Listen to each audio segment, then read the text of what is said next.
Chapter 281. The main force of the Assassin's Guild returned to headquarters in a grand procession.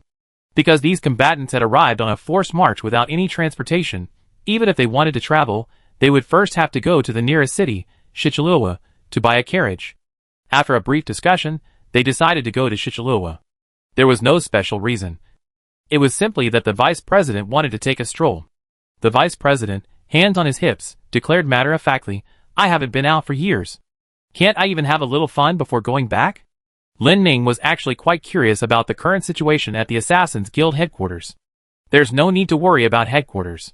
Black Owl is currently a guest there, and guild leader Yin Feng and Ellie are also present. Furthermore, my former confidant and I are now with the Assassin's Guild. Black Owl. That's indeed nothing to worry about. As the guild leader's adoptive mother, and a former member of the Elders' Council, Black Owl alone could essentially ensure the Assassin's Guild's safety. Won't the National Council suspect anything if Black Owl lives directly in the Assassin's Guild? The vice president smiled upon hearing this. Probably not. Black Owl is semi-retired in the National Council. She doesn't interfere in decision-making, nor does she serve as combat force. She's just a figurehead.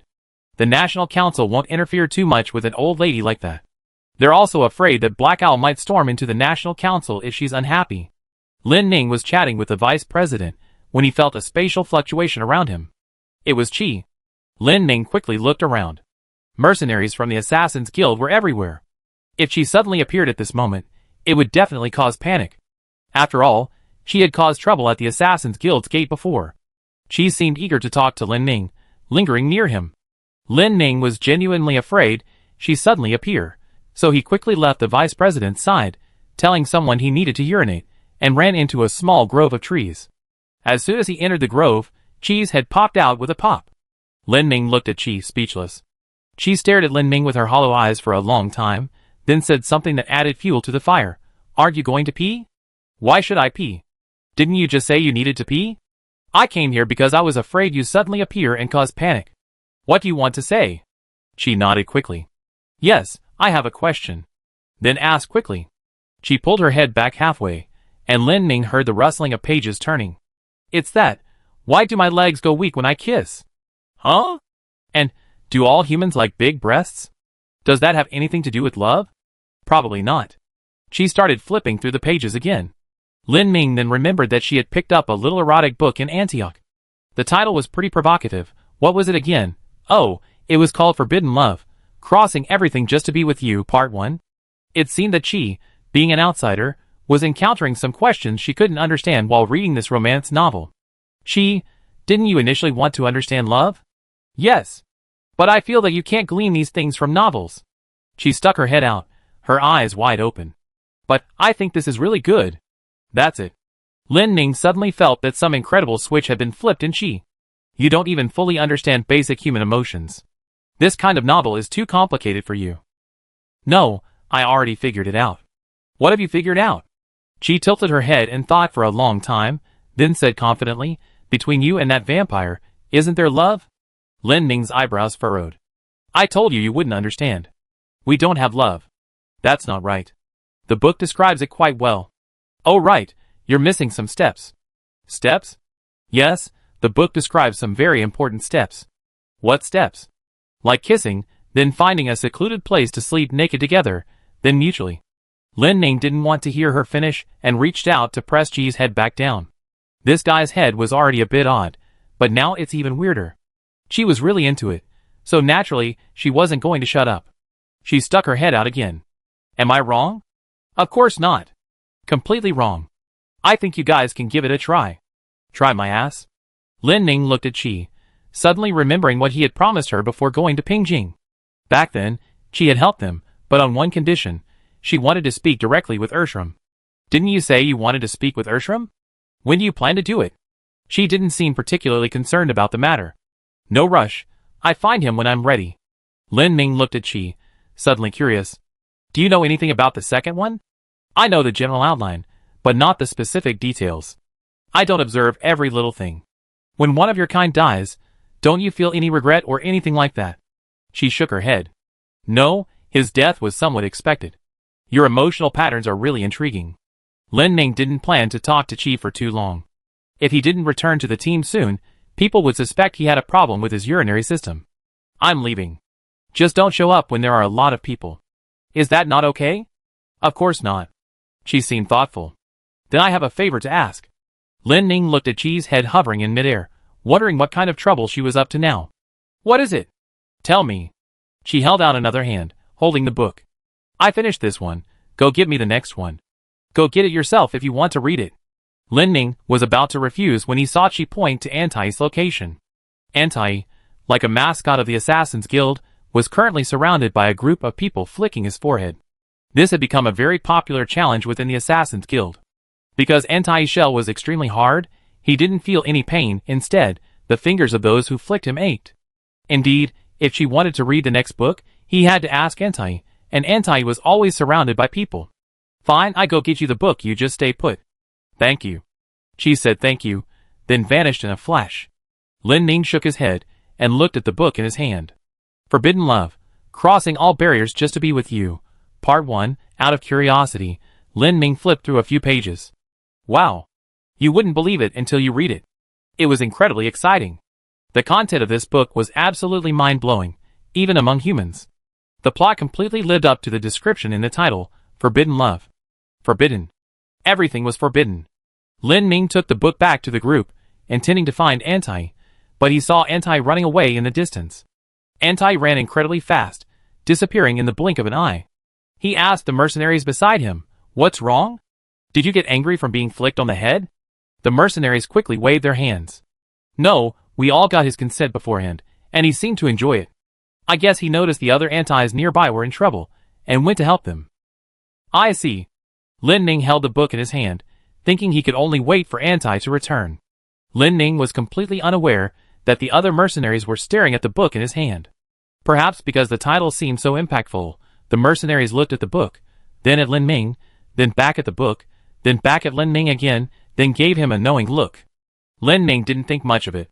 He casually put the book in his bag, planning to deal with Antai when he encountered him again. A large group of people arrived in Shichalova. Back in familiar territory, Lin Ning suddenly had an inspiration. He wanted to get that book for Chi. There was no need to wait for Antai to return. Why not just go to a bookstore and buy a copy? A book doesn't cost much. After deciding, Lin Ning started looking for a bookstore in Starova. He had the book with Antai, who lived nearby, so the bookstores there should sell it. The vice president arrived in Starova, bought a carriage, and then embarked on a shopping spree. The other mercenaries followed orders, forming small teams of 3 to avoid acting alone and better prepare for unforeseen circumstances. They were to assemble in front of the city before nightfall. Although New Starova wasn't a large city, it had everything one could need, and the Assassin's Guild members were having a great time.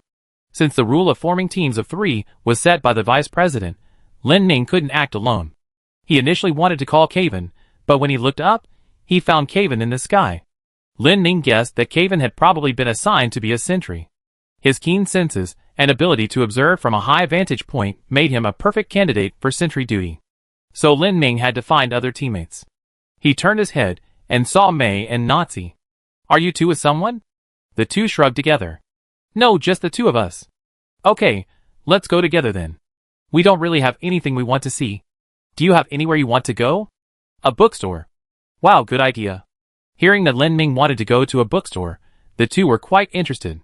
They searched inside and out for a long time before finally finding the bookstore. Upon entering, Lin Ning was immediately amazed by its size. From popular novels to ancient scrolls and classics, everything was available. The shop owner sat behind a chest-high counter, wearing round glasses and dressed elegantly, looking quite refined. Lin Ning walked to the counter, about to take out the book and ask the owner if they had the second volume, when he suddenly noticed Mei and Naki beside him. This book, it doesn't seem quite presentable. Lin Ning quickly tried to get them out of the way. You two go look around first. I asked the owner if they have any ancient script analysis or anything. Hearing this, the two, though full of suspicion, each went to the sections of books that interested them. Mei went to the medical section, and Naki went to the fantasy novel section.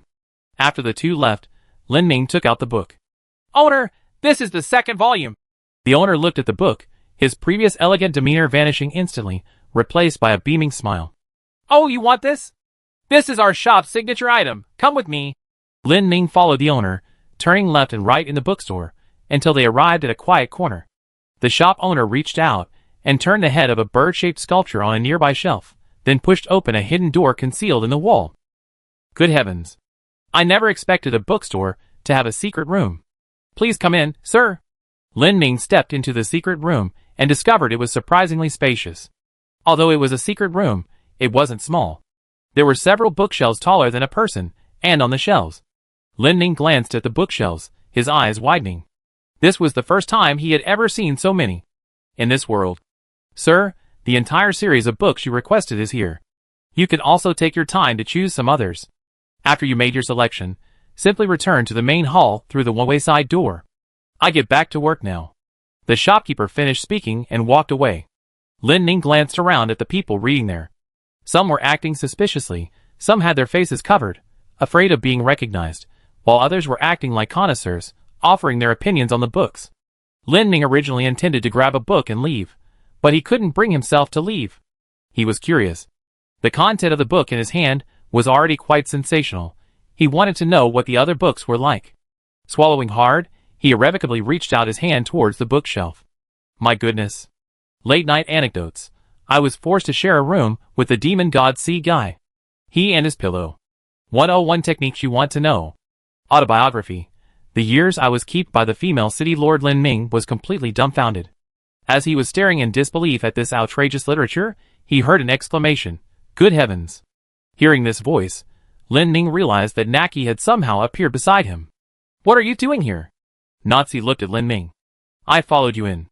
I didn't expect you to like this. I can explain. Whether you explain or not isn't important. Look over there.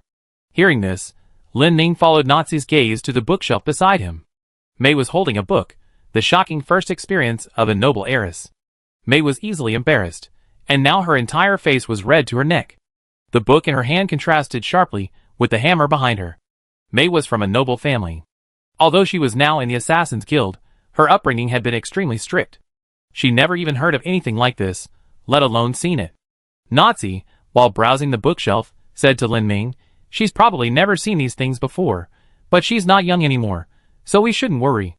Lin Ming, watching him put books into his arms one by one, asked in surprise, What are you doing? Buying them? Some of them have good writing and plots. Why don't you want a few? Lin Ming hesitated, holding the second volume of the book she wanted. To be honest, these books, from their writing style to their themes, were full of gimmicks and suspense. Once you started reading, you couldn't put them down. They were truly captivating. Just as he hesitated, Mei walked over, hands behind her back, trying to appear calm, and said, These things are too strange. I go now, I wait for you outside. Perhaps due to nervousness, this battle-hardened battle priest stumbled as she turned, lost her balance, and fell to the ground with a thud. As Mei fell to the ground with a thud, a book flew off her. Lin Ming looked closely and realized it was the book, the shocking first experience of a noble heiress. Lin Ming and Nazi looked at the book and simultaneously uttered an "oh." At that moment, Mei thought it best to just kill these two. Chapter 282. The three of them left the bookstore. Lin Ming suddenly felt like going to see the proprietress. He had delivered Yin Feng's letter to her a while ago, and wondered if there was any return gift he should bring back. Upon arriving at the proprietress's shop, just as he was about to call out, a woman wearing a straw hat stopped him from behind. Don't call, I'm here. Lin Ming looked in the direction of the voice, and saw the proprietress dressed in much more formal clothes, sitting cross-legged in front of a tea stall. The proprietress wore a large straw hat, presumably for sun protection. Lin Ming had heard that fair-skinned people were very afraid of the sun. Nazi, carrying a stack of books, looked at the woman before him. The brim of the straw hat obscured half her face. She had long white hair, an elegant posture, and held a pipe in her hand. Leaning back in her chair with her legs crossed, she exuded an air of otherworldly wisdom. Lin Ming, this is. She's a friend we met when we came to Shichilua last time. She's Yin Feng's. Lin Ming trailed off, unsure how to continue the introduction. The proprietress chuckled a few times, then pointed at Lin Ming. I really didn't expect you guys to come back. I was planning to travel alone, but since you're all here, let's travel together. The proprietress was heading to the Assassin's Guild. The reason she was sitting outside alone was because she had closed her shop and was preparing to move. The proprietress's abilities weren't particularly strong among the demon race. Although her three spaces were interconnected, to move a space, she needed to first move to the new location and then dig out a new space. Therefore, if she wanted to go to the Assassin's Guild, she had to abandon the shop in Shichiluo. Going to the Assassin's Guild was a decision the proprietress had made after much deliberation. She had read Yin Feng's letter 180 times. The letter was clear, with a hint of restraint amidst its fervor, and a touch of youthful shyness beneath its sincerity. Yin Feng explained the situation of the Assassin's Guild to the proprietress. The construction of the outer city was progressing smoothly, and it would soon become a commercial center no less than the former Shichiluo. Considering all these factors, for the proprietress, opening a new shop near the Assassin's Guild was a choice where the advantages outweighed the disadvantages. The only inconvenience was making a delicate rabbit travel a long distance. When Yin Feng wrote this letter, he didn't expect the proprietress to go directly to the Assassin's Guild. His plan was to first communicate with her about the situation, and then choose a suitable time to bring her over. However, our proprietress, the rabbit demon Inglan, didn't want to wait any longer. Besides, Inglan was also tired of staying here. This shabby place wasn't good at all. She stayed in the vicinity because she couldn't let go of her past. Now that Lin Ning had put an end to the matter of the 12 demon gods, she had no reason to stay. Lin Ning looked at the wall where he used to frequent the shop, feeling quite sentimental. When they first came to Shichiluo, this shop was a safe haven. Lin Ning had come to regard the proprietress's shop as a special place, like a save point. Now that it was suddenly closed, he felt a little out of place. The proprietress looked at Naki and Mei and pointed to the seats next to her. Now that I don't have a shop, I can't offer you proper hospitality, but I can still afford a cup of tea. Please sit down. Nazi, his arms aching from carrying books all day, decided to sit down and rest. Just as he placed the books on the table, the proprietress lifted her straw hat, looked at the stack of books, and asked curiously, "What, are you here to buy more?" Nazi quickly waved his hand. "No, it's just that these kinds of books are rare at the Assassin's Guild, so I bought a few extra to read for fun." Nazi tidied the stack of books, and then handed Mei Yi's copy of The Rich Heiress. Inglan noticed the book in Mei Yi's hand, and deliberately looked up to scrutinize Mei Yi's face. Mei Yi, startled by her gaze, became a little flustered. Lin Ning, noticing the exchange between the two, found it strange and followed the proprietress's gaze to the book in Mei Yi's hand. He was shocked to find that the author's name was Ingjilan. "Proprietress, you're also a..." The proprietress held out her pipe in front of Lin Ning, signaling him to keep quiet. Lin Ning hadn't expected the proprietress to be a novelist. As they chatted and drank tea, the vice president approached from a distance. "Oh, you're here." The proprietress looked up at the red-haired, golden-armored vice president, stood up, and gave a rather formal bow. "You must be the vice president?" The vice president looked puzzled. She was certain she didn't recognize the woman before her. "I am indeed the vice president of the Assassin's Guild." "And you are?" "My daughter, Inglan, has had some interactions with Yin Feng." The vice president had heard from Lin Ning and the others that Yin Feng had met a girl in Shichiluo, but she hadn't expected her to be such a stunning beauty. She pulled Inglan into a tight hug, excitedly bombarding her with questions. "How did you two meet?" "I only heard a little bit." "So, are you coming back with us? Do you like sweets? How old are you? What kind of wedding do you like?" Inglan mentioned she would be returning to the Assassin's Guild with the main group, and the vice guild leader was overjoyed to hear this. Inglan hadn't encountered such enthusiastic people in a long time, and she was finding it a little difficult to handle. Seeing this, Lin Ning quickly explained to the vice guild leader that the proprietress still had some unfinished business to attend to. Upon hearing this, the vice guild leader reluctantly released the proprietress and turned to go shopping for local specialties with the others. The proprietress breathed a sigh of relief and asked Lin Ning, "Are all the people in the Assassin's Guild this enthusiastic?" "Not really, it's just that the vice guild leader's personality has always been like this. Luckily, you don't look like a warrior at first glance, otherwise she might have had to spar with you." Inglan giggled, saying nothing. After a while, the landlady seemed to suddenly remember something. "Oh right, when are you leaving? We probably won't be staying overnight. We likely set off this evening." "Oh, I see. Then I'd better hurry." "Hurry? Is there something you need to take care of? Do you need any help?" "I don't think we need any help, just to deal with a few people." Lin Ning thought he had misheard. "Landlady, you mean deal with?" "I have a few people I need to beat up. I won't feel right if I don't." Lin Ning was a little shocked. Because the landlady had always given the impression of being delicate and charming, he hadn't expected that the last thing she would do before leaving Shichiluo would be to get into a fight. The proprietress noticed Lin Ming's confusion, took a puff of her pipe, and chuckled, "I'm a businesswoman. In business, profit is naturally the top priority. To make money, you have to be amiable at all times. But some people don't see it that way. They think your amiability is weakness, and occasionally it attracts some opportunists." Lin Ming understood. "Are you going to settle accounts?" "Exactly. In the past, to gain a foothold, I had to smile at even the most annoying guys. Now that I closed the shop, I don't have so many scruples anymore. Naturally, I'm going to get my revenge. Need any help?" "No need for help. You can come with me, just to make a show of force." "No problem." Nazi and May heard what the proprietress said and originally wanted to go along, but the proprietress waved them away. "Too many people will scare them away.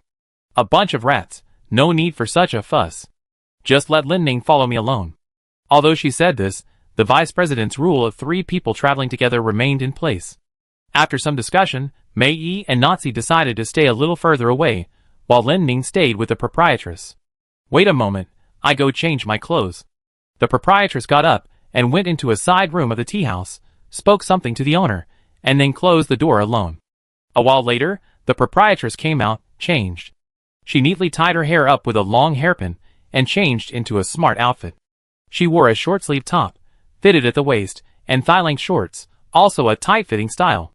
The color was still all white. This kind of attire was actually quite common in Shichilova, given the year-round heat. Perhaps to protect herself from the sun, the proprietress had draped a knee-length white scarf over her shoulders. The proprietress was already quite tall, and now almost her entire legs were exposed, dazzlingly white in the sunlight. These legs were long but not slender, with visible muscle definition. Even in a continent-wide leg beauty contest, they would easily rank in the top 10. The proprietress stretched her limbs, seemingly quite satisfied. "Let's go, let's fight." "Where to?" "To the shops first." The proprietress's attire inevitably attracted attention on the street. Both men and women couldn't take their eyes off her legs. On the way, the proprietress introduced Lin Ming to the first person she was going to beat up. This person was the tea monopoly merchant of Shirtuluwa. Although the proprietress ran a tavern, tea was still essential, and she was always harassed by this merchant whenever she did business with him. The proprietress had tolerated him for a long time. After several turns in the alley, they arrived at the entrance of a tea shop. The shop owner inside saw Inglan and grinned lewdly. "Oh, isn't this the proprietress? Why did you come in person? What do you need? Just tell me the address, and I deliver it to you, right? We're friends, aren't we?" The proprietress didn't say a word, walked into the shop, and glanced around. The shop owner's eyes swept over the proprietress, making Lin Ming feel physically uncomfortable. The tea shop owner initially only introduced the tea, but as he spoke, he started moving closer to the proprietress. "Proprietress, why are you dressed so scantily today? Did you come here to show off? You know what, I really changed into this outfit just for you. I knew it. Seeing how you sway with every step, you must have seduced a lot of men, right? What's one more?" Lin Ming almost vomited. The shop owner stared at his wife's legs, drool practically dripping onto the floor. He started intentionally rubbing against her, spewing profanities. "To be honest, you're wearing too much. It's too hot. How about we go to the back room and take off another layer?" Are you deliberately trying to seduce me? I can pay you. How about we negotiate a price?" The shop owner sighed. There was nothing more to say to someone so rotten to the core. This lecherous man even reached out and lifted the white veil draped over the shop owner's body, his every move reeking of stench. The shop owner was initially hesitant, unsure whether to make a move, but when this unfortunate fellow dared to touch her clothes, her eyes instantly turned from pale red to blood red. Then Lin Ming heard the sound of wood cracking. Lin Ming saw terrifying muscle lines appear on the proprietress's legs. Inglan's legs, with their suddenly bulging muscles, looked like a suit of armor. She stomped one leg on the floor, shattering the wooden floorboards, and kicked the proprietress with the other. This lecherous proprietress had never imagined that this seemingly frail woman would be capable of fighting. Moreover, he hadn't expected that the proprietress's fighting strength was actually quite high. In terms of leg techniques alone, the proprietress was even approaching the level of a town-level warrior. Her legs possessed a strange strength, and she had learned leg techniques from other demonic beings. Her moves were not weak, she just didn't know how to use her internal energy. The shop owner was kicked so hard, he slammed into the counter. He felt like he'd been hit in the chest with a sledgehammer, and it took him a long time to catch his breath. You dare kick me." The proprietress, of course, hadn't used her full strength. With her full power, She could probably flatten him, but she wanted to enjoy the kick a little longer. Hearing the commotion, passers-by gathered around. The tea shop owner's bad reputation was already well known, but people were wary of his wealth and arrogance. Now that they saw this lecherous man get beaten up, the crowd cheered. The proprietress had originally come out of personal grudge, but now she heard many complaints from the crowd. Most of the complainants were girls from the city. There were even a few older women. Seeing that this guy had aroused public outrage, the proprietress had no more scruples, kicking him around like a football from east to west and back again. After a flurry of kicks, the proprietress felt much better. Finally, she aimed between the lecherous man's legs and finished him off. Lin Ning thought that this kick would likely eliminate any future trouble. But it wasn't over yet. The proprietress went down the street and beat up everyone who had ever bothered her before. Those who spoke arrogantly, those who didn't pay their debts, those who made lewd jokes. Although the proprietress didn't openly run her shop, she still inevitably had dealings with the city. She had mixed feelings about Shichalova. She had already repaid the part she loved by giving away all the shop's facilities and valuables to those who had been kind to her in the past. As for the part she hated, she wanted to kick it all away today. Lin Ning felt as if the proprietress had kicked the entire stone Turova. After settling all the scores, the proprietress elegantly lit her pipe, took a puff, stretched her knees, and casually remarked, that feels better. All grudges settled, she felt refreshed. Having resolved everything, the proprietress suddenly asked Lin Ning with some concern, do you think Secretary Yen might find me too violent? Lin Ning shook his head. I don't think so. Really? Yes, quite the opposite. I think he like it. Really? Yes, really. At that moment, far away at the Assassin's Guild headquarters, Yin Feng, who was reviewing documents, suddenly sneezed. Chapter 283. The Assassin's Guild's procurement trip to Situluwa has come to an end. The main force reaped a rich harvest, filling several carriages with their purchases. After a simple night's rest, they continued their journey home. Throughout the journey, because there were many people traveling with them, Lin Ning didn't find it particularly boring. Among the Assassin's Guild's troops, Lin Ning paid more attention to Achi's condition than the others. To be honest, he was quite worried about the child. Although Achi looked like a tomboy, never cried or fussed, and her fighting skills were extremely disproportionate to her age, behind all this, Achi was still an innocent little girl. Lin Ning remembered his promise to his grandmother to take good care of Achi, and after thinking it over, he decided to talk to Achi. Midway through the journey, during the hottest part of the day, the Vice Guild leader asked everyone to rest and water their horses. It was at this moment that Lin Ning found Achi. She sat alone on the ground, polishing the curved sword. The sword Bai Fu had left for Achi was exquisitely crafted. Bai Fu had once been a bodyguard of Tuha, the lord of Shirtuluwa city. Her sword was naturally no ordinary weapon. Now, under Achi's careful polishing, it gleamed with a hint of cold light. Achi, would you like some water? Hearing Lin Ming's voice, Achi shielded her eyes from the sunlight, looked up at Lin Ming, and then patted the water pouch at her waist, indicating that she had water. Lin Ming stood there, feeling a little awkward. He suddenly realized that since bringing Achi to the Assassin's Guild, he hadn't spent much time with her properly in a long time. Achi seemed to have guessed Lin Ming's thoughts and spoke first. I'm fine.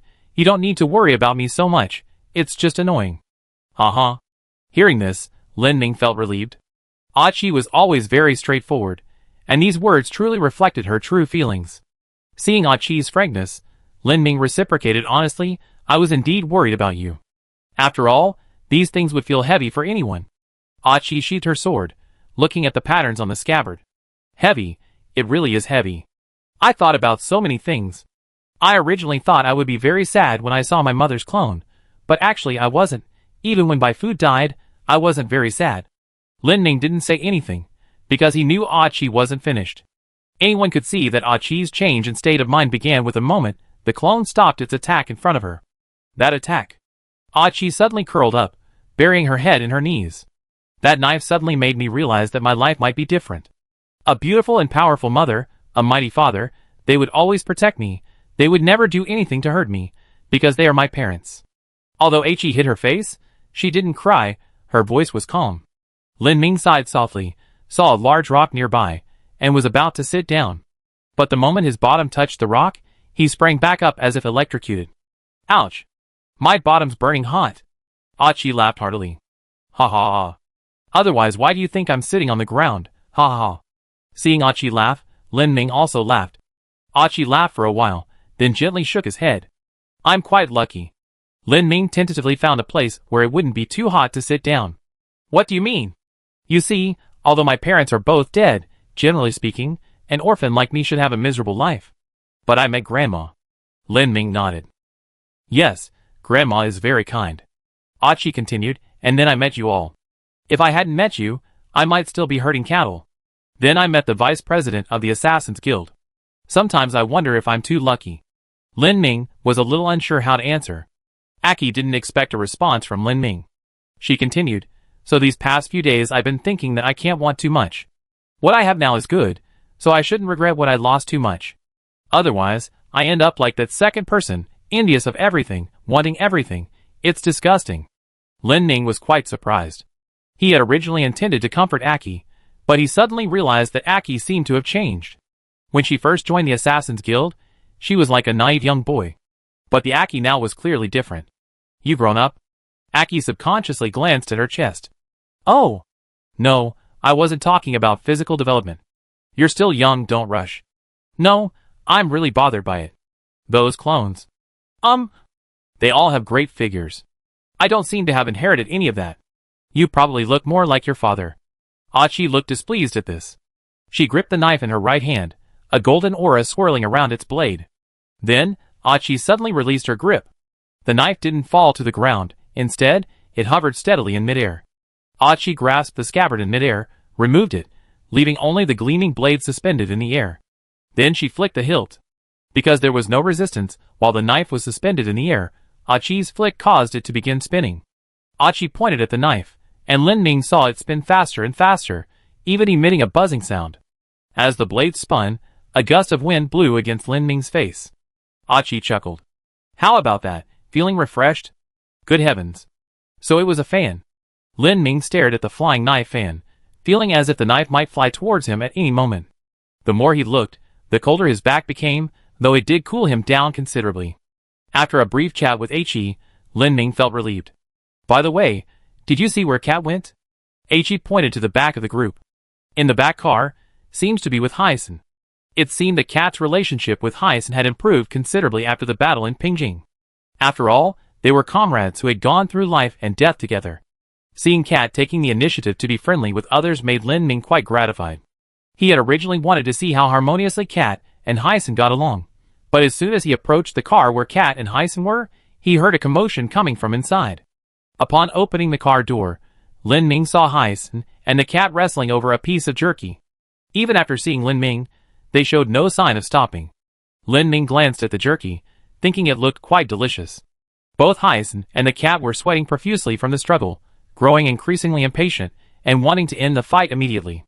While the Assassin's Guild's usual playful fighting was never serious, things changed when things got heated. Hyson reached out and pressed his hand on the Cat's head. The Cat, not to be outdone, instantly turned purple. Overdose of sleep. Paralysis. Both were affected almost simultaneously. Hyson instantly lost consciousness, sleeping peacefully. The Cat felt a jolt of numbness, then its limbs stiffened, rendering it completely immobile. After fighting for a while, the two collapsed simultaneously with a thud. Lin Ming looked at the unclaimed jerky. Hey, you two, if you don't say something, I'm taking it. When two rivals fight, the fisherman might as well take it. Lin Ming was about to reach for it, when he saw Anti suddenly appear behind him. Anti grabbed the jerky, popped it into his mouth, and then dashed off. Lin Ming closed the car door behind him. Let the three of them settle their own feud. Oh, right. Seeing Anti reminded Lin Ming of the book. He found a secluded spot, pulled out the book Forbidden Love, Part 2, from his bag, and waved it in the air. Like fishing, the moment the book was pulled out, Chi's head popped out. Thank you. Chi reached for the book, but Lin Ming dodged her. Wait a minute, I have something to ask you. Chi frowned, looking puzzled. There's a demon god, the Lord of Ghosts, Gutsel. Do you know where she is? Hearing this question, Chi paused slightly before answering, I don't know. You're lying again. I don't know. Hearing these words, Lin Ming slapped Chi on the head. Don't talk like someone from a novel. Huh? Shouldn't I say that? Of course not. Chi scratched her head, not understanding where she had gone wrong. I really don't know. Then why were you hesitating? I just know her, I've seen her before. She was telling the truth. She had only seen that strange thing, when she was wandering around using her spatial abilities. Lin Ming sighed. It seemed he wouldn't be finding Gutsel anytime soon. To be honest, he was a bit clueless right now. He often counted on his fingers the number of spiders that had already been resurrected. The first spider they encountered was Arn's. 8 eyes, capable of predicting the future. Then came the severed limb released from the tomb beneath the prison. Next was the ice attribute severed limb in the fire of Shalinsel. After that was the Qiang Wuzi of the Southern Territory, capable of commanding magical beasts. Then they encountered Qi. And then, there was the one in the underground ancient city that had been resurrected for who knows how long. Lin Ming suddenly became very curious. Qi, how many spiders have awakened now? Qi's expression suddenly turned to surprise. Then, her gaze darting away, she replied, No, I don't know. She was indeed bad at lying. Moreover, Lin Ming seemed to glean some crucial information from her reaction. He wanted to ask more, but she grabbed the book and vanished into her spatial dimension. Lin Ming stood there arms crossed, until Caven called to him, Hey, we're leaving. What's wrong? I was thinking. Maybe I can sense the location of all the spiders in this world. Caven stared at Lin Ming in shock. They had gone to great lengths to pinpoint the location of the spider remains, finally managing to obtain a map from the ceiling of the Feian Society. Caven pressed incredulously, Are you sure? Lin Ming recalled his earlier conversation with Qi. He had asked Qi how many spiders had awakened. She was extremely surprised. Considering the question Lin Ming raised at the time, only one reason remains. Qi implicitly acknowledged that Lin Ming could sense the number of spiders. Thinking back in the Southern Territory, Qiang Wuzi also frankly stated that it wasn't the right time yet. In other words, spiders can sense the presence of their own kind. Furthermore, Qi directly came to the Assassin's Guild to find him, which also demonstrates that spiders can sense the location of their own kind. Lin Ming, having fused with the primal element, is currently in a state similar to a spider but not quite a spider. Qi has already implicitly accepted Lin Ming as a member of the spider group, therefore assuming that Lin Ming naturally possesses the ability to sense his own kind. But Lin Ming couldn't actually do it. He could only sense a very small circle of spider souls around him. Perhaps, much of the power of the primal element remained untapped.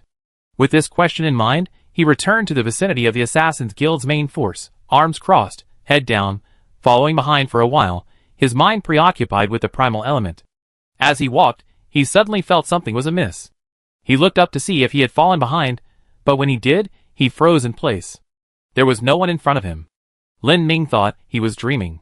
Just a few seconds ago, he had seen the Assassin's Guild marching along the road in a grand procession. He had only glanced down, and everyone in the Assassin's Guild had vanished. To be honest, Lin Ming rarely panicked like this. He frantically tried to run to where the main force should be, but after taking only a few steps, he bumped into something with a thud. Because he was running so fast, the impact made him see stars. Looking up at the spot where he had bumped into something, there was nothing there. An invisible wall? In his panic, Lin Ming could only think of this word. He reached out and touched what was in front of him, finding a wall indeed standing there. Such a strange situation made Lin Ming realize what had happened. An enemy attack. Moreover, the person was likely targeting him, Lin Ming. If this person was coming for him, he would actually feel safer. What he feared most was that this person was isolating him from the main group and then attacking other members of the assassin group. If the other party is a spider, then such behavior is indeed possible. Lin Ming touched the invisible wall.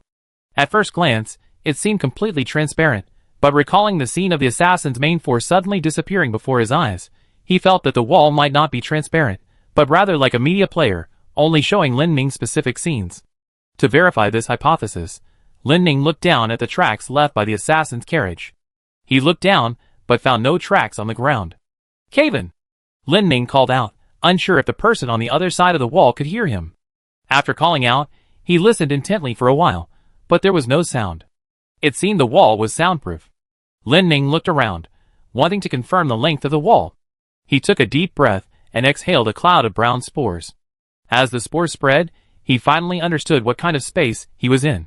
He thought he was facing only one wall, but in reality, he was in a strange room.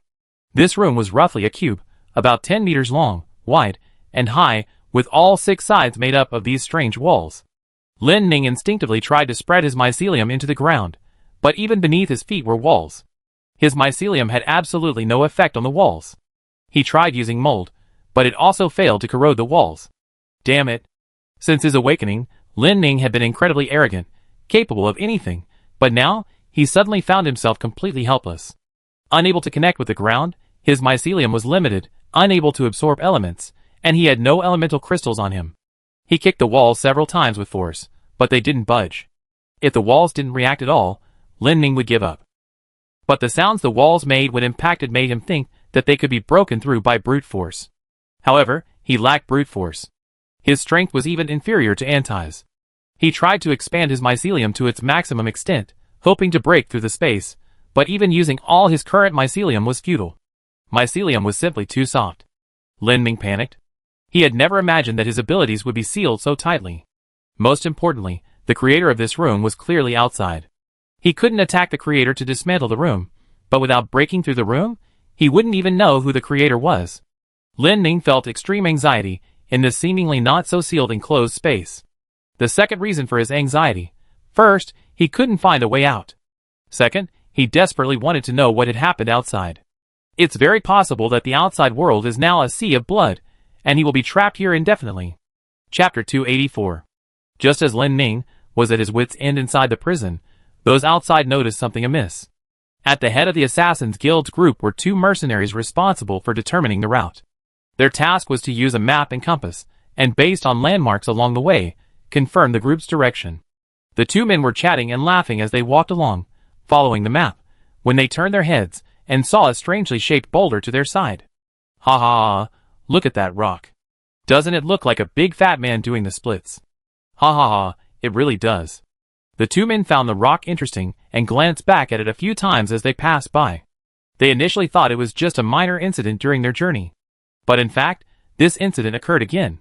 Hey, look at that rock. One of the mercenaries pointed to a rock not far away. The other mercenary looked at the rock and rubbed his eyes in disbelief. This rock was exactly the same as the one they had just seen.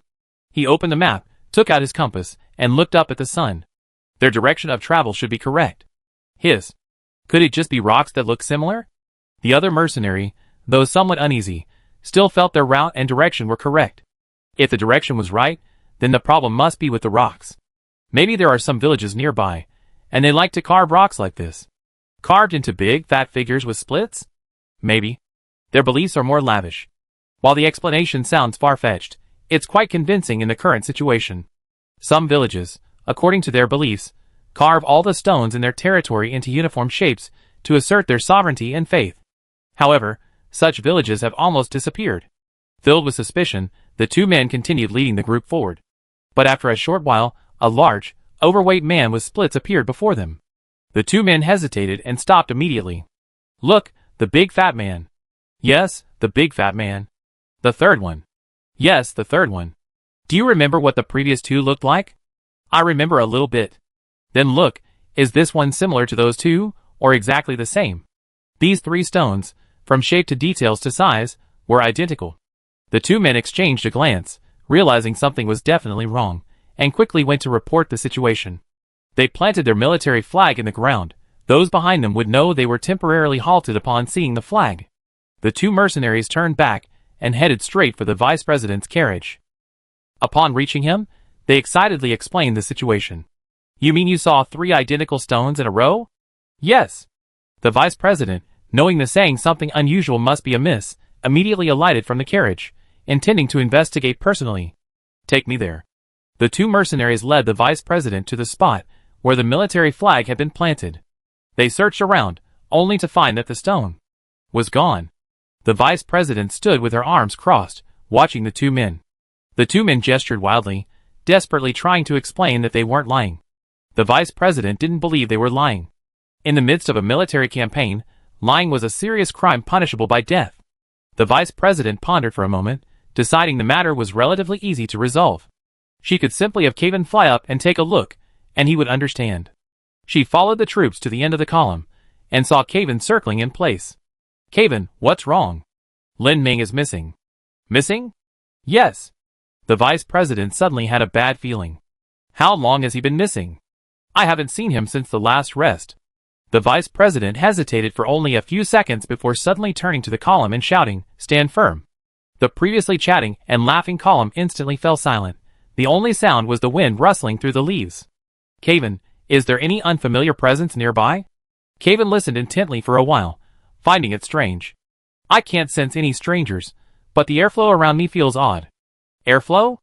The vice president told Caven about the strange situation the mercenary at the front of the group had encountered, which puzzled Caven, because he hadn't seen any big fat guy who did the splits like Rock. Caven pulled out a map from his pocket, opened it, and examined it with the vice president. They had originally wanted to use the map to confirm their location. However, after repeatedly comparing the map with surrounding landmarks, they discovered that their location was completely different from any point on the map. Based on their previous route, there should be a mountain to their left. But when Caven looked to his left, he found nothing there. Instead, a towering mountain loomed far behind them. Had they gotten their orientation wrong? Caven, map in hand, spun around like a top, only to find that no matter how he checked their location, it didn't appear on the map. Just then, Caven suddenly remembered something Lin Ming had said. After Yuan Yi's second awakening, Lin Ming, looking at the trees, said that if Yuan Yi's rampage affected all the trees in the world, people could use them to orient themselves when lost. Inspired by this, Caven quickly looked around, but what he saw was perplexing. While the trees were all slightly unbalanced, their orientation seemed to differ. Caven pondered for a long time, but still couldn't figure out what was happening. This couldn't be simply being lost, they must be under some kind of special power. But Caven couldn't sense anyone around him. Strange, very strange. Caven decided to fly up and investigate anyway. Although Caven hated the sun, he spread his wings and flew into the sky. Looking down from above, the place they had just been in seemed no different. He didn't see the stone that the two mercenaries had mentioned appearing 3 times in a row. Caven circled incessantly in the sky, trying to find Lin Ming's whereabouts. Meanwhile, Lin Ming sat in the room, cursing and swearing in frustration. So annoying. Although Lin Ming didn't have claustrophobia, the feeling of being trapped still made him inexplicably irritable. Most importantly, as a mushroom, with his feet off the ground, he felt incredibly insecure. He tried every method he could think of, but couldn't get into the room. What was this person trying to do? They went to so much trouble to lock him up, then neither communicated nor attacked, just letting it drag on. In fact, the one who initiated this attack wasn't refusing to attack. It was just a matter of time. Several miles away on a hillside, there stood a somewhat alluring man. This man had shoulder-length hair, each strand a different color, vibrant like a rainbow. He was shirtless, his unusually slender waist exposed. To protect himself from the sun, he draped a thin white veil over his shoulders, beneath which the clearly defined muscles of his body were faintly visible. The man was currently sitting cross-legged on the ground, eyes closed, one hand supporting his chin, the other gesturing in the air. He was observing Lin Ming and the Assassin's Guild's every move from a distance. He could see all this from this distance not because of superior eyesight, but because he could access the field of vision near those transparent walls. Those walls were both monitors and surveillance cameras. He was a demon god. The peacock demon god, Kuya. Kuya was a professional assassin. His original target wasn't Lin Ming, but Wilhelm of the Moonshadow Society. Assassinating Wilhelm was his new job. While investigating Wilhelm, Kuya suddenly realized that the Lord of the Alien Fungus seemed more interesting than the teleportation mage. He had never been particularly interested in his work. He preferred entertainment to making money. Based on the information he had gathered, Lin Ming was far more interesting than Wilhelm. So he decided to cause some real trouble. Hee. Kuya closed his eyes, imagining what would happen next, a smile unconsciously creeping onto his lips. His ability had 3 stages, and what was currently trapping Lin Ming and hindering the main force was only the first stage, reflection wall. The reflection wall could read information from the surrounding scenery, and then blend itself seamlessly into the landscape, making its own existence undetectable. Furthermore, Kuya could freely alter the images appearing within the reflection wall. This was why the 2 mercenaries from the Assassin's Guild saw the strange rock 3 times in a row. This was why Caven saw the trees pointing in disarray. And why Caven couldn't see Kuya's location from the sky. Because Kuya had used the reflection wall to block his view, even with Caven's excellent eyesight, he could only see an unremarkable hillside. Although the screen walls could be destroyed, they were extremely sturdy, and could not be broken by brute force by ordinary people. Furthermore, the screen walls could move freely. The first stage of the screen walls was useless except for obscuring vision. But the second stage was different. Kuya felt the preparations were almost complete. The screen walls had been set up in the designated locations, and all the members of the Assassin's Guild were now surrounded by screen walls of various sizes. Let's begin. Kuya snapped his fingers. Suddenly, all the members of the Assassins Guild found strange geometric shapes appearing out of thin air in front of them. Zigzag lines, triangles, circles, hexagrams, pentagons. These shapes began to flash incessantly before their eyes. Similarly, Lin Ming, who was imprisoned, also saw these patterns before his eyes. This was the second stage of Kuya's ability, kaleidoscope imagery. As long as these images were seen for more than 3 seconds, Kuya would implant an idea into his brain. Although the duration of this idea varied from person to person, its intensity was extremely high. The idea Kuya intended to implant in the other members of the Assassin's Guild was to kill Lin Ming. The idea he intended to implant in Lin Ming was to kill everyone in the Assassin's Guild. Heh, humph, ha ha ha. Kuya sat alone on the hillside, grinning from ear to ear, filled with anticipation for what was about to happen. Now, all he needed to do was activate his ability and wait 3 seconds. 1, 2, 3. After counting to 3, Kuya's smile froze on his face. TSK. 3 seconds, a fleeting moment that should be imperceptible to most people. But what Kuya hadn't expected was that not everyone in the Assassin's Guild was ordinary. The one who reacted the fastest was Kaven. He was already on guard, and when these strange patterns appeared, he suddenly felt a sense of intrusion into his mind. Realizing this might be some kind of illusion attack, he immediately closed his eyes. Also escaping this consciousness implantation were Mei Yi, Susa, Shenke, and the vice president, whose eyes were covered by Kaven. Among these people, except for the vice president, everyone else shared a common trait. They had all suffered losses in their battles with the fish demon god. The same mistake is usually not repeated. Lin Ming was no exception. Inside the room, sensing the strange phenomenon before him, he immediately thought of the fish demon and closed his eyes. Just before he closed his eyes, Lin Ming also sensed that these patterns were trying to implant some idea into his mind. This guy actually wants me to wipe out the Assassin's Guild. What a joke. Lin Ming's anger flared up instantly. Initially, the Assassin's Guild was merely a place of refuge for Lin Ming, a foothold chosen to avoid being hunted, a force chosen to take lives. At first, he only saw the Assassin's Guild as a company to work for, nothing more. However, after so much time and so many experiences, the Assassin's Guild was no longer just a place of refuge for Lin Ming. It was his foothold in this world, a place where he held countless things he couldn't bear to part with. Although its form was somewhat special, generally speaking, such a place could be called home. This arrogant attacker, oblivious to his own limitations, wanted Lin Ming to destroy everything with his own hands. He wanted Lin Ming to kill everyone, then watch him kneel and wail in despair after losing everything. Dream on. Lin Ming rarely felt such rage. Although he felt helpless against this damned room, a person in a fit of rage needed an outlet, not a solution. Lin Ming had already tried everything except the power of the primal element. Because the primal element's power only pulled, not destroyed. But now, Lin Ming didn't think that far ahead. Lin Ming unleashed a short, powerful curse in the room, then suddenly spread his arms wide, and began pulling everything around him with all his might. Lin Ming originally wouldn't have been able to move these projection walls with his strength. However, when people are angry, they often unleash unexpected power. Lin Ming began to pull wildly around the room formed by the projection walls, with his eyes closed, as if he were wrestling with some unseen opponent. Eek! The more Lin Ming pulled, the angrier he became.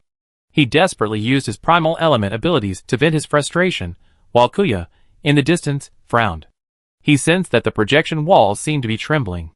Although they weren't about to break, the power Lin Ming was unleashing was somewhat incomprehensible. Kuya didn't know about primal element abilities. He only felt that Lin Ming was trying to change the position of his projection walls. Lin Ming used all his strength. To maintain the stability of his power, he didn't use his mycelium form, but rather a semi-mycelium, semi-solid form. With each pull, he felt his arms were about to be torn apart, and blood was already trickling from the corner of his mouth from clenching his teeth so tightly. Lin Ming, initially blinded by rage and venting his anger haphazardly, suddenly caught a glimpse of a thread out of the corner of his eye as he desperately pulled. His mind instantly cleared. He had indeed seen something. But his eyes were closed. Lin Ming recalled the scene and repeated his actions. He was pulling on the wall to his left, very hard, extremely hard, and then a crystalline thread appeared in his hand. That thread wasn't isolated, it was like one of the taut strands within a larger web. Lin Ming could discern the points where this thread connected with the others. In other words, he was now trapped within a dense web. At that moment, Lin Ming suddenly realized that perhaps this thread was the true power bestowed upon him by the primal element. Chapter 285. Lin Ning looked at the silk thread in his hand, bewildered by what had happened. He tried pulling on the thread, and an unbelievable scene unfolded before his eyes.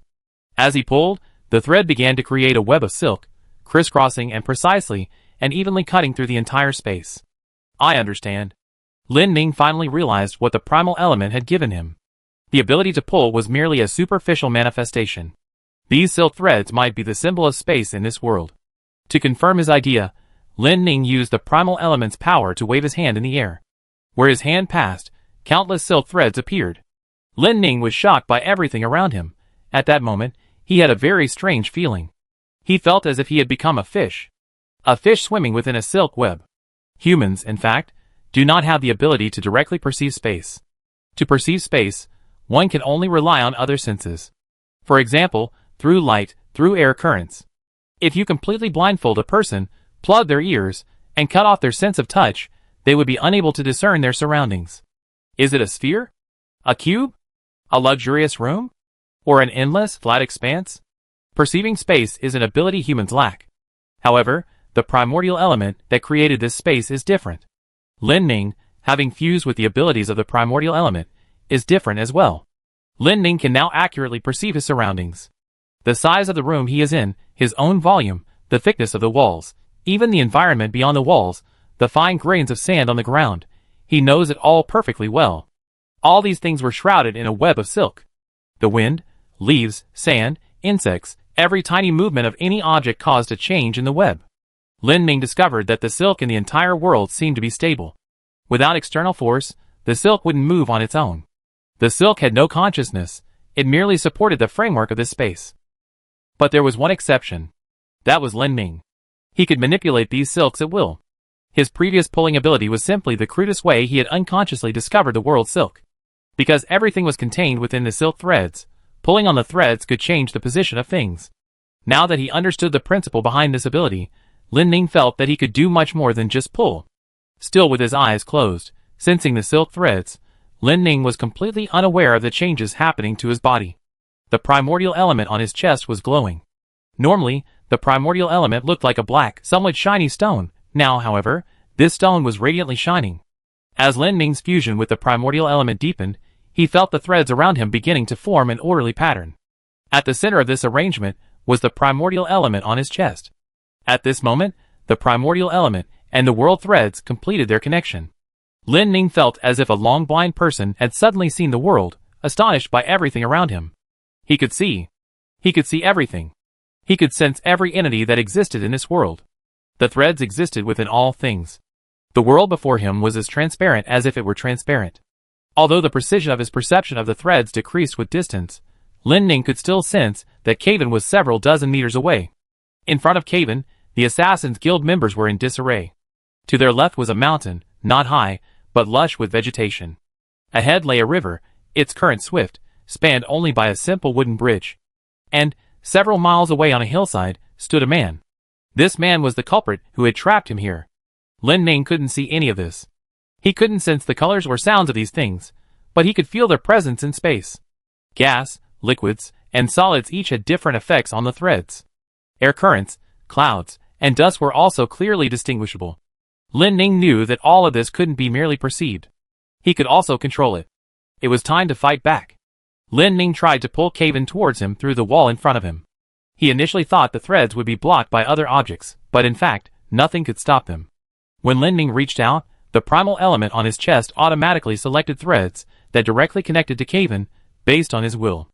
Therefore, Lin Ning could influence Caven through the threads, even through the wall. However, this ability wasn't entirely omnipotent. The more things separated Lin Ning from the object he wanted to influence, the fewer individually connected threads there were, and the less power could be transmitted. This was also why Lin Ning didn't directly attack the attacker. He was still quite confused about the use of the threads. He felt there was still a considerable amount he hadn't fully grasped. Lin Ning grabbed the thread connecting Caven and pulled him over. Caven had been listening intently to the situation around him, preparing to knock out the affected mercenaries first, but before he could act, he felt himself being pulled by something. The feeling was all too familiar. Lin Ning. He felt that familiar pull, and a weight lifted from his heart. At least it meant Lin Ning was alright. But his joy was short-lived, as he felt himself slam into a wall.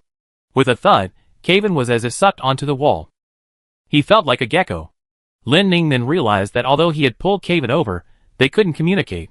The idea of using the thread to create sound through the wall only flashed through his mind for a moment before he dismissed it. If he could accomplish something that difficult, Yin Feng would probably kneel before him and call him master. At this point, only Caven's comprehension mattered. Lin Ning, fearing Caven wouldn't realize he was inside, repeatedly pulled the silk thread several times. Caven, on the other side of the wall, felt as if he were being grabbed and thrown against it by an invisible hand. After repeatedly slamming against the wall for a while, Caven finally couldn't take it anymore. He knew Lin Ning was inside, and he could sense from Lin Ning's pulling motions that Lin Ning was in a hurry. But even if you're in a hurry, you can't treat someone like a rubber ball.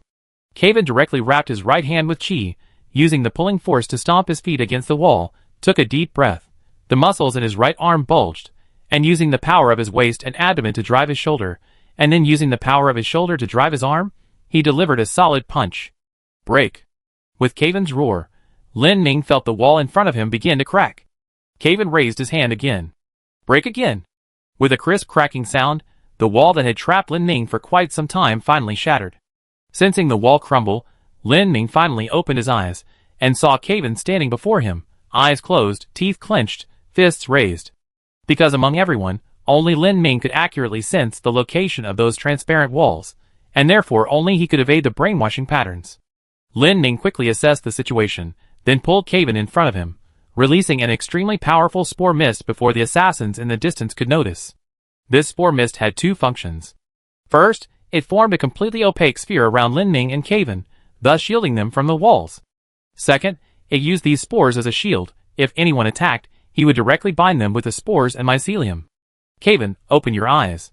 Caven opened his eyes upon hearing Lin Ning's voice. But everything was pitch black. Caven was quite confused. Am I blind? Lin Ning then realized that the spore mist ball he had created was completely opaque. He could sense Caven through the threads, but Caven couldn't see him. That was easy to fix. Lin Ning also had a fluorescent mushroom. I'm here, Lin Ning said, and a slender mushroom sprouted from his head, drooping down and emitting a fluorescent glow. Lin Ning's head now looked like an anglerfish, with a lantern hanging from its head. Caven stared at the glowing head that seemed to float in midair, hesitant to speak. With a formidable enemy at hand, this wasn't the time to criticize his aesthetic sense. Lin Ning pointed in the direction of Kuya. Over there, about 3 miles away. Caven looked at the lanternfish in surprise. While he was curious how Lin Ning knew its location, the most crucial thing now wasn't explaining the principle, but dealing with the enemy. Number? 1 person. Even knowing the enemy's location wasn't easy. Lin Ning initially considered using his silk abilities to pull it over from several miles away, but he never tried such a distance before, and he was afraid of alerting the enemy and letting it escape. What's the situation with the assassins outside? Not good. Some of the mercenaries have fallen under an illusion. Do you know the details of the illusion? I sensed a little bit. What is it? This illusion is trying to make the assassins kill you. Lin Ning was truly angry this time. He absolutely wouldn't let this disgusting thing go today. Lin Ning had encountered many enemies in the past. In this world, everyone has their place, interests intertwine, power shifts cross, and grudges and affections entangle. It's perfectly normal for someone to want to kill someone else. If the conflict ends, the grudges dissipate, and it's no longer a life or death struggle, Lin Ning wouldn't necessarily want to kill the other party. So if the other party only came to kill him, he might not particularly hate them.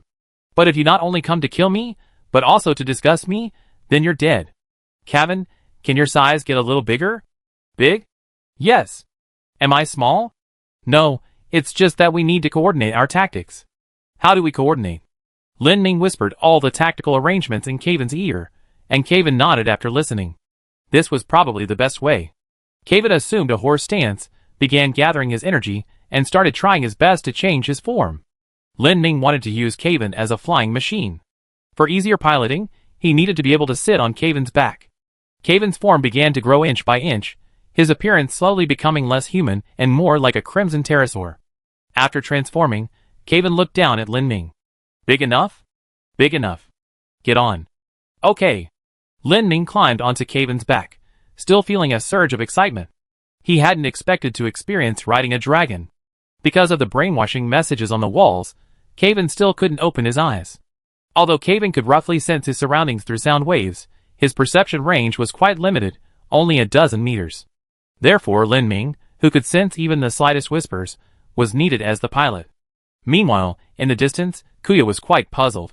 He had just seen someone suddenly discover Lin Ming's location, and then shatter a wall. Afterwards, a large, opaque sphere suddenly appeared on the spot. Kuya knew his original plan had failed. No fun at all. Kuya stood up and immediately removed the walls. He decided to go and complete the mission himself. He hadn't forgotten his target, Wilhelm. He had analyzed Wilhelm's teleportation barrier for a long time, and had already devised a feasible solution. Let's go, let's kill some people. Kuya stood up, stretched his limbs from sitting for so long, kicked his leg in the air, swung his fists a couple of times, and drew his weapon from his waist. A pair of knuckle dusters. Although his demon god ability was a mental influence type projection, he was, in essence, a martial artist. Compared to using projections to implant consciousness, he was actually more skilled in close combat. Moreover, these knuckle dusters weren't ordinary weapons. They were an extremely rare pair of wind magic melee weapons. Just as he was about to move, he suddenly saw through the projection that a huge bird was flying towards him at an unbelievable speed. Lin Ming, riding on Kevin's back, was having an exhilarating time. With Lin Ming determining the direction, Kevin only needed to accelerate, and accelerate again. In just a few seconds, they were already in front of Kuya.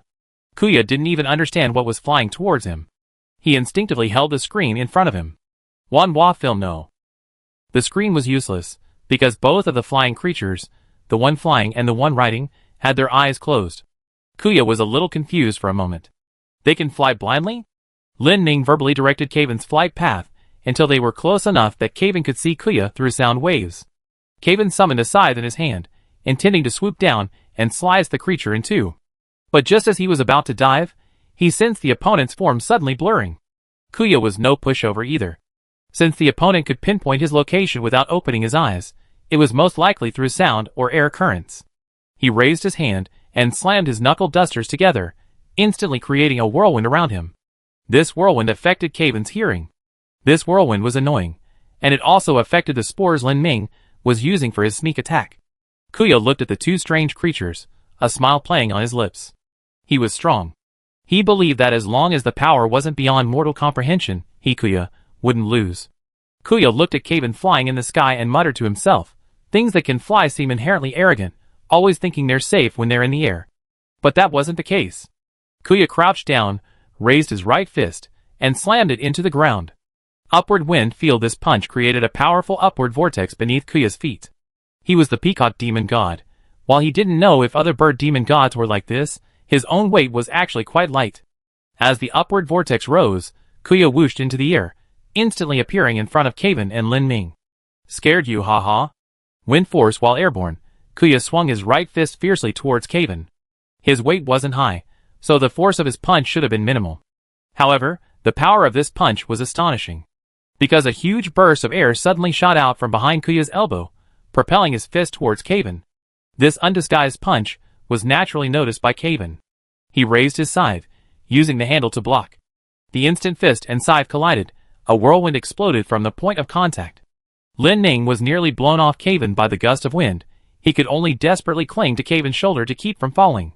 Kevin was also startled by the punch. He hadn't expected this guy to be so strong in close combat. However, he was still one step behind.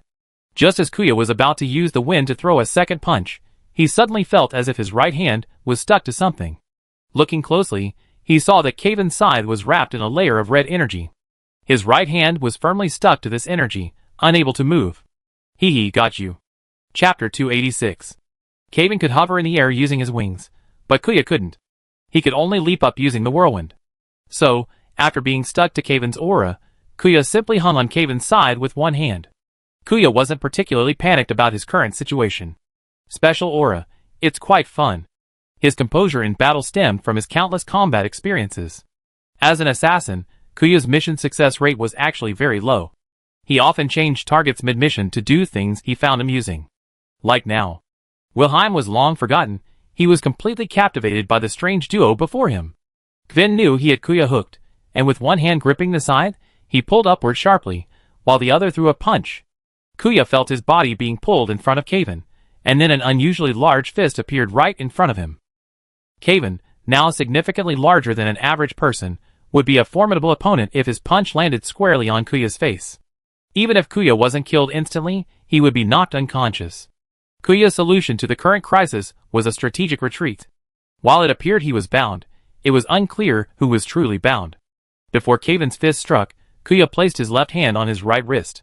Cyclone wind blade tornado. Countless tiny wind blades instantly scattered from in front of Kuya's bound right hand. Kevin hadn't anticipated this attack. These tiny wind blades rushed towards Kevin in an instant. While not particularly powerful enough to shred him into mincemeat, they still inflicted considerable damage. Kevin hesitated for a moment, then released the energy from his scythe. He felt that maintaining close combat with Kuya was unwise. Judging from Kuya's movements and breathing, Kuya was currently handling the situation with ease, showing no signs of panic, even when pinned down. A master. Meanwhile, Lin Ming, who had been clinging to Kevin, was also thinking. From the state of the threads he sensed, he knew that although Kuya was engaged in close combat with Kevin, they were actually surrounded by those transparent walls. Kevin still couldn't open his eyes. His newly comprehended ability to control the threads of the primal element should not have been discovered by Kuya yet, so he could use it for a surprise attack. Kevin, blade facing forward. Hearing Lin Ming's instruction, Kevin turned the scythe blade forward. Kuya landed back on the ground, confused by Kevin's posture. Kevin's current position resembled that of a child clutching a toy, holding the scythe close to his chest, the sharp blade pointing forward. Meanwhile, Lin Ming was constantly directing Kevin to adjust his distance. He was searching for the right angle. An angle where he, the scythe, and Kuya were all in a straight line. Finally, with Kevin's slow movement, Lin Ming found this angle. Kuya was completely unprepared for this attack. He had been watching Kevin's position, intending to jump again, but suddenly, he felt himself being lifted into the air. Kuya felt as if he had been gripped by something, his whole body stiffening, then his feet left the ground, and he was violently propelled towards the two strange figures in the sky. He had barely recovered from his shock when he realized his predicament. Before him lay the blade of that scythe. If this continued, he would surely be pierced through. Lin Ming pulled his silk thread with tremendous force. He didn't want to let this opportunity slip by. If this strike could kill this strange creature outright, that would be ideal. But just as Lin Ming thought he was about to succeed, Kuya suddenly stopped in midair. A crisp ding sounded in front of him. To an outsider, Kuya was now suspended in the air in a strange state. In that split second, Kuya had hastily raised the nearest screen wall in front of him, barely blocking the attack. Sweat poured down Kuya's forehead. Everything that just happened in the blink of an eye. If his reaction had been even a fraction slower, he would be dead by now. Although the attack was blocked, Lin Ming didn't let go. He still held onto Kuya tightly with the silk, then lowered his head and roared at Kevin. He's right in front of you. Don't worry about anything else, just beat him up. Kevin could tell by hearing that something strange was blocking their path. Although he didn't know what Lin Ming had done, since he had received the order, he would beat him up. Kevin released his grip on the scythe, which turned into a pool of blood and was absorbed into his body. Without the scythe's support, Kuya and Ingbi were pulled towards Kevin. In Lin Ming's original plan, it would be very difficult for Kevin to break through this barrier, because he had used 2 punches to smash through the room he was in. And now, the barrier between them and the rainbow-haired man was 6 or 7 layers high. However, Kevin showed Lin Ming a little something. Kevin had been practicing regularly, focusing on 2 parts. First, the use of his own ki. He no longer easily got things stuck to his hands like before. His control over ki had become much more skillful. His advanced training actually stemmed from the secret manual given to him by Cavil. Cavil, the extraordinary woman who had 7 husbands. She had given Kevin a manual containing 4 different martial arts styles, which Kevin had been practicing. Now, he had made some progress. After his battle with the clone in Pingjing, Kevin had gained a deeper understanding of these martial arts styles. Now, among many techniques, Kevin chose the one most suitable for the action of beating. Wind Melody Flow Chaotic Sparrow Modified Blood Raven's Nest. The moment Kevin launched his attack, Lin Ming and Kuya were both startled. Kevin's attack speed was beyond the reach of the naked eye. Each strike appeared to Kuya as merely a blur. His protective barrier was on the verge of collapse in an instant. An ordinary person would surely be filled with terror, thinking their life was over, and their fate would be sealed. But Kuya still found a way to break the deadlock. Although Kevin's attack was terrifying beyond belief, he still discovered the key to the problem. It was Lin Ming. He couldn't possibly withstand Kevin's attack head-on, so he could only try to break free of control, and the source of that control was Lin Ming, riding on the back of the giant bird. Before his entire screen shattered, Kuya controlled a small fragment and shot it directly towards Lin Ming's head. Both Lin Ming and Kevin noticed the suddenly flying fragment. Lin Ming's reaction speed couldn't match Kevin's. Kevin sensed the airflow from the flying fragment, stopped his attack, and caught it. Seeing Kevin catch the incoming weapon, Lin Ming breathed a sigh of relief. Kevin, I didn't. Just as he was about to speak, another fragment, unexpectedly, pierced his left temple with a poof and exited from his right temple. Lin Ming was using a completely mycelial body during the fight. Although he was being attacked to the point of having a wild imagination, this level of damage wouldn't kill him. However, not being killed doesn't mean there's no impact. Moreover, the fragment wasn't small, it pierced Lin Ming's head, leaving a gaping hole. The sudden impact to his head caused Lin Ming to lose his balance instantly. He lost his grip and fell from Kevin's back. Kevin noticed Lin Ming had been hit and turned to grab him, but because of Lin Ming's fall, the restraints on his body disappeared. Feeling freed, Kuya quickly returned to the ground and jumped back 2 steps to create distance. Kuya felt extremely excited. His attack just now was actually a bit of luck. His control over his reflection wall fragments wasn't originally that precise. These 2 shots were just a desperate measure. A feint from the front, a real attack from the side. It actually worked. It was like a bullseye shot without aiming. Ha ha ha. I knew I came to the right place. Lin Ming, held back by Kevin, slowly pieced together his wild ideas. Looking at the ecstatic Kuya jumping around in the distance, he couldn't help but mutter, is this guy out of his mind? He was right. Kuya was indeed out of his mind. But his illness was rather peculiar. He had an addictive craving for excitement. Before becoming an assassin, he was obsessed with a gambling game called 1,000 Cups Without Getting Drunk. This game required preparing 100 cups of wine, and then adding a lethal poison to 5 of them. 2 players would take turns choosing a cup of wine and drinking it all in one gulp. Each cup consumed added chips to the opponent's chips. The game continued until one player died from the poisoned wine. The surviving player would take all the chips. Kuya had once achieved a 12-game winning streak in this game. Because of this, he was considered a legend in the underground casino. But on his 13th game he lost. He first drank the poisoned wine. After the poison took effect, he bled from all 7 orifices and his limbs convulsed. Thinking he was doomed, Kuya was thrown into a junkyard by the underground casino. But a day later, Kuya woke up. It turned out that the wine that killed others with a single sip couldn't actually kill him. Because he was a demon god. Kuya, knowing this fact, never played the game again. In his eyes, the game suddenly became extremely boring. Kuya looked at Lin Ming and Kevin in the sky and experienced again the feeling of taking turns raising the wine glass. The thrill of feeling like he was about to die at any moment gave Kuya a sense of exhilaration. Faced with the current situation, he felt neither tension nor fear. He only wanted more, to enjoy it a little longer. Lin Ming, in the distance, signaled Kevin to land back on the ground. Kevin landed, returning to his normal human form. Lin Ming looked at Kuya, who was still howling incoherently, and felt that his previous tactics were sound in principle. Kuya looked in Lin Ming's direction, a sinister smile on his face. He had no certainty of victory, nor did he need to. In his mind, a guaranteed victory was worthless. It was less valuable than a speck of mud on an old woman's cane. Kuya retracted all the screen walls, allowing him to set up defenses more quickly when needed. The most difficult thing to deal with was the thing holding him back. Although Kuya didn't know what it was, he was still thinking of a way to break it. When he used the screen walls to block the attack, the restraint on him hadn't been removed, meaning that the restraint could pass through the screen walls. Before he could even analyze the situation, he felt himself being pulled forward again. He was being flown towards Kevin, who was poised to attack. I'm going to die. I'm going to die. Kuya knew that to break this tactic, he had to influence Lin Ming. Lin Ming was probably already on guard against the previous fragment of the screen. Then he tried something bigger. Kuya created a screen over 10 meters long, which, like a ceiling, directly blocked Lin Ming and Kevin's view, then slammed down. Kuya's strategy was correct. Under such an attack, either Kevin would have to break the screen above them, or Lin Ming would have to move to a position where he wouldn't be attacked. Even if the screen wall shattered, the falling fragments would still make Lin Ming, whose head had just been pierced, wary. Kuya's calculations were meticulous, but he was wrong. Lin Ming didn't intend to dodge. Kevin didn't intend to break through the screen wall above. Because it was unnecessary. Sensing the attack from above, Lin Ming stomped his foot on the ground, and countless mushrooms instantly sprouted from the ground around him. These mushrooms grew at an astonishing rate, each one resembling a tree, firmly blocking the screen wall above. When Kuya saw these mushrooms springing up, he realized he might lose. But it didn't matter. The important thing wasn't winning or losing, or even life or death, but the thrill. While being pulled by Lin Ming, he suddenly jumped, launching himself into the air to be pulled to cave in faster. Lin Ming, seeing his sudden cooperation, felt a little guilty.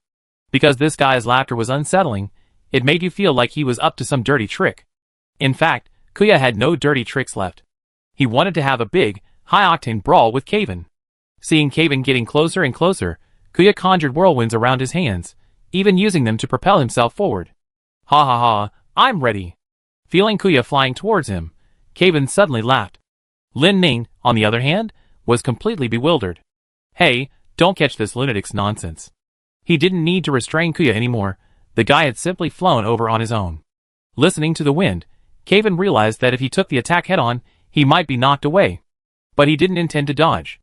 Kaven suddenly spread his wings, then the tips of his wings abruptly lengthened, acting like a support to hold him in place. Kaven then assumed a stance, ready to take the impact head-on. Kuya, seeing this, was nearly fainting with excitement. Lin Ming still pulled him along, and combined with the propulsion of his own whirlwind, the two whirlwinds behind Kuya resembled the jet engines of an aircraft. With this speed, Kuya threw a punch directly at Kaven. Bang! Kaven took the punch with his left arm. This punch, carrying extremely dense wind blades, and with immense impact, instantly shattered Kaven's left forearm into a bloody mist. Ha ha! Kaven laughed. Lin Ming suddenly realized what was about to happen, and crouched down behind him, covering his head to avoid being caught in the blast. He almost forgotten that Kaven had once been a mad-end warrior, obsessed with bloodshed. Kaven and Kuya began a rapid exchange of blows. Perhaps Kuya had awakened Kaven's martial spirit, making him appear both eccentric and joyful. While Kuya's wind blade attacks were incredibly powerful, they couldn't match Kaven's current superhuman regeneration. On the surface, it seemed Kuya was attacking with wind fists, while Kaven was defending with his bare body. But in reality, it was the opposite. Because of Kaven's regeneration, he didn't need to defend. Even if his arm was torn apart, it could regenerate instantly. So, the one truly on the defensive was Kuya. Kaven could make countless mistakes, but one mistake would mean certain death. Even so, Kuya showed no sign of backing down. In his eyes, from the moment Kaven braced himself with his wings, this was no longer a battle. It was a gamble. The rule of the game is to determine the winner without moving the player's positions. Chapter 287. The clash between Kuya and Kaven ended with Kuya being slapped away. If that slap had landed on an ordinary person's head, it would likely have shattered it. Fortunately, Kuya's body was sturdy enough that his head wasn't blown off instantly.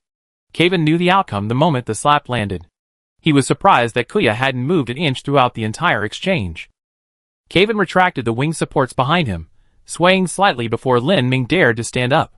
It wasn't that Lin Ming didn't want to help, he simply hadn't had the chance to intervene. The speed of their fight was too fast, and Lin Ming's attacks were wide-range, easily causing friendly fire. Therefore, rather than rashly intervening, it was better to trust Kaven. Kaven shook off the blood from his body, like a cat or dog shaking off water. This blood wasn't Kaven's, it was Kuya's. Kaven listened intently, then walked towards Kuya in the distance. Kuya saw Kaven approaching, staggered to his feet, but collapsed again before he could even regain his balance. Kaven's blow to the head seemed to have damaged his balance organ. Every time he stood up, he felt dizzy. Kuya could only lie there watching death slowly approach. Kaven extended a blood-red thorn from the center of his palm, intending to end Kuya's life. Lin Ming stood up behind him, wanting to check on Kuya's condition with Kaven, just in case anything else went wrong, but as soon as he stood up and took a step, he felt something was amiss. It wasn't Kuya who was acting strangely, nor was it Kaven. It was him who was acting strangely. He still didn't open his eyes, relying entirely on the silk threads to observe his surroundings. After so much time getting used to the silk, he was slowly adapting to using the threads to see his environment. But just now, as he stood up, he suddenly felt the surrounding silk threads tremble violently. Because Lin Ming was currently observing his surroundings through these threads, this tremor felt to him like the entire world suddenly shook. Lin Ming was quite frightened, because he discovered that the tremor had aftershocks. Amidst this tremor, Lin Ming frantically tried to find the source of the vibration. To determine the direction from which the vibration came, he could only carefully observe the silk threads around him, trying to find some pattern within them. Finally, Lin Ming pinpointed the location of the vibration. It was due east. From the moment Lin Ming could see these silk threads, he realized that these threads were only affected by him. Other people or things were all integrated within the silk threads. They were essentially one entity, but Lin Ming was different. Because Lin Ming fused with a primal element, this thread was left behind when the primal element shaped this world. But the vibration he's observing now. There's only one explanation. The cause of this vibration is a spider that shares the same primal element properties as him. In other words, Lin Ming sensed the fluctuations caused by a spider from a distant place. Judging by the amplitude of the vibration, it's highly likely that a new spider has awakened. No wonder Qi found it strange when he asked Qi about the number of spiders earlier. Spiders can sense each other's locations. Even if they can hide themselves in various ways, the impact on their silk at the moment of awakening cannot be concealed. These threads are the spider's unique sensory organs and tools. Just as he was intently sensing the threads around him, a voice suddenly rang close to his ear. "You can see?" Ouch! Lin Ming jumped in fright, instinctively opening his eyes. He was about to close his eyes again when he saw that Caven had already plunged the blood spike into Kuya's throat. Beside his head, Qi's head was sticking out, staring at him with open eyes. Caven finished dealing with Kuya, flicked the blood spike in his hand, and frowned. What a strange guy. He's certainly strong, but it feels like something's missing in his head. For most creatures, survival is instinct, but this guy with the flamboyant hair seems to have no will to live at all. He's like he's just playing around, playing until he dies, then letting it be, without struggling or resisting. Even as Caven plunged the blood spikes into his body, he was still smiling. Only after confirming that Kuya was dead did Caven open his eyes. Having dealt with that, Caven turned his head, and saw a head floating beside Lin Ming. He reached out his left hand, broke off the blood spikes from his right palm, and threw them directly at Qi's head. Qi watched the blood spikes fly towards her with a whoosh, and quickly ducked her head. Caven missed. Lin Ming quickly waved his hand at Caven. It's okay, she probably just has something to say. Qi poked her head out again, and quickly nodded. Yes, I just want to say a few words. Qi walked directly out of her spatial dimension, straightened her clothes, and Lin Ming noticed that the book he had bought for her was still tucked under her arm. The second book in the Forbidden Love series. Caven looked at the head floating in midair, feeling a sense of distrust. After all, this woman without white eyes had kidnapped Lin Ming at the entrance of the Assassin's Guild. Lin Ming looked at Qi, suddenly curious, and closed his eyes again, wanting to sense what she looked like beneath the silk. The result truly startled Lin Ming. Through the silk's vision, Qi's figure resembled a gigantic mountain. Lin Ming had to strain his neck to see Qi's body completely. Moreover, Qi's appearance within the silk wasn't the female form she appeared in externally, but rather a blurry, gigantic spider-like shape. Hiss. Wait. Lin Ming seemed to suddenly understand something. He quickly looked around, surveying his surroundings. When he first gained the silk's vision, he noticed the surrounding terrain seemed strange. At the horizon in various directions, there were many towering peaks reaching into the clouds, but he didn't remember those mountains. Upon closer inspection, those mountains appeared to slowly move. Those aren't mountains at all. Those are the locations of the other spiders. Qi, with a touch of ritual, flicked his sleeve and said, "What you see is called the World Thread." Caven, standing to the side, stroked his chin. Although he didn't understand what they were saying, he decided not to interrupt for now, and would ask Lin Ming later. Lin Ming, hearing the name World Thread, thought it was quite fitting. Qi continued, "The World Thread was created by the primordial elements when they constructed the world to stabilize space. The World Thread is both a constraint and a support for space. No one, except the primordial elements themselves, can change the World Thread. Even spiders can't do it?" Qi shrugged. "Yes, even spiders can't. We can only see the silk. We can't directly change the position and arrangement of the silk like you just did." Qi paused, then added, "Maybe a fully formed spider could." "Then what was that vibration just now?" "It was the spider's awakening. Didn't you say spiders can't change their silk?" "Yes, spiders don't have the ability to change their silk, but spiders and silk have a symbiotic relationship. When a spider is born, the total density of silk in the world is altered, causing that vibration." Lin Ming understood. However, he was still skeptical of Qi's words.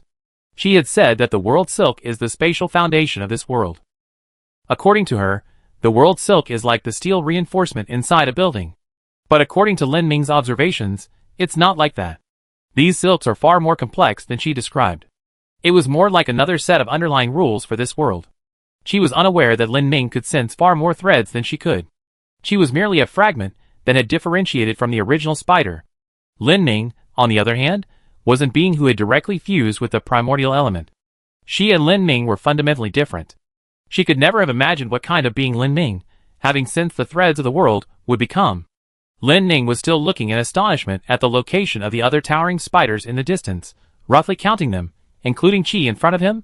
There were 6 in total. Of the 6, 2 were rather unusual.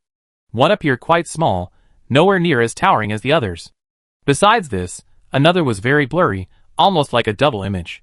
Lin Ming opened his eyes, analyzed the surroundings, and suddenly realized. That direction was towards the National Council. These double images must be the elders, who had split him into 5. And the slightly smaller one, could it be Arn's? Lin Ming suddenly had the location of all the spiders, and for a moment, he was somewhat excited.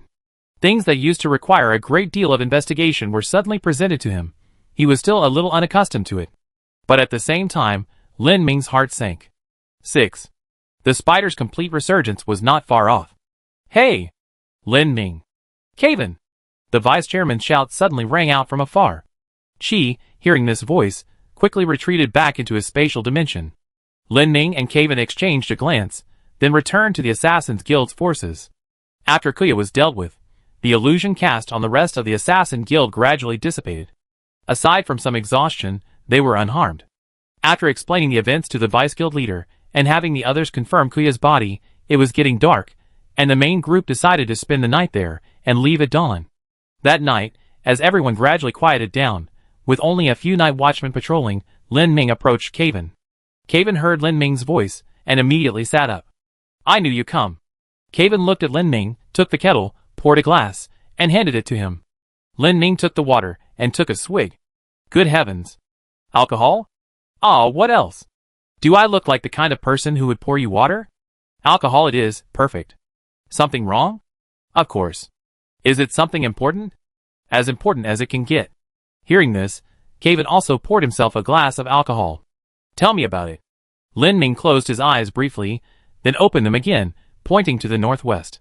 Arn's might be over there. Huh? Caven was about to take a sip of his drink when he was startled by this. Lin Ming then pointed to the east and west.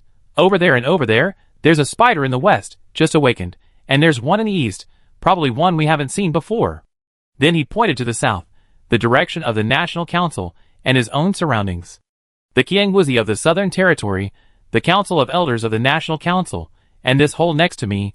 Lin Ming gestured a circle, then made a 6-pointer. 6 spiders, I know their locations. Caven stared blankly at Lin Ming's words for a long time. Lin Ming, holding his wineglass, sighed. Perhaps. The conflict is about to begin. Caven knew that the conflict Lin Ming was referring to wasn't the kind between the assassins and the National Council. It was a conflict between spiders and all other life forms. Lin Ming downed his drink in one gulp, then began frantically scratching his head. His thoughts were a jumbled mess. He was somewhat at a loss. Caven, on the other hand, remained calm, sipping his wine and watching the drunken Lin Ming. Lin Ming scratched his head for a long time, turning his hair into a mess, and asked Caven in a daze, what should I do now? Kill all these spiders? That's possible. But even if you get rid of all the spiders, the problem might not be completely solved. There's still the Lord of Man, that ticking time bomb. Caven ignored Lin Ming's rant. He knew Lin Ming already had a plan. Sure enough, after venting his frustrations, Lin Ming simply laid down on the ground. I'm going to find Arns. To ask about the future? Yes. Is it about the prophecy? Yes, but not entirely because of the prophecy. I discovered that the spiders have very different personalities. There's the extremely radical Elder Council, the relatively calm Qiangwuzi, and then there's this Qi who likes to read erotic novels. Among all the spiders, Arn seems to be the most unique. I decided to ask her some questions. So when do you leave? After returning to the Assassin's Guild, I make some preparations and then leave. But the alliance between the Assassin's Guild and other forces. Lin Ming sighed. We can't manage both. Let's trust the guild leader and the others. Having decided on the plan, Caven stood up, walked to Lin Ming, and clinked glasses with him, who was lying on the ground. As the two of them drank under the moonlight, discussing their next move, not far from them, in his own space, Qi was curled up, squatting on a large chair, his two dark eyes wide open, completely motionless. She was pondering something. She had only just realized what Lin Ming's ability to control the world silk meant. Simply controlling the world silk itself isn't particularly terrifying. Even at its peak, it only affects the space of this world. But the problem is, Lin Ming is the lord of the mythical fungi. He possesses the ability to absorb elements. Qi's eyes widened. She was a spider, and normally didn't sweat. But now she felt a cold sweat running down her back. For the first time, she was terrified by her own imagination. Fungi can corrupt and absorb matter in this world. In her knowledge, Ershram was the destroyer of this world. He possessed the ability to cleanse this world. But what happens after the cleansing? She suddenly had a hypothesis. An extremely bold hypothesis. Lin Ming might not only be the destroyer of this world. The world is inherently composed of elements and elemental-like fields, all of which are essentially contained within the world silk. With sufficiently precise control over the silk, it's theoretically possible to reassemble elements and fields. Theoretically, it's even possible to create things out of thin air. If Lin Ming truly possessed this ability, he could first dissolve everything, and then, through the world silk ability, reassemble the elements, fields, and other scattered fragments of the world. He could recreate a world. Lin Ming, very likely, is both a destroyer and a creator. What he can do is not merely destroy worlds, but also renew them. Chapter 288. The main force of the Assassin's Guild was only half a day's journey away from home. After being annoyed by Kuya, their pace suddenly quickened. Regardless, getting home was the priority. Being on their own territory provided a sense of security. The others were relieved to be back with the Assassin's Guild, but one person's mindset was somewhat different. That was the boss lady. The boss lady hadn't expected that she, this seasoned veteran, would be so nervous at a time like this. She felt as shy as a newborn rabbit. To give Yanfeng a surprise, the others didn't tell headquarters about this. Lin Ming, along the way, familiarized himself with the use of world silk while discussing the upcoming alliance with Nazi and Wilhelm. He also clearly stated that he would be leaving the Assassin's Guild for some matters, and he might not be present for the headquarters alliance, including the conflict with the elders. Nazi was prepared for this. Because he had received instructions from the guild leader that Lin Ming's whereabouts could not be restricted. If he wanted to leave, he should be allowed to go. If he needed combat power, it could be assigned as appropriate.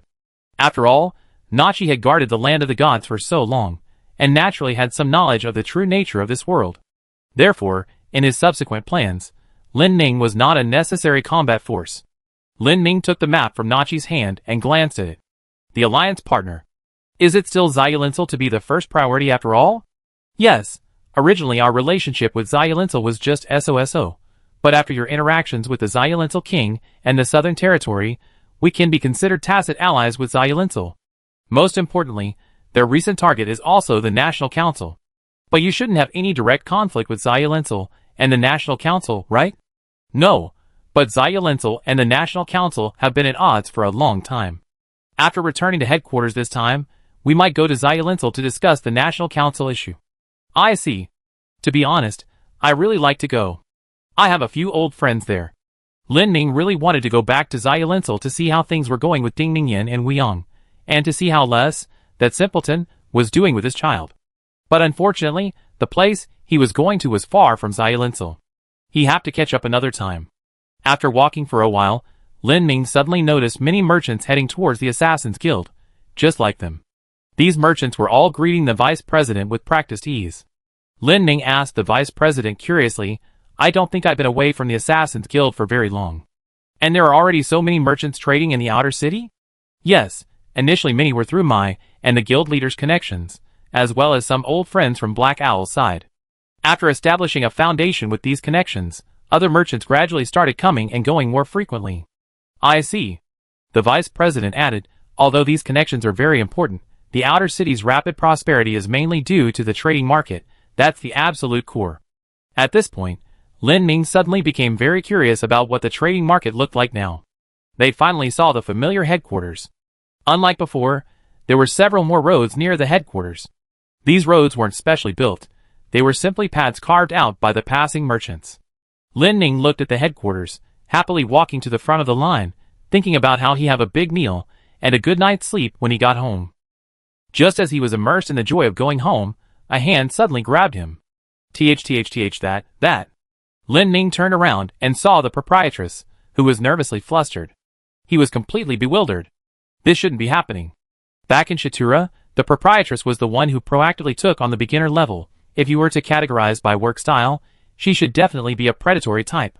The proprietress stammered, is what I'm wearing strange? Is it making me seem frivolous to come like this? No, I think Secretary Yin will like it. Really? Yes. Then I'm relieved. You can rest assured. Knowing Secretary Yin as we do, your appearance will be a sure kill. Upon arriving at the Assassin's Guild's gate, Lin Ming obediently waited for it to open, but the others were clearly less disciplined. Nazi teleported inside in a flash. Mei Yi and Susa jumped in with 2 quick movements, and Heisen initially wanted to jump in too, but halfway through his run-up, he realized his injuries hadn't fully healed and his leg was still a bit limp, so he retreated. They dared to force their way into the Assassin's Guild, because the vice president was there. It was like a group of children running wild under the protection of their parents. They thought that scaling the wall to enter the guild right under the vice president's nose wasn't breaking the rules. But just as the 3 of them reached the main gate, they suddenly heard the vice president shout from outside, violation of the rules by climbing over the main gate, 200 fine per person. Hearing this, the 3 quickly climbed back over the gate. The vice president nodded. Climbed over again, totaling 400 fines. Heisen, who had failed to climb over the gate, grinned gleefully. Ha ha ha, 400, ha ha ha, thankfully I'm still lame. After a while, the gate opened, and just as they were about to enter, they saw Yin Feng walk out. Yin Feng knew they had returned. After all, with so many people, it was obvious they were a large force from the Assassin's Guild. Yin Feng, holding a stack of documents, didn't look up, muttering to himself as he flipped through them. List of goods entering the outer city exchange. List. Line the goods in a queue, register them one by one, and choose one person to be responsible for each vehicle. The vice president was well prepared for the goods registration. She had already divided the goods into 2 parts. Private purchases, and goods for the Assassin's Guild's public use. Now, all that was needed was to register the public goods one by one. Yin Feng glanced at the length of the queue, scratched his head, and began registering the goods.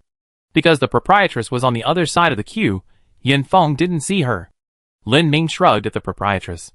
That's how Yin Feng did things. Anything entering or leaving the Assassin's Guild, even cats and dogs, he had to register. The vehicles carrying goods entered the gate one by one, and Yin Feng meticulously recorded the quantity, type, purpose, and whether it was reimbursed on his form. After the others delivered their goods inside, they didn't rush to leave. A group of people furtively crowded near the gate, watching the last vehicle in the line. The person in charge beside that vehicle was the proprietress. Finally, the line reached its end. The proprietress tried to back away, but Lin Ming grabbed her and shoved her near Yin Feng. Yin Feng, without even looking up, asked, "Last one, right? What goods?" The proprietress hadn't heard a word Yin Feng said. Her mind was completely blank. This person is so cute, so cute, oh my. So cute. Seeing the proprietress was stunned, Lin Ming said, "It's rabbits from Shitura." Yin Feng looked up, puzzled. Rabbits? What do we need rabbits for? Then our secretary Yin froze on the spot. The documents recording the goods scattered on the floor, the registration form slipping from his hands, with a rustling sound. The proprietress looked at Yin Feng and pointed to herself. "I'm the rabbit of Shichilua." Because of his height, Yin Feng could only see the proprietress's chest when he first looked up. But even with just that one glance, he recognized who it was. Yin Feng stared at the proprietress, his mind blank. He never expected the proprietress to come directly to the Assassin's Guild. Looking at that familiar smiling face, he felt his heart pounding so hard it felt like it was going to burst his ribs.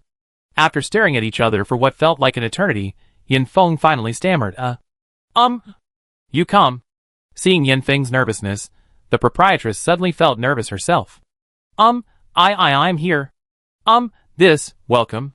Well, it's an honor. Watching the two awkwardly chatting at the door, the vice president suddenly burst out from the crowd. She was beaming with excitement, strode aggressively towards the landlady and Yin Feng, bent down, and with lightning speed scooped up the landlady, hoisting her onto her right shoulder. Then, with her free left hand, she grabbed Yin Feng by the back of the collar and lifted him up. "Let's go! Let's talk inside." The members of the Assassin's Guild watched as the vice president, carrying one person and lifting another, headed towards Yin Feng's office, like a human trafficker making a bountiful harvest. The vice president strode upstairs, surveying Yin Feng's office. It was filled with files and a desk. There wasn't even a sofa, let alone a bed. She was very dissatisfied. So she carried one person, and then moved to another location. She went to the hotel next door, stomped upstairs, kicked open the door of a double room, and tossed the two people inside. Yin Feng and the landlady were completely bewildered. The vice president left with the words, "Let's talk, don't worry about work first," and slammed the door shut. The vice president's attitude towards relationships was always this direct. With hearts set on each other, genuine feelings, mutual affection, and a long-awaited reunion, every second was precious to them. At such a crucial moment, there was no time to linger at the door. The vice president felt she had done a great deed and was very happy. Secretary Yin and the landlady, thrown into the room, were stunned for a while before suddenly bursting into laughter. "Why are you here so soon? Didn't I say in the letter? I was in a hurry." Yin Feng's face suddenly turned red upon hearing this. "Besides, you already arranged everything quite clearly in the letter." "What, am I too early?" Yin Feng shook his head. "No, you're just in time." Are you thirsty? Why do you keep swallowing?" "I'm not thirsty." "Did I swallow?" "I try to control myself." The landlady looked at Yin Feng, as if suddenly remembering something. She sat on the bed and beckoned him closer. Yin Feng walked to the bedside with a puzzled expression, only to see the landlady reach into her bosom and pull out a small object. Yin Feng was utterly shocked. First, he was shocked that that place could actually store things. Second, he was surprised that what the landlady had pulled out was actually the keepsake he had asked Lin Ming and the others to give to her. The hair clip. The landlady held the hair clip, gesturing for Yin Feng to lower his head. Yin Feng bent down before the proprietress, gazing at the turbulent abyss before him. The proprietress pinned a hair clip to Yin Feng's head, nodding in satisfaction. "Yes, you looked like this the last time I saw you." Yin Feng touched the hair clip, which was still warm. Indeed, the last time he went to Shichiloa, because of the heat, he found his bangs in the way, and had always used a hair clip to hold them back. Looking at her secretary, whom she had finally met after traveling so far, the proprietress decided to make her move. She beckoned to Yin Feng again, indicating that she had something to say, and asked him to come closer. Yin Feng curiously took 2 steps forward, but as soon as he took a step, the proprietress seized the opportunity and lightly kicked his ankle. Yin Feng lost his balance, swayed, and fell headfirst into the proprietress's arms, crashing headfirst into the highly effective shock-absorbing mat. The proprietress lowered her head and whispered in Yin Feng's ear, "Why are you in such a hurry?" Then she blew on it. What happened next was like a half-melted candy, soft, moist, sticky, and sweet. Lin Ming and the others naturally wouldn't disturb the two's private time. They were all unloading the goods while thinking to themselves, "Won't they end up with a whole litter of goods?" Just as Lin Ming was helping unload the goods, the chairman suddenly appeared near the gate. He looked at the truckloads of goods, silently calculating how much they cost. He had been mentally prepared before the vice chairman left, but he hadn't expected to buy so much. Behind the chairman was a strange person. This was a man, quite robust, with bright, piercing eyes, thick eyebrows, and a perpetually smiling face. His head was covered in a cascade of soft, thick, and slightly messy black hair. All these features would make him easily recognizable in a crowd, but the first thing everyone noticed wasn't his face, but rather the top of his head. On his head were 2 pointed, erect, black ears. These ears would occasionally twitch from side to side. Lin Ming was moving things, while the cat was drinking water nearby. But the moment this person appeared, the cat froze in its drinking motion.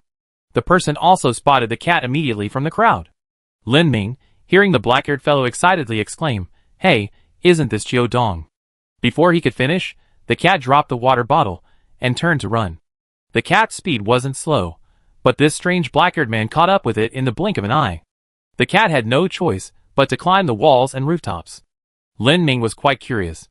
Since this person was brought by the guild leader and didn't seem malicious, he approached the man and asked, "Do you two know each other?" "Ha ha. We known each other since we were little. He even gave me food." The cat, "It's for standing on end on the roof," shouted down, "That's something I threw away. Something I didn't want. Something I threw away. It wasn't for you." "Ha ha ha, you won't admit it. We're good friends." "Who said we're good friends?" "Annoying dog." This guy was the type of person the cat was worst at dealing with. Enthusiastic, cheerful, outgoing, and optimistic to an almost unbelievable degree. The man turned to look at Lin Ming and grasped his hand firmly. "Hello, Lin Ming.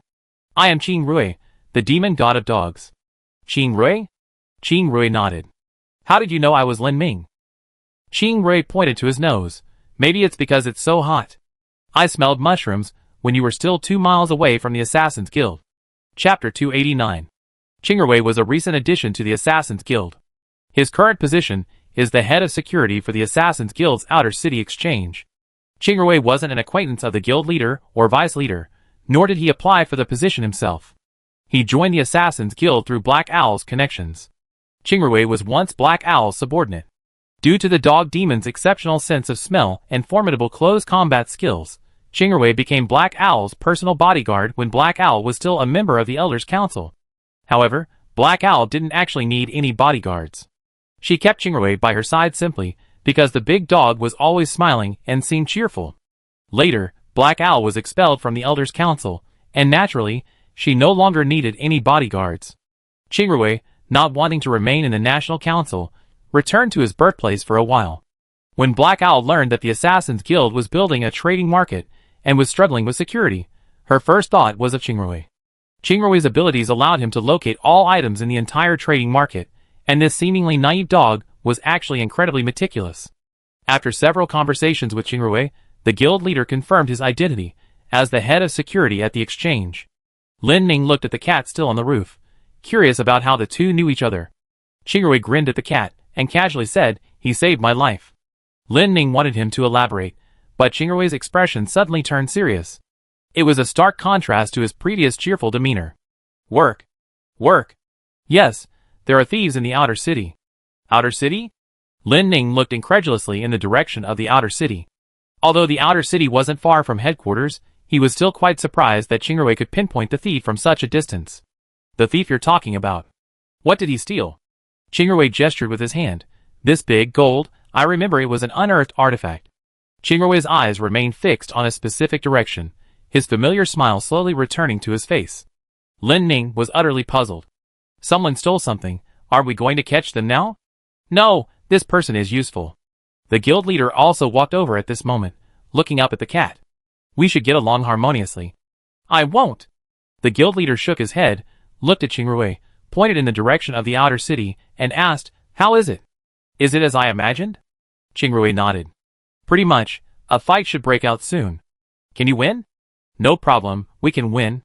Lin Ning, listening from the side, was completely confused. Could you two please explain? The guild leader smiled. The Outer City has just opened to trade, and there's a shortage of manpower in all aspects, especially the exchange. We've been recruiting recently. These outsiders have somewhat complicated backgrounds, especially in Qing's security department. Some of the new recruits are acting suspiciously. Lin Ning stroked his chin for a moment, then tentatively asked, "So, you suspect these new security guards might be embezzling?" The guild leader nodded. Exactly.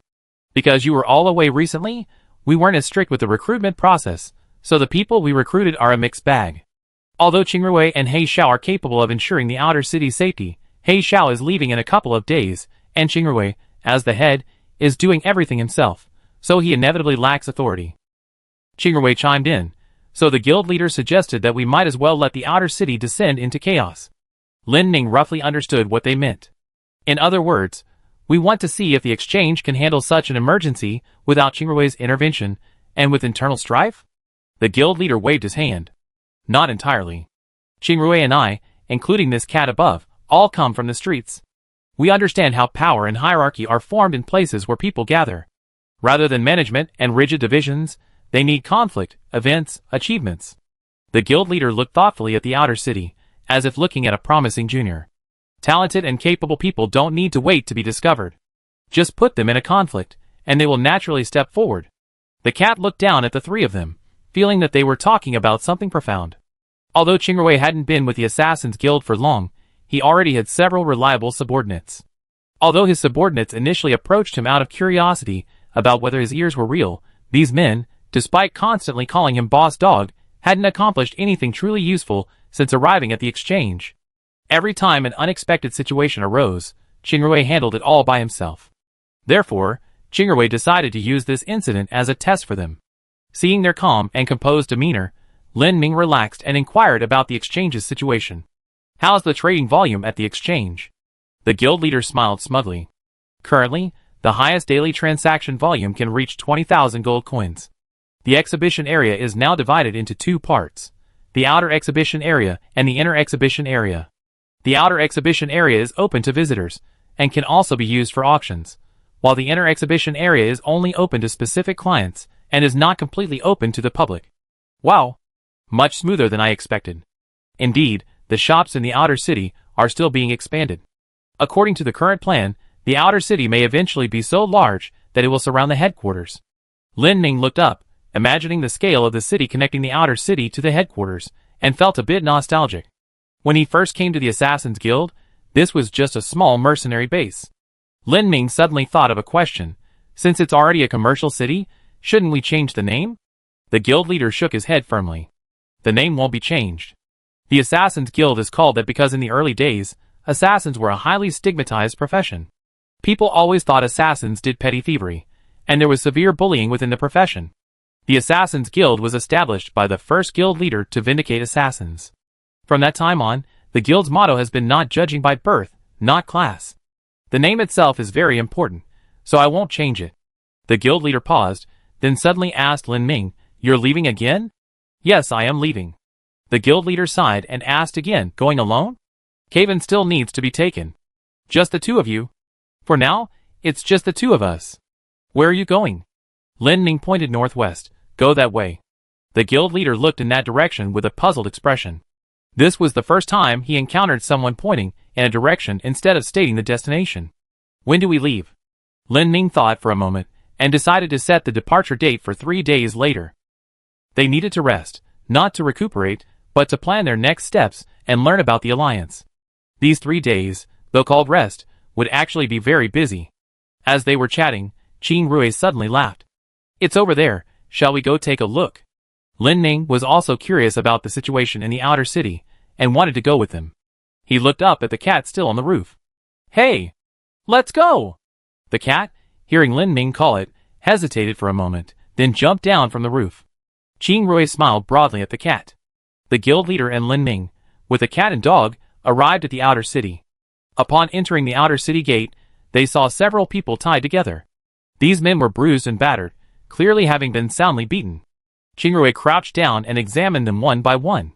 Just as Qing Rui and the chairman had suspected, these were indeed the security personnel recently recruited by the exchange. Qing Rui walked a few steps forward and arrived at the exchange entrance.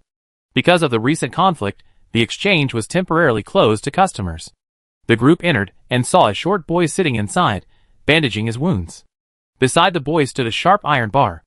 The boy looked energetic and spirited, with fierce eyes, mostly white and less black, always seeming to glare at others. He had short, stiff hair that made him look like a hedgehog. The boy, who had been muttering curses, immediately beamed upon seeing Qing Rui. "Boss!" Lin Ning felt the address was odd, but Qing Rui seemed quite pleased. All done with the business? Where's the merchandise?" The boy pointed to the back of the inner exhibition hall. "The young lady in the back is assessing the damage." "How old are you yourself, calling someone a young lady?" The boy finished bandaging his wound, grabbed a nearby iron bar, and walked out the door. Qing Rui asked curiously, "Where are you going?" "On duty, still on shift." Lin Ning watched the boy's retreating figure, clicking his tongue in amazement. If all the mercenaries of the Assassin's Guild had this work ethic, the Assassin's Guild could probably establish its own nation. Qing Rui checked the condition of the merchandise in the back exhibition hall. Fortunately, it was a sturdy item, not badly damaged, otherwise, the Assassin's Guild would have had to pay a hefty sum. In the back exhibition hall, Lin Ning saw that familiar face. Black Owl, dressed in loose-fitting clothes. Black Owl's gray hair was piled up on her back. She sat in a chair, legs crossed, holding a cup of tea. Black Owl looked quite relaxed now, her demeanor different from when they first met. Now, she resembled a still charming noblewoman. Perhaps because she had changed out of her black mage robes, the murderous aura around her had lessened considerably. Black Owl saw them and nodded, taking it as a greeting. Qing Rui hurriedly returned the greeting. "Madam, you're here?" "Madam?"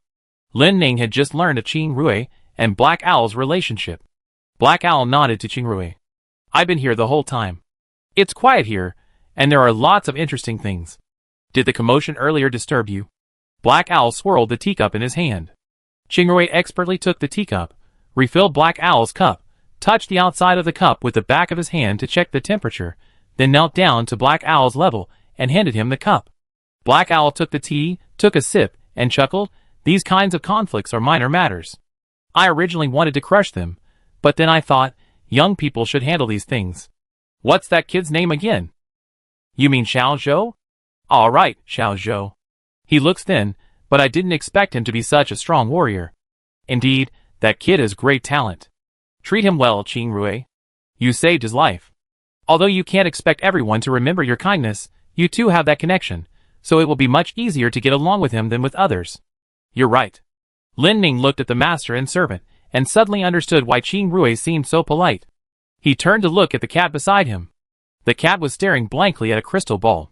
Black Owl sipped his tea and suddenly asked Qing Rui, "You're now the head of security here, so you must have many subordinates. I used to boss you around all the time. Are you sure you're not a good leader?" Qing Rui thought for a moment and replied, "What can I do? I learned slowly from you, young master." Hearing the word young master, the guild leader got goosebumps. Can we not address each other like that? It gives me the creeps. Black Owl glanced at Lin Ming, then suddenly asked about Ping Jing. The news has reached here. You killed the second one? Actually, it can't really be considered me who killed her. The process was quite complicated. Black Owl said meaningfully, regardless of the process, the result is already clear. This world is wound up, it can't be stopped. Black Owl stood up, stretched, and walked towards the door.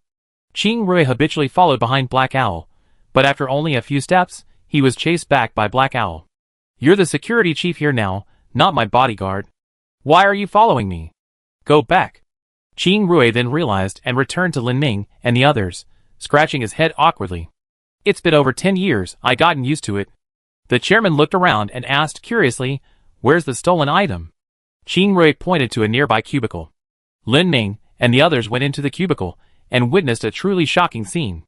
In the room, there was a display shelf displaying items that hadn't yet been priced or had been bid on, but hadn't been taken yet. In front of the shelf stood 3 women. These 3 women were slender and elegantly dressed, but none of that mattered. What mattered was that they all looked exactly alike. When they saw the president enter, they happily twirled around in front of him, then asked in unison, question, which one was born last? The president looked distressed. Do we really have to play this every time we meet? The 3 nodded in unison. The president stared for a long time, then pointed to the woman on the far left. Haha, the guild leader guessed wrong again. Wrong. Wrong again. Qing Rui looked at the guild leader and revealed the answer. It should be the one in the middle. The 3 of them smelled different. I'm not you. Who can tell just by looking? Lin Ming asked curiously, who are they? The 3 looked at Lin Ming, all seeming to suddenly understand. You're Lin Ming, right? I heard so much about you. I heard so much about you. With the guild leader's introduction, Lin Ming learned that these 3 were cornerstones of the exchange. They were appraisers. The 3 sisters' surname was Kue, and their given names were Kue no Si, Kue no Chi, and Kue no Jio. Ji Si was the eldest sister, Ji Chi was the second sister, and Ji Jio was the youngest sister. Lin Ming found it quite puzzling. Shouldn't they usually be called Kue no I, Kue no Air, and Kue no San? Why 4, 7, and 9? Unable to contain his curiosity, he asked the 3 sisters and learned that their names were actually their birth times. Lin Ming also discovered that although they looked exactly alike, even had identical builds, their personalities were vastly different. Once they got to know each other, they could be distinguished. However, this was on the condition that they wouldn't play pranks by pretending to be sisters. If they deliberately didn't want others to be able to tell them apart, then apart from Qing Rui, probably no one could tell who was 4, who was 7, and who was 9. Chapter 290. The president looked at the 3 sisters, who seemed to have multiple copies of each other, and asked, where is the stolen item? One of the sisters took a box from the shelf. It's here. The head nurse opened the box, and Lin Ming saw a golden statue inside. The statue was about the size of a palm, and it looked like a deity. Lin Ming felt the statue looked somewhat familiar, but he couldn't remember where he had seen it before. Just as the president and Lin Ming were examining the small statue, the 3 sisters suddenly took a large sword from the shelf. The sword was simply wrapped in cloth, and because it was so heavy, all 3 of them had to lift it together to move it down. Slow down, slow down. It's so heavy. I can't take it, I'm going to be crushed. Qing Rui watched the 3 of them trembling as they lifted the sword, and, feeling curious, reached out to support it. Only then did she realize how heavy the sword truly was. This was definitely not a weight a normal person could wield. Qingrui held it for a while, then her arms started to ache. Where should we put this? The three sisters chattered again. Put it here. The table will break. Qingrui is so strong. Come help, stop acting crazy. 1, 2, hee-ho. After much fuss, the great sword was finally moved to a table to the side. Lin Ning also curiously went over to examine the great sword. The sword was incredibly heavy, the blade was about the width of Lin Ning's 2 palms put together, and it was covered with illegible characters, densely packed like scriptures on the blade. Moreover, this great sword actually had a groove. Huh? Lin Ning looked at the groove, then at the statue from before. The statue's outline was exactly the same as the groove on the great sword. Could they be one? The three sisters all looked up and gave Lin Ning a thumbs up. You guessed right. They took the statue and carefully placed it into the groove. Careful. Ah, it's in. Don't go crazy. Oh, okay. After the statue was embedded in the sword was restored to its complete form. The scriptures, the statue, and the disproportionately large blade, upon closer inspection, it was clear that this was likely a decorative item, something like a ceremonial sword. Looking at the sword, Lin Ning felt its true purpose was probably to decorate a place like a church. Wait, a church? Lin Ning suddenly bent down and examined the statue more closely. No wonder he felt the statue looked familiar.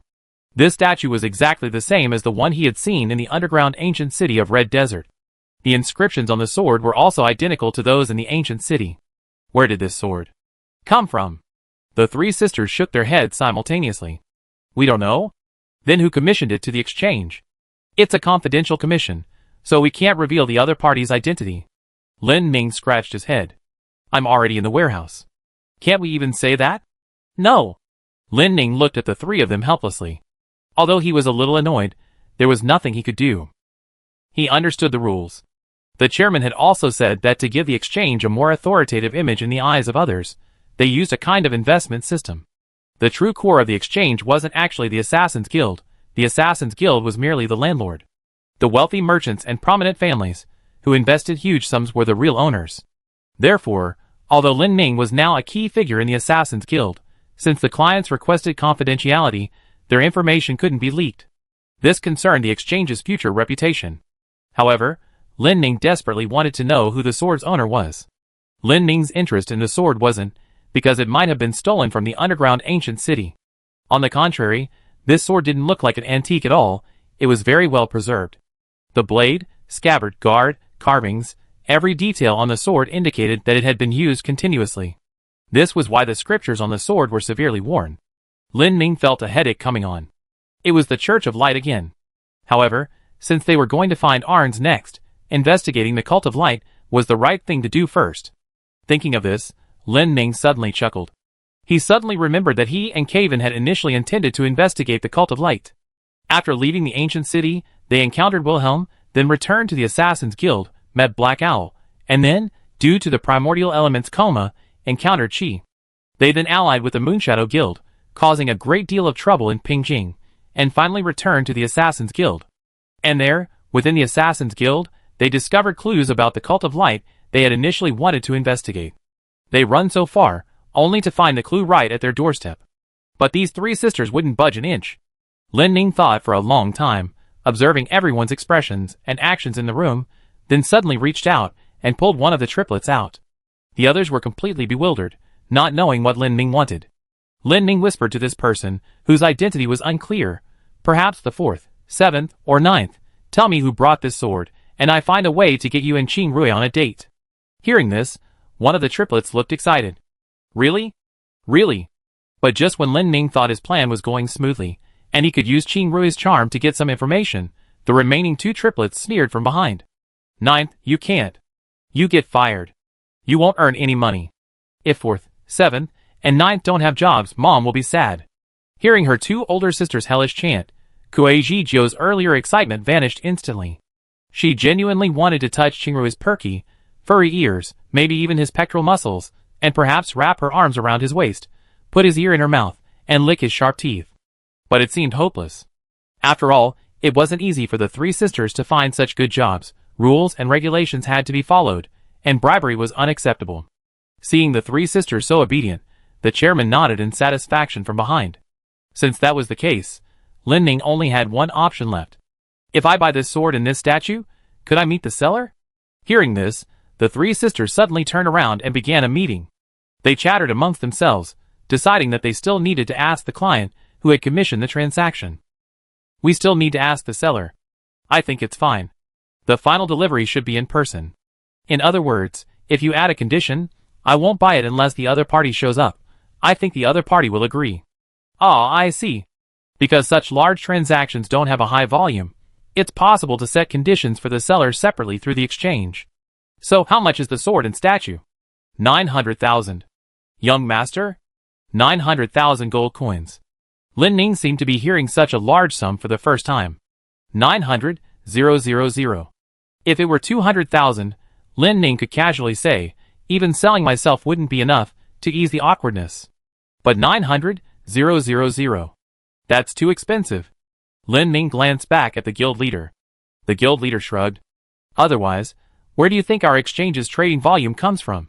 By the way, are you really going to buy it? Lin Ning gritted his teeth and nodded. If you really buy it, we can waive all transaction fees, and the final price will be around 820,000. Lin Ning felt that this price was specifically targeting him, because he really had that much money. From the crystal mining area to the later roasted pork knuckle chain, Lin Ning had already saved up a considerable sum of money. If he really bought this sword, he would instantly become a penniless mushroom with nothing. Lin Ning went out to find Caven with a long face. He still needed to discuss this with someone. Caven was eating panna cotta by the roadside near the exchange. At first, Caven was just curious about what this soft-looking thing tasted like, but after taking a bite, he found it surprisingly delicious. As Caven happily ate spoonful after spoonful, he turned around and saw Lin Ning walking over dejectedly. What's wrong? Lin Ning told Caven about the great sword in the exchange. Caven, licking his spoon, asked, so, to find out who that person is, we have to buy that sword? Yes. Couldn't we have gone through some back channels? That's what I was thinking too, but the guild leader said that the exchange is somewhat independent of the Assassin's Guild, so it's difficult to use personal connections. So you still want to buy it? I haven't decided yet. How big is the sword? Lin Ning gestured with his hand. If it stood upright, it would be about shoulder length. Such a big sword, you can't handle it. Besides, even if you buy it, you might not get any useful information. That's true, but I have a feeling this person definitely knows something. After all, we're sure that sword belonged to the Church of Light, probably brought out by a group of people who escaped when the church split. Caven turned to the shopkeeper and gestured for another bowl. What are you eating? Pancake. Is it good? It's good. Why isn't there any for me? You didn't say you wanted any. Lin Ning, while thinking about buying the sword, also bought a bowl of pancake. Oh! It's delicious. It's said that the outer city is currently seeking culinary masters from all over to settle in, so assassins won't just have iron shield cakes anymore. Very good, very good. Caven glanced at Lin Ning. But if you buy that sword, you probably won't be able to afford this stuff. Lin Ning, who had been happily eating, suddenly lost all taste in his milk pudding after hearing this. He wanted information about the Church of Light, but didn't want to spend money. Lin Ning, spoon in his mouth, started thinking. Caven, while eating, watched a mushroom slowly grow on Lin Ning's head and fall onto the table. As the mushroom landed, Lin Ning suddenly had an idea. He thought of the commotion at the exchange at the beginning. Although the seller didn't show up, those who came to steal might know something. Otherwise, why would they specifically target this Church of Light sculpture? Caven agreed, finding his point reasonable. However, these thieves had already been taken to Susa for interrogation. These people dared to act so brazenly, they probably wouldn't leave the Assassin's Guild without leaving behind several fingers. Let's go! Lin Ning stood up, grabbed Caven, and headed outside. Wait! We haven't finished eating yet. Eat as we walk. Lin Ning, with Caven in tow, rushed to the headquarters detention cell.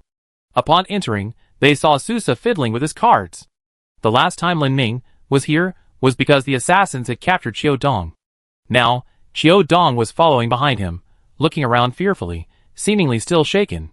Susa, seeing them, was very curious. Rare guests. We have some questions we'd like to ask those people who stole from the exchange earlier. Susa pointed to the detention cells at the end of the corridor. Over there, 4, whatever you like. Lin Ning strode over. Inside the cell were 4 people. These 4 seemed quite unconcerned about being arrested, chatting leisurely, while making disparaging remarks about Qingrui and the three Kuei sisters.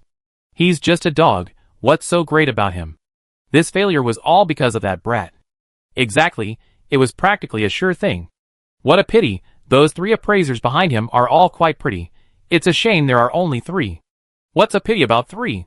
For it would be one for each of us. Humph, that makes sense, ha ha. Seeing them chatting so happily, Lin Ming decided to eavesdrop for a while. Unexpectedly, he actually overheard something useful. One of the men in the cell said, "How much do you think that golden statue is worth?"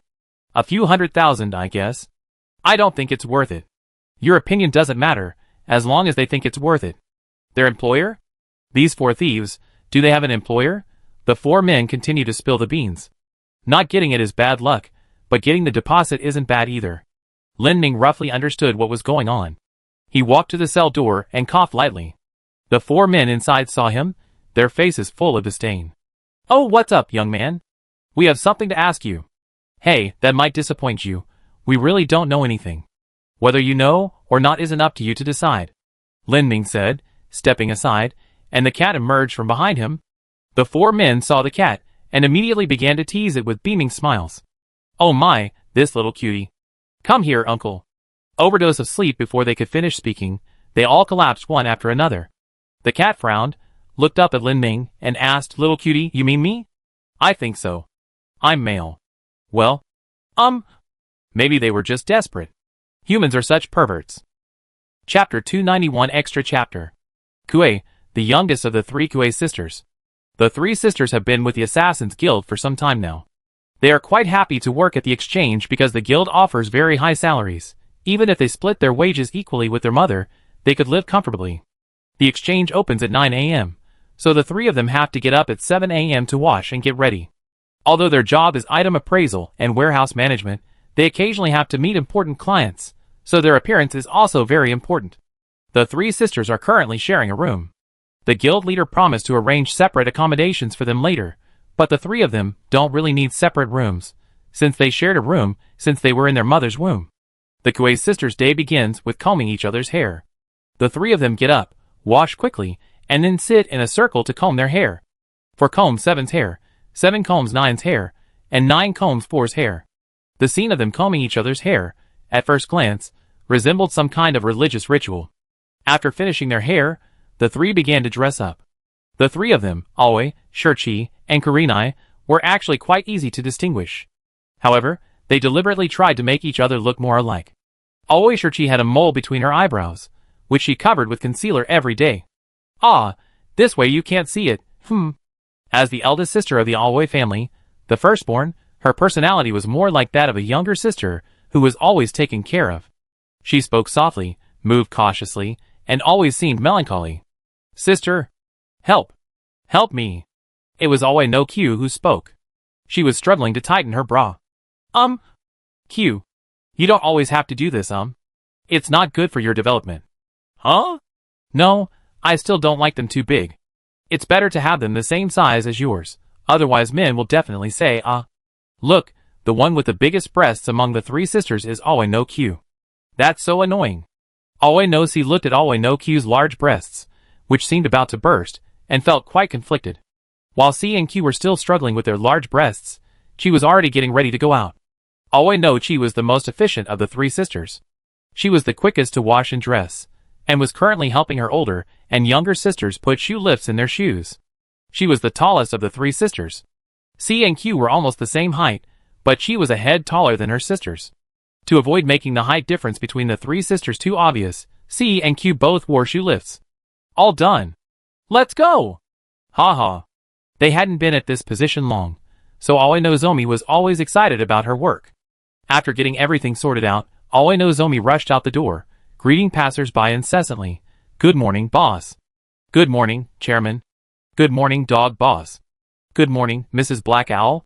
While Aoi no Zomi was already organizing the warehouse registration forms, Aoi no Zomi 4 and Aoi no Zomi 9 had just finished dressing and arrived at the exchange. 4 and 9 arrived at the exchange and were greeted by Qing Rui at the entrance. "Mr. Qing Rui." "Good morning." Qing Rui had only arrived at the exchange a few days ago, and he hadn't yet become familiar with the other employees. Their impression of him was merely that of a somewhat imposing man with animal ears. Aoi no Q was still wondering why Aoi no Q hadn't greeted Chingrui when she turned her head and saw Aoi no Q staring blankly at Chingrui's ears. Hey, Q. Don't be so rude. Oh, good morning, Mr. Ears. Chingrui was completely confused. Mr. Ears? Q realized she let something slip and quickly rushed into the storeroom. Aoi no Q liked Chingrui's ears. And she also liked the animalistic scent on Chingrui. She always felt that Chingrui reminded her of a big black dog she used to feed when she was a child. The three of them officially began their work. The first thing they had to do was memorize. Memorize all the items that entered the storeroom. This step wasn't just about remembering names. They needed to memorize the details of every item in the exchange. For example, the weight, texture, location and size of damage on a weapon's blade, forging marks, and scratches. For example, the size, dimensions, weaving technique, origin of raw materials, smell, and color code of clothing. Only the three Aoi sisters could do this. Their observation and memory were extraordinary. When the Assassin's Guild tested them, the guild's secretary, Yin Feng, once suspected they were of demonic origin. The three worked very efficiently, quickly finishing the day's newly arrived items. Ah, all done. Aoi number 9 stretched, while number 7 and number 4 cautiously eyed their little sister's chest, afraid it might suddenly burst open. Seeing there was no work to do for the time being, the three began to chat. Ah, I feel like touching Chingrui's ears. Aoi number 9 is deeply obsessed with Chingrui's ears. Aoi number 4, as the eldest sister of the Aoi family, keenly sensed her younger sister's odd behavior. Number 9, do you like Mr. Chingrui? Huh? Haven't you thought about that? Never thought about it. Aoi number 4 and Aoi number 7 looked at their silly sister and shook their heads. The three of them were only 18 years old. Although they were about to turn 19, they were indeed only 18 this year. Because they had been working hard since they were 10, none of them had any romantic experience. Therefore, when discussing the topic of love, the three of them spoke as if they were talking about some otherworldly legend. Kue no Q sat cross-legged on the floor, leaning against the shelf, scratched her head, and asked, "You're asking me if I like you? What exactly constitutes liking someone?" The eldest sister, Kue no Si, hesitated a bit, but felt she had to answer her younger sister's question properly. I guess. You want to be together forever? I feel like the only people I want to be with forever are the two of you. Hearing this, Kue no Chi crossed her arms and said happily, "Because we're sisters." Chi, your voice is too loud. Very loud? Ha ha. As for Chingrui, rather than being together forever, I'd rather touch her first. Touch? Yeah, don't you think it would be nice to touch her? Touch. The three sisters simultaneously stretched out their hands, making a touching motion. However, judging from their gestures, the places they imagined touching were different. But, just wanting to touch her, I don't think that counts as liking her. Huh? What should it be called then? Let me think. The three sisters were silent for a moment, then suddenly looked up together. Ah. Oh. Ah. They all came to the same answer, but none of them dared to say it. It's that. What people call meat. That thing. Aoi number 4, her legs wrapped around her hands, hesitated, unable to say it. Ha ha. It's physical desire. 7.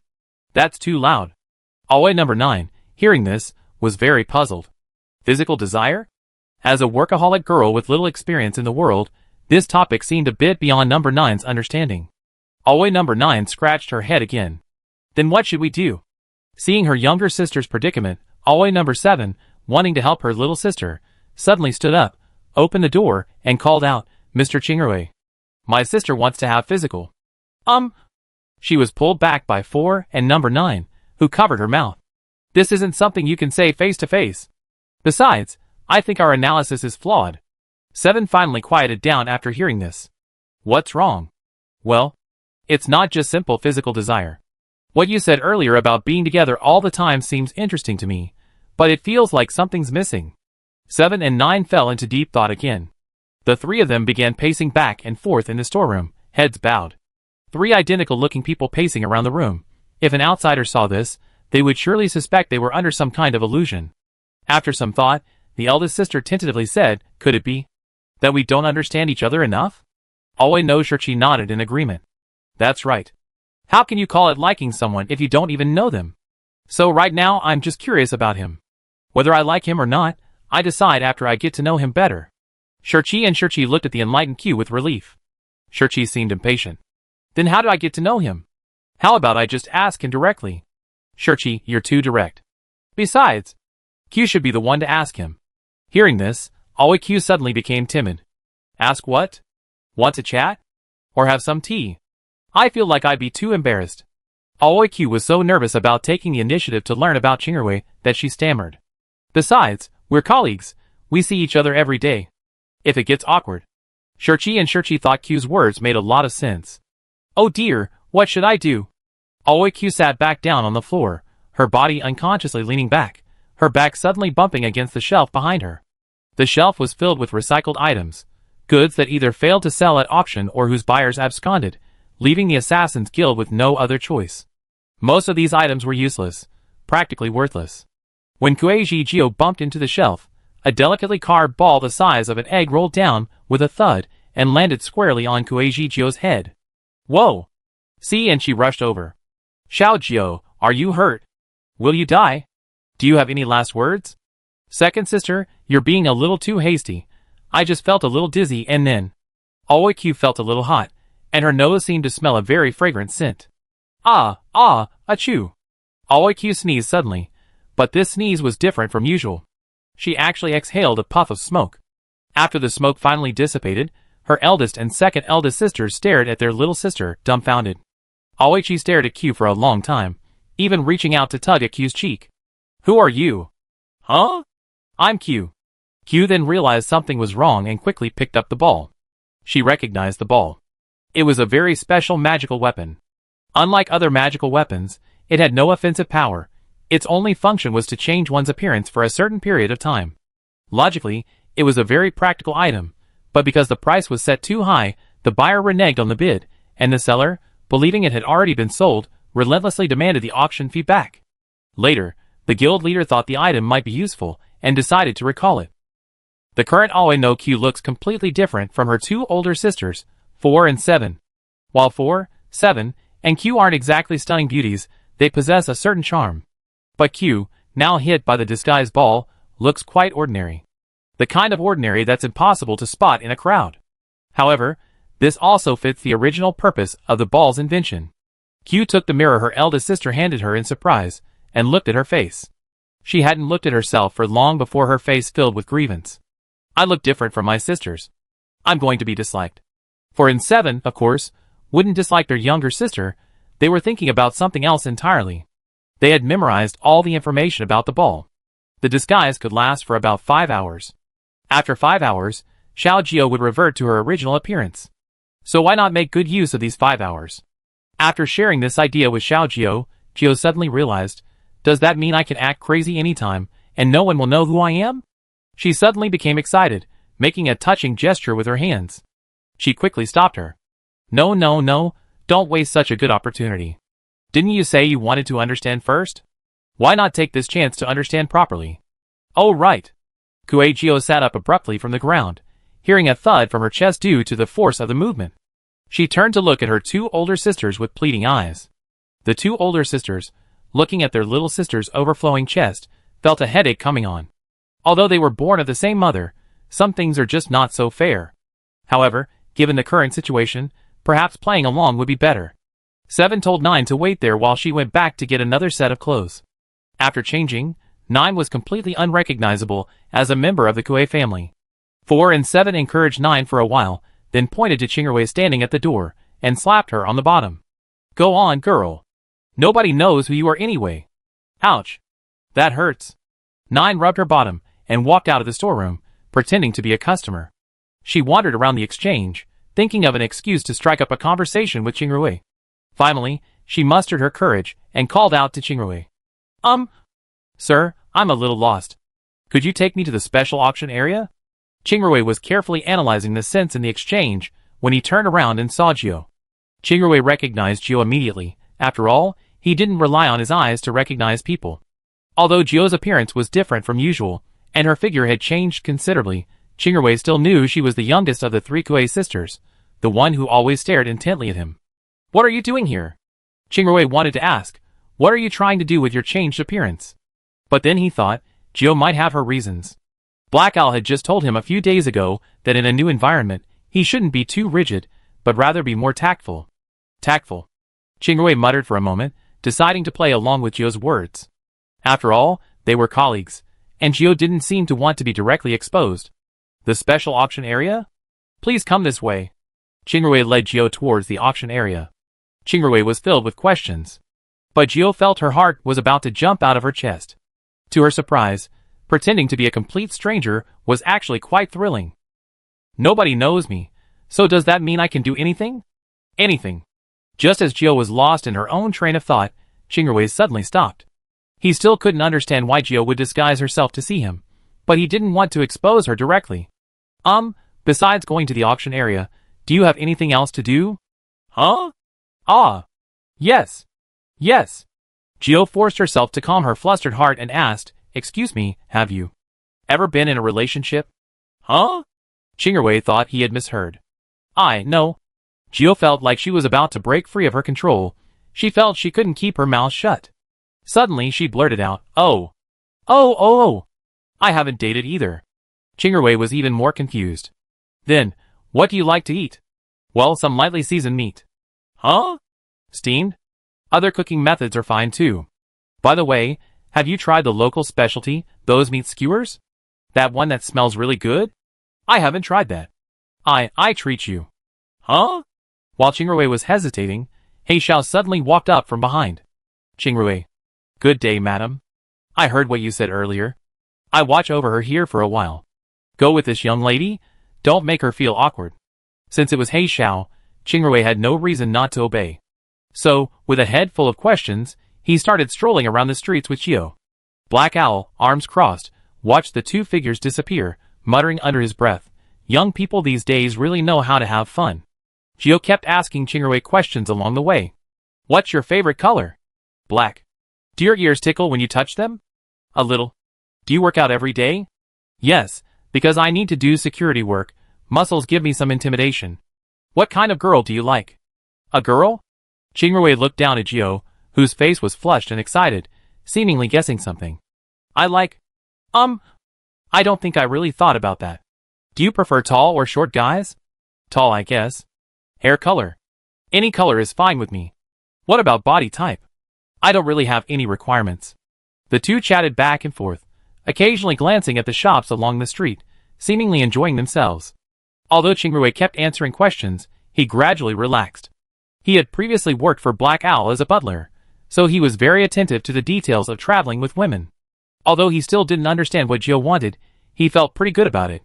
From their initial question and answer session, they later talked about their childhoods, ate meat skewers together, and even played roulette for a while. Because Zhio's observation and memory were so amazing, this kind of gambling game was child's play for her. After winning several rounds, seeing that the shopkeeper was about to get angry, Qingrui quickly led her away. For the latter half of her shopping trip with Qingrui, Zhio completely forgot her original purpose. She was simply enjoying herself with Qingrui, and before she knew it, it was afternoon. They were queuing in front of a newly opened store to buy a type of candy that supposedly tasted like flowers. While queuing, Zhio suddenly wanted to ask a more direct question. I saw triplets at the exchange. I see them all the time. Qingrui was completely in character, not finding the conversation at all awkward. What do you think of the youngest of the triplets, the smallest one? Qingrui thought for a moment, but before she could answer, she suddenly noticed panic on Zhio's face. Zhio suddenly realized that it was already afternoon. What time is it? She quickly looked up at the sun. Oh no! Oh no, oh no, oh no! Time's almost up. No, I have to go. Go now.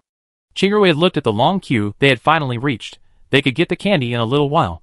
It's too late, I have to go. Zhio didn't want to revert to her original appearance on the street. That would be too embarrassing. Besides, the naive Zhio didn't realize that she had actually been exposed from the start. She still thought her disguise was perfect. Zhio turned to leave, but after taking 2 steps, she suddenly turned back. She kept muttering to herself, nobody knows me. Nobody knows who I am, nobody knows me. Then, when Qingrui was completely off guard, Zhio suddenly went over, pressed herself against Qingrui, and hugged her tightly. The smell of a big dog. After satisfying her craving, Zhio covered her face and ran away in a flash. leaving Qingrui standing there in a daze. "Hey customer, your candy." "Aw, thank you, boss." Qingrui looked at the candy in her hand, pondering Jio's last question, and the feeling of that hug, her ears slowly drooping. Dogs can be shy too. She took the candy and tried one. It really smelled like flowers. After that, everything was the same as before. The next day, all three sisters came to work with dark circles under their eyes. Because she had spent almost the entire night chatting with Jio about her dating experience, Jio hadn't slept a wink. Jio only learned that she had actually been on a date yesterday after talking to her sisters. Of course, she didn't tell her two sisters about her final question or that hug. The three of them, as usual, washed and dressed, removed the mole between their eyebrows, put on tight-fitting corsets, stuffed in shoe lifts, and went to the exchange. Since waking up this morning, Jio had been thinking about how Qingrui would have answered her question if she had waited a little longer. She might have said she couldn't tell them apart. After all, the three of them looked exactly alike. Or she might have said she didn't remember, since they hadn't exchanged many words. Lost in thought, Jio arrived at the exchange entrance, saw Qingrui, blushed, and hid behind her eldest sister, sheepishly scurrying into the warehouse. As soon as she entered the warehouse, she saw her second sister grinning foolishly at her. "What's wrong?" At that moment, her eldest sister also came in and immediately noticed something on the table. It was a bag of candy. Floral-scented candy. Qingrui figured that Jio must really want this candy because she queued for so long yesterday, and it was indeed delicious, so he delivered it directly to her workplace. Jio's face flushed crimson the moment she saw the bag of candy. Ah, so he had already found out. Jio covered her face with her hands, feeling like the sky had fallen. "It's over, maybe I should quit." See, and she looked at the candy for a long time, then pointed to the bag. "Jio, there's a note." Jio peeked through her fingers at the bag of candy, and sure enough, there was a note inside. It was Qingrui's answer to her last question from yesterday. Jio's hands trembled as she opened the note, finding a sentence written on it. "Although I don't know much about her, I think the youngest of the triplets is a very cute girl." While the three sisters were celebrating Jio's milestone achievement, Qingrui was standing at the entrance of the stock exchange, with He Xiao sitting leisurely beside him. "Madam, is it alright to do a photo shoot like that? I'm a little nervous." "It's fine. Although it might look a bit naive, I think it suits your temperament perfectly. Besides, there's plenty of time, we should leave a lasting impression." Youth is so wonderful. Madam, you're still young too. You know how to talk. Chapter 292. Lin Ning originally thought that as long as the cat could read the thieves' dreams, everything would come to light. But in fact, it didn't. These thieves really were just as they claimed, knowing nothing. After reading their dreams, the cat did indeed understand the ins and outs of the matter, but it didn't know who had ordered them. These four were just temporary workers. Or rather, temporary thieves. In their dream, there was a strangely dressed masked person. This person's head and face were covered with brown cloth, so their features were completely obscured. This person happened to encounter the four thieves, and after some conversation, assigned them a task, to steal the statue from the exchange, and gave them a large sum of money. Lin Ning was completely puzzled upon hearing this. Did that person give them the money first, and then have them steal the thing? The cat nodded. Isn't he afraid these four will just run off with the money? Lin Ning looked at the four thieves. He thought to himself, these four guys are actually quite trustworthy. They take in the money, so they have to do the job. That's why they said earlier, getting the deposit is good too. The employer gave them a deposit first, then asked them to steal the statue. If they succeeded, they get the rest of the payment. If they failed, the deposit would still be theirs. Lin was suspicious of this employment relationship. Having been a member of the Assassin's Guild for years, and the Assassin's Guild being one of the top mercenary organizations on the continent, he knew that this kind of employment relationship, paying a deposit first, then the balance, was extremely unreliable. Without a reputable organization upholding the rules, there would be countless people who would take the deposit and not do the work. Lin Ning looked at the four thieves, who were sleeping haphazardly, and decided to take a step back and sort things out. Luckily, Susa was there too, and could act as an advisor. Lin Ning, Caven, and the cat found Susa, who was eating peanuts and playing cards by himself, looking quite bored. Seeing them come out of the holding cell, Susa asked, "Finished?" "Yeah, finished." "The result?" "No result." "It's strange, their employer didn't identify himself." Caven took a few peanuts from Susa's hand, cracked them open, and popped the kernels into his mouth. While chewing, he asked the cat, so, in their memories, did the employer mention the transaction location after the theft? The cat stared at the peanuts in Lin Ming's hand, listening to the crunching sound in Lin Ming's mouth, and shook its head. No, that person said, if you steal it, I naturally know. Lin Ming's eyebrows furrowed. He noticed the cat's gaze, cracked open a peanut, and stuffed the kernel into the cat's mouth. What kind of talk is this? It's really a wonder these 4 people were willing to risk their lives for this job. Sousa said, thoughtfully, handing a peanut to Kevin, gesturing for him to have some. Kevin took the peanut, but instead of eating it himself, he imitated Lin Ming, cracking it open and stuffing it into the cat's mouth. After stuffing a few peanuts in, Kevin seemed to suddenly realize the crux of the matter. He probably never intended to steal at all. Never intended to steal. Then what did he intend to do? Hearing Kevin's words, Lin Ming followed this line of thought and suddenly understood something. Indeed, perhaps this person's initial intention wasn't to steal, but to cause trouble. Paying these thieves up front, and then not providing a transaction location after the theft, relying entirely on the 4 thieves' own code of honor, suggests that the employer didn't actually care whether they could steal anything. Of course, he didn't care about the upfront deposit either. It's also possible that he had already paid deposits to many thieves, but only these 4 were clever enough to orchestrate an inside job, successfully touching the statue. The other thieves might have already fallen victim to Qing Rui at the entrance to the exchange. His purpose in orchestrating all this was to make the statue a target. No, that should be phrased differently. He wanted others to realize that the statue was being watched. Lin Ming's peanut-peeling hand stopped. The cat was still waiting for him to feed it. Lin Ming suddenly realized that he seemed to have been baited. If those 4 hadn't stolen the statue, he wouldn't have seen the golden statue, the great sword, or even known that such an item directly related to the Church of Light existed in the exchange. After all, the exchange had a vast inventory. While there were many coincidences, there was no doubt that the theft played a crucial role. Could it be? I'm the fish he's trying to catch? Seeing that it wouldn't be fed any longer, the cat picked up some peanuts and started peeling them. Although it was enjoying the process, the peanut kernels fell to the ground and rolled away as soon as the shells opened. Lin Ming realized that he was the most crucial link in this whole affair, and his mind suddenly cleared. If his previous assumption was correct, then it seemed unnecessary for him to go to such lengths to find the sword seller. Because the sword seller and the sword thief were essentially the same person. He listed the sword at the exchange and then hired someone to steal it, all to attract Lin Ming's attention. Kevin, looking at the thoughtful Lin Ming, asked, "Got a clue?" I have some ideas. This person might be after me. Lin Ming explained his hypothesis to the 2 men. To make sure Sousa understood, he only mentioned that the sword was an antique connected to an ancient civilization. After listening, Sousa, while watching the cat chasing peanuts on the ground, said, "The exchange, every day, many people." He then pointed at Lin Ming. Not necessarily. Lin Ming understood Sousa's meaning. Thousands upon thousands of people come and go at the exchange every day. The person the employer wanted to attract through this might not be Lin Ming. It could be someone else who knows about the Church of Light. Thinking of this, Lin Ming rubbed his temples. If his deduction is correct, then it means he has no choice but to buy the great sword.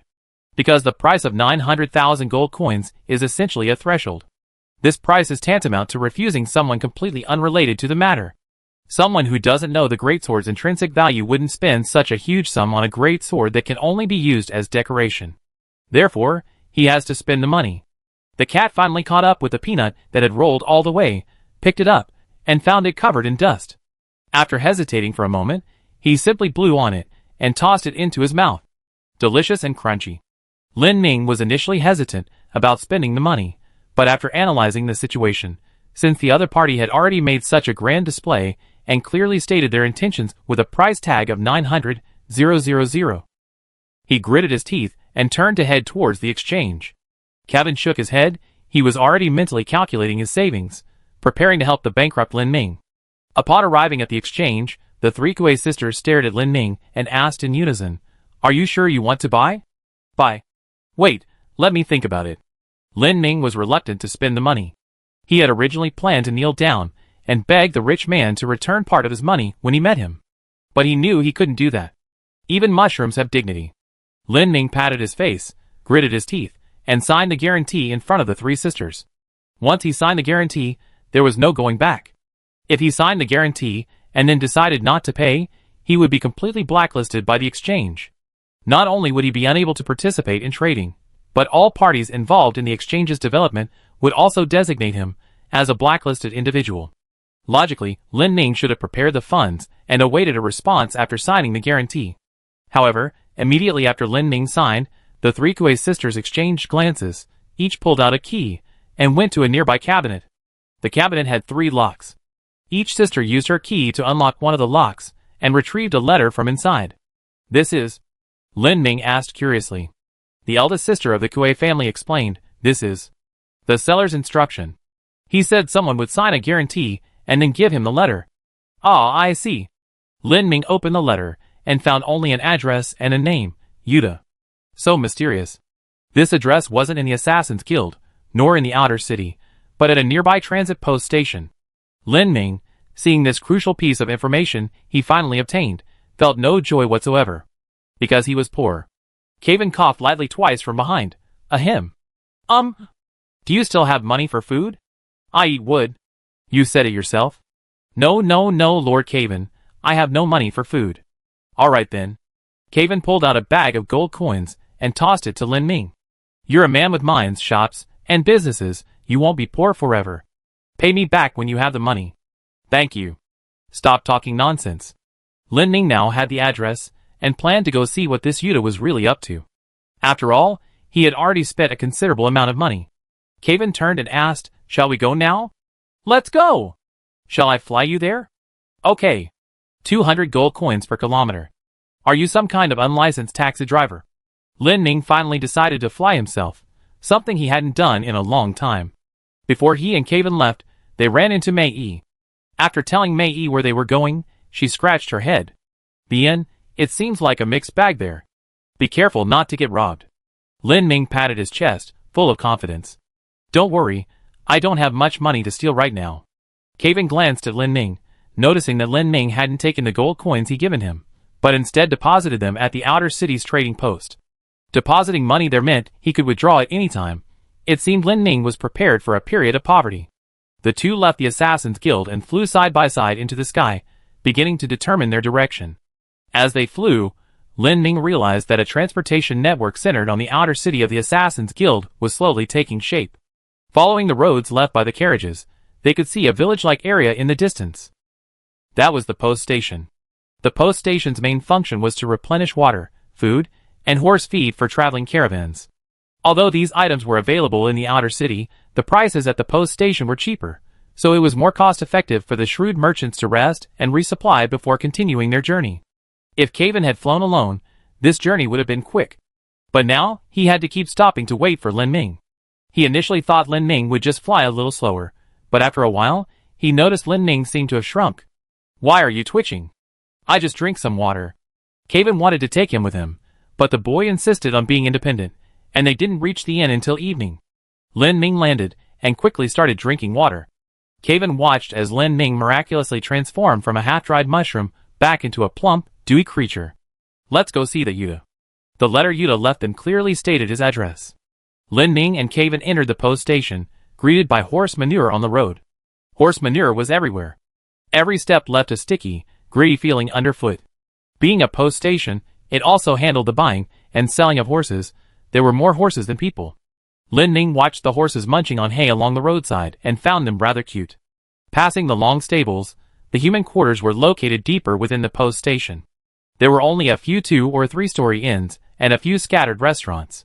Because these were temporary resting places for traveling merchants, everything reflected a simple pragmatism. Food was edible, and lodging was simply for sleeping. Following the address, they found the inn and told the owner they were looking for Yuta. Upon hearing Yuta's name, the owner pointed upstairs. "Upstairs, the innermost room on the left is it." Lin Ming and Caven went upstairs, and walked to the room the owner had mentioned. Just as Lin Ming was about to knock, he heard a loud snoring sound coming from inside. With his eyes closed, Lin Ming thought an elephant lived there. Lin Ming knocked, a little harder, and the door creaked open a crack. The door wasn't locked. He and Caven exchanged a glance, and slowly opened the door. Lin Ming had expected a burly man to live there, but to his surprise, he found a girl inside. The girl was lying on the bed, sprawled out, looking as if she was about to take flight. The girl had short, messy hair, and her clothes were just haphazardly draped over her body. If it weren't for the shape of her chest, Lin Ming would have thought she was a rather handsome man just by looking at her face.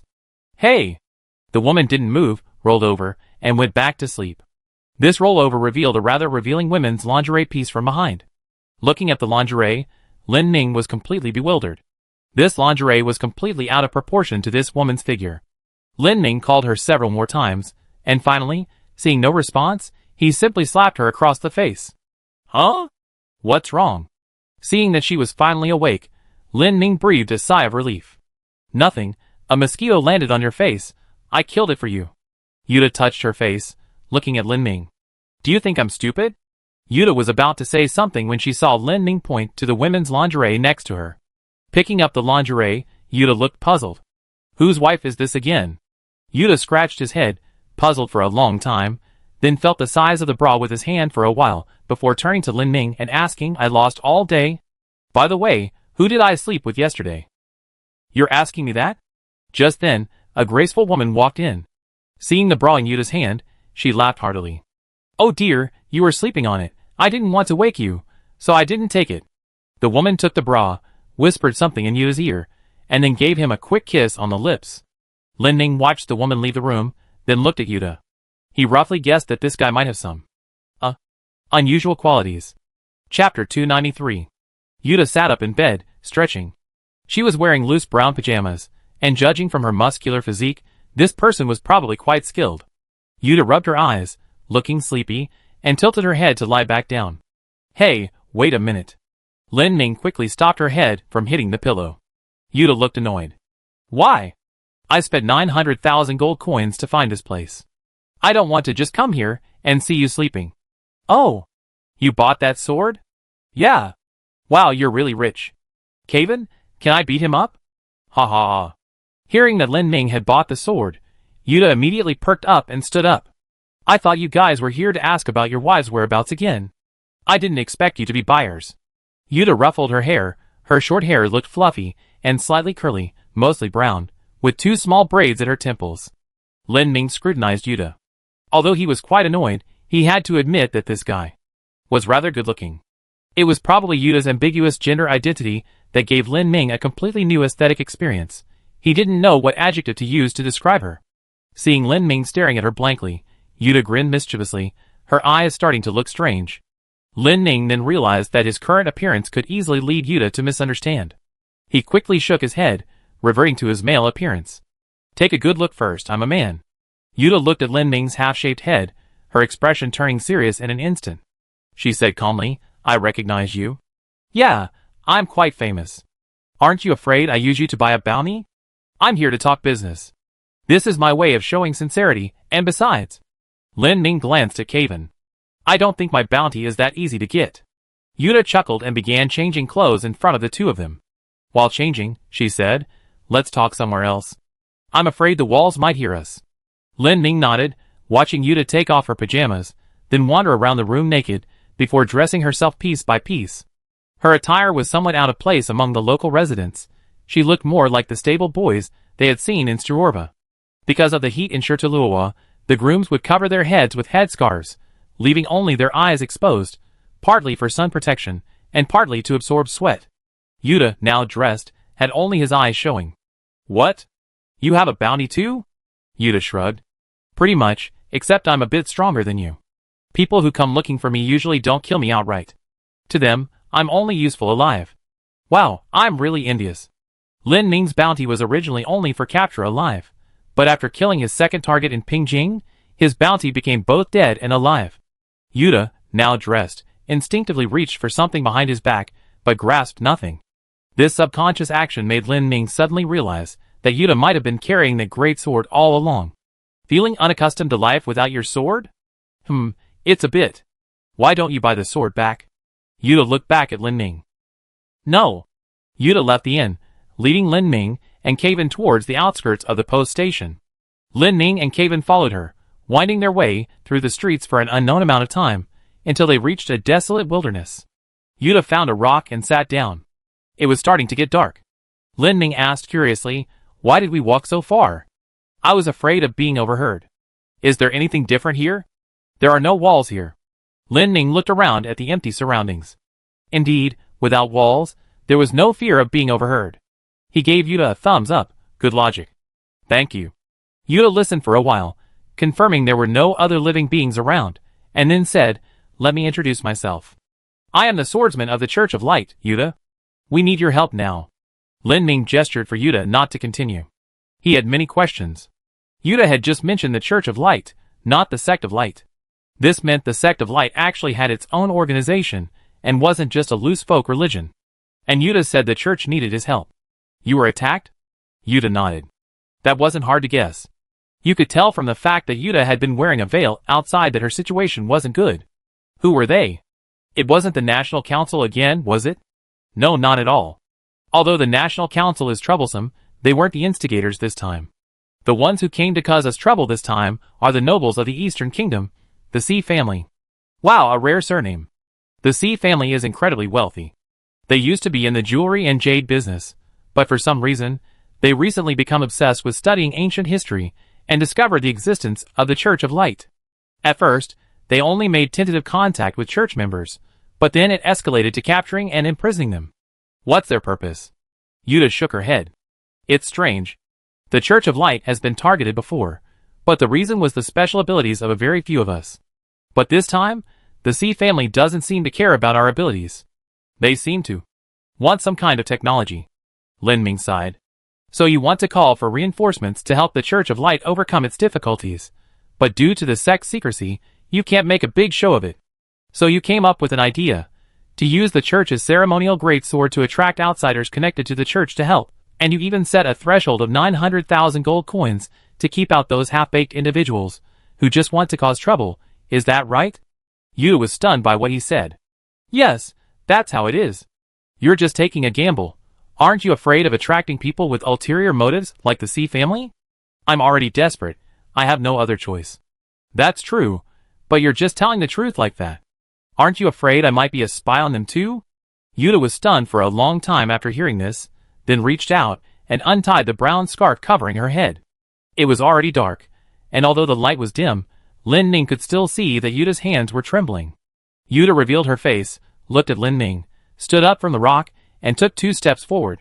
Just as Lin Ming thought she was about to resort to force and wanted to back away, Yuta suddenly bent down and knelt on the ground. Her knees were covered in pebbles, but Yuta seemed oblivious, kneeling before Lin Ming and pressing her head to the ground. There's no way out. In the church, everyone says I'm clumsy by nature. But now I can only try my best not to break down. Yuta didn't cry, her voice revealed an emotion more cruel than sorrow. Numbness. The Church of Light was inherently loosely structured. They were merely an ancient sect that had survived to this day in the cracks.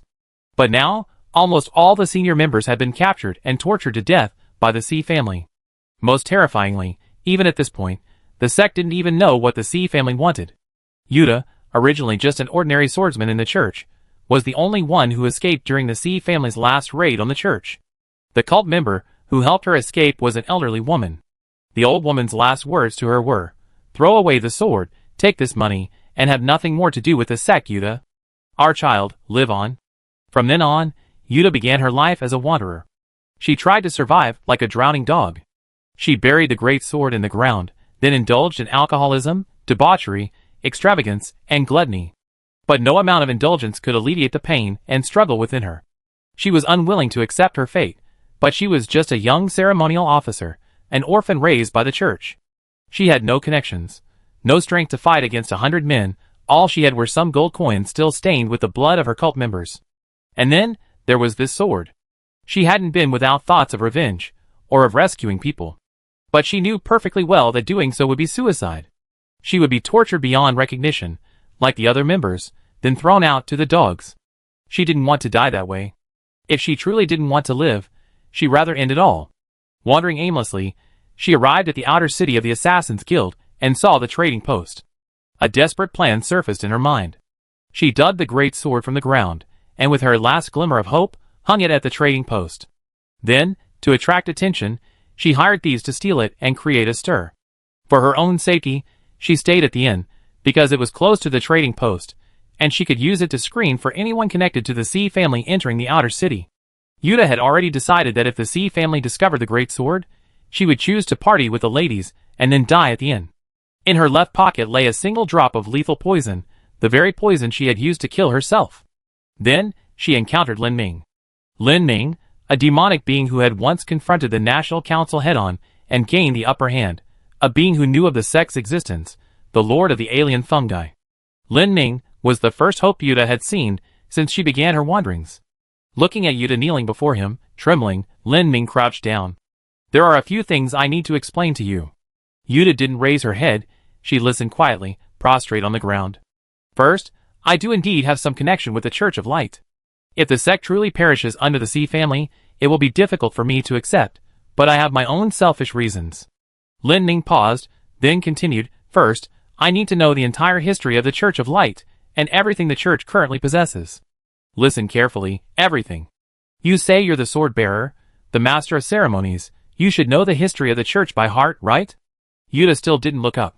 Second, since you come to ask me for help, there's no reason for me to spend money. I expect you to return my money, it's my entire fortune. Yuta asked in a trembling voice, only. This? What? Do I have to make you sleep with me to be satisfied? You're not interested in me, are you? Yuta still didn't look up, instead burying her head even deeper. Then, Lin Ming heard sobbing. After a while, the sobbing turned into loud weeping. Yuta was only 21 years old. For her, who had lost both parents at a young age, the members of the church were like family. Spoiled by everyone, Yuta had become somewhat arrogant. She wasn't particularly strong or fierce. Getting to where she was now had almost exhausted her. Now, with a glimmer of hope finally appearing, all the resentment and grievances in her heart could finally be released. Lin Ming knew Yuta would cry for a while longer, so he turned away, his back to her. Her sobs echoed in the wilderness, like the howl of a young wild animal. Lin Ming already had some guesses in his mind. He turned to Kaven and asked, which direction is Dongcheng Kingdom? Kaven stroked his chin, looking at Lin Ming with a puzzled expression. Dongcheng Kingdom, naturally, is in the east. Could you be more specific? Kaven glanced at the moon, determined the direction, and then, using the Assassin's Guild's location as a reference, roughly pointed out the location of Dongcheng Kingdom. Dongcheng is a country built on mountains, it should be over there. Lin Ming looked in the direction Kaven was pointing, then closed his eyes. Sure enough. In the World Silk's vision, there was a gigantic soul presence over there. It was a spider. And the one to the east was the one they hadn't seen before. Lin Ming was somewhat troubled.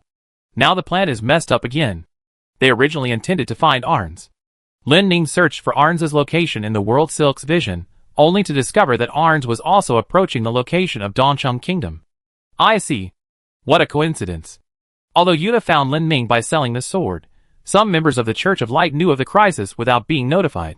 Like Arns, who could see the future. This was quite an easy find. Lin Ming heard the crying behind him subside, knowing that Yuta had vented her emotions. He turned around and saw Yuta's tear-streaked face in the moonlight. Lin Ming wasn't a pervert, he was simply surprised. It was the first time he'd seen someone look so beautiful even with their face a mess from crying. Finished crying? Yes, finished crying. Let's discuss business. I plan to take you back to the Assassin's Guild first. Isn't that inappropriate? No, it's necessary. Forgive my bluntness, but the Assassin's Guild is currently in a critical situation, and the other party is a noble family from Dongcheng. I can't act arbitrarily when dealing with these forces. Lin Ming added, although no one can stop me from acting on my own, at the very least, the assassins need to be informed. Yuta, hearing Lin Ming's words, had no choice but to comply. After all, Lin Ming was her lifeline, she could only follow his instructions now. Let's go back to the Assassin's Guild. Don't you need to go back to the inn to pack your things? No need, there's nothing essential there. Alright, let's go. Lin Ming walked ahead, but after taking 2 steps, he suddenly turned back, his face serious as he warned Yuta. Let's make this clear first. Once you're at the Assassin's Guild, you can't sleep with every girl you meet. I'm not that dramatic. You never know. When you first met me, what did you think of my other side? Sleep with her. I told you. In your state, how can you still go around doing that? What's your psychology all about? The greater the pressure, the stronger that becomes. It's the same as alcoholism. Some people are just like that, you understand, right? Lin Ming and Kaven looked disgusted. They didn't think it was normal for someone carrying such a heavy burden to spread lust everywhere. Yuta, seeing their disgusted expressions, realized that something might indeed be wrong with her, so she silently took out a headscarf and covered her face. After walking a while longer, Yuta couldn't help but ask the question. Are there a lot of beautiful women in the Assassin's Guild? Lin Ming glanced at her. Maybe we should just forget about it. I don't want the money anymore. You figure out the church stuff yourself. I'm sorry. I was just curious. I castrate myself right away to show my determination. Castration isn't necessary. Besides, you don't really have anything to castrate. Chapter 294. When Lin Ning and his group returned to the exchange, it was nearly midnight. Although the outer city was bustling with activity during the day, at this hour, only a few late-night food stalls remained open. Lin Ning planned to find a place for Yuta to stay for the night before visiting Yin Feng and Wilhelm the next day to discuss the rescue operation in Dongcheng Kingdom. Yuta was quite dissatisfied with Lin Ning's arrangements, feeling that since they had decided to help, they should set off immediately. However, Lin Ning was clearly thinking more deeply than Yuta. Leaving aside the journey to Dongcheng Kingdom, he felt that directly confronting the nobles within their borders without knowing anything about Dongcheng would likely end badly. Approximately how many people have been captured by the Xi family? More than 10. Lin Ning was somewhat surprised to hear this number. How many people were originally in the Church of Light? A little over 40. You call it a church. I thought it would be an organization with over 100 people. This is probably related to our doctrine. We don't proselytize. Only those who happen to learn of the church's existence and are interested in the sect can join. So joining is based on chance. Yes. You said before that church members were tortured to death after being captured. Although it's a bit rude of me to ask this question, could you explain how they were tortured? Yuta was silent for a long time, then slowly shook her head. I don't know. Because I wasn't captured. Those of us who were lucky enough not to be captured can only deduce what happened by finding the bodies of abandoned members. Lin Ning looked up at the moon. He made many assumptions in his mind. To get as much of the truth as possible, I still ask a lot of questions that might make you uncomfortable. It's okay. Those corpses? Were they badly damaged? Yuta's expression instantly showed fear. She recalled the corpses of the cult members in her mind, trying to find useful information, like navigating through a maze of blades in these memories she couldn't bear to recall. Eyes? Eyes? Yes, their eyes were damaged to varying degrees. They had marks of torture on their bodies, but their expressions were smiling. Ah! The corpses of those cult members, without exception, were all smiling. This was very eerie. Hearing this, Lin Ning suddenly stopped and turned to look directly at Yuta. He was about to ask a question that was crucial to them. Yuta, are there any cult members still alive in Dongcheng Kingdom now? Yuta seemed hesitant upon hearing this question. Lin Ning gave her no chance to hesitate and asked again, are there any surviving members? Yuta looked up, meeting Lin Ning's gaze directly into his eyes, and replied with a single word. Yes. Lin Ning nodded. Just as they were about to continue their conversation, they looked up and saw a middle-aged woman with gray hair standing upright by the roadside, gazing at the stars. It was Black Owl. Black Owl stood motionless in the night, her posture upright, appearing from afar like a graceful sculpture. Lin Ning went over and greeted her. Good evening, Mrs. Black Owl. Black Owl glanced at Lin Ning. Why are you all calling me madam now? Well, it's not so bad. Did you all go out for a night out? Lin Ning turned to look at Yuta, not intending to hide anything from Black Owl. We went to take care of some things and just got back. Black Owl followed Lin Ning's gaze, and saw Yuta following behind. Who's this handsome young man? That's a long story. Madam, do you have time now? Yes, I guess I'm really getting old. I haven't been sleeping well lately. Black Owl said, pointing to a nearby tavern that was still open. Let's talk over there. We're just killing time anyway. Have a couple of drinks with me. The four of them went into the tavern, ordered some simple food, and sat down. Black Owl then sized up Yuta. Oh! I didn't see her clearly earlier. Turns out she's a young lady. Yuta looked at Black Owl, scratching her head somewhat embarrassedly. I'm not exactly feminine. Black Owl waved his hand dismissively upon hearing this. Femininity? I never had that. What's the point of having it? Lin Ning was now quite familiar with Black Owl, and he discovered that Black Owl possessed a magical aura, the ability to make everything around him appear incredibly noble. If Black Owl held a wooden stick, people would definitely assume it was a uniquely designed staff. If Black Owl wore a handkerchief at his waist, people would definitely assume it was a trendy foreign fashion item. If Black Owl picked up a slightly broken wine glass, people would definitely assume it was a historically significant antique. That's probably the magic of charisma. Just as Lin Ning thought of this, he noticed that Yuta's gaze towards He Xiao was a bit off. He quickly cut to the chase.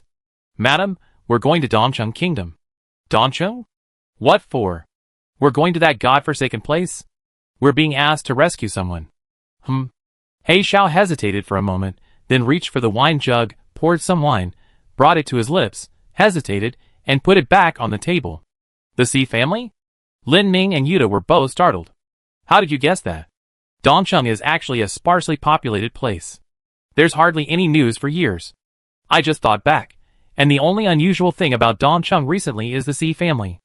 Are you very familiar with the Xi family? Not particularly familiar. I met them once when I was conquering various places. He Xiao picked up his wine cup and took a sip. Looking back now, all I remember is how cold it was there, and how curious I was about the Xi family's ancestral smoked sausages. Nothing else. Lin Ming pressed, what do you think of the Xi family's personalities? Actually, that's why I hate those nobles. They use all sorts of etiquette to mask themselves. Under layers of rules, you can't even perceive their personalities, you just feel like a bunch of machines acting according to etiquette. Lin Ming mused. In that case, rigidity is actually a kind of personality. Ha ha. Black Owl nodded, quite agreeing with that statement. Yes, rigid, methodical, strictly adhering to rules, lacking any human touch. Lin Ming chatted with Black Owl for a while, wondering why Yuta hadn't said a word. He turned to check on Yuta and found the idiot staring blankly at Black Owl. Lin Ming spoke up, reminding Yuta, Mrs. Black Owl is very knowledgeable. Don't you have any questions? Yuta, only just recovering from her daze, stammered, Madam, tonight? Ah! Lin Ming didn't let her finish, and under the table, he stomped on her foot. Ha ha ha. Black Owl laughed heartily, her wine glass in her mouth, looking at Yuta. Under the table, the tip of her shoe inadvertently brushed against Yuta's calf. Black Owl herself didn't notice this unexpected little gesture, but Yuta couldn't take it anymore. To calm herself, Yuta began silently reciting religious scriptures. During his conversation with Black Owl, Lin Ming learned a little about the situation in Dongcheng Kingdom and the Xi family. The Xi family was, in fact, the ruling family of Dongcheng. The Xi family seized power through rebellion. Their surname originally meant to assist, but perhaps fate played a cruel trick. Those who were meant to assist overthrow the old order and became rulers themselves. Under the Xi family's rule, Dongcheng's development proceeded steadily. Due to its high altitude, harsh climate, and year-round snow cover, Dongcheng was not a major grain-producing region. Their main source of profit was pharmaceuticals. They monopolized certain medicinal herbs that only grew in extremely cold regions, reaping enormous profits. Furthermore, the Xi family members were experts in medicine. In the eastern regions, when describing someone's erratic behavior, people would say, you should consult the Xi family. The abnormalities the Black Owl mentioned earlier about the Xi family referred to their recent stagnation in trade. Rumors circulated that the Xi family seemed to have embraced some kind of cult. Medicine, the cult of light, spider cult. Lin Ming tried to find a connection between these things. After drinking for a while, Black Owl yawned. By the way, if you're going, I still suggest you wear more clothes. I remember last time I went, I was so cold I didn't want to leave the house at all. Hearing Black Owl yawn, Lin Ming glanced at the table and realized that Black Owl had actually drunk quite a bit. The bottle next to her was almost empty. Black Owl stood up, swaying slightly. Yuta darted to Black Owl's side and grabbed her waist. Oh, thank you. Yuta stammered, supporting Black Owl. I take you back to your room. Hearing this, Black Owl felt the touch on her waist again and looked at Yuta's youthful face. No, I can go back by myself. Black Owl said, raising his hand to stroke Yuta's chin and chuckling softly. You've been exposed. Black Owl finished speaking, turning around with a smile and slowly walking towards his residence. Yuta's heart was still pounding. Lin Ming's eye roll hadn't even subsided yet. He knew Yuta would flirt with everyone after arriving, but he didn't expect the first person to be Black Owl. Luckily, Kaven was currently in male form. If Yuta saw Kaven in female form, she'd probably go crazy. I learned enough, so I can't let you stay here any longer. I go see the chairman and Yin Feng tomorrow morning, and we leave tomorrow afternoon. Yuta nodded at Lin Ming's arrangements. Although consumed by lust, she still needed to reach Dongcheng as quickly as possible. Yuta's assessment of the situation in Dongcheng was extremely pessimistic. She was actually deceiving Lin Ming. It was highly likely that no cult members remained alive in Dongcheng. He reached this conclusion because Dongcheng had already expanded its search for members of the Church of Light before her escape. This search extended far beyond the borders of Dongcheng. This meant that all cult members within Dongcheng had actually been killed, but Dongcheng's objective had not been achieved, hence the continued search for other wandering believers not affiliated with the church, as well as small-scale cult gatherings in other countries. Moreover, Yuta had been wandering alone for over half a year. Those cult members closest to her were the first to be captured. None of them survived a month under the C family's imprisonment. So even if she was incredibly dense, desperate to escape, and clinging to hope, she had to face the reality. The followers who had watched her grow up, the ones she considered family, were gone. All gone. Yuta knew this, but she dared not tell Lin Ming. She could only insist that there were still surviving followers who needed saving, which was why Lin Ming was going to Dongcheng, and only then would she have a chance for revenge. Yuta thought she had deceived Lin Ming. But Lin Ming had already anticipated this. Yuta's numerous actions had repeatedly confirmed that there were actually no more followers in Dongcheng who could be rescued. That's why Yuta began to give up on herself, and showed no urgency about going to Dongcheng. She even had the leisure to seduce Black Owl. Because Yuta knew that going early or late made no difference, there were only frozen corpses there. Lin Ming was able to cooperate with Yuta's act because of Arns. Since Arns was also approaching Dongcheng, he had to meet up with her as well. Since he was going to Dongcheng anyway, there was no need to expose Yuta's lie. Lin Ming suddenly remembered something and turned to ask Yuta, Dongcheng. Has it been searching for followers from other countries? As far as I know. Yes. But only around the vicinity of Dongcheng. Lin Ming frowned and asked Kaven beside him, do you remember when we took Achi away on the grasslands? Did Grandma say where she would go? Kaven recalled. It seems. It's called Lanlin? Where is Lanlin? I don't know either. Lin Ming then asked Yuta, is there a place called Lanlin near Dongcheng? Yuta thought for a moment and nodded. It seems so. Almost the entire Dongcheng is mountainous. Lanlin is a plain south of the mountains, not very large. Hearing this, Lin Ming thought of his grandmother and Linkyul, and his heart suddenly tightened. Kaven noticed Lin Ming's thoughts and asked, why don't we let Aki go look for them? He should know their address. If they sent Aki to find his grandmother and Linkyul, Aki would have to split up with them. He, Kaven, and Yuta would definitely have to enter Dongcheng territory. He couldn't make that decision. Although Aki was brought up by them, he and the vice president were now like family. He needed to ask the vice president's opinion. Lin Ming glanced at the sky. They'd been up all night, and dawn was fast approaching. They found a place to stay at random, booking only one room. The three of them planned to rest briefly before going to see the vice president at daybreak. Upon entering the room, Yuta saw the bed and, without any hesitation, sprawled out on it in a spread eagle position. Lin Ming looked at Yuta. You should get some sleep. I can't sleep. Yuta had always had trouble falling asleep. She hated lying in bed, yet unable to sleep. At that moment, all her memories would rush in like lingering ghosts. Yuta could only manage to fall asleep when she was completely exhausted and utterly tired. Right now, she could only lie down and rest her limbs. Lin Ming and Kaven were always very casual about resting. Neither of them relied much on a bed. Lin Ming simply sat on the floor with his knees drawn up to his chest, while Kaven hung from the ceiling. Yuta stared blankly at the two people, finding them rather eerie. Thank you. Yuta's sudden thanks made Lin Ming, who had been resting with his eyes closed, open them again. Because Yuta was lying flat, Lin Ming couldn't see her expression. Lin Ming closed his eyes again. There's nothing to thank me for. I have my own motives. Yuta remained silent for a long time. Lin Ming didn't know if she was thinking about the church, or if she was thinking about the rather difficult journey ahead. Just as Lin Ming felt the atmosphere was getting heavy and wanted to say something to comfort her, Yuta suddenly asked, do you think Ms. Blackowl might like me? Lin Ming finally couldn't hold back anymore. My God, I'm really impressed by you.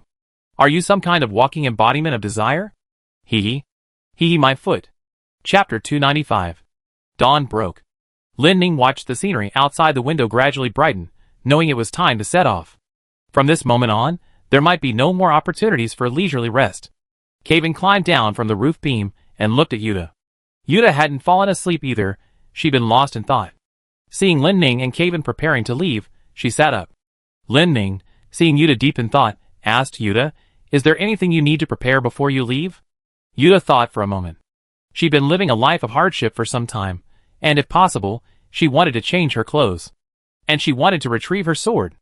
Lin Ming felt these things couldn't be done one at a time. It would be best if they split up. Lin Ming went to explain the situation to Achi and the vice president, while Kaven and Yuta went to prepare the necessary items for the three of them on their journey. After assigning tasks, Lin Ming dashed back to headquarters, while Kaven led Yuta out onto the street. Yuta looked at Kaven, somewhat bewildered. She always felt Kaven was the kind of person who was particularly difficult to get along with. Although handsome, he always gave off a cold, menacing aura, and occasionally, she could see glimpses of sharp fangs between his lips.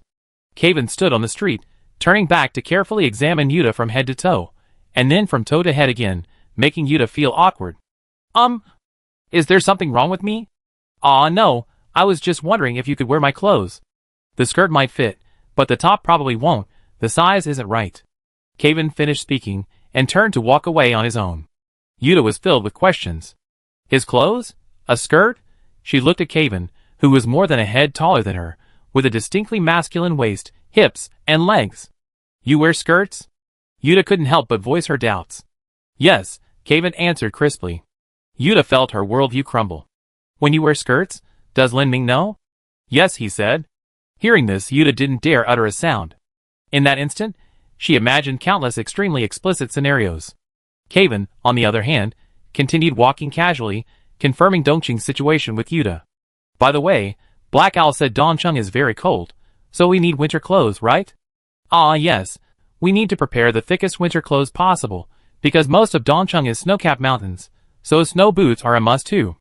The Assassin's Guild probably can't buy any winter clothes now. Will it be troublesome to buy them there? Not at all. You can buy them in several towns near Dongqing. Okay, that's good. Kaven found a clothing store, went in to take Yuta's measurements, and instructed the owner to choose a set of comfortable and easy-to-move casual clothes, which they would pick up later. Having settled the clothing issue, the two went straight to the exchange. The exchange had just opened, and Qing'erwei was standing at the door, greeting someone from the Kuei family. Qing'erwei saw Kaven and Yuta, seemingly knowing what they were there for, opened the exchange door, and gestured for them to come in. Yuta and Kaven went to the counter, and explained that they had come to collect the sword. Although Yuta, as the seller, had already reached an agreement with Lin Ming, the exchange procedure still needed to be followed. Lin Ming had already signed a guarantee, and the sword belonged to him. Therefore, to retrieve the sword, Lin Ming needed to come in person. Meanwhile, Lin Ming was explaining the situation to the vice president and Aki, the mother and son. Upon mentioning the potential danger to his mother-in-law, Aki immediately began packing. The vice president, seeing Aki's obvious panic, felt things couldn't be rushed. Aki, wait a moment. Aki, unaware of the vice president's intentions, didn't stop packing, quickly gathering her weapons and change of clothes, and hurriedly prepared to leave.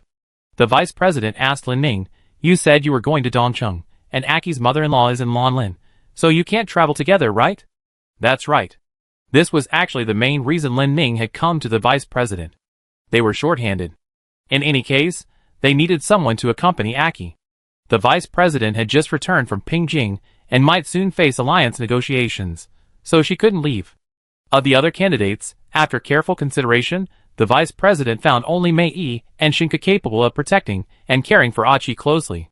The vice president considered Mei Yi the best choice, but as the Assassin's Guild's only priest, Mei Yi's importance, in some ways, surpassed even her own as vice president.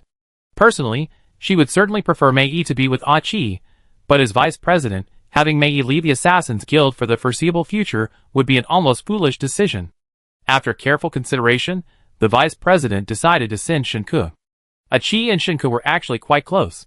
When Achi first joined the Assassin's Guild, they lived together and had a good relationship, now referring to each other as sisters. The vice president's only concern was Shinka's personality. But that girl was somewhat careless. Just as the vice president was still struggling with how to ensure Achi's safety, she suddenly felt a glimmer of golden light in her peripheral vision. Turning her head to look closely, the vice president was surprised to discover that the golden light was actually the aura emanating from Achi. That golden aura was like golden dust floating in the air. Achi wasn't intentionally releasing her aura, she was simply too anxious and couldn't calm her mind, causing her aura to become disordered and leak out. Although it sounds simple, aura isn't something that can be released at will. Even a martial saint wouldn't necessarily have such a vast amount of aura that could leak out unconsciously. The vice president stared at Achi in the golden light, paused for a moment, then suddenly smiled, muttering to himself, "She's grown so much taller since she came." The final decision was that Shinka and Lin Ming would stay together, with Shinka responsible for looking after Achi when they needed to split up. Shinka, though surprised by this news, happily accepted the temporary assignment. After all, she liked Achi very much, and she was old friends with Lin Ming and Kevin. Thus, their team was complete. Lin Ming, Kevin, Shinku, Ah Chi, and Yuta. Lin Ming didn't bring the cat this time. He knew cats were afraid of the cold, and sending a cat to Dongcheng would probably kill it. Having prepared the carriage and luggage, Lin Ming went to the exchange to settle the matter of the great sword. With both the seller and buyer present, the process was much faster. The final result was that the sword could be given to Yuta, but Lin Ming's account would be temporarily frozen due to a large amount of gold coins being transferred in and out within a short period. Although quite dissatisfied with this outcome, Lin Ming was in a hurry and couldn't worry about that now. Yuta, having retrieved the great sword, burst into tears. She had been inseparable from the sword since she was shorter than it. She had originally prepared herself to lose the sword completely, but now, having regained it, Yuta was overwhelmed with emotion. Thanks to the bustling outer city, they were able to prepare the carriage and other necessities much faster than before. Yuta went to the clothing store, got new clothes, and immediately changed into them, throwing away the clothes she had worn for half a year. Lin Ming looked at Yuta's new clothes and marveled. Yuta's beauty was unlike anything he ever seen before, a unique, androgynous beauty. She was still dressed in brown, a women's fitted uniform top, buttoned at the collar and cuffs, looking clean and sharp, paired with masculine riding breeches and boots. The combination wasn't incongruous, rather, it gave her a certain imposing presence. Adding to this was Yuta's face, handsome features, a smile playing on her lips, a hint of allure beneath her dashing appearance. Yuta slung the great sword back over her shoulder, a look of utter satisfaction on her face. Soon, Shinku and Achi were also ready. Shinku saw Lin Ming and Kevin and raised his hand in greeting. Yo! Yuta saw Shinku, and a smile began to spread across her face. Shinku, unaware of what awaited him on his journey, was caught in a flash of lightning from the direction of headquarters. It was Hyson. Hyson had come to find Achi. You really made it in time. Hyson caught his breath and pulled something from his pocket, handing it to Achi. Here, your little gadget, it's finished. It was an exquisitely crafted hand crossbow. The crossbow's overall style was very similar to Lin Ming's staff. If the two weapons were placed side by side, it would be immediately obvious they were made by the same person. I heard you were going out, so I rushed over to bring it to you. Achi took the crossbow, actually quite happy, but because he was preoccupied with his grandmother's situation, he couldn't manage a smile. Hyson patted Achi's shoulder, said nothing more, and silently watched them leave. The five of them were in one car. To speed things up, Lin Ming drove the car while Kevin flew overhead, using this method to lighten the load. Inside the car, Shinku kept trying to cheer Achi up, even though she knew the upcoming situation was bleak. She knew that if Achi remained so tense, she would break down. Shinku ignored Yuta in the car. She felt Yuta's gaze was strange. Yuta, on the other hand, frequently glanced at Shinku. Shinku wasn't really Yuta's type. She preferred the mature, sophisticated type, but Shinku seemed younger than her. Although Achi was restless, she knew she couldn't stay like this forever, as they still had some time before reaching Lonlin. She took out the crossbow that Hyson had given her and examined it closely. This crossbow had two uses. It could be held directly in her hand and triggered with a trigger, or it could be mounted on her arm guard and triggered with a specific finger movement. Aki tried both methods and found that holding it with one hand was more comfortable. Shinku looked at the crossbow for a while, then suddenly asked curiously, "No arrows?" Aki raised her hand and made a cocking motion. Immediately, a golden, spindle-shaped arrow appeared on the string. Aki indeed didn't need arrows. Her chi had become strong enough to replace the crossbow bolts. And that wasn't all. Aki looked at the crossbow for a moment, then used 4 fingers of her right hand to pull the string taut. 4 golden arrows appeared on the string one after another. Not only could she fire without bolts, but she could even store 4. Lin Ming drove the carriage at breakneck speed towards Dongcheng. They didn't plan to rest. Lin Ming and Shinku took turns driving day and night. Because they needed to maintain a high speed throughout the journey, they had to change horses midway to prevent the horses from exhausting themselves. Shinku sat in the carriage, looking at the map. "Hey Lin Ming, don't you need a map?" "I don't." Lin Ming didn't need a map at all. As long as he activated his world silk, he could see a huge spider soul in the direction of Dongcheng Kingdom. With Lin Ming and Shinku taking turns traveling day and night, they arrived at the nearest post station to Dongcheng after nearly 2 days and changing horses twice. They needed to prepare some winter clothes here. Moreover, because there was a mountain road ahead and the temperature would drop, they couldn't drive the carriage anymore. Although there used to be a passable road, for some reason, the Sea family had blocked it off about half a year ago. Before them lay a mountain. If they had to choose the fastest route, crossing this mountain would be the best option. The 5 people, except for Shinku, had all changed into warm clothes and began their journey over the mountain. After crossing this mountain, they would essentially enter Dongqing's territory. According to the map, there was a fork in the road behind the mountain, where Shinku and Ichi would part ways with Lin Ming and the others. Fortunately, Shinku was still with them. When Lin Ming learned that Shinku was going to Dongcheng with them, he had already planned how to use her. She was a walking oven. Because Shinku could use the fire element within her body to keep warm, she didn't even need winter clothes. Whenever Lin Ming felt his hands were cold, he would place them next to Shinku's head to warm them. I said, "Don't go too far, or I might as well just roast you alive," Lin Ming said, warming his hands on Shinku's head while glancing around. Snow-capped mountains everywhere. A vast expanse of white. Kevin, with his exceptionally strong physique, wasn't particularly bothered by the cold. Yuta, having lived in this area before, was quite accustomed to the climate. Shinku was even less affected. She had never been afraid of the cold since birth. The worst off was Lin Ming. From the moment he reached the top of the mountain and saw the first patch of snow, he was shivering. As they walked, their casual conversation gradually subsided, and they began to move closer to each other. Kevin leaned close to Lin Ming and whispered, 7 people. Yuta also lowered her voice, probably bandits. People often rob people on the road in this area. Lin Ming, however, appeared relaxed. No problem. Although the low temperature will affect the activity, my spores are still useful. Yuta, standing beside him, urged, "Let's hurry, these bandits are ruthless killers."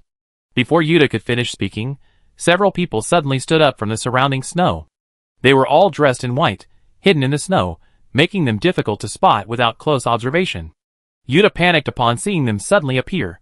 In her memory, encountering bandits on the snowy mountains usually meant being robbed of her money, stripped naked, and then tied to a tree to freeze to death. She drew her great sword from her back, ready to fight, but to her surprise, Lin Ming and the others seemed unconcerned about these people. Lin Ming glanced at the bandits, then turned to look at the trembling Yuta. "Come on, Yuta, I put on a show for you." Lin Ming waved to the bandits. "Come here." The bandits walked over rather clumsily. "Attention! At ease! Salute!" The bandits obediently and awkwardly performed the actions as Lin Ming instructed. Yuta, seeing the bandits completely follow Lin Ming's orders, nearly had her eyes pop out of her head. Her finger trembled as she pointed at Lin Ming. Are you the bandit leader?" Lin Ming had never expected her to ask such a question. He didn't know whether to refute her or praise her vivid imagination. "Oh right, I'm not just a bandit leader, I also eat people. And RC Lion Gang operates like this.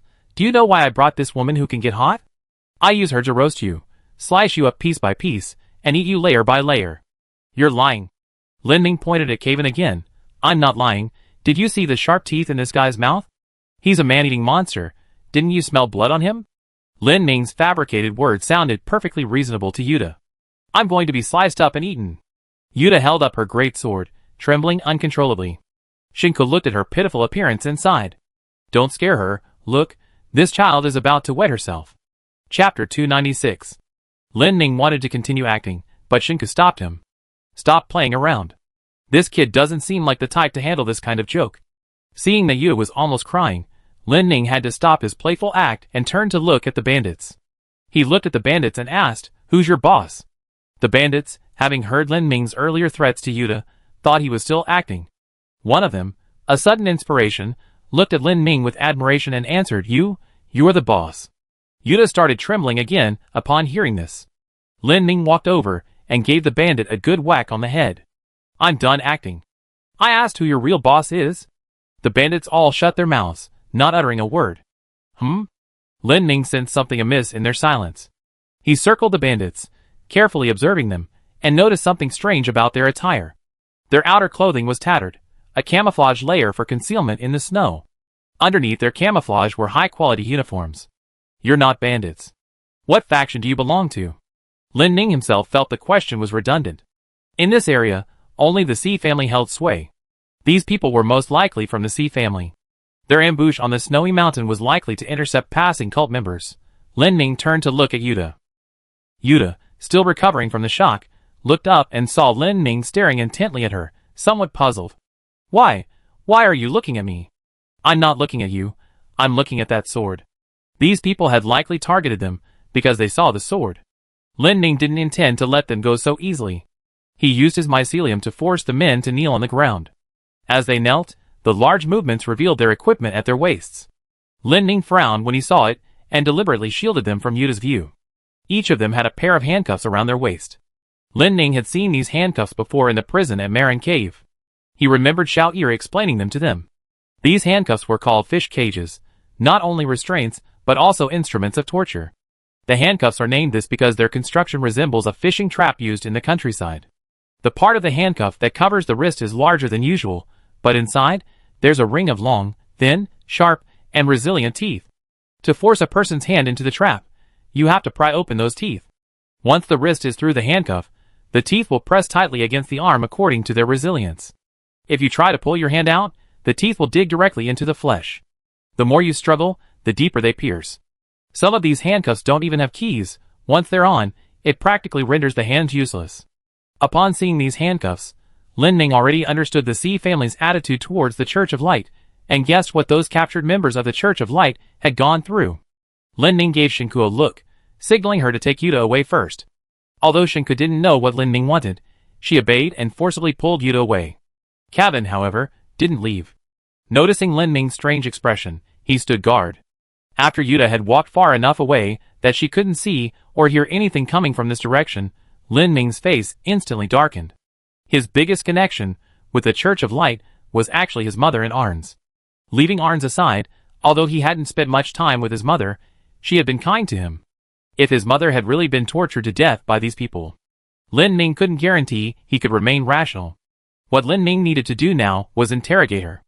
According to Susa, interrogation required talent, because it required controlling the pain inflicted on the victim, while also giving them a glimmer of hope to extract the most information. Right now, Lin Ning wasn't thinking about those things. He had his own unique understanding of inflicting pain. He crouched down, looking at one of the bandits. This bandit had a scar on his face, and looked like a ruthless character. Lin Ning looked at his scarred face and asked, "Are you from the C family?" The man didn't answer. "Are you here to find members of the Church of Light?" The man still didn't answer. Lin Ning sighed and asked again, "Why did you capture those members?" Seeing that the man didn't say a word, Lin Ning continued, "Silence means these are secrets. Speaking out will result in punishment from the C family, which means you tacitly agreed to my first question." The bandit chuckled softly upon hearing this. It seemed he was mocking Lin Ning's shrewdness. Lin Ning asked again, "I ask one more time, are you here to capture members of the Cult of Light?" The man glanced at Lin Ning with utter contempt, his mouth twisted, the scar on his face curving into a smile, and said disdainfully, "Who do you think you are? Where do you think you are? Here, wherever there's snow, everyone's surnamed C. What trouble do you think you can cause?" Lin Ning felt a surge of anger rising at these words. "Whether I can cause trouble or not, I don't know, but I can certainly lift your skull." Lin Ning extended both middle fingers and pressed them against the man's temples. Of course, he wouldn't actually lift his skull, he intended to use a hallucinogen. Lin Ning, while distributing spores, muttered to himself, "To be honest, when I first developed this illusion technique, I felt like a freak, and I never intended to use it on people. But now I discovered that these illusions are still effective." The person's face showed some fear, but they still gritted their teeth. Lin Ning prepared the spores and casually asked, "You haven't died before, have a taste." Hallucination covering near-death sensation. Lin Ning had some experience with near-death sensations in his previous life. The near-death sensation wasn't unbearable pain, but utter terror. Human fear of death is instinctive, but Lin Ning, through the hallucinations of the spores, amplified this near-death sensation several times over, and prolonged it at its peak. Just 3 seconds later, warm liquid began dripping from the man's groin. Because his mouth was controlled by the mycelium, he couldn't scream. Lin Ning dragged this man to the others and left him there, letting him experience the fear of death within his hallucinations. Then, he walked to the second person. "Are you ticklish? You, what did you say? You monster?" Lin Ning raised his hand and pointed his index finger at the man's forehead. Hallucination implantation marrow penetration and walk this time. It didn't even take 3 seconds. The moment the man fell under the illusion, he began to writhe on the ground, desperately banging his head against the earth. But unfortunately, the ground was covered in snow. Although Lin Ning knew what he needed to do, his body still had a conditioned reflex of resisting torturing others, and he had to forcefully endure the urge to gag. I wish I were a pervert. Lin Ming thought to himself as he continued to the third person. This time, he asked nothing, said nothing, and simply extended his finger. Hallucination, disturbance, like a ringing hell. I talk. I tell you everything. Lin Ming was stunned upon hearing this. He had thought he would have to continue with the intimidation. It seemed the intimidation had worked. Lin Ming raised his hand, dispelling the hallucinations on the two people, and breathed a sigh of relief. The people in front of him were trembling uncontrollably. Their squad actually belonged to the C family's capture and interrogation unit, so he knew that those who could use illusions for interrogation were the most terrifying. Even the most bloodthirsty interrogator is no match for a torturer skilled in illusion. Because compared to physical torture, the pain inflicted by illusions is virtually limitless. Moreover, the person before him could simultaneously use 3 different illusions for torture. He was undoubtedly an extremely twisted psychopath. Faced with such a psychopath, there was no other way but to obey. Lin Ming took a deep breath and began his questioning. Why did the C family arrest their followers? We were just doing our job, we really don't know. Do you know the girl carrying the great sword from earlier? Hallucination disruption like. Yes. Yes. Yes.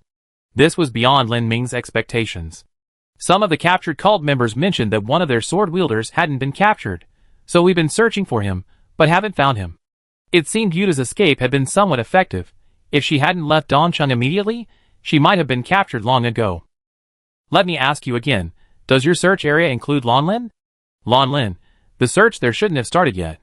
Hearing this, Lin Ming finally felt a little relieved. What do you mean by not started yet? That's one of the subsequent search destinations. It said there's a small group of cultists gathered there. This man answered Lin Ming's questions without hesitation. After answering a few, he suddenly asked Lin Ming tentatively, You want to go against the C family? Lin Ming saw the resentment on his face, and was a little curious. What, do you have a grudge against the C family? Enmity. I wouldn't call it that. We're just trying to make a living, but if possible, we like someone to take down the C family. As he spoke, the scarred man who had been tortured by Lin Ming's near-death illusion struggled to his feet, seemingly trying to stop his teammate from continuing.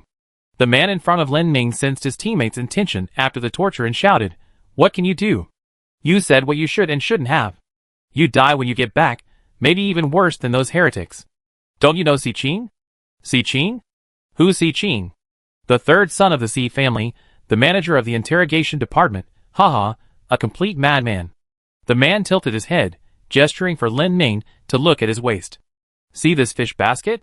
Si Qing made us bring it. That man is a sadist. He laughs maniacally every day while devising all sorts of torture methods. Can you imagine what it's like to work under someone like that? Today, the one in the torture chamber is a heretic with blood and spittle flying everywhere. Tomorrow, it could be me. The man became more and more agitated as he spoke. He tried to stand up, but his legs were firmly held down by Lin Ming's mycelium. I'm scared, and I'm fed up. Since that greatsword girl could escape Dongcheng, then so can I. The man glanced at Lin Ming and added, Of course, if you kill us here, we won't complain. We all die anyway, it's the same. Lin Ming didn't know how much truth this man was telling, but since he wanted to talk, he would listen carefully. I want to know what exactly happened to the C family. Hearing Lin Ming's words, the man smiled slightly, then, like a dam bursting with pent-up anger, he recounted to Lin Ming from beginning to end how the C family had gone mad. The current head of the C family, named Si Zhenshi, is over 50 years old. He has 4 children, eldest daughter Si Bai, second son Si Qi, third son Si Qing, and 4th son CMO. The 4 children of the Si family each manage various areas in Dongcheng. The Si family is in the pharmaceutical business, and all members of the Si family are skilled in medicine, including the current head, Si Zhenshi. However, Si Zhenshi seems to have gone astray in his research on medicine. He began to study that age-old human pursuit, immortality. At first, Si Zhenshi's research on immortality showed no abnormalities, until later, he met a woman. This woman is named Hua. It is said that Hua told Si Zhenshi some secret methods. From then on, Si Zhenshi began relentlessly collecting information about the Church of Light, gradually becoming obsessed with its study, completely neglecting the Si family business and Dongcheng affairs. With the head of the family gradually going mad, the 4 children of the Si family also began to harbor their own secret ambitions. This situation continued until a year ago. Si Zhenshi suddenly distributed a document to his subordinates, containing information about the Church of Light. The Church's rituals, its ancient script, its terminology, its gatherings, its distinctive attire. Every detail about the Church of Light was directly revealed, and a large-scale arrest of church members began within Dongcheng. In Dongcheng's official documents, the reason for the arrest was to purge cultists who were causing chaos and disorder. Lin Ning had already heard about what happened afterward from Yuta. After hearing all this, Lin Ning fell into deep thought. This woman named Hua must be Dongcheng's spider. Immortality. Such a simple pursuit. This makes the reason why the Si family plotted against the Church of Light clear. Under Hua's influence, Si Zhenshi believed that the Church of Light possessed the ability to grant immortality. But Si Zhenshi was just a clown. The truth is, Hua, as the spider, was using the Si family to achieve her own goals. Lin Ning had intended to simply ask Qi about it later, but he found that Qi wasn't with him. Lin Ning nodded, knowing this would be of great help to the next step of the operation. In the World Silk's vision, Lin Ning could see that Arns was almost there. At this moment, Lin Ning suddenly hesitated. His direct arrival in Dongcheng was largely due to the fact that Arns was also on her way there. However, upon closer examination, things might not be so simple. After all, Arns is also a spider. Her coming to Dongcheng might be because she glimpsed some kind of future, and wanted to reunite with her kin. In other words, after all this time, it's still unknown whether Arns, who is approaching this place, is friend or foe. After all, according to the future Arns perceived, Lin Ning himself should be the villain of this world. Chapter 297. Lin Ning looked at the men in front of him, and felt he couldn't just let them go. Their trip to Dongcheng was a classic case of the enemy being in the open, while they were in the shadows. If these men went and tipped him off, they would likely be in trouble. Seeing Lin Ning hesitate, Kevin walked over and asked, "Kill them?" The man who had just been vehemently cursing the Si family with Lin Ning instantly went limp at the mention of those two words. "Kill them again? Forget it, I already said so much." Kevin didn't want to listen to him. "We can't verify if what you're saying is true or false. If you're lying, and we let you go, what if you go back and tip them off?" The man fell silent. Seeing that none of them spoke, Kevin pulled out a blood-red scythe, ready to strike. "Wait! Wait!" Kevin paused, startled by their sudden wait. "What? Why wait?" Let me think. A short pain is worse than a long one," Kevin said, raising the scythe again. "Wait! Really? I have something to say." The scythe stopped again.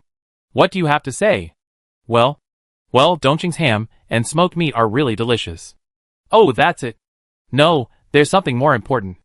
The men kneeling on the ground began frantically racking their brains, trying to come up with a reason not to let Kevin and Lin Ning kill them. "It's useful. We're useful." "What use are you?" After a brief silence, the scarred man among the seven suddenly spoke. "We can lead the way." "Lead the way?"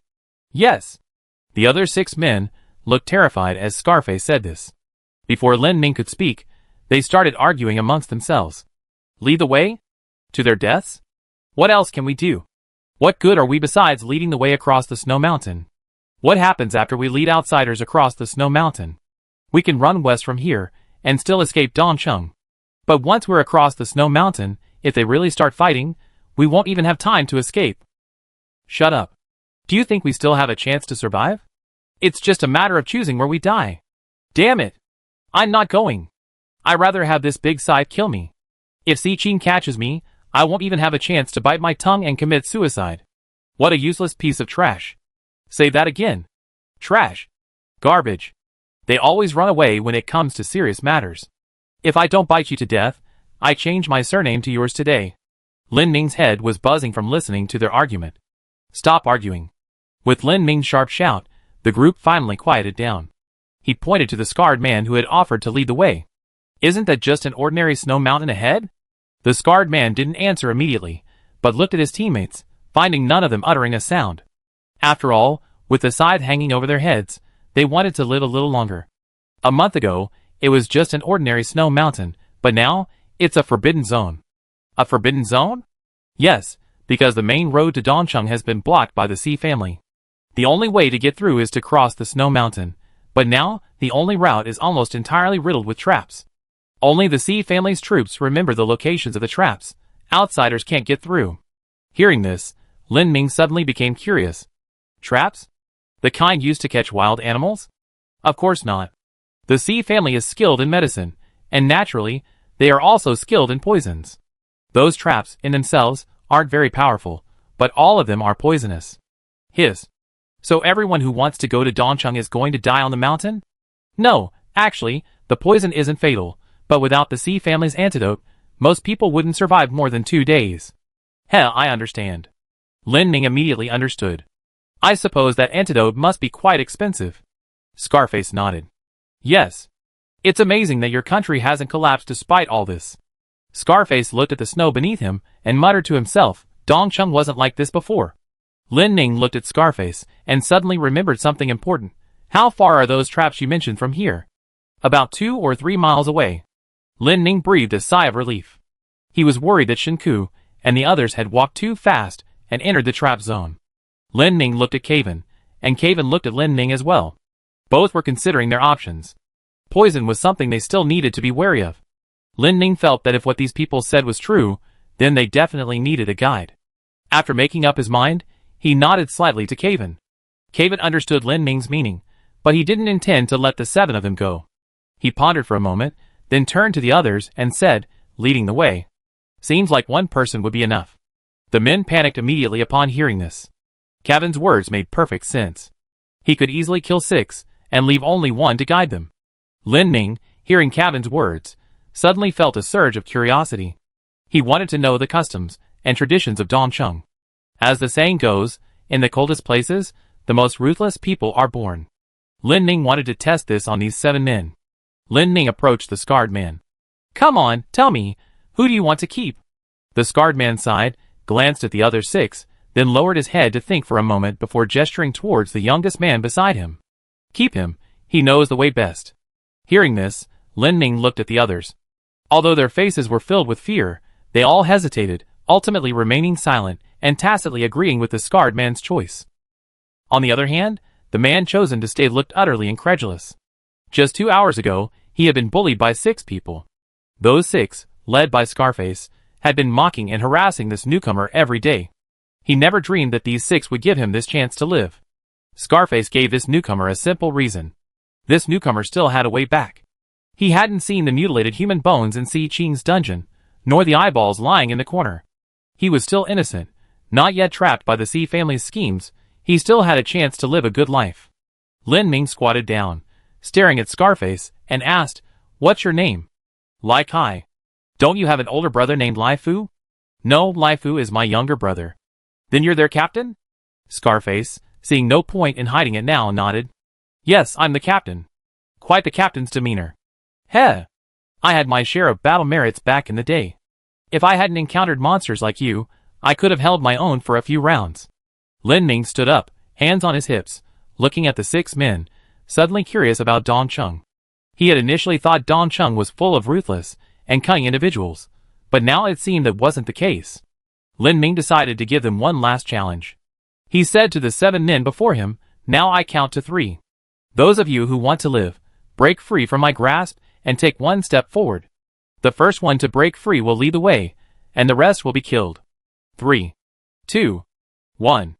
As Lin Ning finished counting to 3, Caven looked at the scene before him and involuntarily uttered an "Oh." The 7 men didn't move an inch. Seeing this, Lin Ning turned and walked toward Shinku and the others, saying to the 7 men as he went, Let's go. Take us across the snow mountain, and I won't worry about anything after that. Scarface looked at Lin Ning in surprise, tentatively standing up, only to realize that Lin Ning hadn't restrained their legs at all.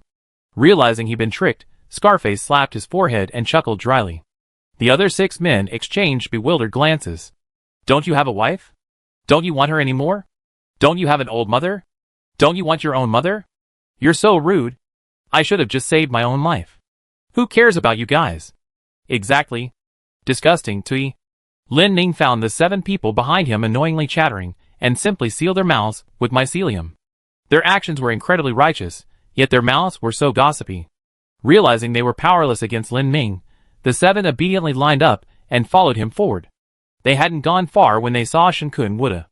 Shinku was sitting on a rock. Aichi was warming his hands on Shinku's head by the fire, and Wuda was idly building a snowman. Lin Ning glanced at the snowman Wuda had built and couldn't help but marvel. Truly worthy of Wuda, the snowman's chest protrusions were incredibly lifelike. Shinku was startled to see Lin Ning leading the 7 people like corpses. What? You recruited them? No, not at all. Lin Ming explained to Shinku that there were traps in the snowy mountain ahead, and Shinku nodded after listening. The group set off again, with Yuta looking somewhat reluctant to part with the snowman he had just built. They walked for a while, and Scarface started shaking his head, indicating he had something to say. Lin Ming removed the gag from Scarface's mouth, and Scarface looked at the snow in front of them and said, "Ahead is the trap area." Hearing this, Lin Ming tentatively extended his mycelium into the snow to see what kind of trap it was. As soon as he put the mycelium into the snow, he felt something moving in it. It seemed to be some kind of insect. Lin Ming muttered to himself, "How can there be insects in the snow?" Lai Kai explained, "Stay away from that insect, it's Simo's trap." The mechanisms were tiny, about the size of a fingernail, and there was one every 2 meters on average. Lin Ming was very curious, so he used his mycelium to wrap up one of the mechanical insects and examined it closely. The mechanical insects looked like scorpions, but they lacked pincers, possessing only a tail with a sharp spike, and had only 4 legs. The mechanical insects were entirely white, making them completely invisible to the naked eye. Scarface was terrified to see Lin Ming so calmly examining something poisonous. Lin Ming's boldness stemmed from his ability to bind all the insect's legs and stinger with mycelium, ensuring it wouldn't move. Amazing. Lin Ming examined it for a long time, but couldn't figure out how it was made. He sensed a trace of elemental crystals inside the insect with his mycelium, guessing that its energy source was likely elemental crystals. He had never seen this kind of craftsmanship before in this world. Curious, he asked Lai Kai, "How did CMO manage to make such exquisite things?" It's said that CMO has been introverted and taciturn since childhood, only interested in mechanics and magical weapons. His father, Seijinshur, discovered his son's talent and spared no expense in finding him teachers and various expensive materials. It's said that CMO could create mechanical animals powered by elemental crystals from the age of 7. Now, 10 years have passed, and his creations have become increasingly refined. Besides this mechanical insect, there are many other things he's made in Dongcheng Kingdom. Genius. Lin Ming exclaimed in amazement. He originally wanted to crush the mechanical insect to see what materials it was made of, but then he remembered that the insect was poisonous, so he casually flicked it back into the snow. Lin Ming glanced at Lai Kai. "Alright, lead the way." Lai Kai and his team of 7 walked ahead, with Lin Ming and the others following behind. After walking with them for a while, Lin Ming asked Lai Kai curiously, "How did you know which way to go?" "Actually, it's based on these rocks and trees. CMO set up the traps with a certain pattern, and once you know the pattern, you can deduce where it's safe." Pretty impressive. Of course, I have battle merits. Lin Ming noticed that Lai Kai particularly liked to boast about his battle achievements. "Do you know why I didn't kill you?" "What, had a change of heart?" "Sort of. You're actually a pretty good person." "When did you get your war merit?" "A long time ago. 7 years ago. Back then, there was a bandit group that declared itself king on this mountain. Then, foreign powers allied with these bandits, wanting to take over Dongcheng. Dongcheng was that easy to take? Of course not. The people of Dongcheng have never been afraid of fighting. Their real goal was to use the war to disrupt Dongcheng's trade routes, and then use that to extort money, wanting a share of Dongcheng's medicine trade. You make it sound so complicated, but it's just bandits trying to set up a checkpoint and demand tolls? Haha, that's right. So how did you get your war merit?" "I led a dozen men in a night raid on the bandits' camp, and killed their strategist." "Impressive." "Of course, I was awarded the medal in front of all the people of Dongcheng." Lai Kai's expression visibly darkened when he mentioned the medal. He turned to look at Lin Ming. "Can you really destroy the Xi family?" Lin Ming asked, puzzled. "What, you all want the Xi family dead?" "Dongcheng is no longer Dongcheng. The Xi family doesn't care about the lives of ordinary people." "My medal? I exchanged it for 20 gold coins. Many people have fled. Those who remain either have nowhere to go, or still have some lingering attachment to the old Dongcheng." "When did the Xi family start acting strangely?"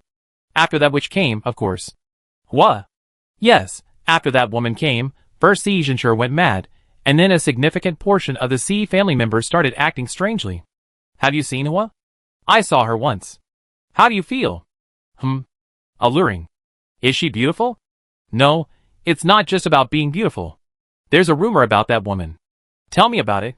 "It's said that everyone who sees Hua looks different. Everyone who sees her thinks Hua looks like their ideal." "Ah? Does she have any portraits or anything like that?"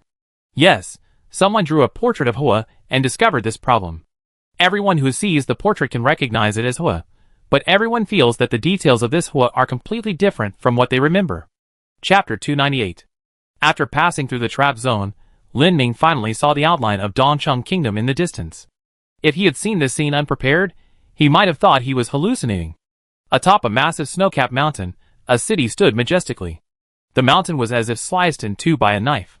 The sunny slope was densely packed with buildings, and cable cars for ascending and descending the mountain could be seen in the distance. This slope was almost completely free of snow, and the buildings stretched all the way to the foot of the mountain. The shady side of the mountain, however, was a desolate landscape, covered in snow and overgrown with trees. The stark contrast between the two sides of the mountain was like a divine miracle. Lin Ming looked at the city, marveling at its grandeur.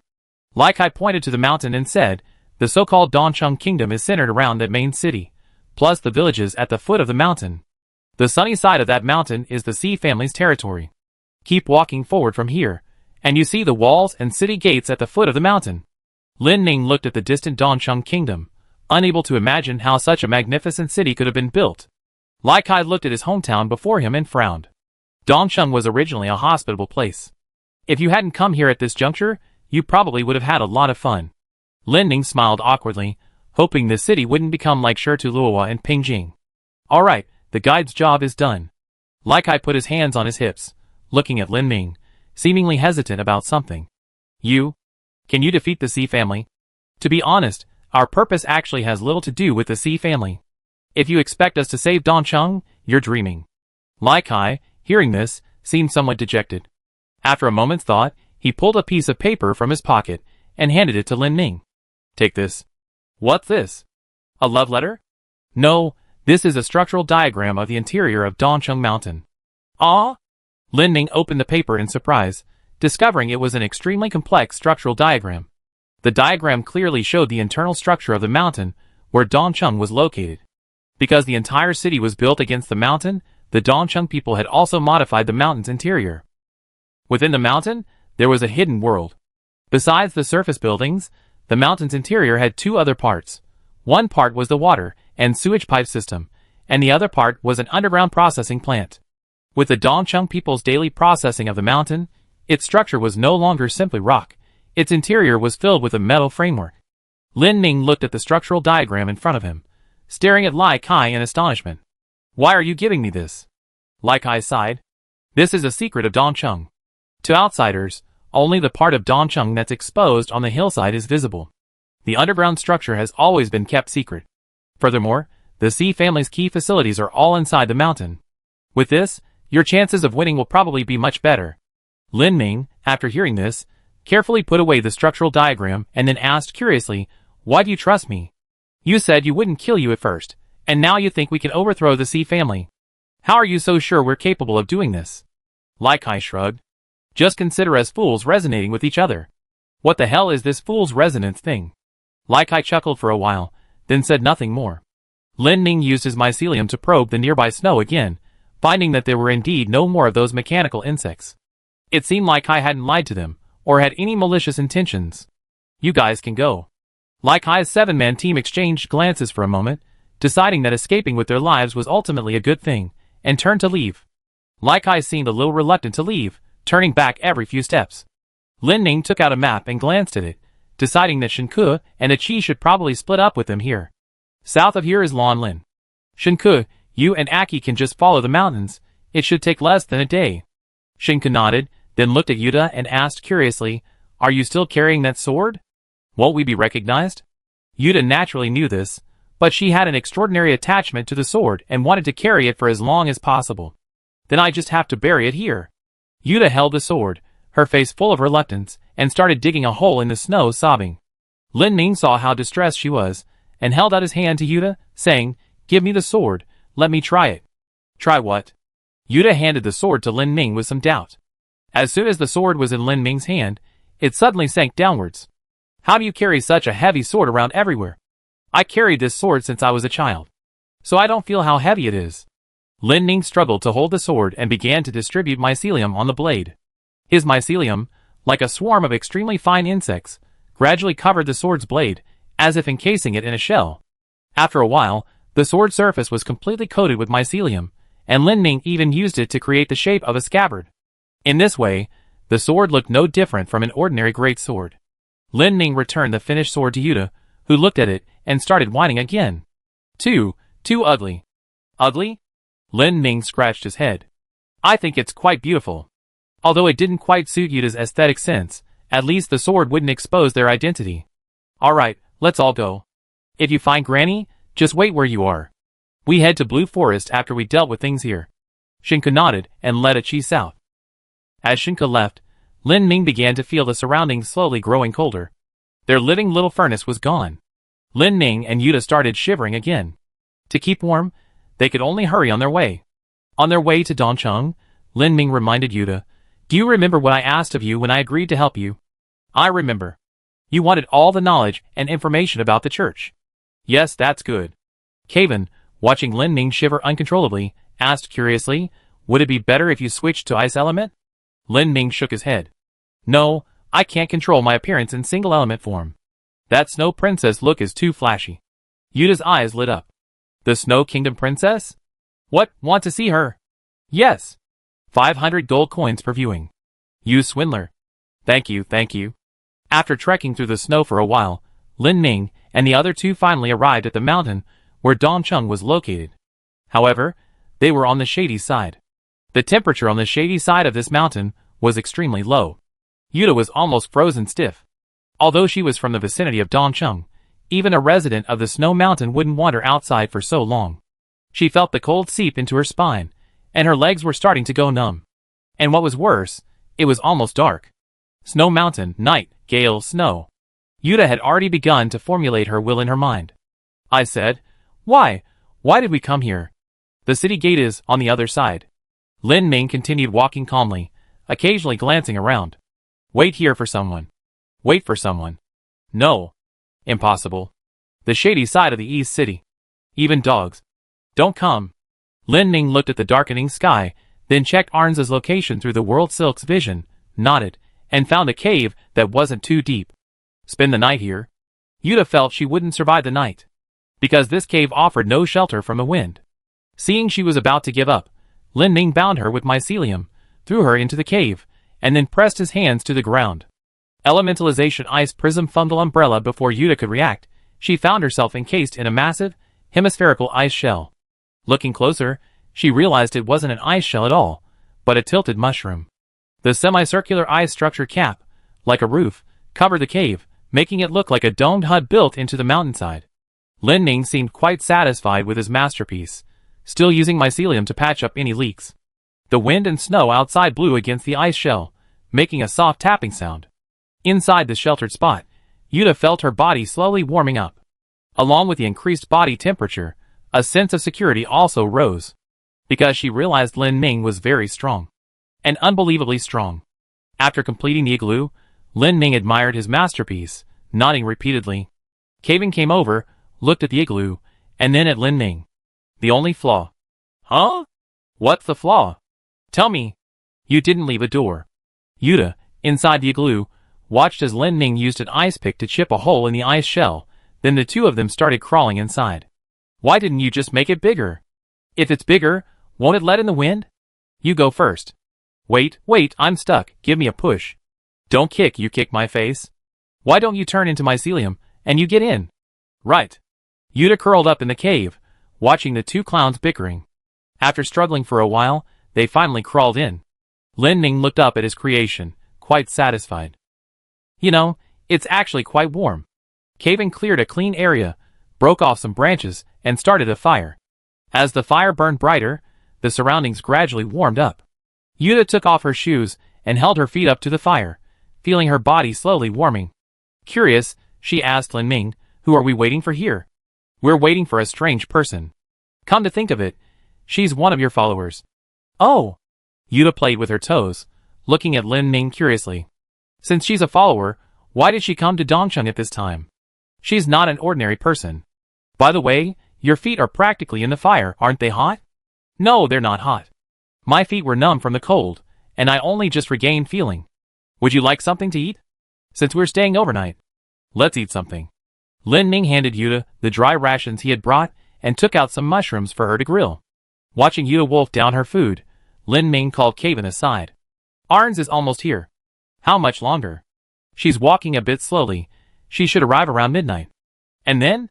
Is there anything you want to tell her?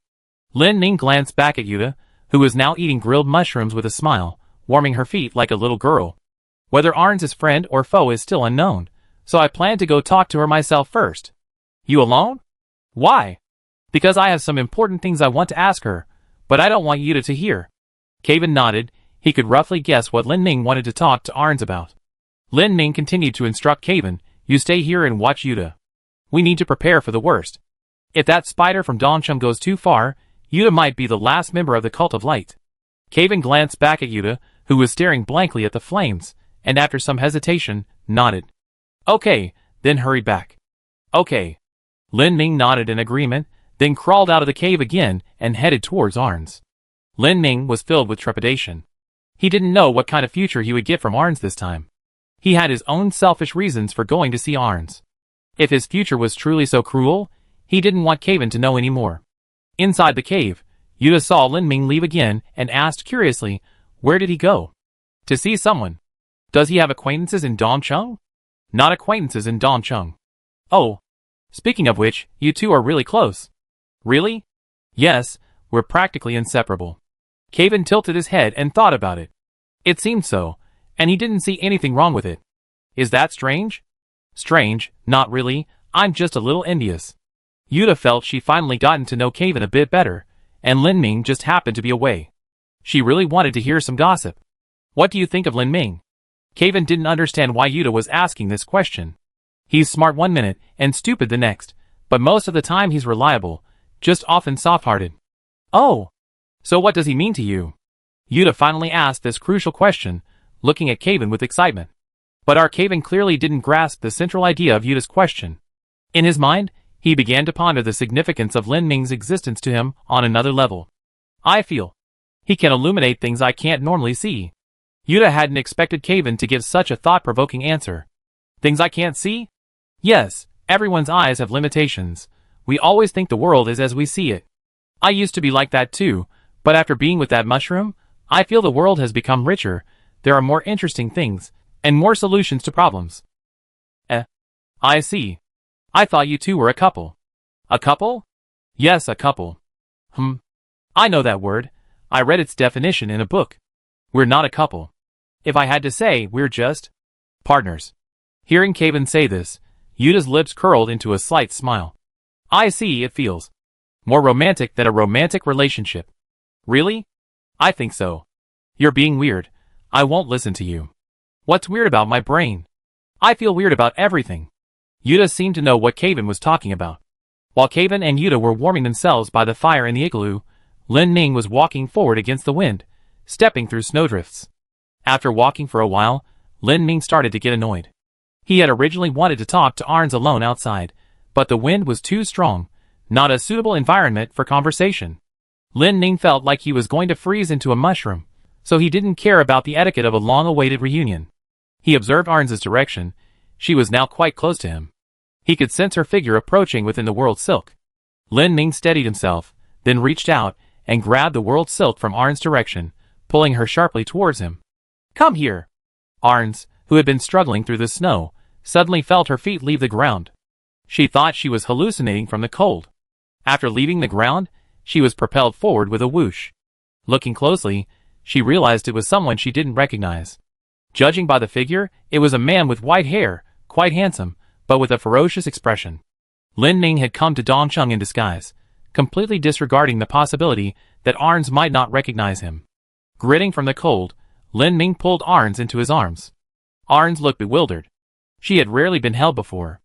After securing her, Lin Ming hoisted her onto his shoulder, glanced around, and ran behind a large rock. Arns' face was filled with terror. She tried to break free, but the man's strength was unexpectedly great. Lin Ming carried her to a sheltered rock, where she felt a little warmer, and finally breathed a sigh of relief. Lin Ming looked down at Arns lying on the ground, and noticed she was clutching her clothes tightly to her chest. What are you going to do? I'm warning you. Don't do anything rash. Chapter 299. Seeing Arns' flustered expression, Lin Ming sighed. It's me, Lin Ming. Do you remember me? Lin Ming? Arns got up from the ground and stared at Lin Ming's face for a long time. Seeing Arns's puzzled look, Lin Ming shook his head, revealing his disguise. It really is Lin Ming. Of course. How come you're in Dongcheng? Lin Ming found Arns's question strange. You didn't come to see me? Of course not. Arns curled up behind a rock. Lin Ming didn't want her to be cold, so he got straight to the point. Our camp isn't far ahead, but before I take you there, I have some questions to ask. Arns nodded. Go ahead and ask. First, the first question. Did you come here because you saw some kind of future? Arns looked surprised at this, then shook her head in denial. No, after seeing your account of your apocalypse, I rarely use my abilities to foresee the future anymore. The reason is what I said last time. I'm not sure if I saw the future, or if the future was determined through my voyeurism. This surprised Lin Ming. He had assumed that Arns must have known what was about to happen to have come to Dongcheng. Then, why did you come to Dongcheng? I came to negotiate. Negotiate? With whom? Hua. This was a reason Lin Ming had never expected. Negotiate with Hua? Yes. Arns's gaze shifted slightly as she said this. The trouble in Dongcheng, it was actually caused by me. Hearing this, Lin Ming suddenly felt that his choice to meet Arns alone was the right one.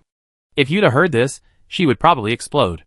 The turmoil in Dongcheng had almost turned Yuta from a pampered girl into an orphan. If she knew that everything was caused by Arns, she wouldn't be able to remain calm. Lin Ming felt that these things couldn't be explained in just a few words, so he built an igloo, just like before. With the igloo providing shelter from the wind, Arns's body visibly relaxed. This igloo was much thinner than the one they had built near the cave, allowing some moonlight to penetrate. Lin Ming saw that Arns's appearance was similar to when he last saw her. Her hair was cut messily, as if it had been hastily trimmed just to keep her vision clear, and a large hood covered her head, giving her a timid air. You're saying the whole Dongcheng thing started because of you? Actually, I didn't expect things to develop like this. What exactly happened? Arns didn't answer immediately, but turned to look in the direction of the mountain where Dongcheng was. She came to me before she came to Dongcheng. She came to you. Was it about the Church of Light? Yes. Because I'm a member of the Church of Light, so she came to me wanting me to do her a favor. What favor? She wants to collect human souls. Lin Ming began to organize his thoughts. You said collect souls? How do you collect that? No, I should say, can that thing even be collected? Arns breathed into her palms and rubbed them together. Actually, it's only theoretically possible. It seems she's been researching how to collect human souls, and then she learned about the light cult's tradition of transcending the dead. So she believes that transcending the dead is some kind of soul-collecting process? It's said she possesses the oldest documents of the light cult, from which she deduced the principles of transcending the dead. Lin Ming suddenly felt that what Arn said was beginning to align with his previous guesses. In other words, transcending the dead is actually some kind of soul-collecting ritual. What does she want so many human souls for? Arns remained silent for a long time, then shook her head. I don't know. Lin Ming was skeptical of Arn's answer. So, she approached you back then to obtain the ability to collect souls? Yes, you should know that even after my death, my soul doesn't dissipate. So she came to me, wanting me to help her realize her idea of collecting souls. But you refused. Arns nodded. Yes, because Hua's idea sounded incredibly far-fetched at the time. Even disregarding her stance, I felt that collecting souls was impossible, so I didn't agree to her request, and then she found Dongcheng, where the Church of Light gathered, and used it as a substitute for you. Yes. Lin Ming looked at Arns and asked curiously, so, you came here this time intending to offer yourself? Do you know how Hua treats her followers? I only found out recently. Arns's gaze darted away, seemingly very resistant to discussing this matter. Lin Ming could understand her feelings. Because of his rejection of Hua's seemingly dreamlike proposal, the Church of Light had been almost completely wiped out. Arns was probably filled with self-reproach. After hearing this, Lin Ming had a general idea of what was going on. Let's go, I take you to see someone. To see who? A member of the Church of Light. We're here on her behalf. A member? Yes, because she's a member, and we be working together. You better not tell her about you and Hua. Arn seemed a little confused. I'm going to work with you. Ah yes, what else? Are you going to attack Dongcheng? Lin Ming shrugged. If we could resolve this peacefully, that would be ideal, but, you know humans, are creatures that easily accumulate hatred. Even if we resolve this peacefully for now, this hatred will likely erupt again later. I know. Let's go then. I take you to the temporary camp first. I still have many questions about spiders to ask you. Lin Ming raised his hand to dispel the ice house, and walked with Arns towards the direction where Kevin and Yuta were. Lin Ming kept thinking about what Arns had just said along the way. Collecting souls. Hearing those 4 words, the first thing that came to his mind was the underground ancient city. Were the wandering souls in the underground ancient city also considered collected? And collecting them must have a subsequent purpose. What did Arns intend to do with these souls? Lin Ming led Arns back to the igloo, where Kevin was peering out from near the entrance. Seeing Lin Ming and Arns return, Kevin breathed a sigh of relief. Helping them slip through a hole into the igloo, Lin Ming and Arns quickly went to the fire and began to warm themselves. Lin Ming pointed to Yuta. This is Yuta, a member of the Church of Light. Then he pointed to Arns. She's a friend I used to know, and also a member of the cult. Yuta seemed completely unfamiliar with Arns, which wasn't surprising. Although they looked close in age, Arns had been a prominent figure in the church when Yuta was just a child. Yuta and Arns exchanged greetings according to cult custom, and Arns even took out some candy she carried with her and shared some with Yuta. The moment Yuta put the candy in her mouth, she knew Arns was a good person. Seeing that the two of them got along well, Lin Ming breathed a sigh of relief. He pulled Kevin aside and, under the pretense of looking at a map, whispered something to him. He relayed what Arns had just said to Kevin. Kevin frowned. I feel like something's not quite right here. Lin Ming actually felt the same way. While Arns's words weren't logically flawed, it was clear she was hiding something. And there was a crucial point. That was, what had sought her help before. In other words, Arns was essentially still on Spider's side. While pretending to look at the map, Kevin asked Lin Ming, so what do we do next? Should we go see what with Arns? No, I didn't plan to do that. My idea is still to infiltrate. Come on, when have we ever succeeded in infiltrating? Lin Ming wanted to retort, but after opening his mouth for a long time, he couldn't say anything. It seemed true. Every time they tried to infiltrate, they were caught. Since that was the case, it was better to just openly confront them head-on. Kevin looked at Arns behind him, and suddenly asked curiously, you said before. You could see the spider's location? Yes. Can Hua see your location? Probably not. I asked she before, and she said I wouldn't reveal my location. What about her? Kevin pointed to Arns again. All right. Hua actually already knew that Arns was approaching her. They could secretly reach Dongcheng, but Arns had come openly. Moreover, for Hua, Arns, whose soul could exist forever, was the experiment subject she had always dreamed of. So, acting alongside Arns actually exposed their own location. Lin Ming paused for a moment, then turned to Kevin and said, they're here. Just as Lin Ming finished speaking, a series of noisy footsteps sounded outside their igloo. After a while, the footsteps quieted down.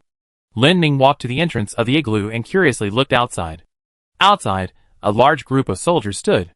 Strangely, these soldiers all stood their ramrod straight, as if they were their guards.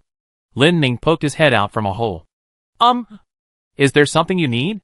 The captain, the leader of the soldiers, stepped forward and said in a booming voice, we are the Dongcheng Honor Guard, ordered to welcome Miss Arns into Dongcheng.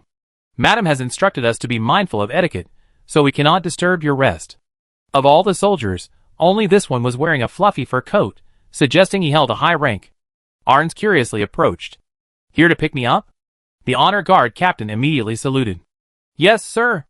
Arns was startled by his sudden salute, then looked back at Yuta and said to the Honor Guard outside, wait for me a moment. Yes, sir. Arns was startled again, rubbing her chest as she discussed the situation with Lin Ming and the others. I didn't expect anyone to come to pick me up. I just thought of that too, but it's good this way. Let's go straight to the location and find it. Perhaps all the problems can be solved. Lin Ming looked at the large group of soldiers surrounding the igloo and shook his head. There's no other way now. I can handle all these soldiers, but since they come to pick us up, we can't be ungrateful.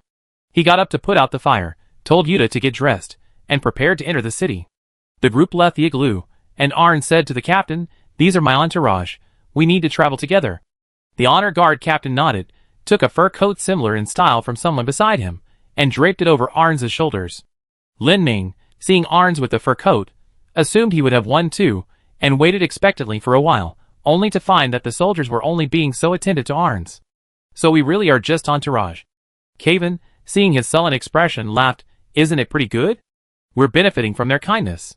They followed the Honor Guard to the gates of Dongcheng and entered the city smoothly. Once inside, the wind subsided considerably. It was nearly midnight, and the streets of Dongcheng were eerily quiet. Lin Ning looked around and noticed many shops lining the roads, but their signs were all tattered and worn, suggesting they hadn't been open for a long time.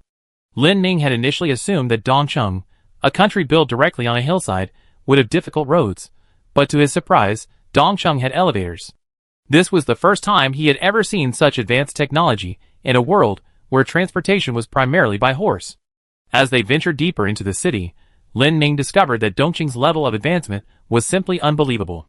He saw many mechanized systems, conveyor belts for cargo transport, aerial cable cars, and even cranes. Seeing Lin Ming's eyes light up like a country bumpkin newly arrived in the city, the captain of the honor guards proudly introduced, "These are all inventions of the fourth young master of the Xi family. The fourth young master is exceptionally talented, practically a foundation establishment cultivator of Dongcheng." Lin Ning looked at everything before him, recalling the mechanical insects he had seen before. This CMO. He must have been born in the wrong world. If he were in the world Lin Ning had lived in before, he would be a great inventor at least. Just as Lin Ning was enjoying the scenery along the way, several soldiers slowly approached from behind. Arns was surrounded and walked ahead, and Lin Ning and the others gradually drifted apart from Arns. Lin Ning, of course, noticed that he was getting further and further away from Arns, because he kept staring at the very warm-looking fur coat she was wearing. The soldiers deliberately separated Arns from Lin Ning and the others. Their mission was to bring Arns back, and they had been specifically instructed to focus solely on Arns. Any companions were to be killed, but not in front of her to avoid upsetting her. So these soldiers had waited for this opportunity to strike. Lin Ning and Caven had already sensed something amiss, while Yuta remained happily watching the cable car overhead. In a flash, a soldier nearby suddenly covered Lin Ming's mouth with his hand, and with his other hand, drew a knife, ready to slash at Lin Ming's neck. But his knife froze instantly. At the same time, the men who had attacked Caven and Yuta also stood frozen like statues, completely still. Perhaps feeling cold makes one's mood worse. Lin Ning was currently quite displeased. Lin Ning rolled his eyes. He had initially thought Hua was someone who would treat him with courtesy, but it seemed he had overestimated her. After all, she hadn't even given him a fur coat. Her talk of coming out to greet him was nothing more than bringing Arns to her.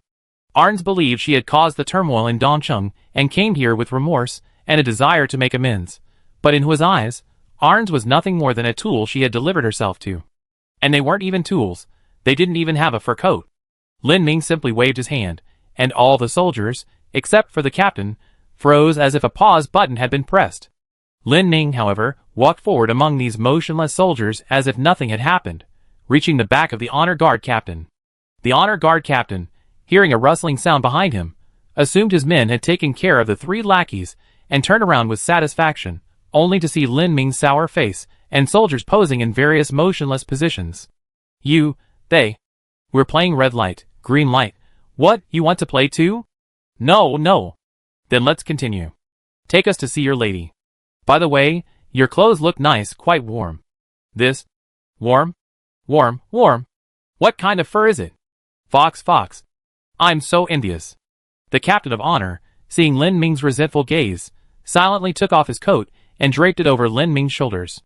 Lin Ming finally wore the clothes he had dreamed of, nodded with satisfaction, and stood with Arns, gesturing for the shivering captain to proceed. Continue leading the way. We settle the matter of your poor hospitality later. Chapter 300. Led by the captain of the honor guard, Lin Ming and his group arrived at an extremely extravagant building. Compared to the high-tech atmosphere of Dongcheng, this building appeared extremely retro. From its architectural style to its exterior decorations, everything exuded the traditional aesthetics of a classical castle. It's no exaggeration to say that this building looked like a noble's castle had been directly transplanted onto a mountain. Goodness! Lin Ning exclaimed in amazement before the castle. It looks like something haunts this place. The captain of the honor guard seemed quite displeased with Lin Ming's comment, but under Lin Ming's imposing presence, his displeasure only flashed for a moment before he suppressed it. Leading the group through the castle's main gate, Lin Ming finally understood what luxury and splendor truly meant. The entire castle's walls were covered in intricate reliefs, the floors were smooth, flat marble, and the enormous chandeliers overhead were obviously expensive. Moreover, every few steps, there was a statue. These statues were mostly human figures, each with a different pose and expression, and were made from a variety of materials, including wood, stone, and brass. Lin Ming asked the captain of the honor guard in surprise. Is your wife a sculpture enthusiast? The captain of the honor guard explained. No, these aren't the lady's works. They're the young lady's hobby.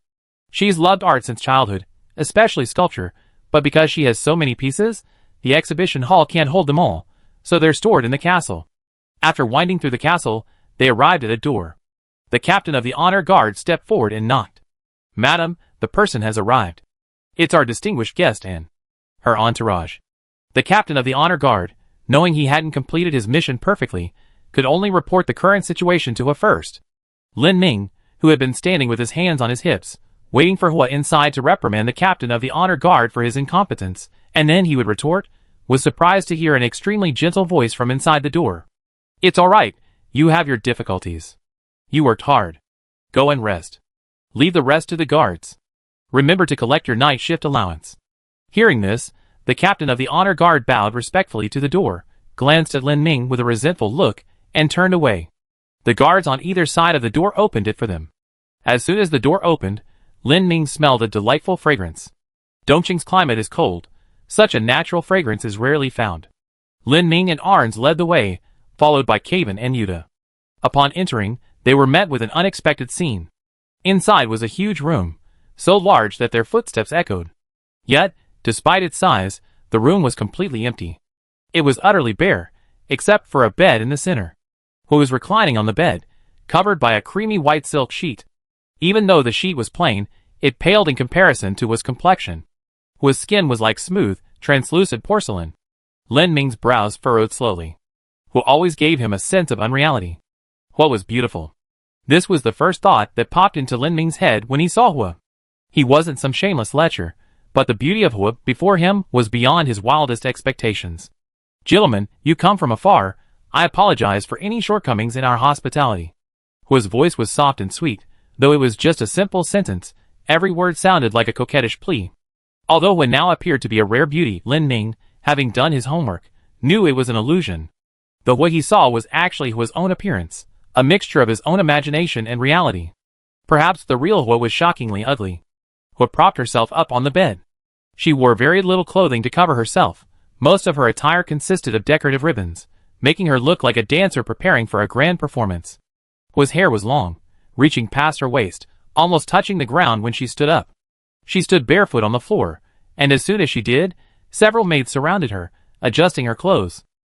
Hua waited for the maids to finish tidying her clothes and hair, then nodded in satisfaction and instructed them, "It's so late, you must be tired. Go and rest. I have someone bring you some refreshments." Hearing this, the maids were visibly flattered. Even their bows were somewhat awkward. After a while, all the maids in the room had left. Hua had the guards at the door close it, leaving only the few of them in the large room. Lin Ming, having witnessed all this, asked curiously, "You seem to take good care of your subordinates." Hua smiled faintly at this. "Take good care of? You seem to have misunderstood." Hua spun around in place, seemingly admiring her own figure. Her figure was ridiculously good, the kind of alluring physique a teenage boy would fantasize about and dream of. But this figure could also be fake. Hua gracefully walked up to Lin Ming and the others. Lin Ming listened to the rustling of her fabric against her skin, combined with the sound of her bare feet on the ground, and found it strangely erotic. However, completely different from Hua's fairy-like appearance, she uttered words that left him stunned. "I didn't instruct them. This is just... I discovered how to use humans." How to use humans. Hearing this, Lin Ming felt as if he had a handful of sand stuck in his throat. "That's right, there's no need to deliberately hide anything from you." Lin Ming realized at this moment that he and Hua were absolutely incompatible. "So this is how you became Dong Cheng's wife?" Hua walked up to Lin Ming, provocatively extending a finger and tapping his chest. Not just Dong Cheng's wife, but also the top courtesan at the dance hall, the general's beloved concubine, the renowned virtuous wife. Lin Ming realized then that this wasn't the first time Hua had used manipulation to gain power and wealth. "Those people, didn't they see through you?" "Ha." Hua chuckled lightly. "Seen through? No, no one saw through it, and no one wanted to. I simply discovered a rule among humans. A shell that can adapt to everyone's eyes, plus care, attention, tolerance, flattery, and promises. That's what humans want, isn't it?" Speaking of this, Hua became somewhat elated.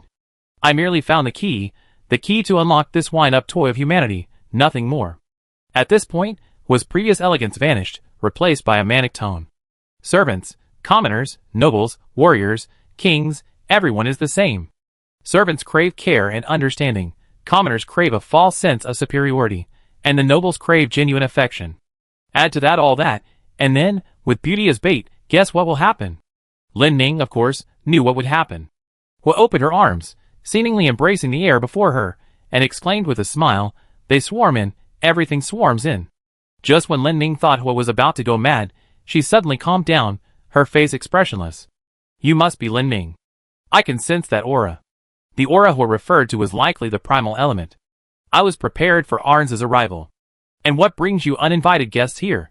Hearing her question, Lin Ning had no reason to hide anything. "I have some ties to the Church of Light.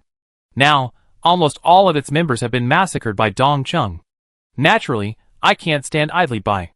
"The church, massacre." Hua raised a strand of her hair and fiddled with it. "That wasn't a massacre, that was an experiment, only it failed." After the second incident, Lin Ming now felt a headache coming on at the mere mention of experiment. "Hua, what exactly do you want?" Hearing Lin Ming's question, Hua stared at him expressionlessly for a long time, then suddenly her face hardened with murderous intent. "It has nothing to do with you, you're just a fake."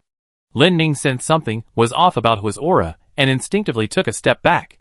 He didn't dare to attack Hua rashly, because Hua was, after all, a spider, and Lin Ning felt that Hua's abilities shouldn't be limited to changing appearance based on the observer. Hua looked at Lin Ning, then at the floor beneath Lin Ning's feet. "I know your abilities.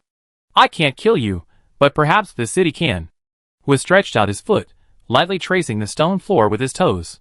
Lin Ning initially thought this was just Hua showing off again, but Hua's toes suddenly stopped on the floor, then gently stepped down. "A trap?" Lin Ning had been on guard the moment he heard the trap sound. As a mycelium capable of changing form, he wasn't afraid of such traps. But Hua had clearly anticipated this. The trap's target wasn't Lin Ning, but Yuta behind him. Yuta, still struggling between her resentment towards Hua, the instigator, and her uncontrollable lust, suddenly felt her feet sink into the ground. The floor beneath her feet vanished. Eek! Yuta wanted to call Lin Ning's name, but things happened too fast. She only managed to gasp before plummeting into the floor below. Beside him, Kaven, who had been watching Hua closely for any signs of attack, hadn't expected such a simple mechanism in the room. The space beneath the room was hollow.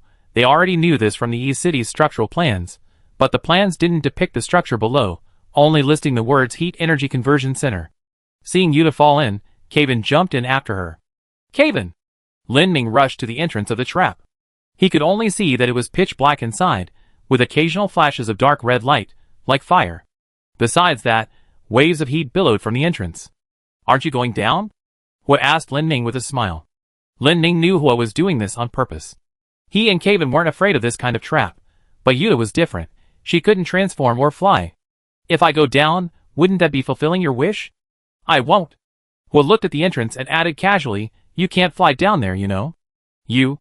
Lin Ning gritted his teeth, leaving only a curse, before jumping into the trap.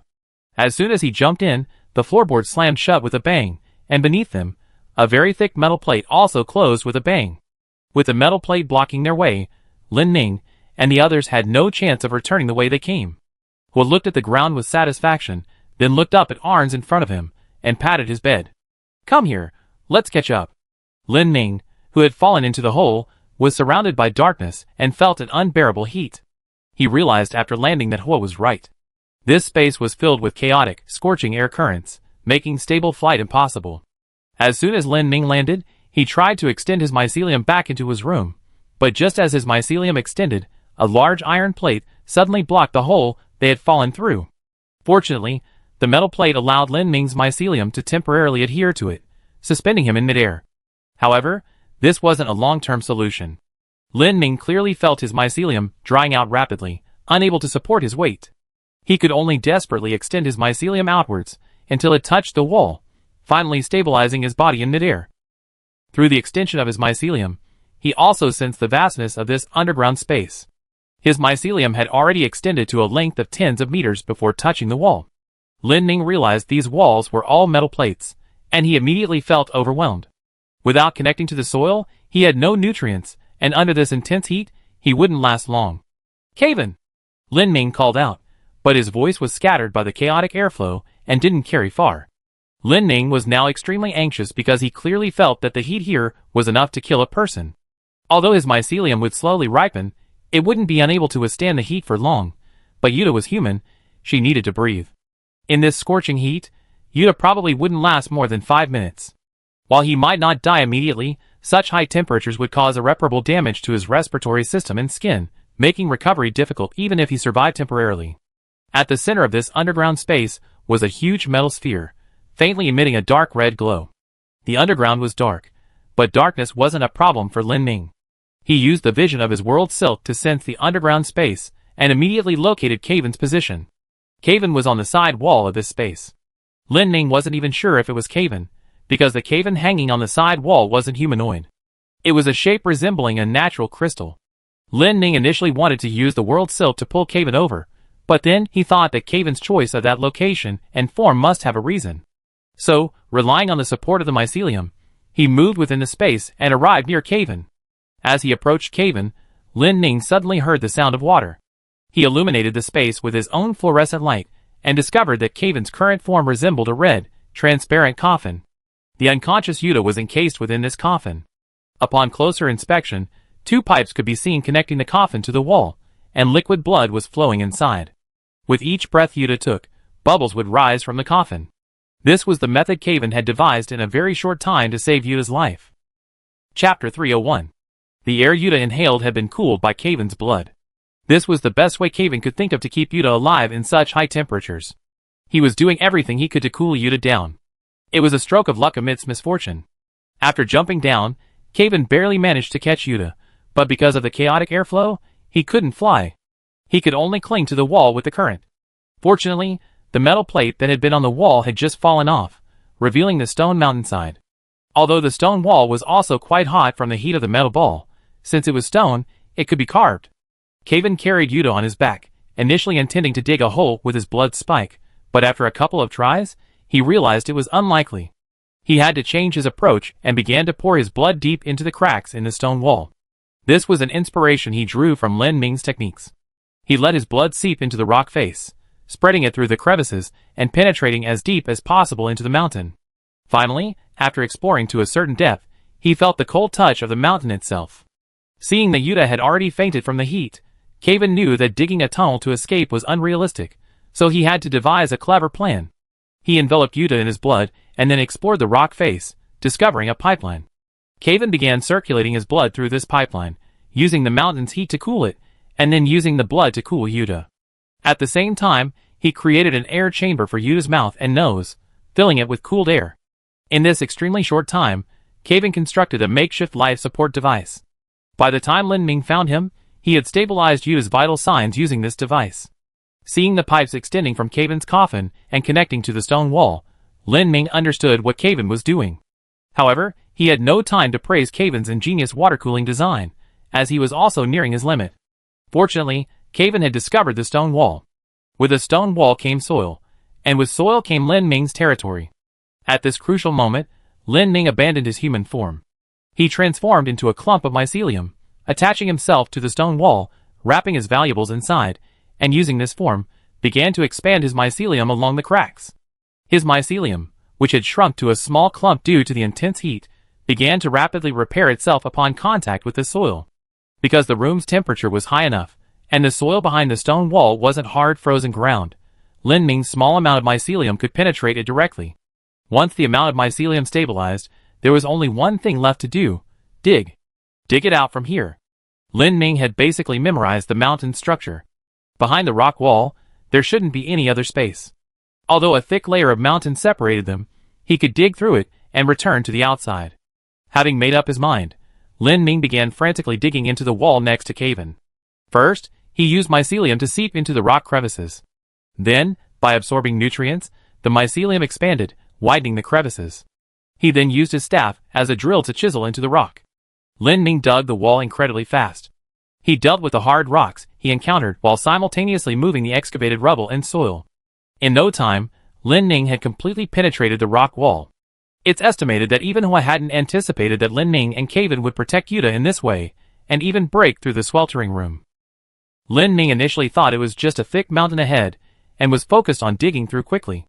However, as he dug, he suddenly heard strange sounds coming from the hole he had created. The sounds were like someone tapping on the wall, a thump-thump sound. And the further he dug, the clearer the sound became. Lin Ning used his world silk to confirm, and then discovered that behind this stone wall was another room, and inside that room, a person was punching the wall. Lin Ning suddenly understood why the walls of the entire underground space were made of metal plates, except for this one area where the metal plates had fallen off. It was probably because this person was constantly punching the wall. The constant vibrations over the years had caused the metal plates to flake off. Although Lin Ning didn't know who this person was, or what the situation was like in the space ahead, his immediate priority was to leave. He didn't care about anything else and directly used his staff to drill through the barrier between the two spaces, then began to widen the passage with mycelium. Just as his staff pierced the wall, the fist throwing on the other side stopped, seemingly startled by the drill that had suddenly emerged from the wall. Lin Ning created a fist-sized hole in the wall, then extended mycelium from one end to further widen the opening. At the other end, he used the mycelium to hold Kaven and Yuta, pulling them into the hole. Because Yuta was still carrying the great sword, pulling them was quite difficult. After tireless effort, Lin Ning finally widened the opening to a width sufficient for Kaven and Yuta to pass through. He laboriously climbed out of the hole first, then used the mycelium to cling to the opening and forcefully pulled Kaven and Yuta out. Lin Ning slowly reverted to human form as he pulled. "Get out! Is it stuck? Ugh! Why am I still holding that sword at a time like this?" Just as Lin Ning gritted his teeth and pulled Kaven and Yuta out, a rather magnetic male voice suddenly sounded behind him. "Need help?" Lin Ning turned around and saw a muscular man standing in front of him, wearing only underwear. The man had long hair and a beard, seemingly never trimmed. He wasn't tall, but his physique was incredibly strong, his entire body looking like a machine made of muscles. Although he didn't know who this man was, Lin Ning nodded when he heard him ask if he needed help. "Please, help me pull him out." Hearing Lin Ning need help, the man reached out and grabbed Lin Ning, then pulled him out with a sudden, forceful tug. This tug almost tore Lin Ning's mycelium in two. Lin Ning hadn't expected this person to possess such strength, but thanks to this monstrous power, Kaven and Yuta were pulled directly out of the cave entrance, falling to the ground with a thud. Seeing that the blood coffin Kaven had transformed into had emerged, Lin Ning quickly sealed the still emitting hot air from the cave entrance with mycelium, then anxiously patted the coffin, calling out, "Hey! Kaven! Kaven!" Kaven seemed to sense the drop in temperature. The blood coffin slowly melted, transforming back into human form. Yuta, inside the blood coffin, remained unconscious. Because Kaven had completely transformed, his clothes and belongings had all fallen onto the heated metal sphere and burned to ashes. He now stood naked before Lin Ning. Lin Ning didn't have time to think about that. He needed to check on Yuta's condition first. Yuta's temperature was still very high, her brows were furrowed, and she was still unconscious. "Water? Is there any water?" Hearing this, the man wearing only underwear scooped a bucket of water from a nearby water vat and handed it to him. Lin Ning felt that feeding Yuta water with bowls and cups was too slow, so he directly extended his mycelium, one end soaking into the bucket, and the other end stuffing it into Yuta's mouth. Mycelium has a strong ability to conduct fluids, and Lin Ning used this method to slowly replenish Yuta's fluids, while simultaneously wrapping her entire body with the soaked mycelium to lower her temperature. After a while, Yuta's condition finally stabilized, her breathing gradually became steady, and her temperature began to stabilize as well. Lin Ning finally breathed a sigh of relief. He looked up at Kaven and nodded, indicating that Yuta's condition had improved. Kaven breathed a sigh of relief. After all, the life-sustaining method he just devised was a last-minute solution, and he wasn't even sure if it would work. Just as Lin Ning and Kaven were exchanging relieved glances, the magnetic voice rang out again from behind. Excuse me." Lin Ning couldn't put Yuta down yet, so he turned around to look at the man while still holding her. "Although I don't know who you are, thank you for your help earlier." Actually, Lin Ning's mind was filled with countless questions. What was this room, completely unmarked on the floor plan? Who was this man? Why was he here? This place looked like a prison cell, so why was he completely unfriendly and unperturbed towards Lin Ning and Kaven? Anyone would be suspicious to see a hole in the wall, a bunch of sticky, fibrous things crawling out, and then someone trying to move a transparent coffin into your room. So why was this person so calm? The man scratched his head curiously. I'm not very good at talking. Who are you?" This was the first time Lin Ning had ever struggled with introducing himself. He couldn't exactly say We were thrown down from above by your wife. We got lost here, Lin Ning almost burst out laughing as he said this. He had thought this clumsy, obviously perfunctory answer would arouse the man's suspicion, but the man nodded seriously. I see, you got lost. Lin Ning then realized that this man seemed a bit odd. He looked around the room and found only a bed, a water tank, a small space that could barely be called a toilet, and nothing else. Lin Ning looked at the man's bed and noticed several books on it. However, the contents of the books varied considerably. There were children's picture books, academic research, mechanical atlases, and even completely meaningless bill reports. These books didn't seem intended for reading. They looked more like a pile of discarded papers dumped there, because there was nowhere else to throw them. And the most incongruous thing in the room was the door. The door was made entirely of metal, closed tightly, and from inside the room, there was no handle. The side of the door facing inwards was bare, indicating that whoever designed it never intended for anyone inside to open it. This was indeed a prison cell. Lin Ning frowned, looking at the man before him, and asked curiously, "Who are you?" The man's expression suddenly brightened, and he replied with a smile, My name is Si Ming." Si Ming? Yes, Si Ming. You're a member of the Si family. Why are you in a place like this? I don't know. My father and sister said it was for my own good, so they locked me up here. Father. Lin Ning seemed to suddenly understand something. Your father is the head of the Si family, Si Zhenshi? Si Ming didn't respond immediately, but hesitated slightly before nodding. Yes, they said so, but I don't know if it's true. Just as Lin Ning was about to press further, a rustling sound came from outside the door. Hearing the sound, Si Ming turned to Lin Ning and Kevin and said, "Someone's coming. Everything movable in my room will be taken away. Why don't you hide?" Lin Ning, hearing this, could only lead Yuta and Kevin back into the hole they had dug. Fortunately, Lin Ning and Kevin could change their body shape, so the hole wasn't too cramped. Lin Ning carefully used mycelium to attach dust to the outside of the hole, making the breach less noticeable. Just as they hid, the door to the room was pushed open.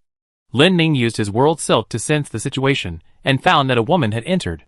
The woman had originally brought 2 attendants, who were now standing outside the door. As the woman entered, the 2 attendants reminded her, "Miss, watch your step." "Young miss?" This woman is Si Bai, the eldest daughter of the Si family. Lin Ning used the world silk to observe everything happening in the room. The woman looked at Si Ming, seemingly very distressed. "I'm sorry to have troubled you. A member of the Si family shouldn't be in a place like this." Si Ming smiled. "It's alright, I'm quite used to it. So what do you do every day? Aren't you bored?" "I can practice my boxing, I can read." The woman was silent for a long time before continuing. "Father is getting more and more strange. Si Qing has always been eccentric, and so is CMO. He's not interested in anything except machines, but Si Qi. If Si Qi discovers your existence, you're doomed, so you have to endure it a little longer." Lin Ning's mind raced, trying to piece together the relationships. His extensive experience watching soap operas in the past led Lin Ning to an immediate hypothesis. If this woman is Si Bai, and considering what she just said about Si Qi wanting to kill Si Ming might be Si Zhenshi's illegitimate son. The Si family actually doesn't have 4 children, but 5. However, Si Zhenshi didn't want to expose the existence of this illegitimate son, so he locked him up in this dark and gloomy place, protecting him.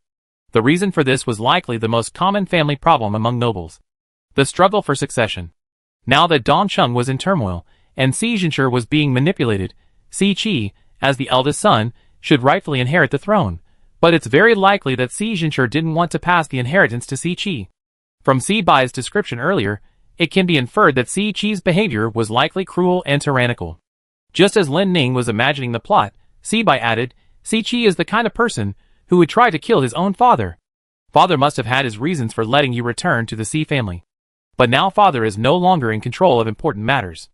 Now Lin Ning understood. Si Qi might want to kill his father and seize the throne.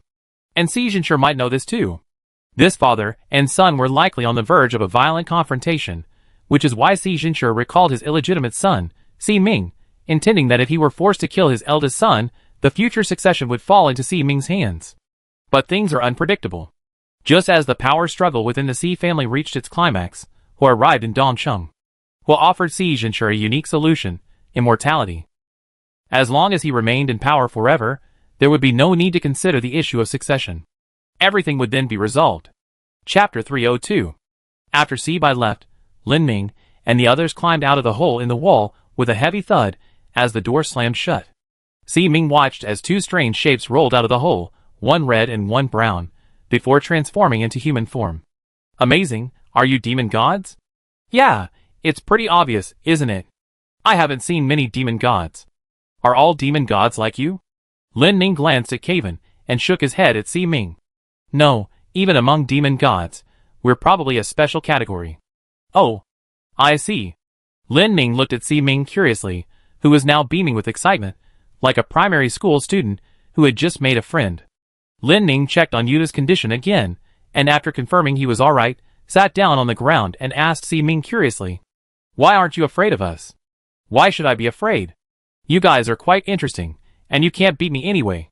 Si-Ming said this with bright eyes, without the slightest hesitation. Lin Ning chuckled. Although Lin Ning wouldn't claim to be invincible, he didn't think Si-Ming could handle him and Caven together. He assumed Si-Ming hadn't seen much of the outside world, hence his misjudgment of his own strength. Lin Ning pointed to the wall behind him. "When I was inside the wall, I heard the sound of punches. From that sound, I could feel your power. How should I put it? Very strong, but not particularly," Lin Ning said, turning back to look at the wall he had crawled out of. He hadn't paid attention to the wall before. In his imagination, a wall constantly being punched would be dilapidated. But when the wall came into view, he realized that, apart from the hole they had made to crawl through, it was completely undamaged. Lin Ning's expression froze. He didn't understand. He dug through this wall for quite some time. It must have been several meters thick, enough to send shockwaves through to the other side and knock off the iron plates embedded in it. Yet, this side of the wall remained undamaged. Si-Ming, how do you usually practice your boxing? Si-Ming asked, a hint of excitement in his voice. Watch closely like this. Si-Ming assumed his stance in front of the wall and casually threw a straight punch. The entire room echoed with a loud thud. The most astonished person by this punch was Caven. As a warrior, he was well versed in martial arts principles, but even after thinking for a long time, he couldn't understand this punch. Si-Ming's fist didn't touch the wall. His fist was a full meter away from the wall. But the reverberation from that punch striking the mountain lingered for a long time before gradually subsiding. Caven didn't understand how Si-Ming had done it. He didn't get it. He didn't even dare to guess. This kind of long-range attack was actually quite common. Caval's wind melody style, which he taught, allowed for long-range attacks with a punch, but the so-called fist wind in wind melody was actually the released energy. Because of this, wind melody consumed a lot of stamina. But with Si-Ming's punch just now, Caven didn't feel a single trace of energy. This was just an ordinary human, using ordinary muscles to drive an ordinary punch, yet it shook half a mountain from a meter away. Caven was speechless with shock at the punch, but Lin Ning was concerned with other issues. Are you sure you won't get caught making such a loud noise? Si-Ming chuckled. My sister told everyone outside that this is newly built important machinery, and loud noises often occur here, so no one will suspect anything. Lin Ning thought to himself, that's a good excuse indeed. Most people wouldn't mistake this kind of noise for human-made sounds. Seeing that Lin Ning and Caven had a better understanding of his abilities, Si-Ming nodded in satisfaction, then suddenly made a move that sent a chill down Lin Ning's spine. He clenched his right fist and tucked it into his waistband, lowering his center of gravity, while extending his left index and middle fingers forward, as if aiming. At that moment, Lin Ning realized he was wrong. Terrible wrong. Even if Caven hung him from a tree and burned him to ashes, it wouldn't make up for his mistake. Si-Ming's stance clearly indicated an attack, and his target was the still unconscious Yuta. Si-Ming's eyes remained bright, like the eyes of a wolf in the dead of night. You've been trying to save her. She's important, and her movements are restricted. You saw my attack. Now, I can take her life at any moment. Don't move, it's too late. Si-Ming's neck twitched slightly, making a cracking sound as he moved his joints. He continued, you asked me why I wasn't afraid of you. You're wrong. The truth is, you're the ones in my hands. Lin Ning tried to release spores to control Si-Ming's movements, but it was useless. The spores could only touch Si-Ming's skin, but couldn't penetrate. They could only reach him, but couldn't enter his body through respiration. Lin Ning observed closely, and noticed a faint glow emanating from Si-Ming's mouth. Slightly glowing wisps of smoke drifted from his mouth, and were inhaled through his nostrils. Seeing this, Caven suddenly exclaimed, I understand. This shout startled both Lin Ning and Si-Ming. Caven understood Si-Ming's technique. Or rather, he understood why Si-Ming's skills were so strange. When he watched Si Ming's punch earlier, he hadn't sensed the release of qi, but that didn't mean Si Ming couldn't use qi. On the contrary, Si Ming's use of qi had reached a state of perfection. Ordinary warriors and assassins generate qi within their bodies, then either wrap it around their bodies for defense, wrap it around their fists and feet to increase destructive power, or release it as projectiles. More advanced practitioners can apply qi to their muscles to increase strength. But Si Ming did none of these. Si Ming could circulate qi internally within his own body. I am qi, and qi is me. Although there were no visible signs of Si Ming using qi from the outside, the concentration of qi within his body was actually incredibly high, making it impossible for Lin Ming's spores to penetrate. In fact, not only Lin Ming's spores, but Si Ming's current qi circulation was practically invulnerable. Si Ming looked at Kevin's enlightened expression and smiled happily. You understood? I understand. Isn't that amazing? Extremely amazing, rarely seen in the human world. He, not that amazing. Si Ming suddenly blushed when Kevin praised him. Lin Ming sighed, thinking it might be good to ease the tension. After all, judging from Si Ming's actions, he wouldn't act rashly, he was clearly preparing to negotiate. What do you need us to do? Seeing Lin Ming get straight to the point, Si Ming smiled and nodded, then asked, I heard of a fruit called red-green raspberry. Is it delicious? Lin Ming was taken aback by the question. He had indeed heard of red-green raspberries. These raspberries change color from green to red during ripening, but not in a gradual transition. Instead, they become a zebra-like pattern of red and green. Raspberries in this state have a perfect balance of sweet and sour, making them the most delicious. However, because the red-green state only lasts for about half a day, they are extremely difficult to harvest and don't keep well, making them a very luxurious fruit. Delicious? How so? Sweet and sour, juicy, and most importantly, incredibly fragrant. One bite, and the aroma lingers in your mouth for a long time. Wow! Have you ever seen a black fire bull? You mean a magical beast? Yes. I've been to the Southern Territory, and I actually seen one. I heard the place where the black fire bull lives is amazing. Is that true? Lin Ming chuckled. Amazing is an understatement. Good heavens, it's almost as big as my entire arm. Si Ming asked several more questions. Although his attacking stance remained unchanged, his expression grew increasingly cheerful. Si Ming had been imprisoned here for quite some time. He had recently been reading books that recorded many interesting things, and he wanted to chat with these people who were clearly from outside. After asking many such questions, Si Ming suddenly changed the subject. Will you harm the Si family? Lin Ming fell silent. He looked into Si Ming's eyes, mentally analyzing the man before him from various details. After a considerable pause, Lin Ming finally answered, No, our target isn't the Si family, and we don't intend to truly bring them down. Our target is someone else. What? You know what? I just can't go out. I'm not stupid, my sister will tell me many things. Hearing this, Lin Ming felt the need to negotiate with Si Ming. He adjusted his posture, sitting more comfortably on the ground, and looked into Si Ming's eyes, asking, Do you know what was done? Si Ming's eyes darted around for a while, then he scratched his head with his left hand, before returning to his original posture. After some deep thought, he said, I know, but I want you to tell me. To compare with the version your sister told you? Yes. Lin Ming slowly realized that Si Ming was far from being as innocent and pure as he appeared. On the contrary, this man was surprisingly meticulous. Lin Ming had nothing to hide from Si Ming on this matter, so he told Si Ming everything, deceiving Si Zhencher, wreaking havoc on the Church of Light, killing countless people, capturing a demon named Arns, and not giving him the fur coat. Si Ming listened to everything, his brows furrowing. What? This is different from what your sister told you. Si Ming's expression was quite displeased. There are some differences. Your sister lied to you? Not exactly deceiving, but she concealed something. Maybe it was for your own good, after all, your identity. By the way, are you really Si Zhencher's son? Si Ming nodded. I am. Do you know your situation? Of course I know. The power struggle within the Si family was already fierce, and now my father, who holds the reins of power, is mentally unstable. Si Ming took a slow, deep breath, the air glowing slightly as he exhaled, looking as if he had inhaled some kind of luminous smoke. What are you thinking? I want to form an alliance with you, but an alliance requires preconditions. I'm looking for common interests between us. Lin Ming couldn't help but chuckle upon hearing this. What are you laughing at? Most people wouldn't say something like that so directly.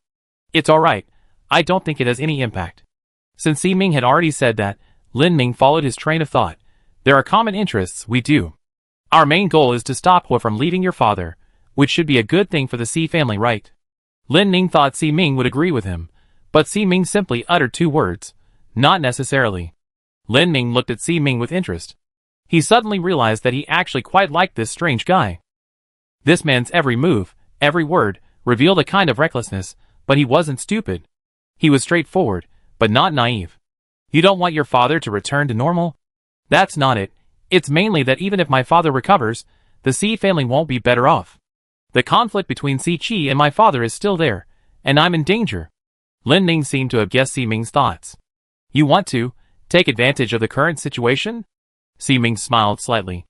That's just hope, I'm not sure. Since you mentioned being sure, it means you already have a plan, right? You seem to love guessing what others are thinking. That's my passive skill. What's a passive skill? It's an ability that activates unexpectedly. I see. Just as Lin Ming and Si Ming were having a serious end-off negotiation, Yuta suddenly let out a groan. Lin Ming quickly bent down to check on her. You're awake? How are you feeling? Have you become stupid? Where is this? A prison cell? Have we been arrested? Yuta nervously tried to sit up, but when she looked up, she saw Si Ming still in a fighting stance. Then Yuta lay back down. Did I wake up too fast? I think I saw a naked, muscular man trying to punch me to death. His name is Si Ming, we just met him. Yuta's expression instantly turned cold upon hearing this. The Si family? Si Ming, hearing her tone, looked at Lin Ning with some confusion. Lin Ning didn't mince words, telling Si Ming directly, your family almost wiped out their entire sect.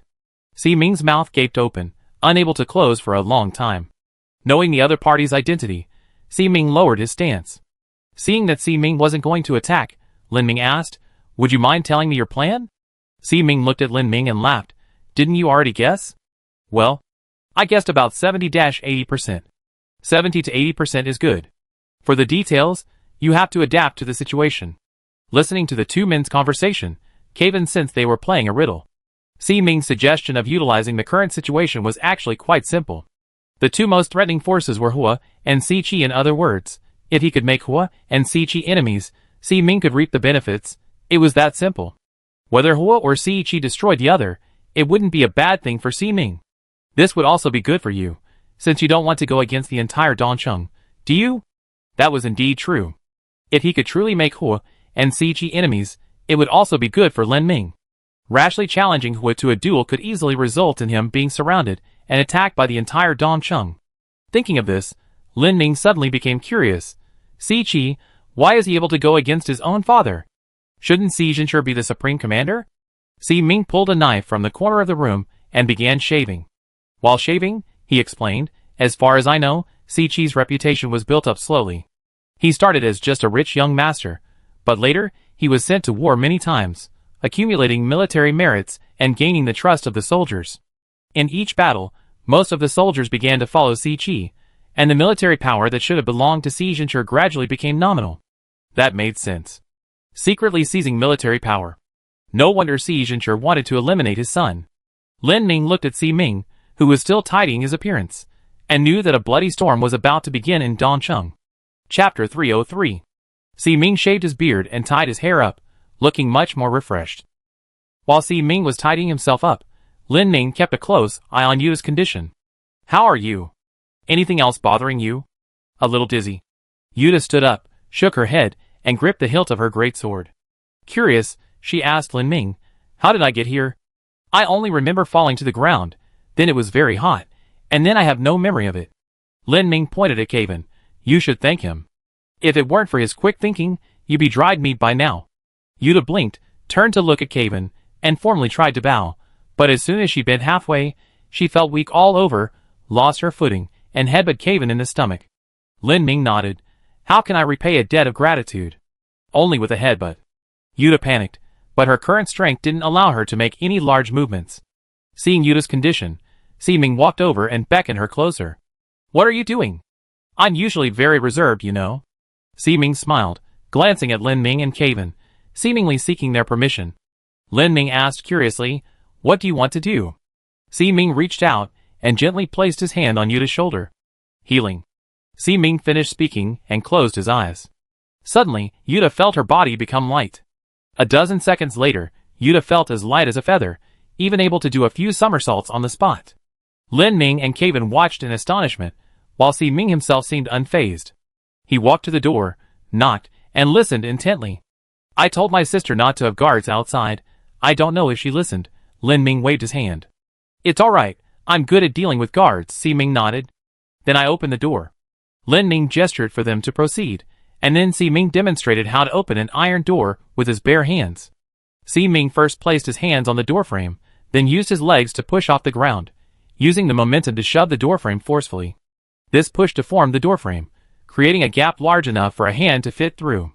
Seeing the gap, Lin Ming seized the opportunity to disperse the spores, maximizing the spread to render all the nearby guards unconscious. Seeing a gap had formed between the iron door and the frame, Si Ming inserted his fingers into the gap and began to forcefully pry the door inward. Lin Ming heard a sickening metallic twisting sound. The iron door, more than 2 fingers thick, was deformed by Si Ming's forceful prying. Lin Ming gasped and turned to look at Kevin. Kevin also looked at Lin Ming. Both men looked terrified and dared not utter a sound. Halfway through prying the iron door, Si Ming discovered the lock's pin. The pin wasn't made of easily bent iron, but of hard steel. Si Ming scratched his head, thought for a moment, then nodded to himself, extended his fingers, hooked the pin, braced himself with one foot on the ground and the other against the wall, and with his fingers still hooked on the pin, he gathered his energy in his dantian and let out a sharp haw. Drink! With a sharp shout from Si Ming, he yanked the bolt out of the door and frame. It was as if he were tearing a rib off a demon alive. Si Ming did the same with the remaining bolts. In no time, the door was in disarray. While it couldn't be called open, it provided enough space to crawl out. Si Ming looked at the now abstract art-like door with satisfaction and squeezed through the gap. Lin Ming and the others followed closely behind. Outside the door was a deep corridor. Several guards had been lying on the floor in the corridor. Si Ming asked Lin Ming curiously, what happened to them? Lin Ming explained, they're poisoned, but it won't kill them. That's good. The 4 of them walked along the corridor, while Lin Ming continuously observed their surroundings using the World Silk's vision. There was indeed no one around, and the walls were covered with various pipes and valves. This area seemed to be some kind of mechanical maintenance station, and it was probably for Si Ming's safety that he was placed here. Moreover, because of its proximity to the heated metal sphere, the temperature here was unusually high. Si Ming was practically naked. He seemed to have adapted to the temperature. Kevin, who wasn't particularly sensitive to temperature, was starting to feel the heat, while Yuta and Lin Ming were gradually finding it unbearable. Just now, in Si Ming's room, Lin Ming had already started sweating profusely, and Yuta was the same. She was now only wearing a close-fitting garment, and she was still sweating profusely. Lin Ming looked at Yuta, about to ask about her health, when he saw Yuta raise her hand and tuck the sleeve of her shirt, which she had taken off, into her chest. To be precise, she tucked it into the cleavage between her breasts. Lin Ming was stunned. What are you doing? Yuta replied casually, wiping sweat. This is a pain you men will never understand. When skin is pressed together, it gets sticky from sweat. The 4 of them walked for a while, and came to a fork in the road. In this kind of environment, there were naturally no signs. Si Ming scratched his head, and asked Lin Ming. By the way, what should I call you? Lin Ming. Oh, Mr. Lin, which way do you think we should go now? Mr. C, in my opinion, we should go left. Why do you say that? From what I discovered, the right side leads to the maintenance area for that overheated ball, so the left is the right way. I see, Mr. Lin is wise. Not at all. Yuta finally couldn't hold back any longer. Can't you two speak properly? Lin Ming glanced at Yuta. Miss Yuta, please don't be so rude, Mr. C and I. Yuta didn't let him finish, reaching for the great sword on her back. Lin Ming looked at Yuta's expression, as if she swallowed a fly, and laughed heartily. Alright, going right will take us back to that iron ball, so we have to go left. And Simon, just call me by my name. Calling me sir is a bit too formal. Is that so? I always heard my sister talk to others like that. Your sister is your sister. Don't copy everything she does. Oh, I see. The 4 turned left, and Lin Ming suddenly asked Si Ming curiously, where are you going now? Si Ming hesitated for a moment, then replied, I want to see CMO. You seen him? Yes, only my father, sister, and CMO know of my existence in the entire C family. Do you know where CMO is? This? I don't know. Lin Ming frowned, stroking his chin, feeling that they were facing quite a few obstacles on this trip. Although Si Ming's plan was good, he had been confined here since arriving in Dongcheng, suffering from a severe lack of intelligence, which made it impossible to accomplish anything. Why not go see Si Bai first? Isn't your sister very good to you? Si Ming shook his head. No, my sister doesn't want me to get involved in the Si family's power struggles. She just wants me to stay in my room obediently until everything calms down before coming out. Oh. Hearing this, Lin Ning seemed to understand something. This Si Bai might not necessarily be innocent after all. Relying on his memory of the Dongcheng structural map, Lin Ning began planning his route. Although he didn't know Si Mo's location, he remembered that the Dongcheng structural map included a place called the Mechanical Dispatch Room. That place was a semi-underground structure with 2 levels, one above ground and one underground. Lin Ning deduced that it was a place CMO frequently frequented. He shared his deduction with Si Ming, who agreed to go to the mechanical room. However, they couldn't just swagger around Dongcheng like this. They needed to disguise themselves. Lin Ning glanced at the still unconscious guard beside him, exchanged a look with Si Ming, and began to strip off his clothes.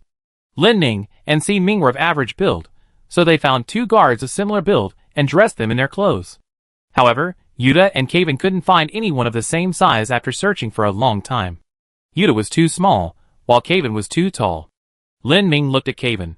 How about you try transforming into a woman? I remember your female form is about the same height as an average man.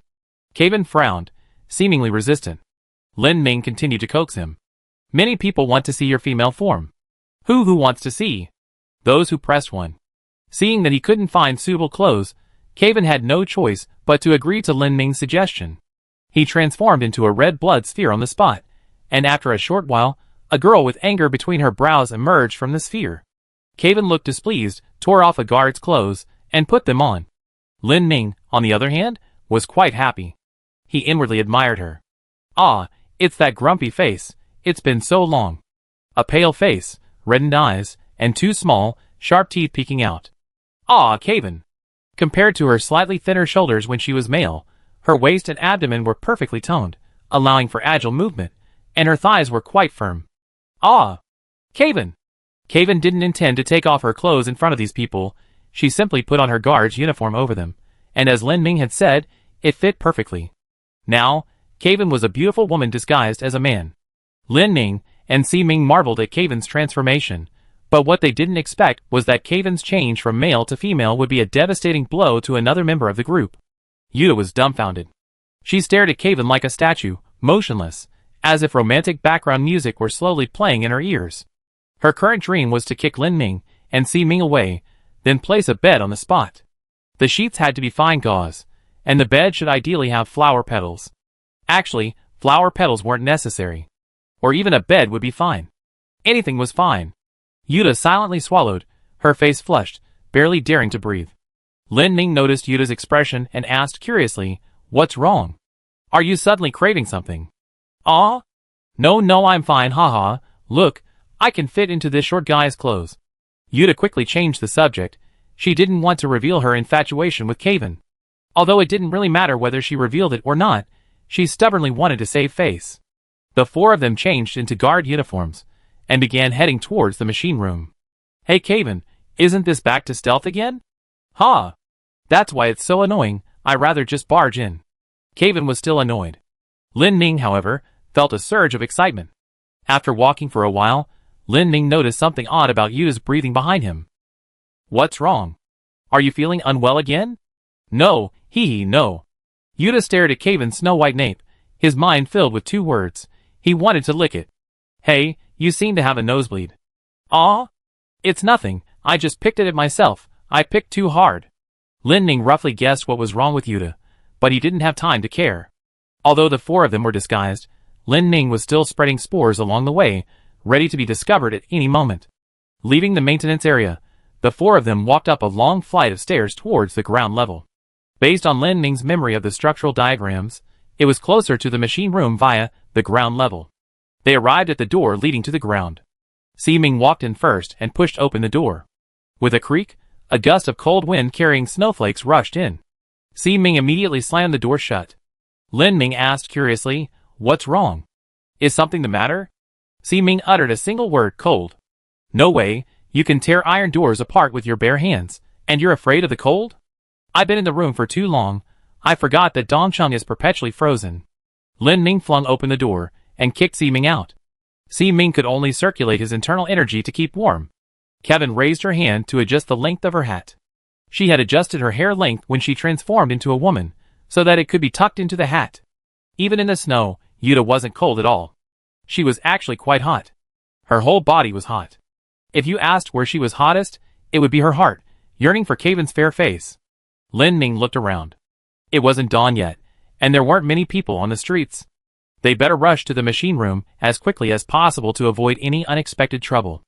After discussing it with Si-Ming, Lin Ming assimilated into his uniform, transforming into mycelium and crawling along the ground, while Si-Ming sprinted ahead. Kevin glanced at Yuta. He knew she wasn't fast.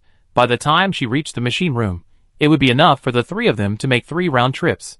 To speed things up, Kevin scooped Yuta up and held her in his arms. Yuta panicked like an overloaded, malfunctioning robot. No, no, no. I can't take it, I faint. It's too close, too close. Ah. So soft. Kevin didn't listen to her rambling at all, grabbed her and rushed towards the machine room. The group arrived at the machine room door in an instant, where a guard stood. Lin Ming saw the guard at the door, and wanted to use his spores to knock them out, but immediately realized something was wrong. This guard wasn't human. He wasn't breathing. This was a machine. Lin Ming looked at the guard, who had locked onto his location, and muttered to himself, a shut-in inventor and his mechanical guard. This is truly a classic combination. I already imagined a mad scientist resurrecting his beloved. Lin Ming had barely finished muttering this when he realized he was wrong. Because he used his World Silk's vision to look inside the machine room. He discovered that there were many more mechanical guards like this in the machine room. These weren't irreplaceable beloveds, these were mass-produced machines that kept coming after each one was used. Chapter 304. Lin Ming looked at the mechanical guards, feeling somewhat guilty. Kevin, carrying Yuta, also arrived at the entrance of the machine room. When Kevin put Yuta down, Yuta felt her legs go weak. Kevin was puzzled by her condition. Uncomfortable? No, very comfortable. Thank God for the gift. Kevin came to Lin Ming and also saw the mechanical guard. They had never seen this thing before, and dared not act rashly. Seeing Lin Ming, Kevin, and the mechanical guard locked in a stalemate, Si-Ming patted Lin Ming, signaling him to step back, and stood in front of the mechanical guard himself. The mechanical guard sensed someone getting too close, and several flying needles shot out from its chest with a whoosh sound. Si-Ming didn't take this attack seriously at all, casually waving his hand, and the flying needles all fell to the ground. Si-Ming tilted his head and said into the machine room, "If you don't open the door, I take it apart." There was no response from inside the machine room. Si-Ming pursed his lips, preparing to dismantle the mechanical guard by hand. Just as he grabbed the mechanical guard's head, intending to yank it off, the mechanical door creaked open. The owner of the machine room, CMO, appeared in the doorway with a resentful look. He looked at Si-Ming, his face full of confusion. "Why did you come out?" Lin Ming looked towards the doorway, and what came into view was an extremely languid-looking, effeminate man. This was CMO, the 4th young master of the C family. CMO wasn't very tall, with long black hair. Perhaps finding long hair inconvenient for work, CMO had his hair pulled back, and then used metal parts and magnets to fix the ends of his hair to his clothes. Because his eyebrows were slightly slanted, he always looked like he had suffered some injustice. CMO was wearing a leather apron with many pockets, and a magnifying glass, the kind watchmaker often uses, was fixed to his left eye. Si-Ming seemed quite happy to see CMO, and stepped towards CMO's mechanic's room. CMO didn't intend to welcome them in so readily. He looked at Lin Ming and the others warily and asked, "They're not from Dongcheng, who are they?" Si-Ming glanced around, knowing that things couldn't be explained in a few words, and simply said, "They're currently my allies." To hear the word allies from the C family, I'm quite surprised. Although CMO didn't yet trust Lin Ming and the others, he knew it wasn't right to leave Si-Ming outside like this, so he let them enter the mechanic's room first. Lin Ming entered the mechanic's room and discovered it was incredibly spacious. The Dongcheng structural drawings showed the mechanic's room as a 2-story structure, one above ground and one below, but this one had clearly been renovated. The 2 floors were directly connected, allowing CMO to research and develop large-scale machinery. The walls were covered with tools and parts, and the machines contained various storage boxes filled with elemental crystals and magical weapons. Besides these items, the most conspicuous thing in the machine room was the dozen or so mechanical guards.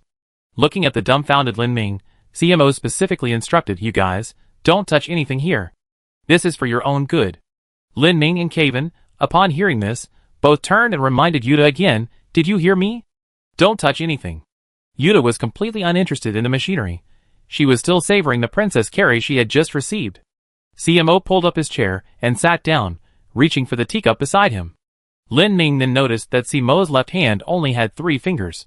His little and ring fingers were reduced to small fragments, but the missing parts weren't empty. He had fitted long, thin, tentacle-like prosthetics to his 2 severed fingers. CMO's 2 prosthetics were extremely dexterous. They could even write different words on the table simultaneously. CMO took a sip of water and turned to Si Ming, asking, "It seems you have a plan?" Si Ming nodded. "I do have a plan, but I have no one else to discuss it with. I snuck out, so I had to come to you first." CMO shrugged. "Let me make this clear first. I have absolutely no interest in the Si family inheritance or that prize." Si Ming didn't know how to respond. CMO continued, "Rather than saying I'm not interested, what I want to do most right now is to leave the Si family and Dongcheng. I told you before, right? Dongcheng doesn't have the research materials and assistance I need most, so all I can do is make this scrap metal." CMO's face showed a hint of anger, but because his arched eyebrows had a naturally aggrieved look, he didn't look scary at all. Instead, he looked quite cute. Si Ming didn't continue following CMO's train of thought, but instead became curious about CMO's hair. "Isn't long hair a nuisance? How do you keep the ends of your hair in place?" "I use magnets. Sometimes I also use wire to wrap my hair around the top of my head." Using wire to wrap hair. This was the first time Lin Ming had ever heard of it. Si Ming asked curiously, "Wouldn't it be better to cut it?" "No." "Why?" CMO suddenly became hesitant when Si Ming asked. "Because, eldest sister said it looks good this way." Hearing this, Si Ming and Kevin didn't react, but Yuta and Lin Ming's eyes suddenly lit up. "It's like a melon." The eldest sister of the Si family, Si Bai. The youngest son of the Si family, CMO. If Si Ming's age were placed among the 4 siblings of the Si family, he should be older than CMO and younger than Si Qing. So he is the true 4th young master, and CMO should be the 5th young master. The Si family has never been a complete family. Si Zhencher had 2 wives. His first wife gave birth to Si Bai, and 4 years later, she gave birth to Si Qi and Si Qing, before passing away due to a serious illness. Si Zhencher was deeply affected by his wife's death, and traveled for many years. During this time, he met Si Ming's mother, and they consummated their marriage. Si Zhencher then proposed that Si Ming's mother return to Dongcheng with him, but Si Ming's mother refused. After returning to Dongcheng, Si Zhencher married his second wife, who gave birth to CMO. However, due to complications during childbirth, CMO's mother passed away shortly after his birth due to her weakened state. From then on, Si Zhencher was heartbroken and never mentioned marriage again. Because of his wife's early death, none of the Si family's children experienced much maternal love. The absence of a mother in the family didn't have a significant impact on the other children. Si Bai, as the eldest sister, lived with their mother the longest. Si Qi, with his naturally domineering personality, never felt there was anything wrong with his mother's departure. Si Qing, essentially mentally unstable, didn't care about the absence of a mother. But CMO was different. CMO's emotions were as delicate and perceptive as his keen observation. As the youngest child, CMO wasn't as understanding as his eldest sister, nor as brave and powerful as his second brother. He lacked martial arts talent from a young age and didn't understand political maneuvering. Si Zhencher believed he had no future and treated him even worse than he treated the eccentric Si Qing. Although Si Zhencher disliked this youngest son, Si Bai adored this younger brother, who always seemed to be frowning and worried. The unloved CMO was raised by his older sister. When CMO had memories, Si Bai was already a teenager. Under the noble education of the Si family, Si Bai was already a capable young lady. Therefore, in CMO's world, Si Bai, who cared for him in every way and protected him in every way, was closer to the position of mother than his sister. Thus, naturally, unsurprisingly, and effortlessly, CMO became a sister-obsessed brother. And a very serious one at that. CMO knew of Si Ming's existence because he had keenly sensed the subtle change in Si Bai's attitude towards him. To find out the reason, he decided to follow Si Bai, and during the follow, he discovered Si Ming's presence. Si Ming looked at the silk handkerchief Si Bai had worn on CMO's desk, hesitating to speak. CMO looked at Si Ming and directly asked the crucial question, "Do you plan to kill Si Qi?" Si Ming had no idea why CMO would jump straight to this question. However, CMO's question was crucial, because killing Si Chi might be the key to the success or failure of his operation. Within Dongcheng, Si Ming and Si Chi were destined to be unable to coexist, because there could only be one succession. Even if everything was resolved peacefully, and one of them ascended to the throne, they would never be able to live in harmony afterward. A falling out was inevitable. Seeing that he didn't answer, CMO continued, "If you want me to help you oppose Si Chi, you're dreaming. If you lose, I die too. I don't want to take that risk.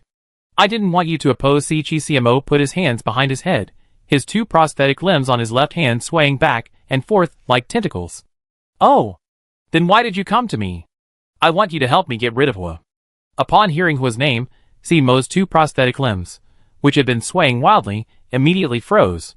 He turned to look at Si Ming and asked, "Tell me, how?" Lin Ming, listening to their conversation, felt that CMO seemed to have a grudge against Hua. Actually, the reason CMO disliked Hua was quite simple. Since Hua came to Dongcheng, Si Jinsher had completely ignored politics. To stabilize Dongcheng, a large part of the work fell on Si Bai's shoulders. Without Si Bai, Dongcheng would have collapsed long ago. But this work had left Si Bai exhausted, and CMO hadn't spent much time with him in a long time. Looking at Si Ming before her, CMO suddenly felt her thoughts clear. Help Si Ming get rid of Hua. Si Ming will rise to power. Si Bai will be freed, and the siblings will have more time together. Wouldn't that be wonderful? Although joining Si Chi's camp was an option, the militant Si Chi completely looked down on CMO, who only knew how to tinker with machines. Now that Si Ming had come knocking, it was a godsend. Si Ming asked CMO curiously, "Will you agree to help?" Before CMO could answer, footsteps sounded outside. Judging from the rhythm of the footsteps, it was a woman. Si Ming hadn't reacted yet, but CMO recognized the footsteps immediately. It was Si Bai. CMO quickly pulled Si Ming and Lin Ning into a nearby cubicle, telling them to hide inside. "Listen, I don't want Big Sister to know about this. Don't make a sound here," CMO said, slamming the cubicle door shut. Si Bai was just knocking on the door. "Xiao Mo, are you asleep?" CMO hurriedly opened the door, revealing Si Bai in a white robe, his face etched with exhaustion. "Sister, why are you still up at this hour?" It was already getting light, but Si Bai's complexion clearly showed he hadn't slept all night. CMO sighed and let Si Bai into the machine room. Although CMO didn't want them to come out, he couldn't stop Lin Ning. Lin Ning extended a wisp of mycelium from under the door, then transformed it into an eye, secretly peeking in. The machine room was filled with body parts used to build mechanical guards, so Lin Ming's eye, seemingly growing out of the ground, didn't look out of place at all. When Si Bai entered the room, she stumbled, tripping over the parts on the floor. CMO quickly steadied her and helped her sit down in a chair. Si Bai was clearly exhausted. She walked with a swaying gait. "Sister, didn't sleep all night again?" "Yes, many things should be done by the Si family." Si Bai rubbed her temples, her hands supporting her forehead. Si Bai's demeanor exuded the elegance of nobility. Her white robe was made of pure white fur, clearly very valuable. Si Bai's long hair was pulled back and held in place by an ornate hairpin with a silver flower at the end. Although she wore makeup, it couldn't hide her pale face and dark circles. Si Bai rested for a moment, then suddenly seemed to remember something and pulled a small packet of pastries from her pocket. "This I saved for you. I kept it close to my body, so it shouldn't be frozen. It's delicious, try it." CMO took the pastries, still warm from Si Bai's body, his heart filled with mixed emotions. When he was little, he never got to eat pastries. Every time he got something delicious, Si Chi and Si Qing would snatch it away, and then Si Bai would save her share and secretly bring it to him. Looking at Si Bai's expectant eyes, CMO could only open the pastry packet, take out a piece, and put it in his mouth. It was delicious. Sweet, soft, and slightly warm. Si Bai smiled at CMO. "Is it good?" CMO nodded. "Haha, my little brother is still so adorable." CMO looked at Si Bai's somewhat sickly face, her already furrowed brows furrowing even more. "Take a rest, sister." Si Bai shook her head. "Dongcheng. Not everyone has the surname Si. There's turmoil everywhere right now. If Dongcheng can't be kept running, do you know what will happen? The Si family's power will be divided among other families." Si Bai laughed happily. "My little brother is so smart." Si Bai praised CMO, then sighed. "I know we're just dragging the Si family along for now, but I don't want to see the Si family's past achievements go to waste." "That Hua." Si Bai paused when she said Hua. "I am not a martial artist, Nor am I skilled in strategy, nor am I as talented as you. If I were to approach Hua, I would likely be eliminated by her schemes. She is adept at manipulating people's hearts. I would surely lose if I tried to outwit her. I cannot command Si Chi, nor can I expose Siming to danger. All I can do is try my best to protect Dongcheng in this way. Si Bai chatted with CMO for a few more minutes, then stood up to leave. I'm leaving, I need to rest for a bit. Before leaving, Si Bai opened her arms to CMO. Come on, give your sister a long-awaited hug. Lin Ming, seeing this, tactfully averted his eyes. After Si Bai left, Lin Ming and the others came out of the cubicle, and saw CMO still staring blankly at the door of the machine room. CMO didn't turn around, remaining in that position, and said to Si Ming, my sister said I'm a genius. Yes, you really are a genius. Si Ming, tell me, how do you plan to get rid of Hua? You agreed to help? Don't overthink it. I will take action, but I won't be helping you. Chapter 305. On the very night Lin Ming met Si Ming and reunited with CMO, Ho and Arns, the two spiders, were having a conversation that touched upon world lines. After Ho threw Lin Ming and the others to the floor below, Arns wasn't particularly panicked. She even wondered if Lin Ming's death there would prevent the destruction of the world she had witnessed. After confirming that Lin Ming and the others had fallen, Ho walked up to Arns. Arns looked at Ho and suddenly felt a little restrained. Although she was a spider, Ho's abilities still came into play. In Arns's eyes, Ho was breathtakingly beautiful. Ho stopped in front of Arns and suddenly reached out, slowly stroking her forehead. Eyes. The eyes of a spider. Hearing this, Arns suddenly panicked and took a few steps back, covering her forehead with her hand. The eyes of a spider. Eyes that can see the future. Arns had recently heard rumors about stealing the abilities of demons, and she was a little worried that Ho's true purpose was actually to obtain her future-seeing ability. Seeing that Arns was quite frightened, Ho turned around and waved his hand, indicating that she didn't need to be nervous. He then swayed his hips and sat back down on the bed. I won't take your eyes away. I can't do that. What I want to do is still what I told you before. Are you still collecting human souls? Yes. Why? Hearing Arn's question, Ho looked up at the chandelier on the ceiling. You spider, you're ultimately different from us. Hearing this, Arn seemed to guess something. She lowered her hand from her forehead, looked at Ho's alluring face, and asked the question that lingered in her mind. What can a human soul be used for? Hearing this, Ho suddenly beckoned to Arns. Come with me, I show you something. Although Arns was reluctant, she followed Ho. Ho walked to the wall of the room, pushed open a hidden door, and inside was a small cubicle. Ho went in first, then beckoned to Arns. Arns went into the cubicle, Ho closed the hidden door again, and then Arns heard the sounds of machinery all around. It was an elevator. From the feeling of weightlessness, Arns deduced that the elevator was descending. The descent continued for a considerable time, so long that Arns thought she had reached the depths of the earth, before the elevator finally stopped. As the elevator descended, Arns felt the surroundings growing increasingly cold. Ho, however, remained unmoved, still dressed in light, flowing clothes. The elevator doors opened, revealing a pitch-black corridor. Ho led Arns along the corridor. Arns couldn't see anything. She could only determine Ho's location by the sounds he made. Arns wasn't afraid Ho would harm her, because Ho knew Arns's abilities. Even if she died here, she would be reborn elsewhere. Therefore, Arns could even use suicide to avoid other troubles, although it would waste a considerable amount of time reawakening, but if necessary, she could still use this method to escape. As they walked, Ho spoke to Arns about some strange topics. Do you feel you're whole? Whole? Why would you ask that? I ask that because I don't feel whole. I don't feel that way. Hearing this, Ho paused for a moment, then continued walking. As expected, you're different from us. You're still leaning towards that side. You mean? I'm more leaning towards humanity? Yes. Humanity. You have to understand, humans can exist openly in this world, but we can't. Ho sighed as she spoke of this. We spiders were originally like rocks, like trees, existing in this world as one with it. We never pondered the meaning of existence. But then, this state was destroyed. Arns didn't really know anything about the spider's past. Hearing Ho's words, she felt utterly bewildered. Ho continued, an outsider shattered all of that. He altered our souls, giving us humanoid forms. We were completely changed. Arns was confused. You're saying all this? I don't understand. Ho's footsteps in the darkness suddenly stopped. It was pitch black all around, and Ho's sudden silence made Arns panic. Suddenly, Ho's hand touched Arns's chest. Eek! What are you doing?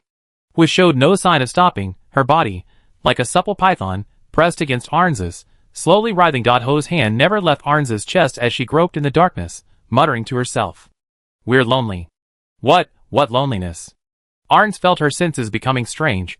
She didn't know if it was due to Ho's abilities. Ho brought her mouth close to Arns's ear and began to whisper softly. We could hear the sounds here. As she said this, her hand remained on Arns's chest. You said you could hear? Yes, you could hear. We were one, our thoughts inseparable, we were steadfast beings, perfectly integrated with the world like a mortise and tenon joint. At this point, Ho's hand suddenly stopped. Arns was breathing heavily, her head spinning, her thoughts scattered. Then she heard Ho's mournful voice. But suddenly one day, our connection disappeared, all sound vanished, and from that moment on, spiders scattered across the world. Do you know what happened that day? Ho's grip tightened, as if suppressing resentment. Arns was in so much pain, she was almost crying. But what does that have to do with me? Ho's grip tightened even more. She said through gritted teeth, it has to do with you. Because on that day, the spider demon god Arns was born. Huh? Arns suddenly froze. She had never heard anything about her origins before. She only knew she was a spider demon god, but she was different from Ho, who called herself a spider. Hearing what was said, the knowledge in her mind suddenly began to connect one by one, like a web. Ho, meanwhile, recalled a very long time ago. It was a day long ago. That day was both the birth and the death of the spider. Ho lay on Arns's body. After the emotional turmoil, Arns seemed very tired. She pressed herself against Arns's chest and began to pour out her heart. What she wanted to tell was a painful story about spiders. Originally, spiders existed independently of all other living beings. Spiders were powerful, stable, and peaceful. Their minds were connected. There was no distinction between you and me. Although they were not one, because their thoughts were interconnected, they existed as a unified whole. Corresponding to this spiritual connection was their ability to merge their bodies. Until the appearance of the first human. The original human did not consider the existence of spiders normal. He always felt that the way spiders existed was abnormal to the world. So he tried to create the spider goddess Arns. The moment Arns was born, the bonds between the spiders crumbled like a melting glacier. Suddenly, they could no longer hear the voices of their own kind. Originally, spiders had no language. They could understand each other's thoughts solely through telepathy. For spiders, this state of connection was blissful. But at the moment humans created Arns, as the spider goddess, came to rule over all spiders in their biological state, causing an imbalance of energy within the spider colony. The spiders' telepathic communication began to be disrupted. From that moment on, all they could perceive from their fellow spiders was noise. The spiders were instantly plunged into a hell called loneliness. They had never experienced the feeling of surviving alone. They were like newborns realizing their own existence for the first time, but unlike newborns, they felt an immense fear of this way of being. This fear exacerbated the difficulty of communication between the spiders, making the noise even more piercing. Tormented by this fear and loneliness, some spiders began to break down. To escape this unfamiliar way of being, they chose self-disintegration. They began an unlimited process of self-division. They split themselves into countless spiders, eventually regressing completely to an animalistic state, becoming insects under the command of the spider demon. In the end, only 8 spiders remained, refusing to disintegrate. They were the last individuals among the spiders to persevere, gradually finding a way to survive amidst the torment of self.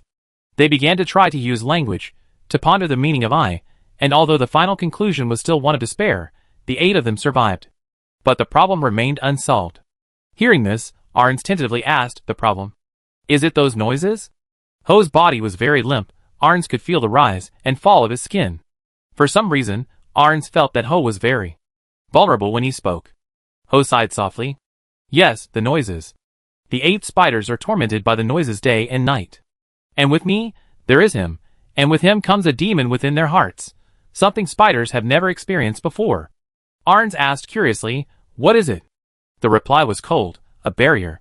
The 8 spiders, unable to communicate telepathically, and tormented by the endless noise in their ears, began to reject and distance themselves from one another, developing resentment towards the human who had caused it all. They wanted revenge. Although the 8 spiders had lost their ability to communicate telepathically, their immense strength allowed them to forcibly merge into a single entity with power beyond comprehension, declaring war on the human who had committed an irreversible act. But the 8 spiders were wrong. Because of the noise filling their ears, although they forcibly merged, the close proximity amplified the noise exponentially. Their merged form, though powerful, crumbled before the very beginning of the war with the original human. What tormented them was loneliness. A strange loneliness. They could hear, but not understand. They could hear words, but not feel them. Those discordant sounds could be commands, comfort, or curses. The words of their kind could be sincere, echoing, or lies. All of this was torture for the spiders, who had once been one entity. The primal human witnessed it all. After hearing the spiders' incessant wails, the primal human understood what he had done. The spiders could no longer return to their original form. He had created Arns, disrupting the primal energy balance among them. He also sensed that the spiders, existing as aggregates, could not bear the existence of me. So the original human did what he believed he could do. He erased the lingering noise in the spiders' ears. The method he used was to modify the spiders' souls.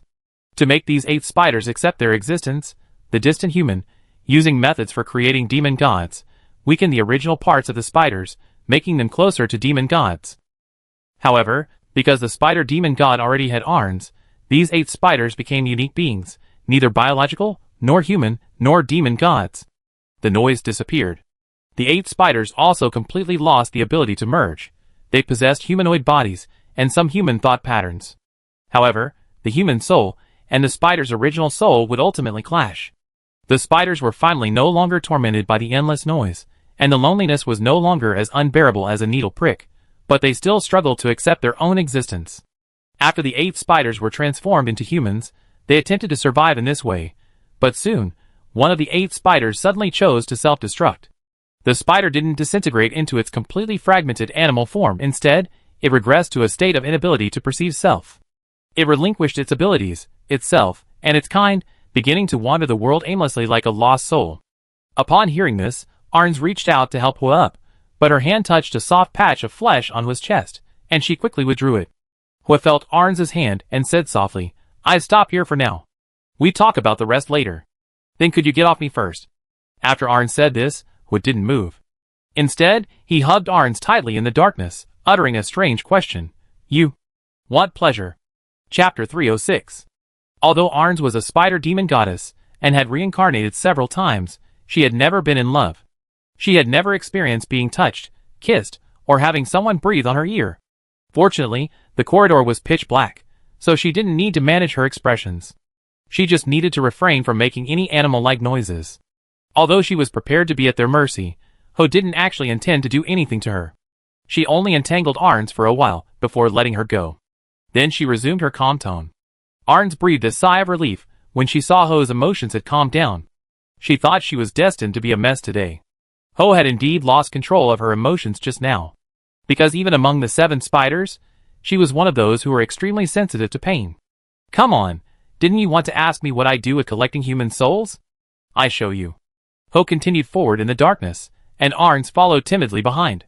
For some reason, she sensed a subtle shift in the atmosphere between them. After walking quite a distance, Arns finally saw a glimmer of light. It was a door, and light shone through the crack, like a white line suspended in the darkness. Ho pushed the door open, and Arns was blinded by the bright light inside. After a while, Arns' eyes adjusted to the light, and she saw a man sitting in the center of the room. The man looked quite old, his eyes remained closed, and he didn't react at all even as Ho and Arns entered the room. Arns initially mistook it for a corpse. Upon closer inspection, she noticed the man's chest was still rising and falling. He was alive. "Who is this?" Hearing Arns' question, the woman walked gracefully to the man's side and leaned intimately against him.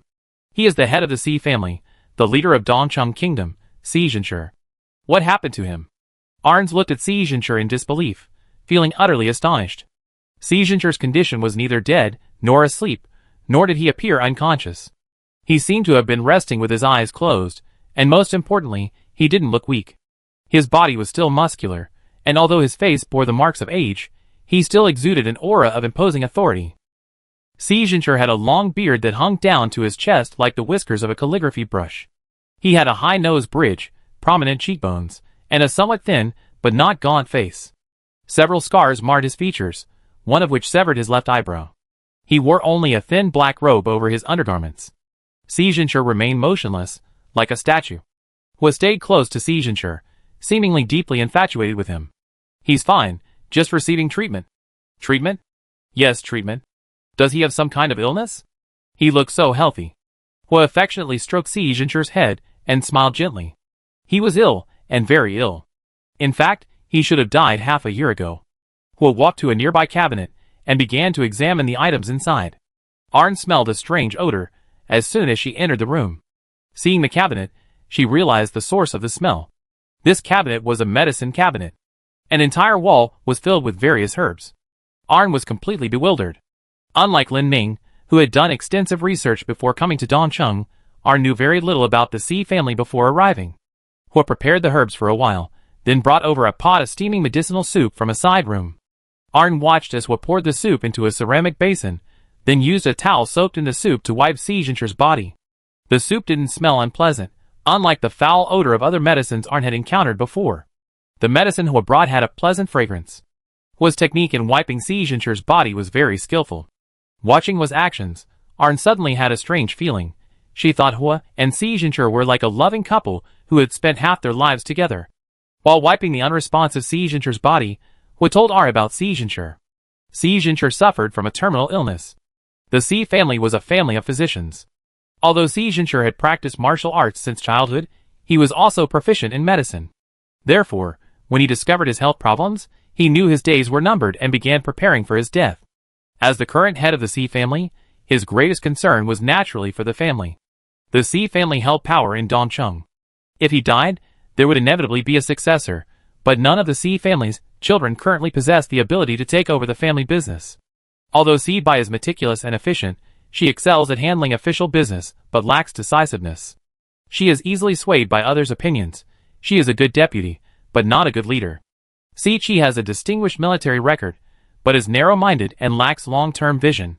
He is a talented general, but still not a suitable leader. Si Qing is cruel and capricious. His only purpose is to make the prison a more intimidating place. CMO, though exceptionally gifted, is unusually weak-willed for a member of the Si family and lacks martial arts skills. His talent is even inferior to his elder sister, Si Bai.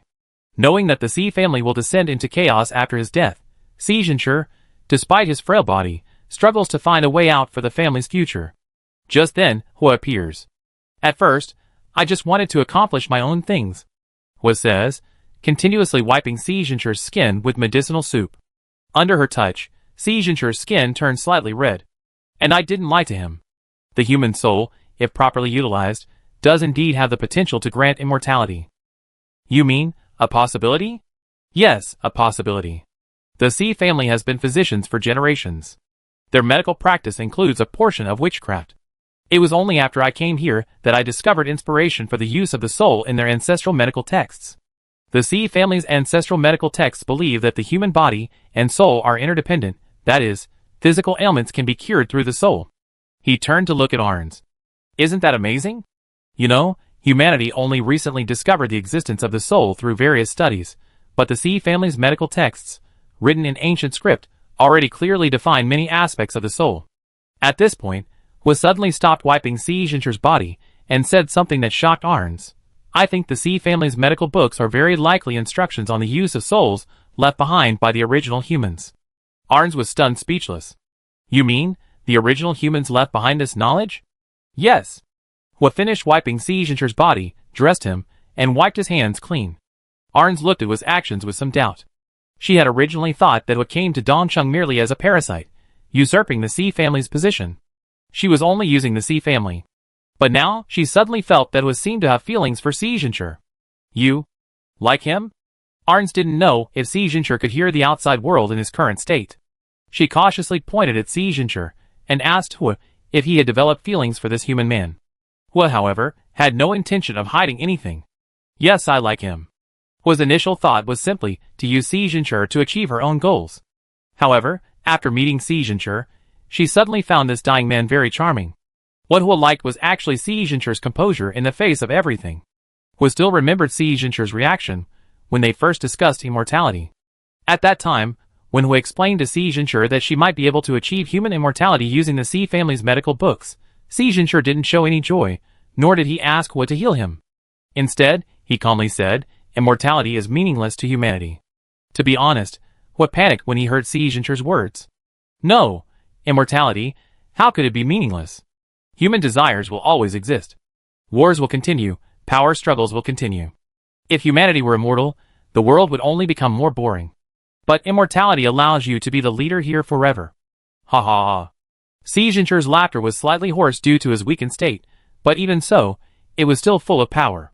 Si Zhencher said to Hua with a relaxed expression, I have 4. No, I have 5 children.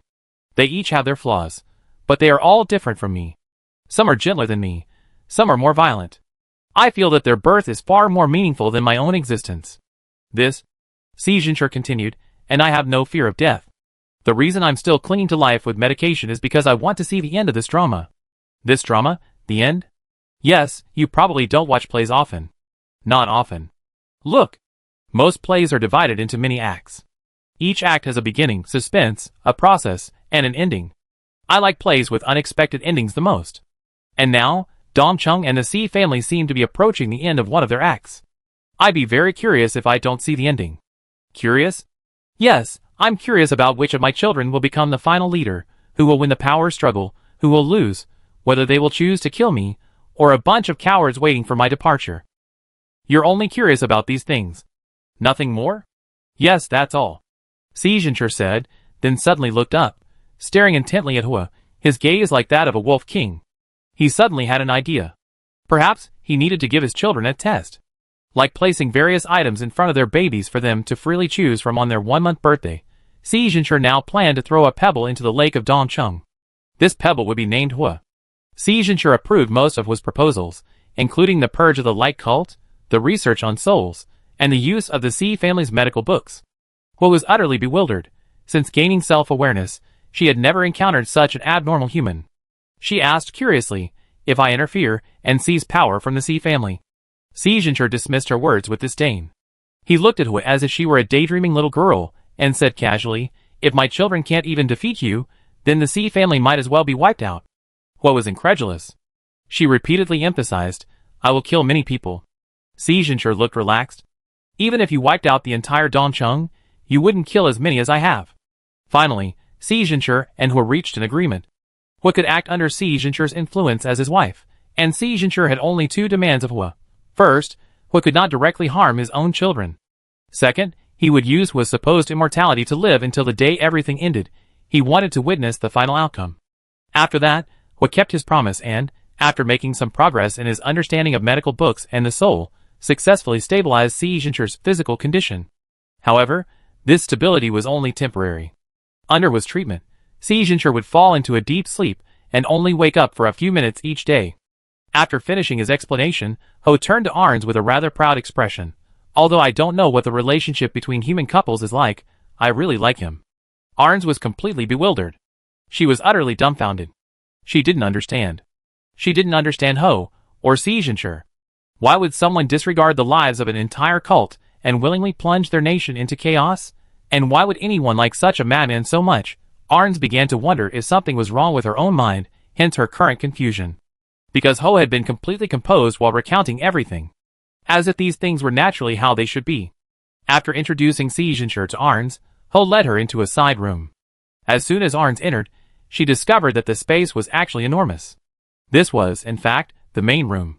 The walls were entirely white, and the lighting was extremely bright, almost blinding.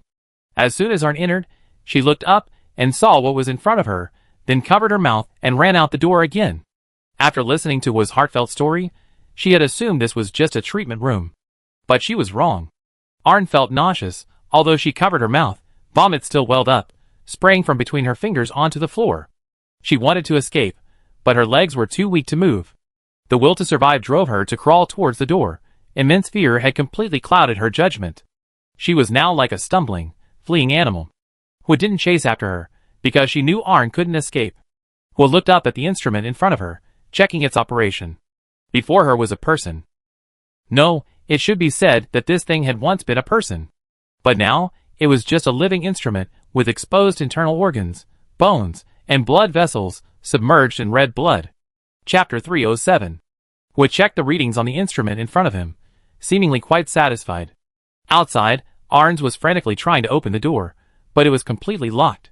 Currently, besides Hua, Seizure Arns, and this instrument, there was no one else in the space. Hearing Arns's knocking and pulling at the doorknob, Hua stepped out of the cubicle and sat down next to Seizure, silently waiting for Arns to calm down. Arns felt her heart pounding in her throat, her whole body trembling uncontrollably.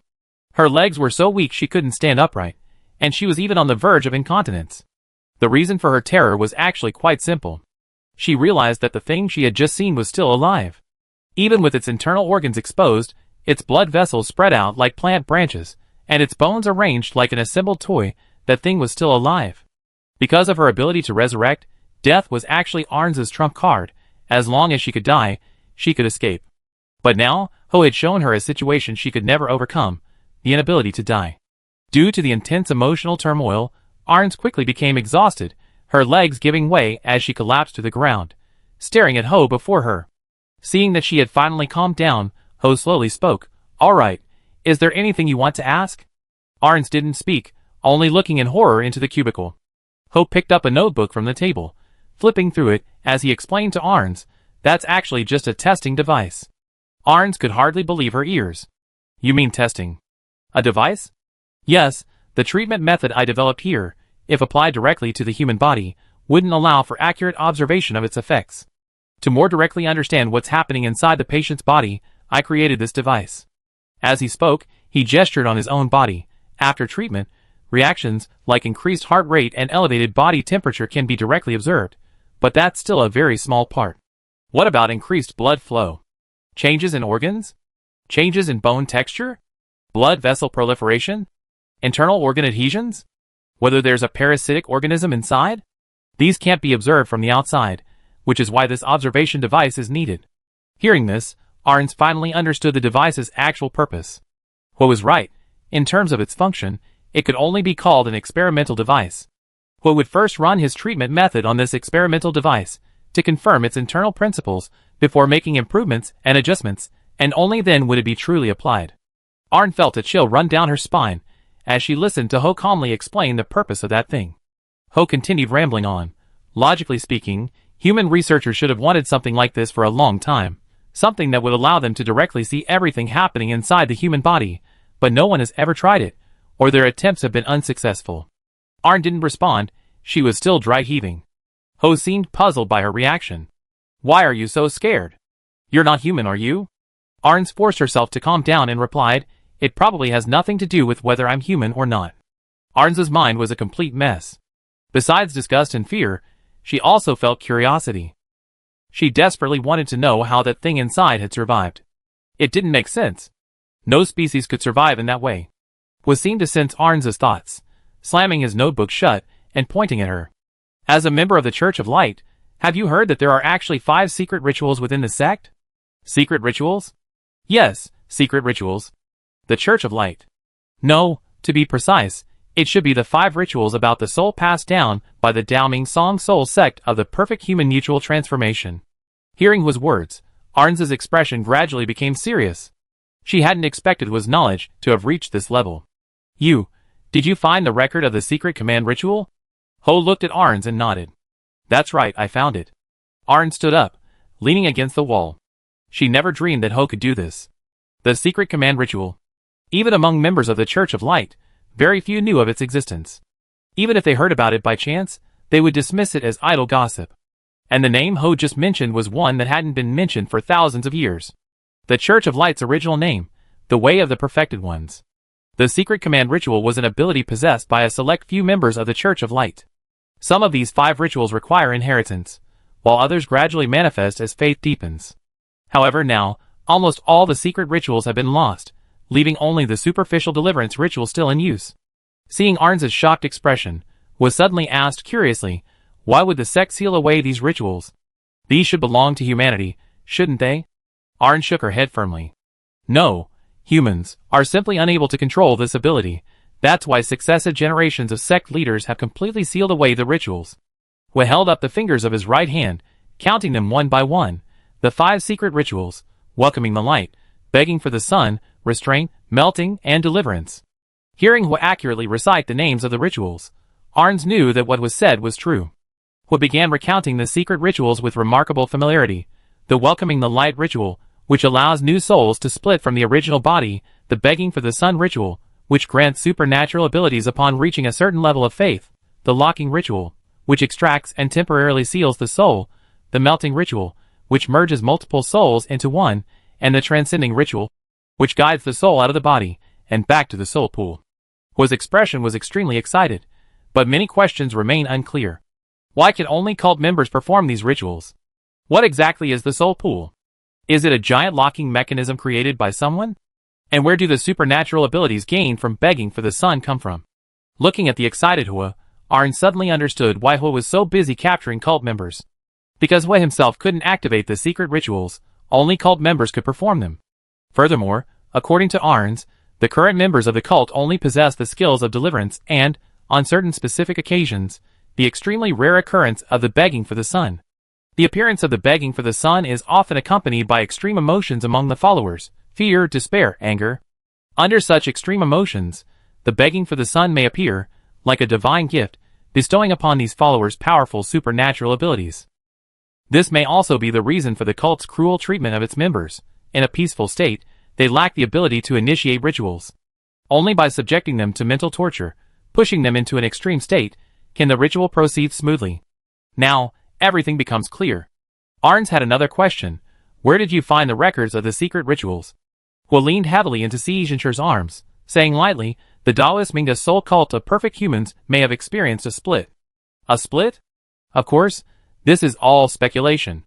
Because of differing attitudes towards the secret rituals, a portion of the followers, or rather, one follower, left the cult.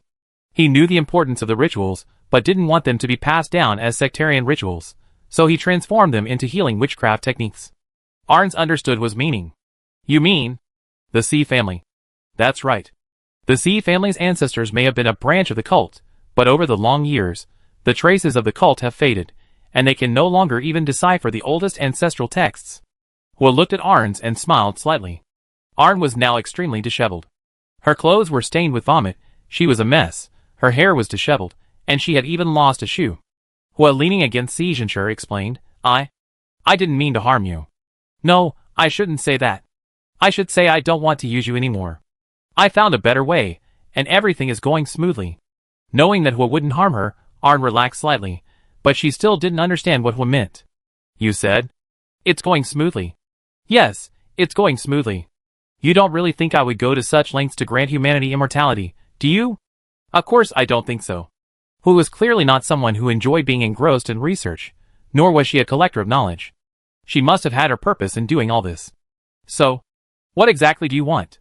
Hearing Ari's question, Hua's expression suddenly turned sorrowful. She stood up and walked step by step to Arn, her eyes filled with tenderness. Hua reached out, seemingly wanting to touch Arns's body, but stopped midair. You stink. Arns's face flushed instantly. She really did smell bad. Go take a shower. There are some things I want to talk to you about. Hua led Arns out of the house, and down the long corridor. Arns followed behind Hua, feeling that the way back was different from the way they came. She had walked in a straight line, but now she had taken several turns. After walking through the darkness for a while, Hua led her to a very luxurious-looking bathroom. The bathroom wasn't large, but it contained a thigh-deep pool. As soon as Arns entered, a wave of steam hit her face. It smelled wonderful. A wardrobe nearby held various clothes, and a wide variety of scented sachets.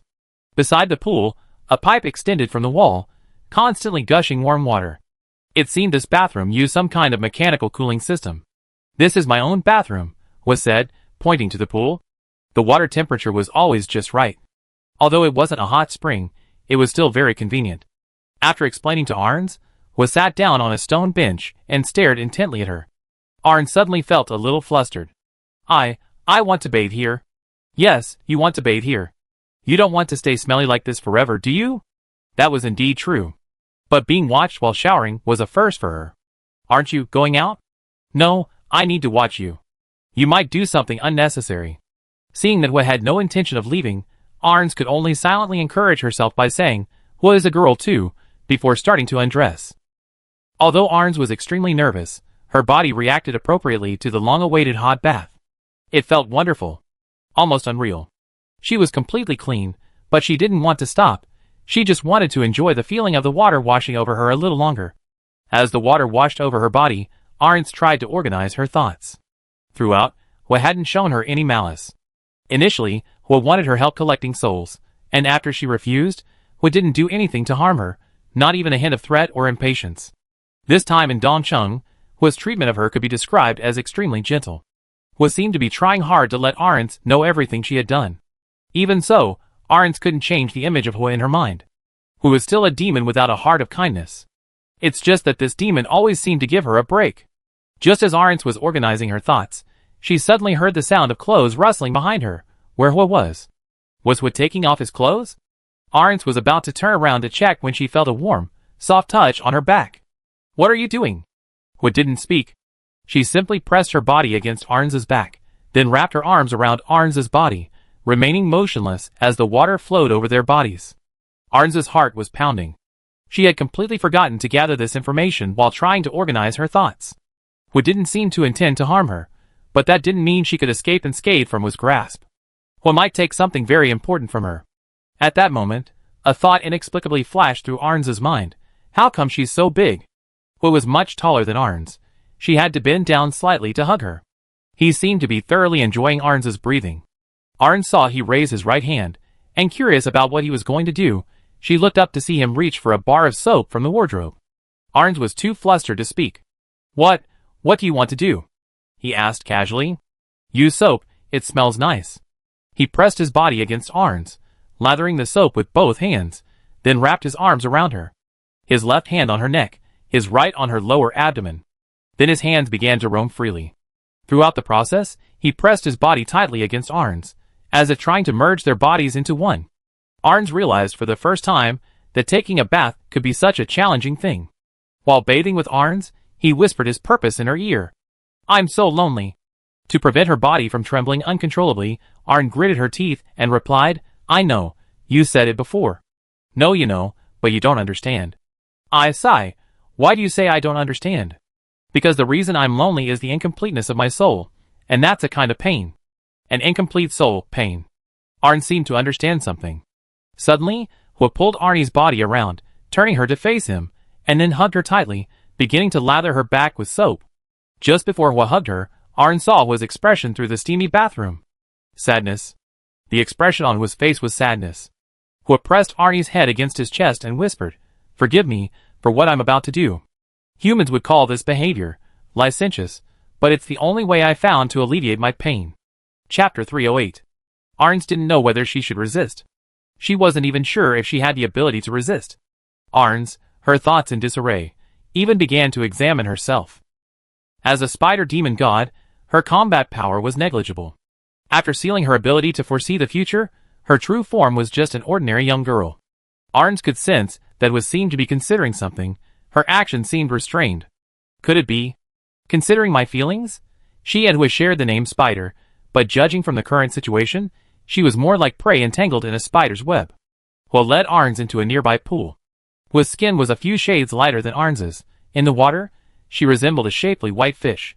Fish intertwine with their kind in the water. Spiders' limbs bind their prey tightly. The warm water amplified the sensation on her skin, and her wet hair, an eyesore, clung to the edge of the pool. The posture was somewhat ungraceful, yet it touched a raw nerve, a touch of shame. Arns saw a sight she had never seen on herself before. As a woman, or rather, as a female, she had previously found the female body to possess a certain artistic beauty, but only now did she realize just how breathtakingly powerful that art form truly was. Her thoughts began to blur. Memories and knowledge seemed to be swept away by the scalding intruder. In the end, the tiny worm called reason could only tremble in a quarter of her mind. Before reason lay a crimson impulse and gasping breath, surging up her spine. An's vision was obscured by steam, sweat mingling with the warm pool water. She felt Hua bite her shoulder slightly, and suddenly her body went limp. When she awoke, she was in Hua's room. This was where they had first arrived.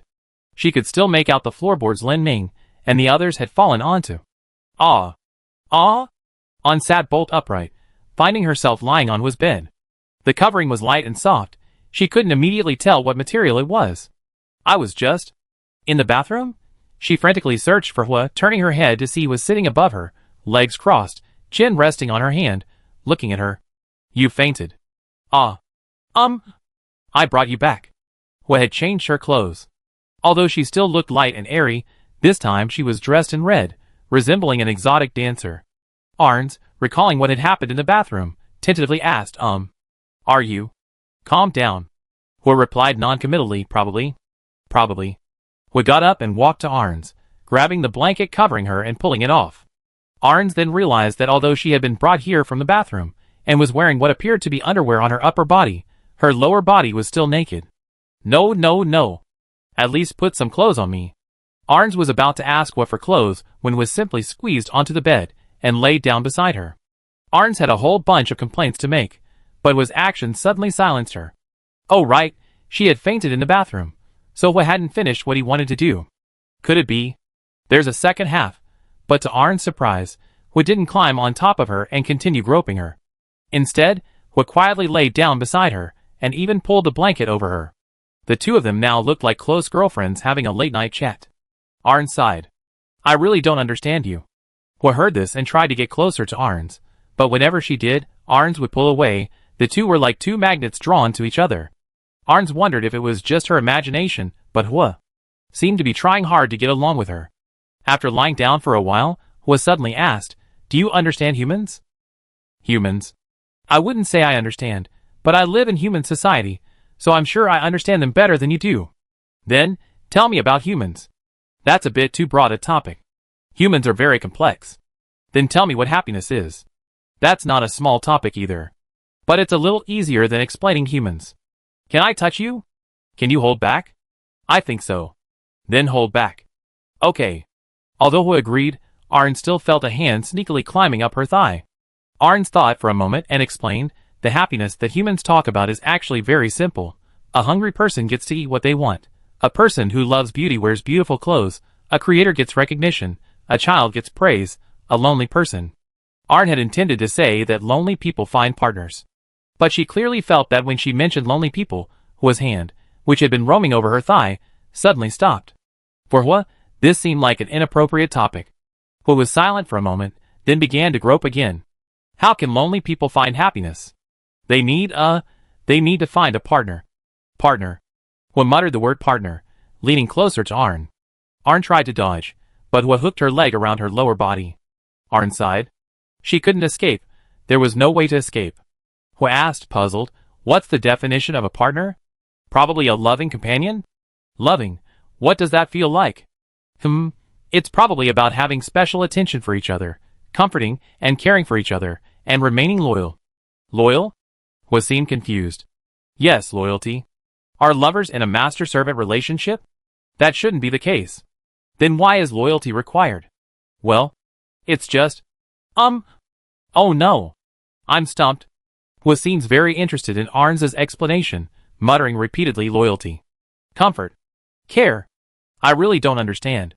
Just as Arns was about to jokingly mock Hua for being so naive, Hua suddenly said something unexpected. Is it that I lack these things? No. Arns thought, what you lack is far more than these. After various in-depth discussions with Hua, Arns had discovered that Hua, as a spider, had broken emotions. She might never escape the torment of loneliness. It's cruel, but that's the truth. For ordinary people, simply connecting with others can alleviate loneliness to some extent, but for Hua, the methods humans use to alleviate loneliness don't work. That's why she uses physical contact to create an illusion. An illusion of merging with another. But in reality, the merging Hua craves isn't like that. Hua noticed Arns' deliberate silence, and while holding her in his arms, he slowly said, I understand. I really understand. I can't be liberated in my current state, but I found a way. A way? Yes, a way. I found a way to change my own soul. Only now did Arns realize the ultimate purpose of everything Hua had done in Dongcheng. She wanted to change her own soul. Just like what the original humans did. Only, she wanted to go a step further. Hua felt fine beads of sweat on Arns' body. Hua pulled his hand out from under the covers and licked the sweat from his fingers. You're sweating. Are you scared? Arns wasn't just scared now. She was actually confused as to why Hua was telling her all this. Before she could ask, Hua, as if reading her mind, drew circles on her chest with his finger while explaining, You're my potential partner. Huh? Arns thought Hua's words were incredibly domineering. She seemed to understand some of Hua's thoughts, but she kept doubting whether she was wrong. You mean a partner candidate? Yes. What's that? Do we have to compete for the position in the end? No, no. Ho seemed quite interested in this topic, flipping over and straddling Arns, cradling her head in his arms, and stroking it affectionately. I will use the technology one developed to change my soul. One day, I will be like a human. No, I will be like an ordinary being. Ho seemed to be restraining himself from licking Arns' neck. Her breathing became rapid. Arns sensed things were getting a little off, and wanted to continue the conversation to distract Ho. Like an ordinary being, and then? Ho and Arns' legs rubbed together in the blankets. Then, I will be able to feel what you're talking about. Then, I will be with you, taking care of you, comforting you. I might also be loyal. I will feel happiness. Arns understood. She finally understood everything. Why did Hua stir up such a storm in Dongcheng? And why was she treating him so specially? And did she just get confessed to? Happiness. Hua murmured to himself. Although I don't understand it now, I searched for it before. Spiders of the same kind can't be partners. Our shared past is too heavy. Humans can't understand my words. They only take what they want. But you're different. I'm actually the same. My definition of emotion is also vulgar. No, you're different. How am I different? You understand me. Arns fell silent. She was convinced. Indeed, mutual understanding is a crucial part of any relationship. Ordinary humans can never comprehend an existence like Ho. As she had just said, even her kind couldn't have close contact. But Arns, sharing the name Spider, and knowing a part of the past, and the true nature of the world, could understand Ho to some extent. But this understanding didn't mean she could accept it. If Ho were truly confessing his feelings right now, she would refuse. Because she couldn't accept Ho's behavior of treating other lives like ants. But Arns didn't dare utter the words of rejection now. After all, she was still being held in Ho's arms. If Ho wanted to take her life, it would be incredibly easy. Ho was still whispering in her ear. Perhaps, we can live together like everyone else called partners. I find it hard to imagine, but I long for it. Arns could only muster her courage, and pat was back. I know how you feel. Could you please get off me first? Hua hesitated slightly, then climbed off her. Am I a potential partner? Knowing this, Arns felt a little more confident. She looked at Hua and made her request. A partner cannot be forced. So, if you want me to be your partner in the future, you can't do anything I refuse. Hua was taken aback. You said, refuse? Arns' sweat broke out again. She was terrified that she might say the wrong thing and become a monitoring device. Yes, consider it a rehearsal. You need to understand what true emotions are like beforehand. Hua stared intently at An, then nodded. I understand. An finally breathed a sigh of relief. Just as she was about to continue outlining the rules, she saw Hua reach for her chest. An quickly grabbed Hua's wrist. You can't touch me now. Hua was puzzled. She frowned, thought for a moment, then grabbed An's hand and pressed it against her chest. An gave it a firm squeeze, then pulled her hand back. No, I can't touch you either. Hua seemed quite dissatisfied, but she did indeed listen to An, and didn't touch her again. Hua got out of bed, grabbed a set of clothes, and handed them to Arns. Arns finally put on her clothes after a long time, feeling a sense of security. She looked at Hua, who was biting her nails, and asked, You said you wanted to use technology to change souls. When do you plan to do it? The technology isn't perfect yet. Probably in about a month. In the meantime, will anyone still be killed? Hearing this question, Hua's eyes suddenly darted around, then she answered, No more killings. She was lying. Arns had rarely seen such clumsy lying. Arns was about to expose Hua's lie when she suddenly realized something was wrong. Hua, shouldn't she be very good at lying? She was the kind of person who could single-handedly turn Dongcheng upside down, and why would Hua lie about this? According to Hua's values, she shouldn't think there was anything wrong with killing. So, was Hua trying to win her favor? If that's the case, perhaps she could use Hua's affection to solve Dongcheng's problem. Arns conceived her strategy in her mind, how to use Hua, and how to fabricate lies to make Hua obey her. She pondered for a long time, then looked up and saw Hua biting his hand, barely suppressing the urge to touch her skin. Arns squatted down, burying her face in her knees in shame. She suddenly felt incredibly awful, like a despicable scumbag trying to manipulate an innocent girl's affections. Chapter 309. Just as Arns was laying down the groundwork with Hua, instructing her to temporarily follow her arrangements, Hua suddenly turned her head and looked to her lower left. Arns followed her gaze. There was nothing there except the floor. What's wrong? Hua seemed puzzled. They're not dead. Who did you say? Hua pointed to the location of the trap on the floor, and Arn suddenly remembered Lin Ming. Since arriving in this room, everything that had happened had been so shocking that she had almost forgotten about Lin Ming and the others falling in. Moreover, Arns wasn't worried about Lin Ming. On one hand, she knew Lin Ming's strength. She had witnessed him level a city in Shichilova, and she didn't think he would die so easily. On the other hand, if Lin Ming really was dead, it wouldn't be a bad thing. Hua had just sensed fluctuations in the primal element. Unbeknownst to her, while she and Arns were entangled in their passion, a major incident had already occurred outside. Si Chi had made his move. Si Chi was the eldest son of the Si family. This morning, Si Chi suddenly received a strange announcement. The document in the announcement was issued by his father, Si Zhenche. In the announcement, Si Zhenche wanted to temporarily transfer most of the power in Dongcheng to his nominal wife, Hua, and hoped that Si Chi would cooperate with Hua's decisions after his death. This announcement seemed almost outrageous to Si Chi. Si Chi had originally believed that after his father's death, he could rightfully inherit the position of head of the Si family, but he never expected that his father would be so blinded by lust. Therefore, Si Chi decided to personally meet his supposedly terminally ill father and the bewitching enchantress. Meanwhile, Lin Ming and his group were still hiding in Si Mo's machine room. They opened the door a crack and watched Si Chi, leading a dozen elite soldiers, stride towards Hua's location. Although they didn't know what had happened, the current situation surprisingly aligned with their plan. CMO was very curious about what was happening outside. He instructed the others not to leave the room and went out to inquire. CMO grabbed a guard beside him and asked, "What's going on? Why is my brother leading troops in the city?" The guard, seeing it was CMO, quickly saluted. "It's young Master CMO. Actually, we only heard it secondhand. It said that the master has made a decision regarding the succession, but he's temporarily handed it over to the current madam." "You mean Hua?" "Ah, yes, that madam." CMO's eyebrows furrowed slightly. "Is it a rumor or a notice?" Young Master Sichi saw the master's notice.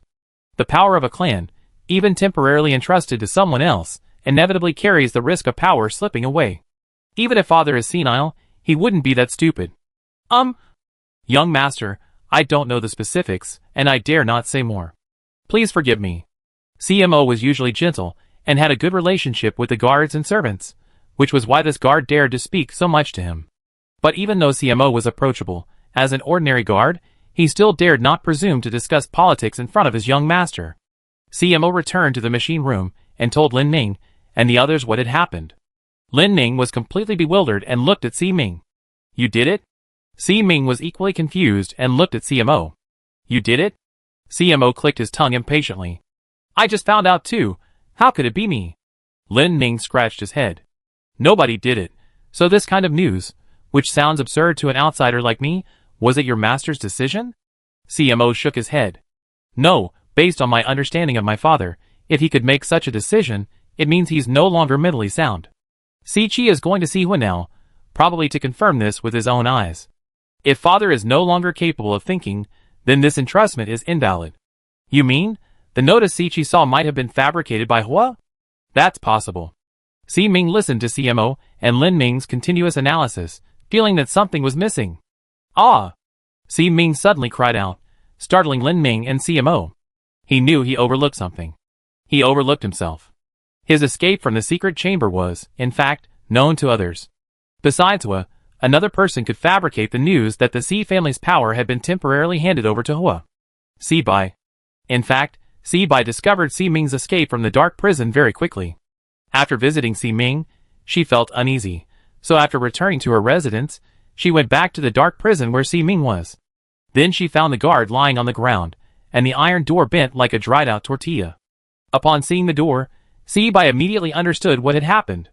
Only Si Ming himself could have done this, meaning he had escaped on his own. Si Bai breathed a sigh of relief knowing Si Ming hadn't been kidnapped. She had assumed he couldn't stand the suffocating atmosphere of the dark cell, and wanted to leave Dongcheng. But before leaving, her peripheral vision caught sight of the cell wall. After much deliberation, Si Bai lifted her robe and laboriously climbed into her brother's dark cell, filled with the pungent smell of male hormones. The bed, the toilet, the steel tubing, the books, everything was fine, but the problem lay in the wall. When Lin Ming entered Si Ming's room, he had filled the hole he dug in the wall with mycelium to block the heat. However, mycelium is different from the original wall material. Moist mycelium can blend seamlessly into the wall, but now, dried out by the heat, the hole was clearly visible. Seaby curiously touched the hole in the wall. Inside the hole were some rather resilient, thin threads, seemingly some kind of plant. Seaby immediately understood the situation. There were outsiders. The outsiders had contacted Si Ming, and after speaking with him, Si Ming made his own judgment and left. Upon learning this, Seaby quickly climbed out through the twisted iron gate and began running around Dongcheng. She knew that Dongcheng was like a drunkard who had been awakened, capable of going berserk at any moment. So rather than waiting for Dongcheng to descend into chaos, it was better to take control of the situation herself. Seaby began to formulate a plan within a very limited time frame. Her greatest fear was Si Chi. If Si Chi was truly power-hungry, it wasn't impossible for him to kill all his siblings and their father overnight. Therefore, her immediate priority was to create a definite enemy for Si Chi. So, Seaby forged Si Zhenche's edict. Seaby knew that her father was practically dead now. If her father discovered the forged edict and came forward to clarify, Si Chi's anger would still be directed at Si Zhenche, disregarding Si Ming's existence. If her father was mentally unstable and unable to clarify the edict, Si Chi would inevitably confront her directly. In either case, she could restrain Si Chi. Then she could go and meet up with Si Ming. After all, she was the older sister. She was quite angry that her younger brother had done something so significant without consulting her. Having forged the imperial edict, Seaby delivered it to her servants in the early hours of the morning as a formal notice. Then, dragging her weary body, she ate some simple snacks given to her by the servants, and went to see CMO. She initially thought she should tell CMO what had happened. However, upon further reflection, she decided it was best to keep CMO out of the loop, so she only brought him some snacks, and didn't mention Si Ming's situation to him. Unbeknownst to her, her two younger brothers had already made contact. When CMO heard Si Ming say that Seaby might have forged the edict, his expression became tense. Lin Ming stood by, arms crossed, pondering a solution. Right now, regardless of whether Si Chi could see Hua, if the edict was indeed forged by Seaby, then Seaby's attitude was one of utter desperation. At this point, it would be somewhat inappropriate for Si Zhen not to actually die. The chaos outside wasn't the main issue, the real problem was, what could they do? Could they simply sit back and watch the fight unfold? Just as Lin Ming was frowning in thought, Yuta, who had been staring intently at Kaven behind him, suddenly collapsed to her knees. Kaven quickly pulled Yuta up, noticing something was wrong. Her mouth was wide open, she seemed to be having difficulty breathing, her eyes were fixed in a fixed direction, and her whole body was trembling uncontrollably. Hey! What's wrong? Kaven patted Yuta's face repeatedly. Lin Ming laid Yuta flat on the ground. When he touched her body, he felt it was ice cold, as if she had just crawled out of the snow. Yuta's breathing was rapid and shallow. The lack of oxygen had turned her face bluish-purple. And most strangely, Yuta's stiff face was actually smiling. Not only that, she would occasionally reach out as if trying to grab something in front of her. Lin Ming completely panicked. He initially thought Yuta's condition was due to some lingering illness from being near the high-temperature metal sphere, but upon seeing Yuta's condition, CMO suddenly asked in surprise, this child, could he be a member of the Cult of Light? Lin Ming sensed a hidden meaning in CMO's words. Seeing Yuta on the verge of death, CMO, just as before, used his own energy to temporarily stabilize Yuta's condition. CMO looked at Yuta in astonishment and stated a fact that Lin Ming found unbelievable. Members of the Cult of Light cannot operate in Dongcheng for extended periods. Ever since Dongcheng began experimenting on members of the Cult of Light, all members within Dongcheng are at risk of falling into a state of madness at any time. Lin Ming hurriedly pressed, what's the reason? Why is this happening? CMO shook his head. I don't know the reason, but it's said that a certain aspect of their experiment resonated with members of a certain regional sect. For details, you should ask Si Qing. Si Qing. Lin Ming looked at the unconscious Yuta, unsure what to do. Just then, Kaven suddenly patted Lin Ming on the head from behind.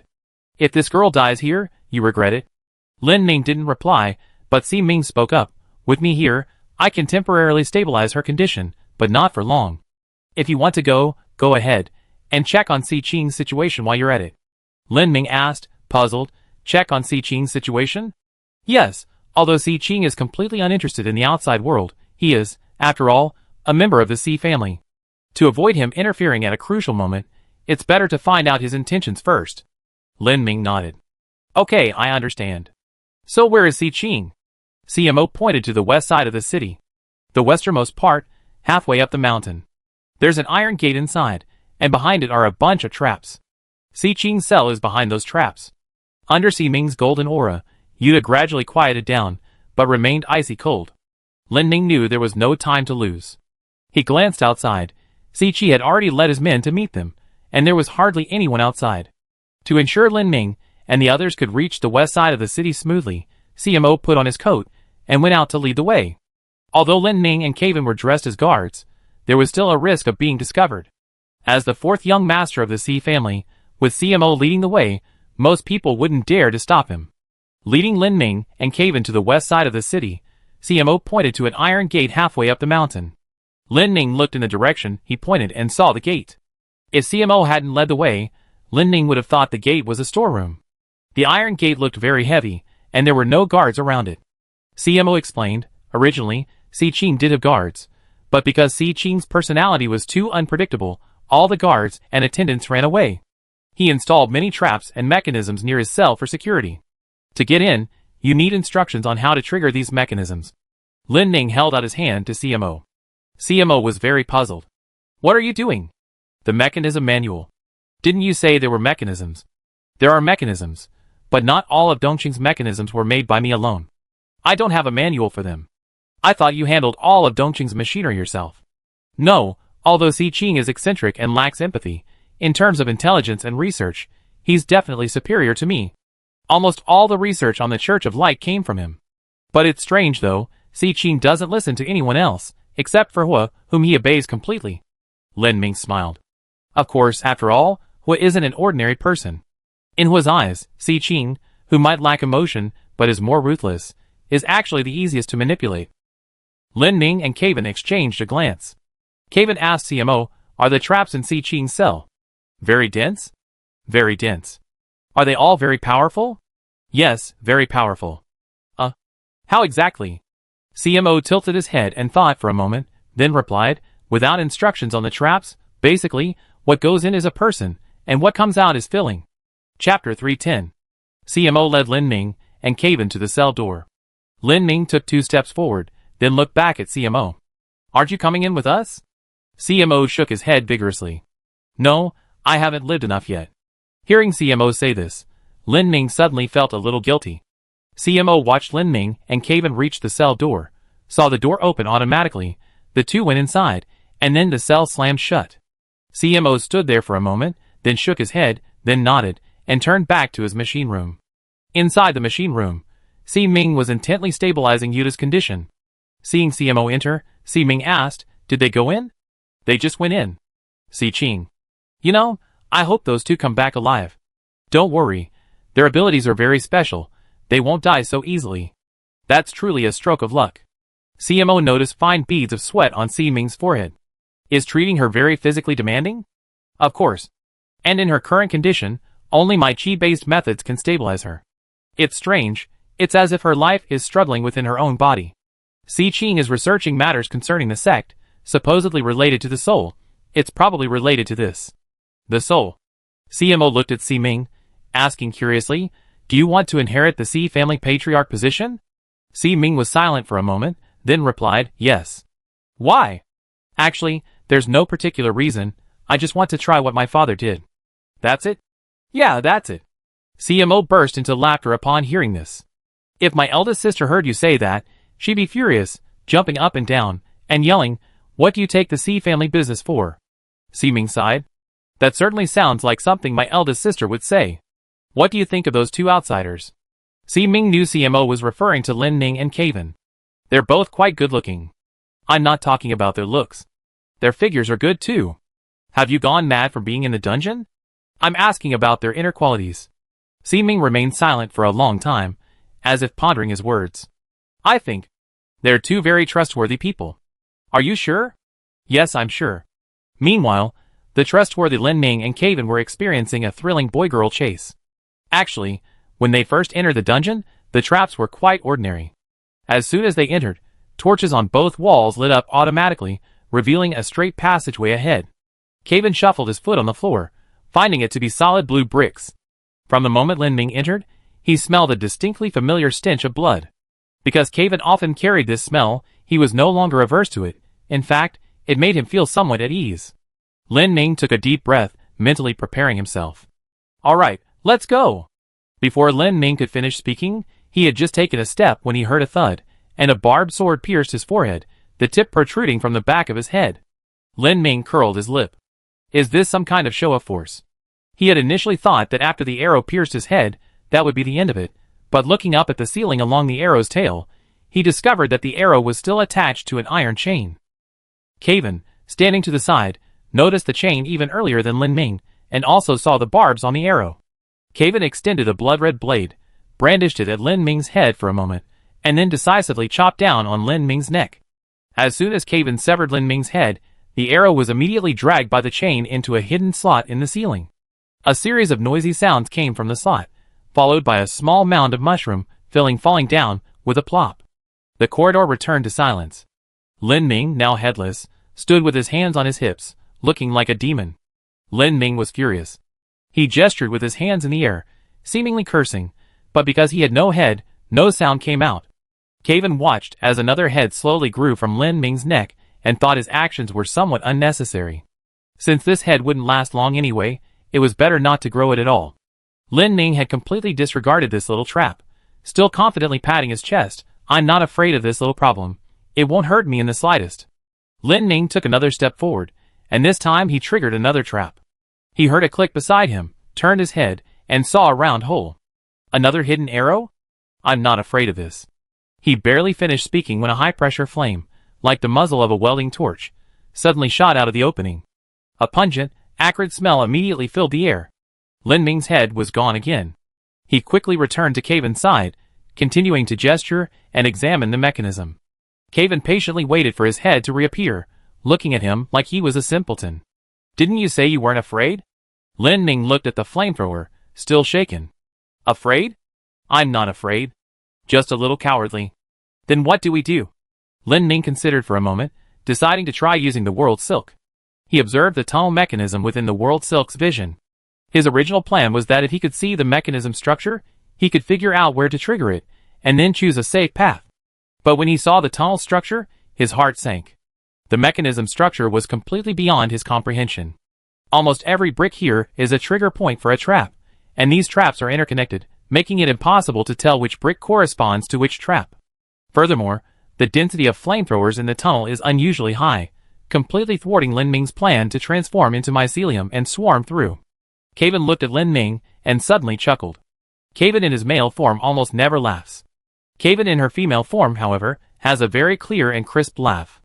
Lin Ming, hearing this laugh for the first time in a long time, asked curiously, "What are you laughing at?" Actually, it doesn't have to be so complicated. You have a way? Of course, I can just brute force my way through. Aren't you afraid of fire? I'm not a mushroom. Lin Ming's eyes immediately filled with admiration. Then will you carry me over? You're so big, how can I carry you? That's true. Caven in her female form was about the same size as Lin Ming. Then I turn into mycelium, and you can carry me over.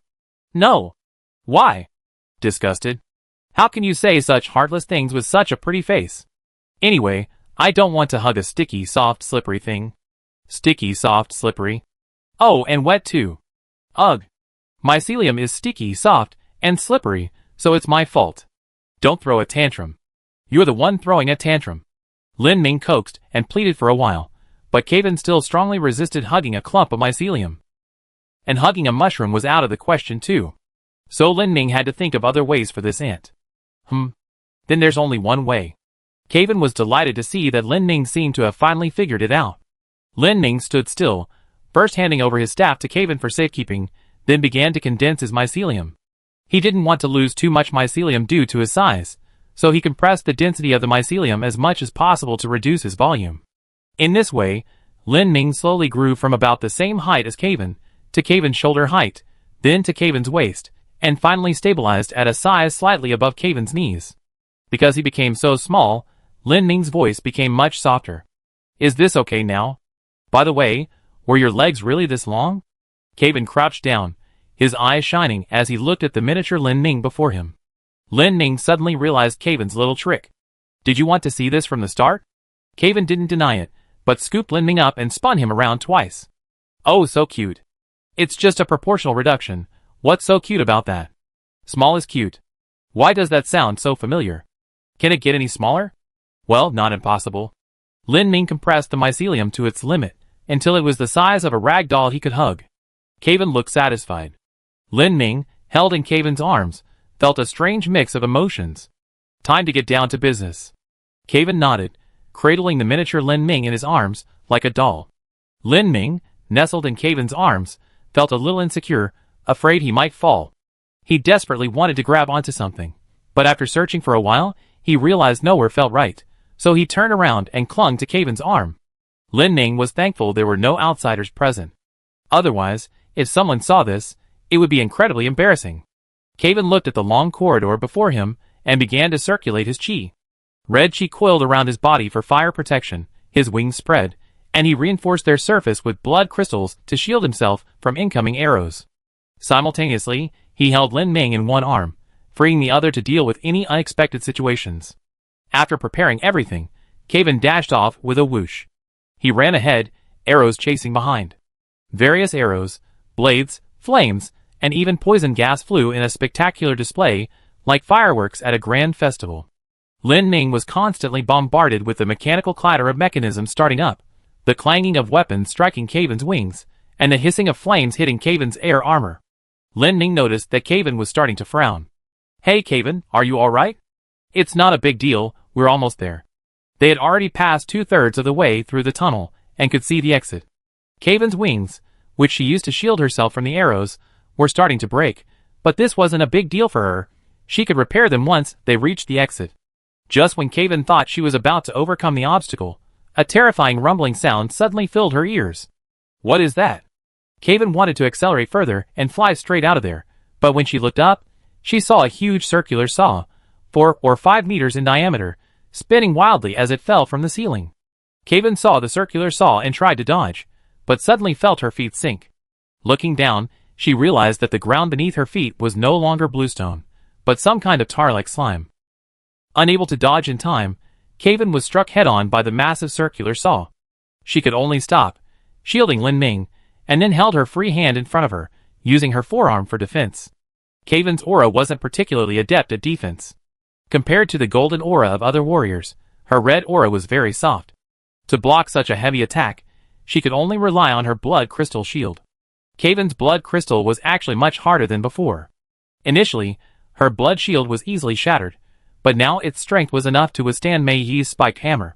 No matter how hard the blood crystals were, they couldn't withstand the rapidly spinning saw teeth.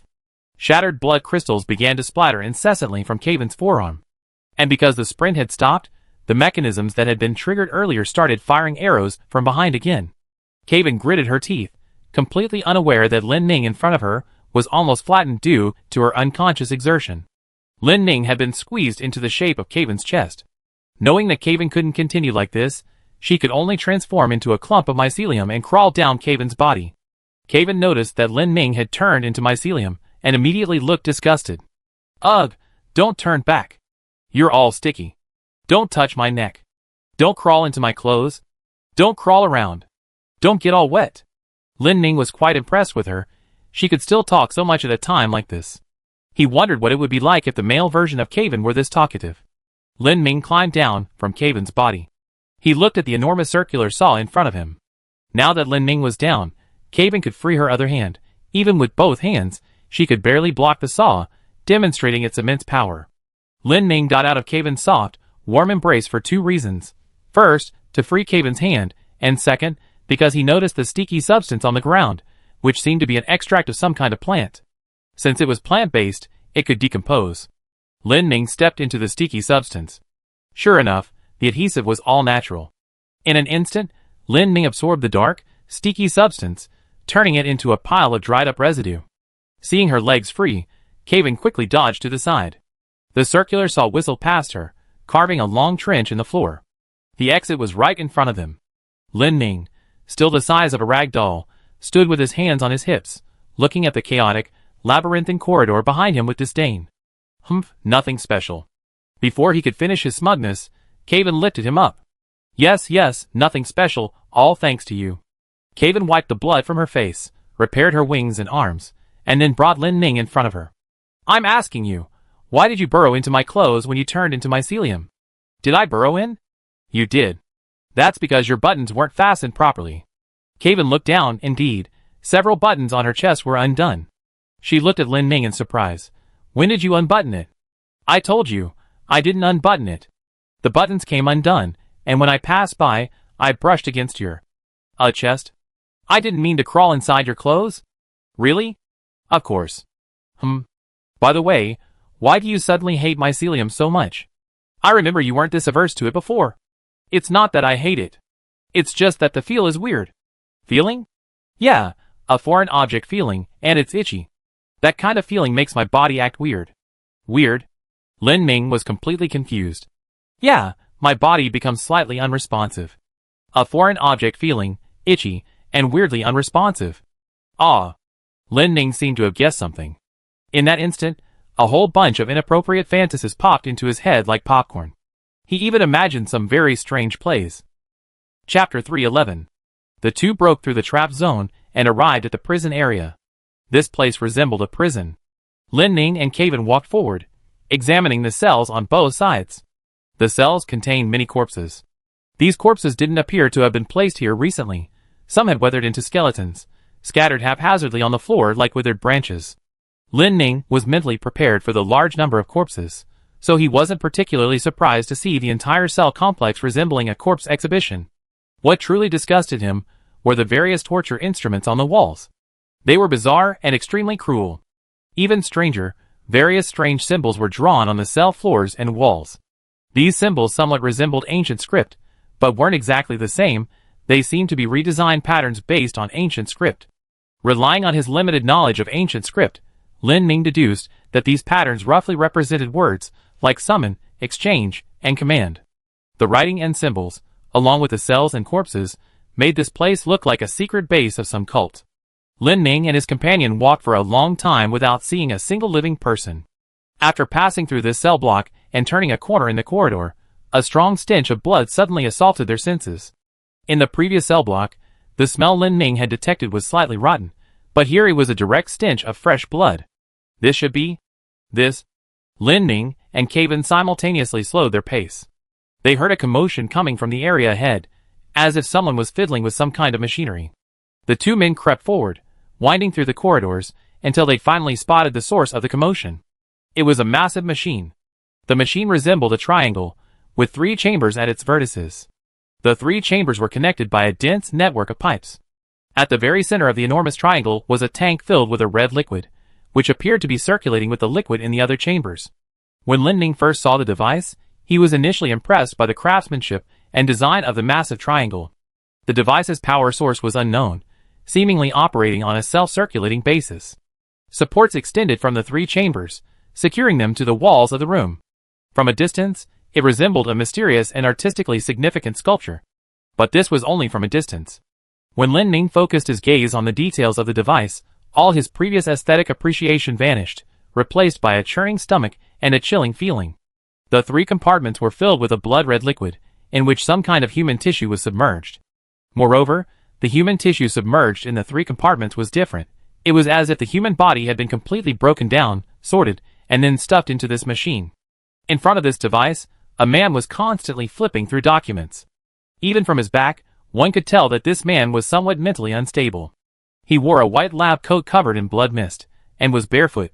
His shoulders appeared uneven, and the left shoulder of his lab coat always slipped down to his elbow, revealing the blood-soaked bandage wrapped around it. The man kept muttering to himself as he checked the data. Data correct? Correct. Still alive? Alive. Ritual? Where's the ritual? In progress. Melting experiment, success rate increasing. Increasing. Lin Ming and Kaven watched this guy, feeling like he was talking to an invisible person, but in reality, he was just constantly asking and answering himself. The man looked at the device in front of him and said, "We eliminated humanity." Eliminated? But that won't do, we need raw materials. Where? An extra alien has appeared in the fusion experiment. In the city? In the city. Capture it. Raw materials. Divide into 3 portions. Put them in. Lin Ming watched this man putting on a one-man show, feeling an inexplicable awkwardness.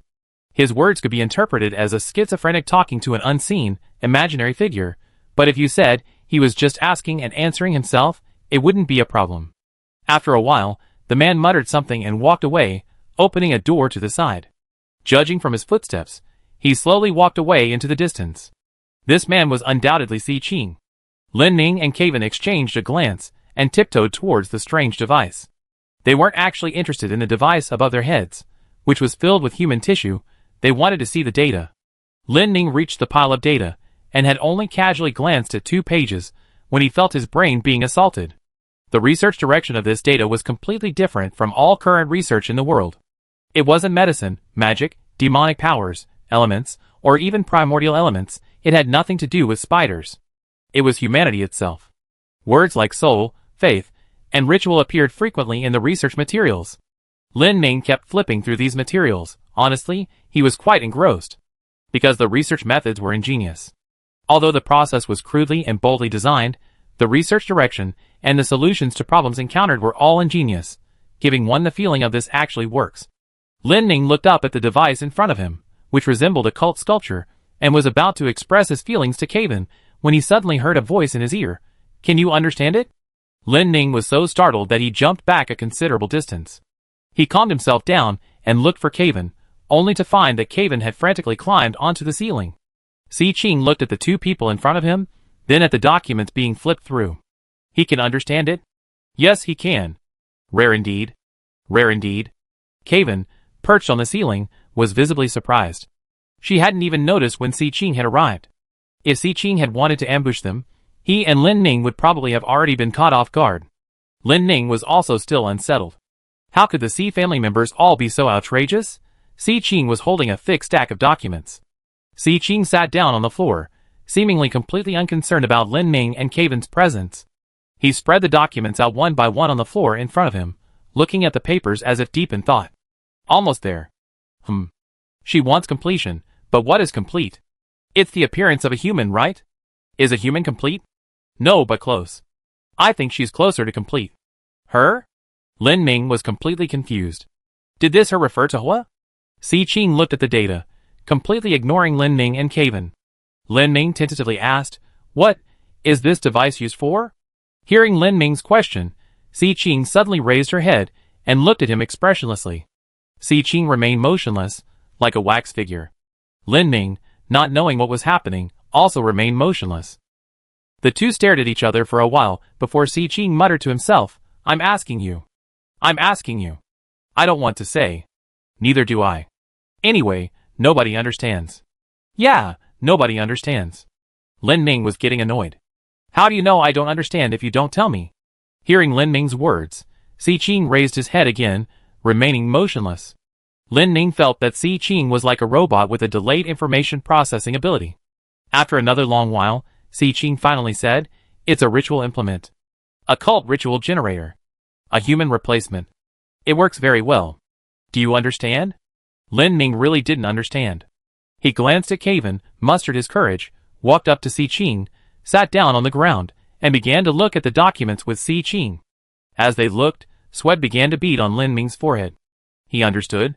These documents were the structural diagrams and operating principles of the device. In short, this device could extract and merge the souls of specific humans. Moreover, this fusion was forced. Yuda's critical condition was due to being affected by this device. However, Lin Ning couldn't understand why only Yuda was affected, while the other humans in the city remained unaffected. He searched through the documents Si Qing had laid out, finally finding a few lines on a seemingly inconspicuous draft. Human souls share a common origin. The source information resides deep within the soul. Among the ways to awaken this source information, the most common is faith. Below this line was another: specific faiths, specific worship, specific symbols, specific idols, specific prayers, specific ritual implements. As faith deepens, they can awaken the primordial remnants within the soul. Lin Ning pointed to the draft paper describing the relationship between faith and the soul, looking at Si Qing with a surprised expression. Seeing Lin Ning notice the paper, Si Qing was about to say something when his expression suddenly changed drastically, and he quickly began gathering his documents. He collected all the documents on the floor, and those he had placed in front of the device, locked them in a cabinet, then frantically looked around at the triangular device. Lin Ning asked curiously, "What's wrong?" "Time to sleep." Time to sleep." Si Qing looked up at Caven, then at Lin Ning, leaving behind his final question, "Are they okay?" Looks like they can. After saying this, Si Qing suddenly vanished from the spot. Kevin and Lin Ming were both stunned. Kevin climbed down from the ceiling and stood beside Lin Ming, nervously looking at the empty cell. Strange. Very strange. Just as Lin Ming and Kevin felt a chill run down their spines, they suddenly heard a clattering sound coming from a cell not far away. The sound sounded like an animal gnawing on a bone. Lin Ming instinctively grabbed Kevin's arm. Why are you grabbing me? I'm scared. The two followed the sound and saw Si Qing's back. Si Qing was squatting on the ground, seemingly poking at something. Upon closer inspection, they discovered that Si Qing held a barbed iron spike in each hand, poking at a corpse on the ground. The corpse was in a gruesome state. Si Qing didn't seem to be dissecting it, he was playing with it. Every now and then, Si Qing would use his iron awl to poke at a piece of human tissue, examine it closely, and then smack it against the wall. The corpse now looked as if it had been pecked by a flock of crows, riddled with holes. Si Qing seemed very dissatisfied with what he was doing, and suddenly said, "Dead, all dead." Hearing Si Qing's voice, Lin Ming and Kevin were both startled. Because Si Qing's voice was completely different from before. This time, Si Qing's voice sounded extremely shrill and hoarse, like the hissing sound of wind blowing through a crack in a window on a stormy day. Si Qing poked at the corpse with his iron awl for a while, then suddenly sighed in disappointment, and abruptly turned to look at Lin Ming and Kevin. It has to be alive. Si Qing's words had barely left his lips when he appeared before Lin Ming. This time, Lin Ming saw clearly. Si Qing wasn't fast, nor could he stealth. He was teleporting. There was absolutely no time gap between him crouching on the ground and his sudden appearance before Lin Ming, nor any running motion. Si Qing thrust the iron spikes of his hands towards Lin Ming's chest. Lin Ming tried to dodge, but Si Qing suddenly changed direction, the spikes shifting their target to Kevin's arm. Seeing Si Qing's attempt to attack, Kevin raised her hand to grab Si Qing's wrist, intending to control him and disarm him. Although Kevin's plan was well thought out, she underestimated Si Qing's speed. Seeing Kevin trying to grab her, Si Qing suddenly pulled his hands away, attaching the barbs on the iron spikes to Kevin's palms, then yanked them back sharply. With a chilling tearing sound, Kevin's hand immediately bled profusely. Si Qing saw the blood and suddenly became excited. Ha! Alive! Alive! Lin Ming watched Si Qing frantically sniffing the iron spike, and roughly understood what was going on. This was probably the legendary multiple personality disorder. The researcher like Si Qing from before seemed to be two people coexisting. But this madman in front of him was probably the one whose personality was suppressed normally, but which emanated when the two people on the surface were asleep. No wonder the Si Qing they encountered at the beginning didn't seem aggressive, not matching the legendary cruel image. The real psychopath had only just appeared. Si Qing watched as the wound on Kevin's hand healed at a visible speed, and became even more excited. Alive! Alive! Kevin looked annoyed. Are you done yet? Of course he's alive. Si Qing smelled Kevin's blood, howled like a dog, and lunged again with the iron spike, but as soon as he lifted his leg, he collapsed to the ground with a thud. Kevin turned and looked at Lin Ming. Lin Ming shrugged. Although teleportation was troublesome, his mycelium puppets were a complete annihilation against someone unprotected like this. Si Qing, though lying on the ground, didn't stop muttering, "Ha ha! Alive! Bones! Charred skin! Broken bones! Stomach acid corroding bones! Ha ha! Alive!" Lin Ming grinned from ear to ear. It seemed Si Qing couldn't communicate normally, he was just a madman obsessed with torturing others. Lin Ming had wanted to hear if this madman Si Qing could say anything useful, but instead, Si Qing started spewing nonsense. Lin Ming picked up a piece of wood and smashed it over Si Qing's head. The world instantly fell silent. Kevin looked at Lin Ming curiously. Are you angry? Lin Ming tossed the wood aside. No, I just thought it was too noisy. Chapter 312. Lin Ming glanced at Si Qing, who was lying on the ground, confirming he wasn't dead.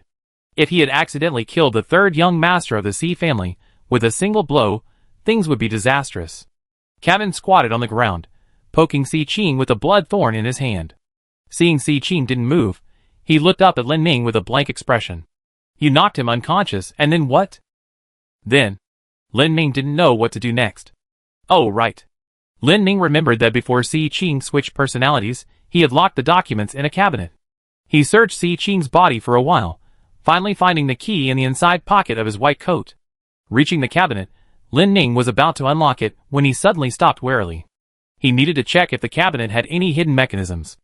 After thoroughly probing every crevice of the cabinet with mycelium, he finally opened the lock with peace of mind. Inside the cabinet were thick stacks of documents. Strangely, the paper and handwriting on these documents were all different. The documents were generally divided into two parts. One part consisted of neatly arranged, illustrated design drafts, and the other part consisted of a few sentences casually scribbled on draft paper. The relationship between faith and the soul that Lin Ming had seen earlier was written on that draft paper. It seemed that these contents were not all written by the same Si Qing. Lin Ming took out the documents and began to read them page by page. The impact of these documents on Lin Ming was comparable to when he first learned of the existence of spiders. From these documents, Lin Ming finally understood why the cult of light was being captured. The people of the cult were special. According to Si Qing's research, the members of the Church of Light are among those who have found the key. To use an analogy, it's as if every human soul carries a lock deep within it, the source of the original form of the human soul, primordial humanity. With the right methods, humans can unlock this lock, and the known method is the faith of the Church of Light. More precisely, the method isn't the faith itself, but rather other things circulating within the sect, such as prayer texts, esoteric symbols, rituals of salvation, legends, and the appearance of idols. When these factors come together, those who live surrounded by them daily will unknowingly touch the origin of their souls. Upon reaching this stage, with proper guidance, followers may acquire some of the abilities inherent in primordial humanity. These followers are said to possess primordial qualifications. This ability is called ritual. This ability wasn't some divine gift, it was simply an inherent potential of the human soul, which the cult had merely developed. Lin Ming found this explanation somewhat chilling. If this were true, it meant that humans could actually be stronger. It was as if someone had deliberately interfered with human reproduction, weakening humanity's strength. Lin Ming continued reading and discovered that what Hua and Si Qing were doing was using members of the cult with primordial qualifications to reclaim the ability known as ritual. In Si Qing's notes, it was mentioned that the sect's rituals seemed to have been tested for a considerable period, but some related records were found in the Si family's ancient texts. Then, Hua integrated the two, discovering that the Si family's ancestors were actually primal beings, and that the Si family's ancient texts contained complete records of how primal beings should initiate rituals. Next, Si Qing began his research according to his requirements. Although Si Qing didn't explicitly state his requirements, it could be inferred from the direction of the research that Hua wanted to complete his soul, making it a more complete being. Perhaps because Hua's requirements weren't very precise, Lin Ming noticed that Si Qing devoted a considerable amount of time in his notes to analyzing the definition of completeness. Si Qing's final analysis of Hua's requirements concluded that Hua wanted to make his soul more stable. Later, during Si Qing's research, it was indeed discovered that human souls are pure, while the souls of demon gods are mixed. However, when describing Hua's soul, Si Qing added a question mark. Then came the explanation of the enormous device before them. This device was Si Qing's final solution. Because the ritual required members of the light cult to activate it, but each time it was initiated, members would succumb to the pressure the ritual placed on their souls and die, Si Qing devised a solution: to use machines to replace humans. In previous experiments, Si Qing had already managed to significantly increase the vitality of his followers in a short period, making them beings who wouldn't immediately die even from fatal injuries. Then, Si Qing used these individuals with enhanced life force as initiators of the rituals, achieving the goal of repeatedly activating the rituals with the same group of followers. Based on this, Si Qing created this device. The human organizations within this device are, in fact, still alive. Their souls haven't dissipated, instead, they serve as energy to activate ritual after ritual. Even so, these souls will eventually be exhausted. They need new followers of the Church of Light, new individuals with primordial qualifications to serve as the energy source for this device. That's why Si Qing activated the machine today, to determine if there are any hidden followers left in Dongcheng. And then, Yuta was discovered. After reading all this, Lin Ming finally pieced together the situation. He looked back at the device, somewhat undecided. Seeing his hesitation, Kaven asked curiously, "What, you want to smash this thing?" To be honest, the more I look at it, the more disgusting it becomes. Then smash it? No. Lin Ming felt a bit troubled. From the information he currently had, Hua's goal was actually close to being achieved. Si Qing was a genius, and not just one genius. Si Qing was actually 3 geniuses, coexisting in one body. Lin Ming could even see in the notes that these 3 personalities argued about their research direction, one personality would angrily write down curses, and then the other personalities would see them and curse back. If Lin Ming destroyed this device here now, Hua would probably go all out and fight him to the death. Then Dong Chung would probably repeat the mistakes of Shirtu Luohua and Ping Jing. Moreover, Lin Ming had his own selfish reasons for not destroying the device. He desperately wanted to know if spiders could truly be altered. He wanted to ask Qi, but her hole was nowhere to be found. She was the only spider capable of concealing her existence, so Lin Ming couldn't locate her. Lin Ming suddenly felt anxious. He was torn. Destroying the device meant a complete breakdown in relations, a life-or-death struggle.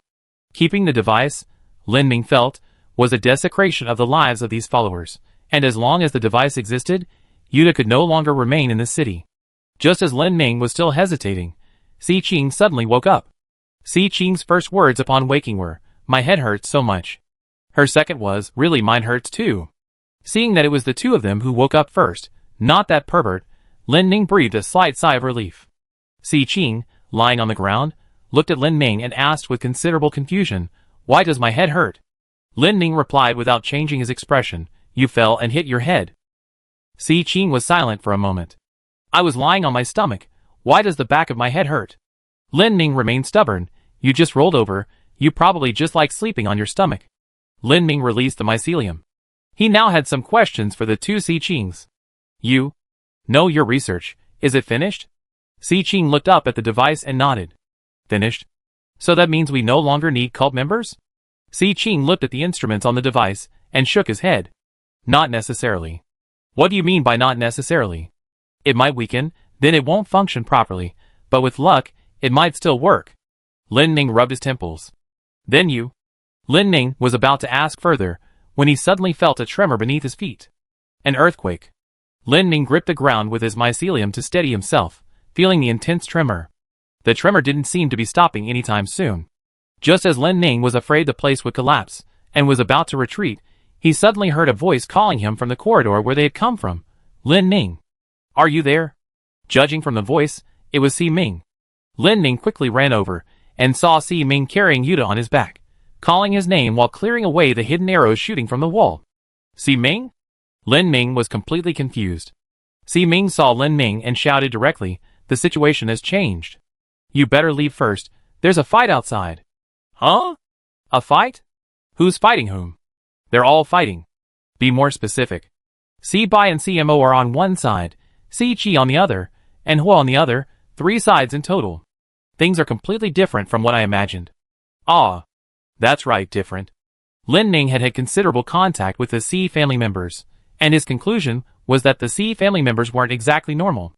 The most urgent thing now was to leave. Although the main structure of this prison was sturdy, there was still a risk of it collapsing. In short, let's get out of here first. Before leaving, Lin Ming looked back at Si Qing, who casually pointed to the top of his head. "It's reinforced, it won't collapse. But we might not be able to get out. And I don't want to go out. It's better here. If I get buried, remember to save us." After saying this, Si Qing hid under the device by himself. Lin Ming saw that he had no intention of leaving, so he decided to ignore him. Taking him out might cause trouble if his twisted personality went berserk.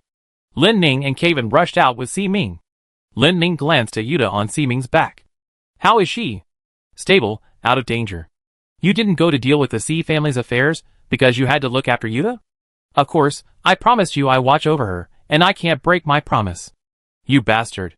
Because of the huge tremor, most of the mechanisms in the corridor were destroyed, so they passed through without any obstacles. Once outside the cell door, Lin Ming looked up and froze. He saw a huge mechanical hand waving in the air. The mechanical arm extended from an otherwise unremarkable house. Lin Ming, observing it, roughly estimated it to be over 20 meters long, with numerous joints allowing for free movement. It was obvious this was Simo's doing. After running towards the city for a while, Lin Ming and his companions saw a man clad in heavy armor, wielding a long spear, beneath the mechanical arm. The man wore a helmet covering his entire head, obscuring his features, but Lin Ming could immediately recognize him by his aura. This was Si Qi. Not far from Si Qi, on the long steps leading to the summit, Si Bai and CMO stood together. A dozen mechanical guards blocked their path, locked in a stalemate with Si Qi's soldiers. Far away, Hua, draped in a long robe, stood high above the summit. Lin Ming's brain overloaded once again. He nudged Si Ming beside him. Excuse me, could you explain?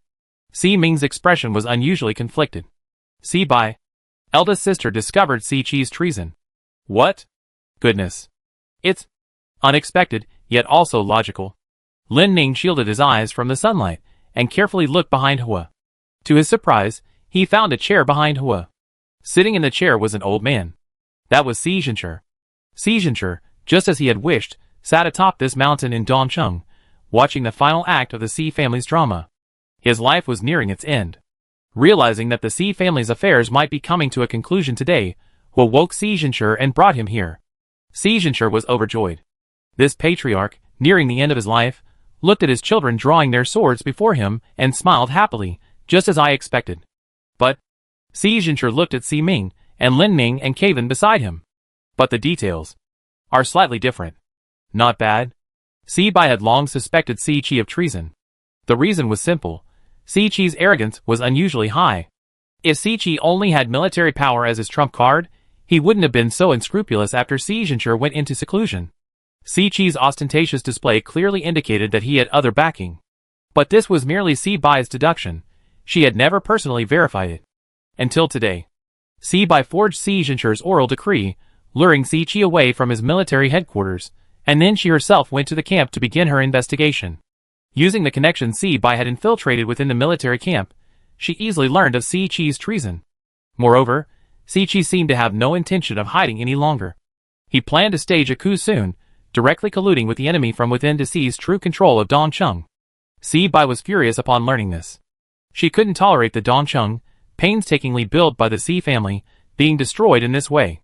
So, while Si Chi and Hua were confronting each other, she went directly to Si Chi, intending to announce his treason to the entire city. When Si Chi saw Si Bai's sudden appearance, he seemed to know that she had caught him red-handed, and wanted to eliminate Si Bai immediately. However, he forgot that he had a younger brother who was a genius mechanic. To protect Si Bai, CMO activated all the mechanical entities hidden within Dongcheng Mountain. Besides the existing defensive robotic arms and 18 mechanical guards, there were all the city's lifting equipment, 67 simplified mechanical combat models, and 28 multi-legged machines in the underground shafts. The massive tremor Lin Ming had just felt was caused by the simultaneous activation of these machines. Lin Ming marveled at the sight before him. He turned to look at Si Ming and asked, "A family gathering, aren't you going?" Si Ming glanced at him, but remained silent. Chapter 313. Si Ming wasn't actually unwilling to go. It's just that the current situation was too complicated, and his intervention would likely only create more chaos. The atmosphere on Dongcheng's main street was so tense that you could almost hear the sound of ice forming. Dongcheng was calm today, sunny, but still very cold. Ordinary people had long since retreated to their homes, and some had already moved to shelters within the mountains. Now, on the long steps leading to the summit, a conflict between the Si family members was about to erupt. Si Chi looked at Si Bai blocking his way, and Si Zhenshi in the distance, his anger rising. Si Zhenshi, his father. If his father hadn't hesitated and had simply handed over control of Dongcheng to him, there wouldn't have been so much trouble, and he wouldn't have needed to collude with the enemy. This old man, always absent when he should be, and suddenly appearing when he shouldn't. And now Si Bai, blocking Si Zhenshi's way. This sister who always loved to meddle. If Dongcheng were to collapse due to Si Zhenshi's absence, the peoples would likely favor his ascension. However, Si Bai single-handedly saved the crumbling Dongcheng. Si Bai must also be coveting this succession. Si Chi angrily swung his spear, the blade whistling through the air. From ancient times to the present, the capable have been respected. You useless people with Si family blood are just getting in the way. Hearing Si Chi's words, Si Bai's face instantly darkened. Huh? You called him useless? CMO originally wanted to stand up for his sister, but before he could speak, she stopped him and pushed him behind her. Then, Si Bai began to undress. Si Bai unbuttoned her fur robe, then ripped off the white robe. She was about to throw it away, but then decided against it, neatly folding it and placing it aside, revealing a slightly tight-fitting turtleneck sweater and close-fitting fleece trousers underneath. Because she'd been doing paperwork indoors lately, Si Bai hadn't paid much attention to clothing. She just grabbed whatever was warm and comfortable and put it on. If it weren't for Si Bai's outstanding looks and demeanor, judging by her casual attire, one might mistake her for a leisurely young woman sunbathing. Si Bai rubbed her shoulders, which were slightly sore from prolonged desk work. Fine. The capable are respected, huh? Don't cry when you get beaten. Si-bai, wearing heel boots, took a step forward with her right foot, the heel striking the stone steps with a crisp thud. She lowered her weight, assuming a basic starting stance. Just as Lin Ning assumed Si-bai was a martial artist like Si Ming, relying on fists and feet, Si-bai slowly extended her right palm. Immediately, a red magic seal lit up in her palm. Si-bai was a mage. Moreover, she was a fire mage. Because Si-bai's fire magic was rather unique, she hadn't participated in any ranking system. After the magic seal in Si-bai's palm lit up, an exaggeratedly large burst of flame erupted from her palm. Si-bai stood there, like a fire-breathing dragon. While Lin Ning was still marveling at Si-bai's firepower, he saw the flame in Si-bai's hand begin to slowly shrink. Moreover, the color of the flame also slowly changed. From red, to orange, to gold, and then slowly to white. During this process, the flame shrank smaller and smaller, until it was only the length of an ordinary long sword. At this moment, the flame in Si-bai's hand was a pale, fluorescent blue, and it had lost its flame form, transforming into a slender, constantly flickering, bright spindle shape. This was the first time Lin Ning had seen a flame of this color in this world. Blazing flame azure sun nail Si-bai coldly looked at Si-chi, and gently pushed the azure fireball in his hand out. The spindle-shaped nail, about a meter long, formed from the flame, left Si-bai's palm, and floated lightly in the air. Then Si-bai sighed. Azure Sun Nail Weaver Girl Si-bai gently drew his finger towards Si-chi, and the fire nail flew towards him with a whoosh. Because the fire nail was so hot, Lin Ning saw the air around it begin to distort. Seeing Si-bai make the first move, Si-chi held his spear and roared at the soldiers in front of him. Get out of the way! The soldiers, hearing Si-chi's command, hurriedly dodged to the sides. Si-chi, seeing the fiery nails flying towards him, tried to block them with his spear. His spear was a typical training weapon, made entirely of metal from the tip to the shaft. Such a weapon should have been indestructible. However, when Si-bai's blazing nails touched Si-chi's spear shaft, it was like a hot knife through butter, instantly melting the spear in Si-chi's hand in two. The fiery nails didn't stop, hurtling straight towards Si-chi's face. Si-chi quickly ducked, feeling a wave of heat sweep over his head, and then, with a thud, Si-bai's fiery nails embedded themselves in the ground behind him. Seeing that the fire nail had missed, Si-bai waved his hand again, and the fire nail flew back to Si-bai's palm. From a distance, it looked like a bluish-white sword was floating in Si-bai's hand. From afar, Si-bai coldly said, "Nostalgic, isn't it? We haven't fought in over a decade." Si-chi picked up the remaining half of the spear shaft, examined it, tossed it aside, and then, with a flick of his right hand, conjured a golden spear from condensed energy. Si-chi twirled the spear in his hand, slung it over his shoulder, and said to Si-bai, "Yes, over a decade. Back then, I thought it would be too shameful to be unable to beat my own sister. Don't dwell on the past. If you can't beat me now, it'd be even more shameful." Si-chi knew that now, there was only one way for him to escape unscathed. That was to conquer Dongcheng. Although he was a member of the Si family, now he was an invader. Fortunately, his reinforcements should be arriving soon.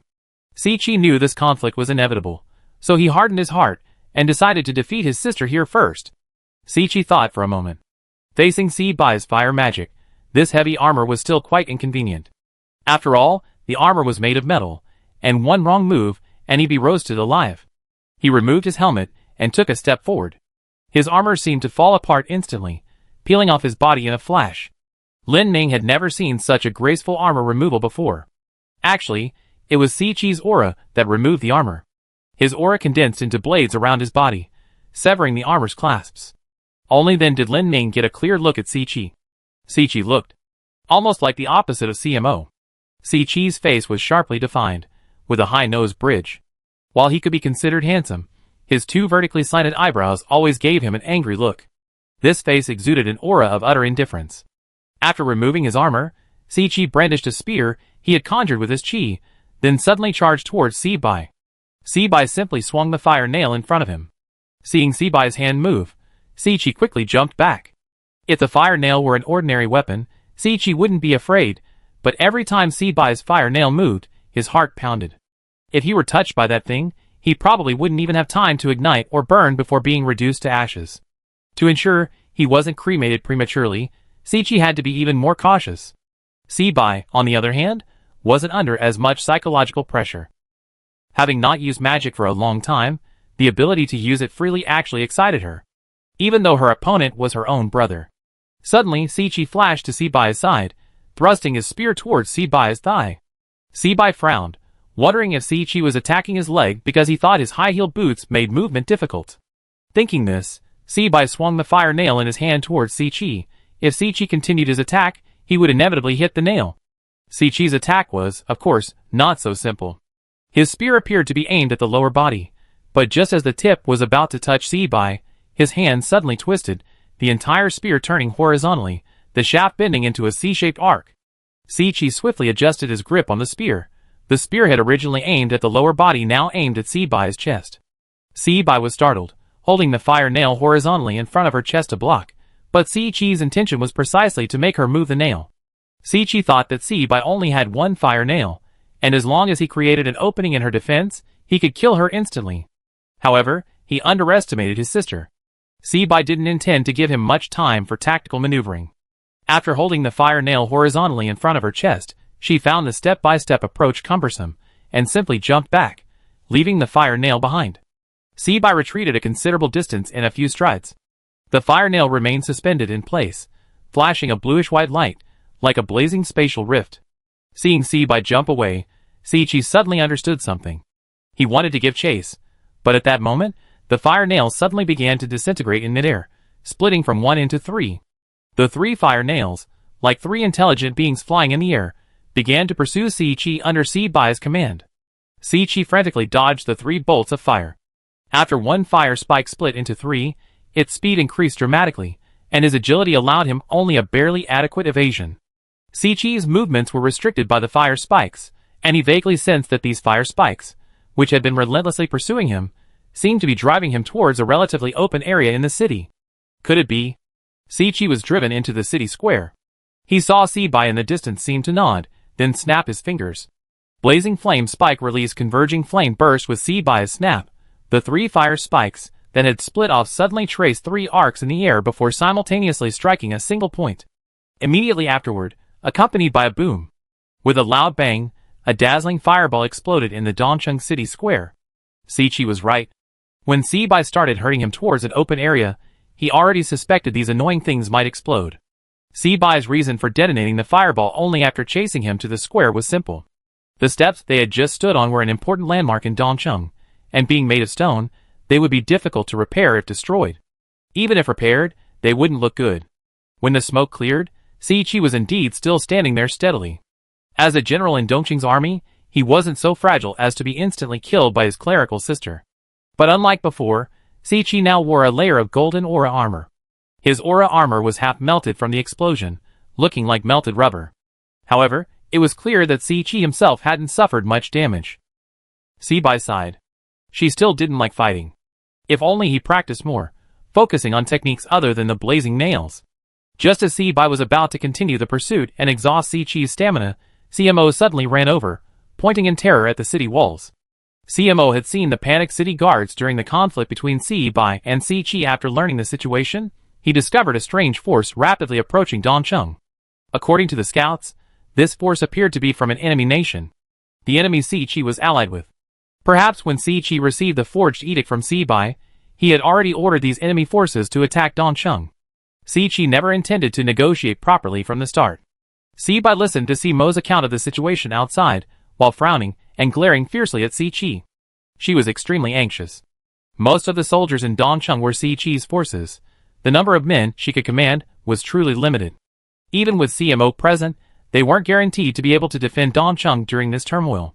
In the worst-case scenario, they might all die here today.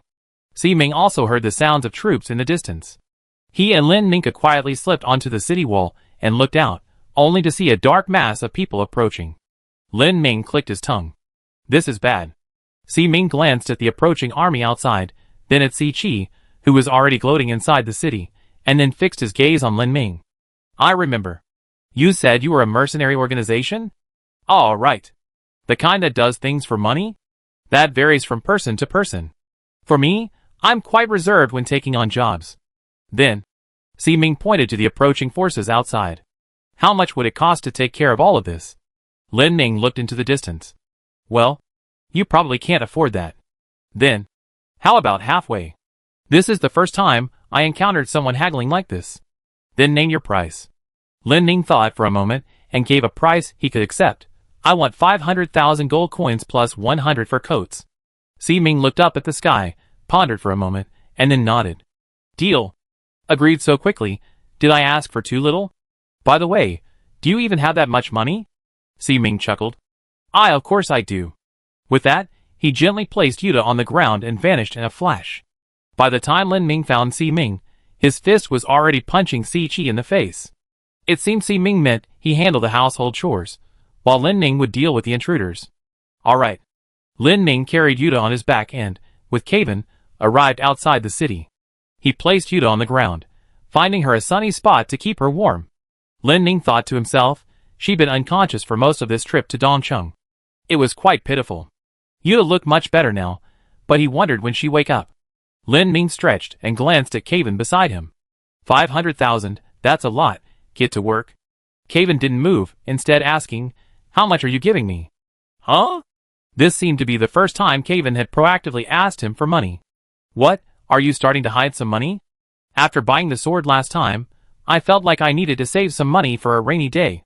That's fine. How about we split the payment? No, I want 300,000, you get 200,000. Why? Because I need to save money, and the portion I use for saving is naturally separate. Okay, then I do as you say, you get 300,000. What about the fur coats?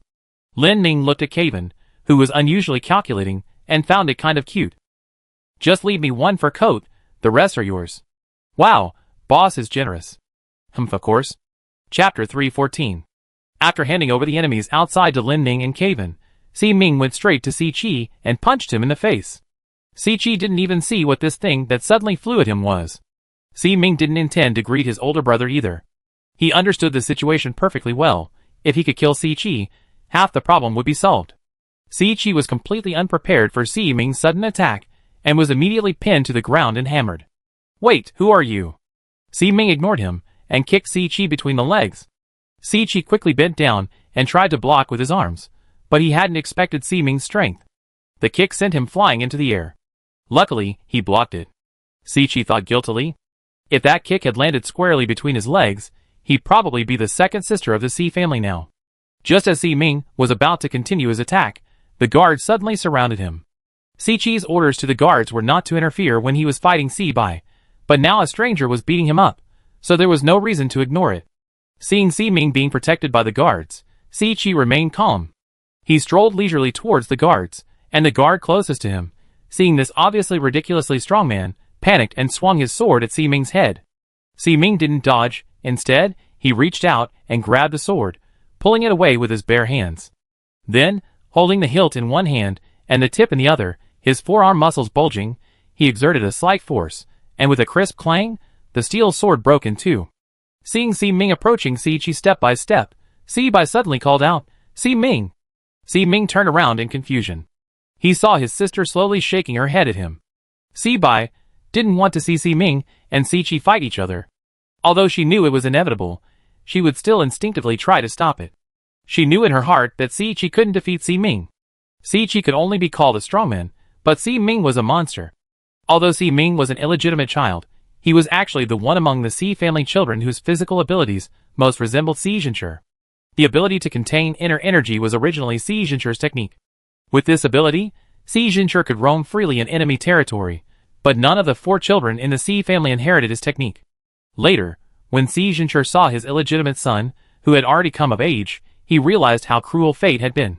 He had never directly taught the child, yet Si Ming, through self-discovery, mastered the exact same moves as his father. Moreover, Si Ming had even surpassed his father, developing his own unique style of using internal energy. Given time, Si Ming would undoubtedly surpass his father in martial arts prowess. Under the protection of the guards, Si Chi heard his sister call out Si Ming's name, only then realizing that this man was his father's illegitimate son. Si Chi knew of Si Ming's existence, but he had never met his younger brother. Now he had finally met him.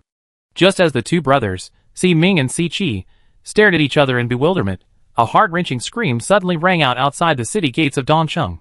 Lin Ning was having a blast outside. He transformed into a giant spider, chasing after the people, and horses all over the place. He chose the spider form because he suddenly discovered that his 8 legs allowed him to crawl incredibly fast. And fast and steady, something 2 legs couldn't match at all. The guards of Dongcheng, initially curious about what was happening outside, opened the city gate a crack and peeked out. Then, they closed the gate again. The guards thought they were hallucinating from exhaustion after long shifts. Lin Ming, running around wildly, didn't notice his position and nearly crushed the city wall with 1 foot. Ouch! He quickly retracted one of his 8 legs, then turned his head and saw everyone in Dongcheng staring at him. He was now much larger than the city wall. To the people of Dongcheng, he looked like a giant spider perched on the city wall, curiously peering inside. Seeing the fire nail in Si Bai's hand almost flying towards him, Lin Ming quickly explained to Si Bai, "Big sister, don't do it. I'm leaving right now." After saying this, he hurriedly strode away from the city wall on his 8 legs. Si Bai was completely bewildered. She looked at CMO and asked, "Why does this thing call me big sister? Is he also Dad's illegitimate son?" CMO quickly denied it. "No. He's definitely one of us, don't worry." Outside, Lin Ming, while chasing after the enemy soldiers, happily made noises for his 8 legs to do-do-do. Because he was worried about accidentally stepping on Yuta lying on the ground, Lin Ming simply placed Yuta on his spider head. Having left the Dongcheng area and escaped the influence of Si Qing's machine, Yuta slowly awoke. The first thing she saw upon waking was the giant spider carrying her. "Ah? You're awake."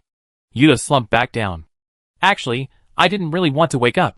"Don't be so pessimistic. Look how fun it is." The people of Dongcheng breathed a sigh of relief as the giant spider disappeared, but then a large bird flew in.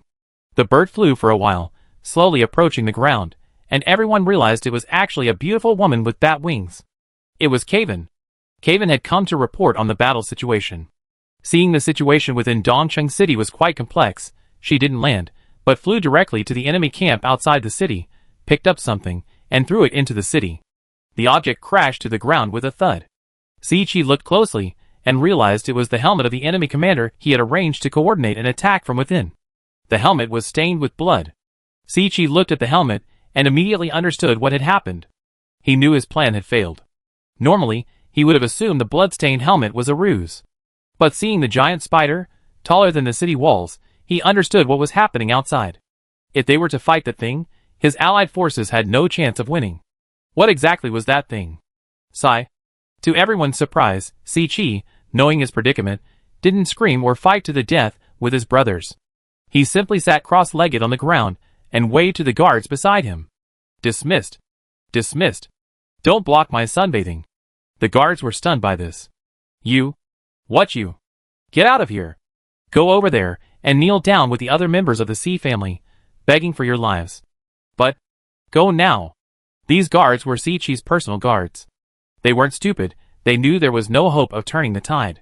However, they didn't intend to go to Si Ming's side to beg for their lives.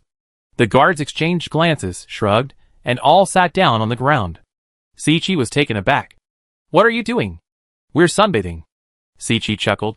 "All right." He looked at Si Ming and asked curiously, "The people I found aren't some incompetent troops. Even if the entire Dongcheng army were to fight them, they couldn't be wiped out instantly." He pointed outside the city. "So, what kind of person did you find?" Si Ming scratched his head. "Well, I didn't expect him to be able to do this much." Si Qi was silent for a moment, then suddenly asked, "Do you want to be the heir?" "Actually, I don't really want to." Si Qi frowned. "Then what are you doing here?" Si Ming also sat down on the ground and slowly said, "I don't really know why father brought me back here. I don't really understand the concept of an heir. Most of it was Si Bai who told me." Si Qi looked at Si Ming and felt that he didn't seem to be lying. "Then why did you interfere at this time?" "Probably because I think it's a pity." "What a pity." "Yes, in my eyes, Dongcheng is a miraculous place, wondrous and orderly." "You say orderly." Si Qi looked around at Dongcheng, a place he knew all too well, but couldn't see anything orderly about it. At this moment, the noise outside the city gate had stopped. The enemy soldiers, exhausted from being chased by Lin Ming, were either lying on the ground awaiting their fate, or vomiting uncontrollably from exhaustion. Lin Ming felt a little disappointed. He had originally wanted to run a little longer. Yuta, perched on Lin Ming's massive spider-like body, asked curiously, "What's the situation in the city now? What happened after I passed out?" Lin Ming's body slowly shrunk from its enormous size to normal. Looking at Yuta, he didn't explain what had happened, but instead solemnly told Yuta something that had to be mentioned. We met Si Qing, and one thing is certain, there shouldn't be any living members of the Church of Light left in Dongcheng.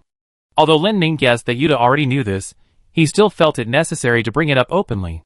Yuta, who had initially looked curious, quickly dimmed upon hearing this. She didn't say much, only nodded. Yes, I understand. In Dongcheng, Si Bai was currently feeling the most pressure. Although the matter of Si Qi's treason was resolved, Lin Ming and his team had clearly stopped the invaders, and Si Qi no longer seemed inclined to cause trouble. The cleanup work that followed was the most difficult. Decentralization of power, internal purges within the army, and the complete public disclosure of Si Ming's illegitimate son. Si Bai glanced back at Si Zhenshi, who was still watching everything from afar. Si Zhenshi noticed Si Bai looking at him, and beckoned to his daughter, gesturing for her to come over. Si Bai was curious. At this time, her father hadn't questioned Si Qi, nor had he staged a grandfather-son reunion with Si Ming. Instead, he was calling her over. Si Bai walked curiously to her father's side. Si Zhenshi looked at his eldest daughter and asked, "You still don't want to take over Dongcheng?" Si Bai had heard this question many times before. Si Zhenshi had already discussed with Si Bai taking over Dongcheng directly when he noticed his health problems. Si Bai was the most suitable heir among all of Si Zhenshi's children. She was meticulous, skilled in paperwork, and adept at interpersonal relationships. Si Zhenshi himself didn't have any particular attachment to whether the heir was male or female. However, Si Bai was unwilling. She loathed the identity of inheritor. She knew what becoming the heir of the Si family meant. It practically meant her entire life would be bound to this mountain and this city, and she hated that pressure. If possible, she loved to travel around and hone her magical skills. Therefore, for Si Bai, handling Dongcheng's affairs was merely helping out. She only did it because no one else was doing it. Seeing Si Bai's firm refusal to inherit Dongcheng, Si Zhenshi smiled. This was expected. Si Zhenshi glanced at Si Ming in the distance, and said to Si Bai, "Go and call them all over. Si Qing shouldn't be here." "He's not here." "It's all right, the four of you are fine." Si Zhenshi nodded to Hua, who understood what he meant. Hua then pushed Si Zhenshi into the house, and waited for Si Bai to call Si Qi, Si Ming, and CMO. The 5 people with the surname Si went inside together, and closed the door. Inside, only the Si family members were present. Even Hua didn't go in. At this time, Lin Ming and Kevin had finished dealing with matters outside, and returned to Dongcheng. As soon as they returned, they found the city unusually deserted. "Where is everyone?" Yuta looked around, then looked up and saw Hua. Hua was waiting for them here. Hua knew that the Si family's affairs were about to come to an end. Si Zhenshi's life was already hanging by a thread. He would surely die in that room, where his family was supposed to be reunited. Suddenly, the Si family's affairs were almost resolved, and Hua should take care of his own business. Lin Ming saw Hua, and felt a surge of anger. He still remembered how Hua had thrown the 3 of them under the floorboards, nearly roasting them to death. Hua looked at Lin Ming, turned, and walked to an underground entrance. She then looked back at the 3 of them, seemingly waiting for them to follow. Lin Ming glanced at Kevin and followed. He had many questions for Hua, and many things he wanted to settle with her. Upon reaching the underground entrance, Hua opened the door, and a wave of heat rushed out. Lin Ming asked, "Where's Arns?" Hearing Lin Ming mention Arns, Hua's face lit up with a charming smile. "Ah, she's still sleeping." "Still sleeping?" "Yes, I'm taking you to see Arns now. She told me to take you to see her." "You too, are you that close?" Hua seemed very happy to hear this. "Of course, we're future partners." Lin Ming, Kevin, and Yuta almost simultaneously uttered a "huh?" Chapter 315. Lin Ming, Kevin, and Yuta, along with Hua, descended into the underground passage. The passage was dark, but every few meters on the surface, there was a marker made of fluorescent stone to indicate the width of the passage. Lin Ming found it too dark, so he raised a fluorescent mushroom. Illuminated by Lin Ming's fluorescent mushroom, the 4 of them began to walk deeper underground. Lin Ming was very curious about what Hua had just said. "You just said, you're future partners. What do you mean? You're engaged?" Hua looked back at Lin Ming, puzzled. "Engaged? Yeah, didn't you say partners? I thought you were getting married." Hua suddenly stopped, startling the 3 people behind him. They thought Hua was going to kill them in this dark corridor. However, Hua didn't intend to attack. She simply asked curiously, "Does it have to be married? Isn't being together enough?" Lin Ming hadn't expected her to be concerned about this. "That's true. Marriage is just one form of partnership, not necessarily a necessity. I see. Hua seemed to understand, and continued walking forward. Although Hua appeared calm and collected, Lin Ming and Caven were actually considering something. Should they take care of Hua right here? The C family was currently holding their family meeting, and the residents of Dongcheng were still in refuge. If a battle with Hua was inevitable, perhaps now was a good opportunity. Just as Lin Ming and Caven were still hesitating, Hua suddenly spoke. I advise you not to. Lin Ming felt a chill run down his spine. Don't do what? Hua turned to look at the three of them. Although I'm not very good at matters of emotion, I can sense that you want to kill me, right? That's true. Lin Ming readily admitted. I know a little about you. Your emotional world and logic are slightly different from ordinary people. Lin Ming looked at Hua, took a step forward, and deliberately used his body to shield Yuta. Firstly, if a conflict broke out, it would minimize the harm to Yuta. Secondly, Lin Ming was afraid that Yuta might lose control and act recklessly. Because from the beginning, Yuta's expression had been very strange. The person in front of her was the culprit who killed her compatriots. She had no reason to calmly chat with her here. Lin Ming looked at Hua and continued, You seem to understand many things, such as emotions, good and evil. Good and evil. Hua repeated unconsciously upon hearing Lin Ming mention good and evil. That's right, good and evil. You might not consider yourself an evil person, but for humanity, the most terrifying person is one who doesn't know what evil is. I see. Lin Ming had expected Hua to argue or be dismissive, but seeing Hua's thoughtful expression, he was suddenly at a loss. Hua continued leading them deeper into the area. After a brief silence, Lin Ming asked something he had always been curious about. Lin Ming had noticed long ago that Hua was actually without any guards. This was very unusual. You turned Dongcheng upside down like this, don't any of Dongcheng's people want to assassinate you? Of course. Aren't you afraid of being killed? Of course not. Why? Without the slightest hesitation, Hua said decisively, No one can kill me. This sentence left Lin Ming somewhat bewildered. Because in his understanding, the spiders didn't joke much. Even she only made crude jokes like elementary school students, so Hua's statement meant she genuinely believed no one could kill her. After saying this, as if afraid Lin Ming wouldn't give up, Hua emphasized again, Don't try to kill me. I don't want to be your enemy. What I want is very simple, and I accomplish it soon. Lin Ming frowned, about to speak, when he heard a whoosh of wind beside him. Oh no! In the dimly lit corridor, Yuta's eyes were bloodshot as she swung her great sword at Hua's head. She couldn't bear it. Lin Ming could remain calm and talk to Hua, but she couldn't. Even now, even if this woman said killing her would destroy the world, Yuta had no intention of stopping. Her hatred for Hua seeped from her very bones. It was a murderous intent she couldn't control. Lin Ming suddenly felt a pang of guilt. He hadn't been more considerate of Yuta's feelings. He should have coaxed and tricked her into a safe place. Even Lin Ming wouldn't dare to rashly attack a spider. Yuta's sword whistled as it slashed towards Hua. Lin Ming tried to block it, but just as Yuta swung her sword, a rustling sound suddenly rang out beside Hua. The sound was like liquid dripping onto a red-hot anvil. Then, Lin Ming felt the mycelium on the tip of Yuta's sword begin to wither. Yuta's sword was disguised using Lin Ming's mycelium. To prevent the disguise from easily falling off, Lin Ming would periodically reinforce the mycelium remotely. Therefore, these mycelium and Lin Ming's true form maintained a connection. Just now, before Yuta's sword even touched Hua, the mycelium on the sword had already reacted. And it was a reaction Lin Ming had never felt before. It wasn't scorched or dried out, it withered from the inside out, then vanished into nothingness. Caven, quick as lightning, grabbed Yuta and pinned her down with his body, controlling her limbs. Yuta, consumed by rage and her blood boiling, struggled for a while before finally calming down in Caven's arms. Lin Ming stared in astonishment at Hua before him. Hua's posture remained unchanged, still elegantly standing in place. However, the area around her body seemed to have become somewhat blurry. The light in the corridor was too dim for Lin Ming to make out what those blurry things were. He could only guess and ask, Is it poison? I don't know what it is, but don't touch it. Lin Ming glanced back at the sword in Yuta's hand with a hint of doubt. A small piece of the mycelial camouflage on the sword's surface had peeled off, and the mycelium near the area where it had fallen off looked lifeless, as if it had been exposed to wind and sun, appearing completely out of place with the other mycelium. Lin Ming stared at the mycelium. He initially thought it might be spreading some strange poison, and that the mycelium had been corroded upon contact with it. But the next second, he noticed something else. It wasn't just the mycelium that was being corroded. A small patch of rust had appeared on the sword in Yuta's hand, right where the mycelium had fallen off.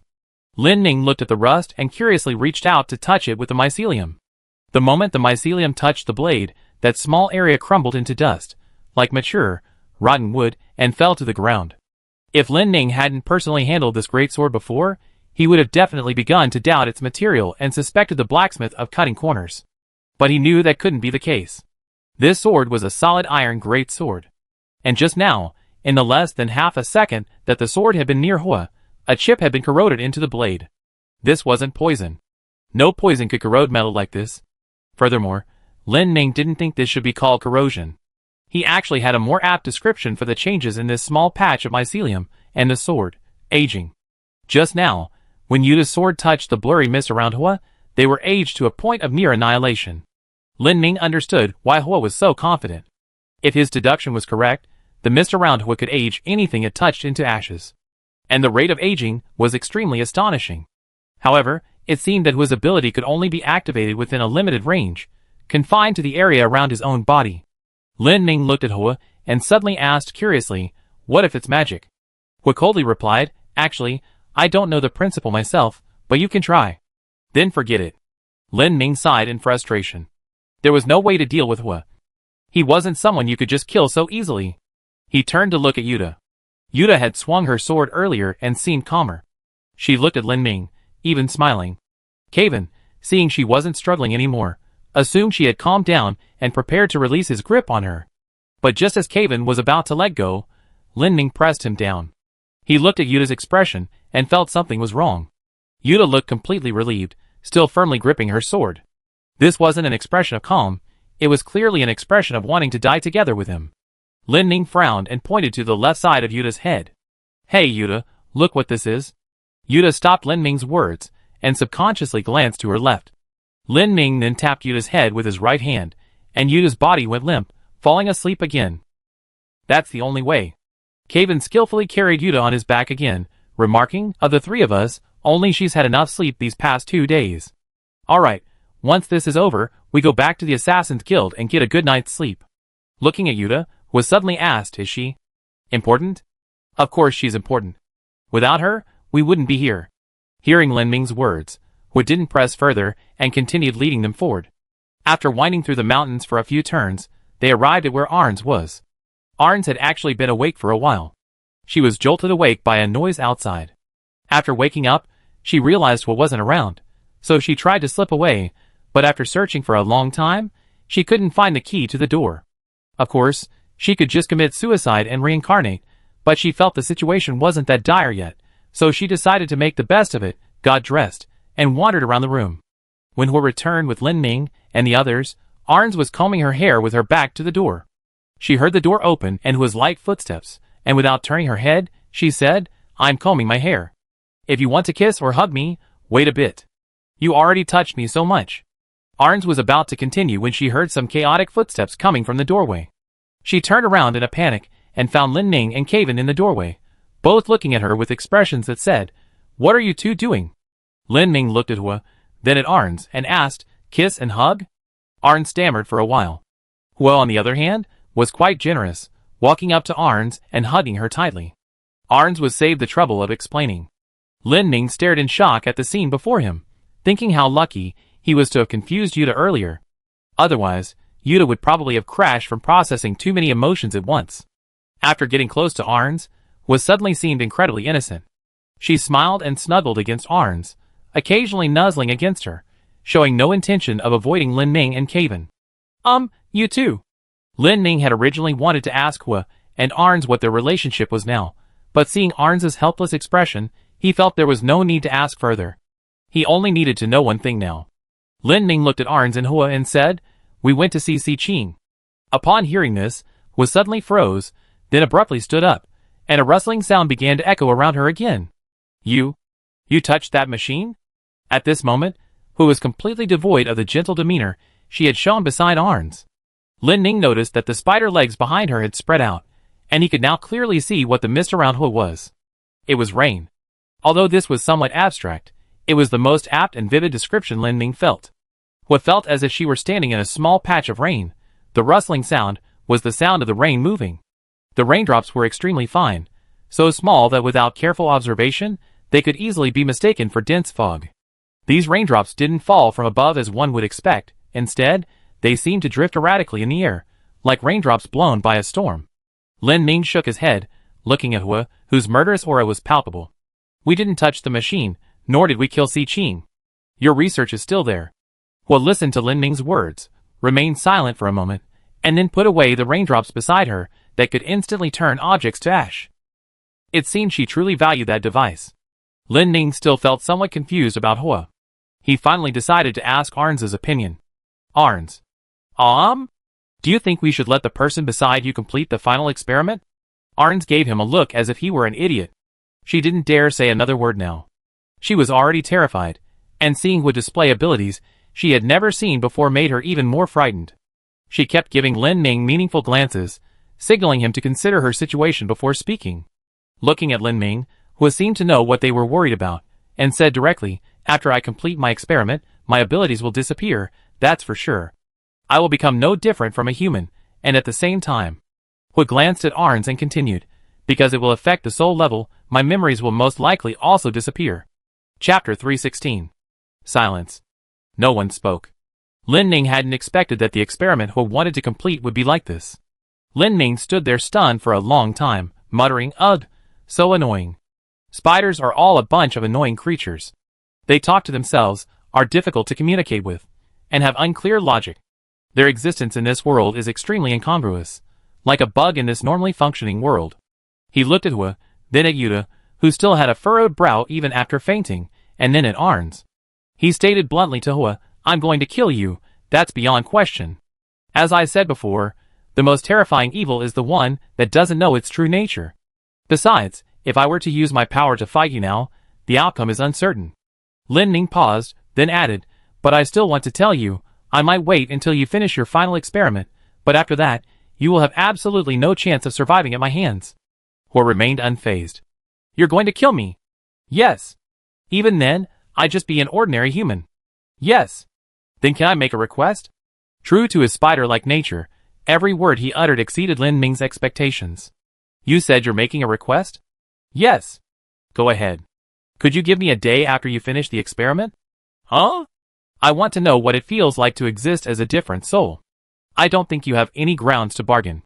Although Lin Ming spoke with great bravado, he was actually quite insecure inside. If he were to fight Hua with all his might, the outcome would at best be a draw. If Hua suddenly had a change of heart and decided to kill them all, it would probably be a matter of moments. Lin Ming lowered his head. He had never felt so exhausted. Hua, what exactly do you want? No, nothing. Let's go, let's do your outrageous experiment. You agreed? Lin Ming didn't respond. Dongcheng was still very cold. Although it was cold, the sunlight seemed particularly bright because of the snow everywhere. The temperature in Dongcheng was warmest at noon, when some of the snow would melt slightly. This slightly melted snow was perfect for making snowballs, building snowmen, and having snowball fights. The children of Dongcheng even had their own set of clearly defined rules for snowball fights, with a scoring system, 2 halves, and team rules. At mealtimes, the aroma of food would waft through Dongcheng, the smell of animal fat being cooked at high temperatures. Because of the perennial cold, the people here loved to eat meat. Large chunks of meat, stewed meat, lean and fatty meat alike, sweet and spicy dishes. The people of Dongcheng are very robust, but some are careful about their weight because they need to gather medicinal herbs from the rocks halfway up the mountain. Sometimes these herb gatherers hang from steep mountain peaks, looking down.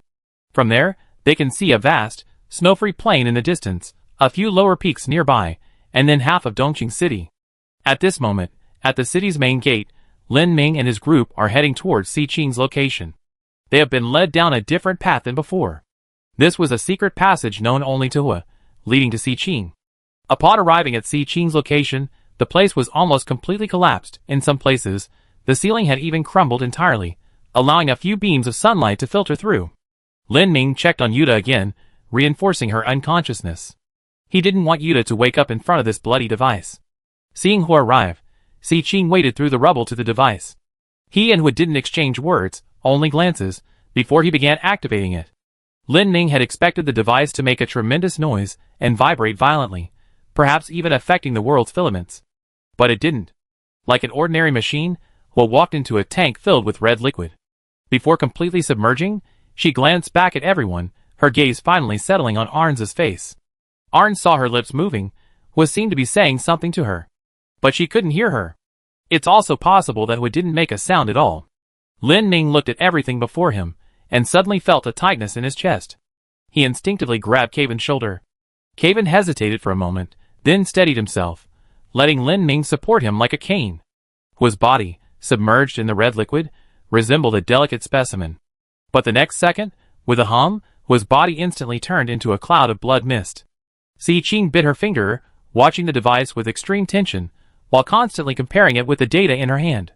A considerable amount of time passed after Hua turned into blood mist, and the blood mist in the jar began to condense.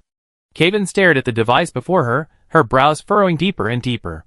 She felt this process of breaking and rebuilding was familiar. It seemed somewhat similar to her own process of being damaged and rebuilding. Lin Ning had lost track of time. He watched as the blood mist in the jar slowly took shape, reforming into a human form. But something was strange.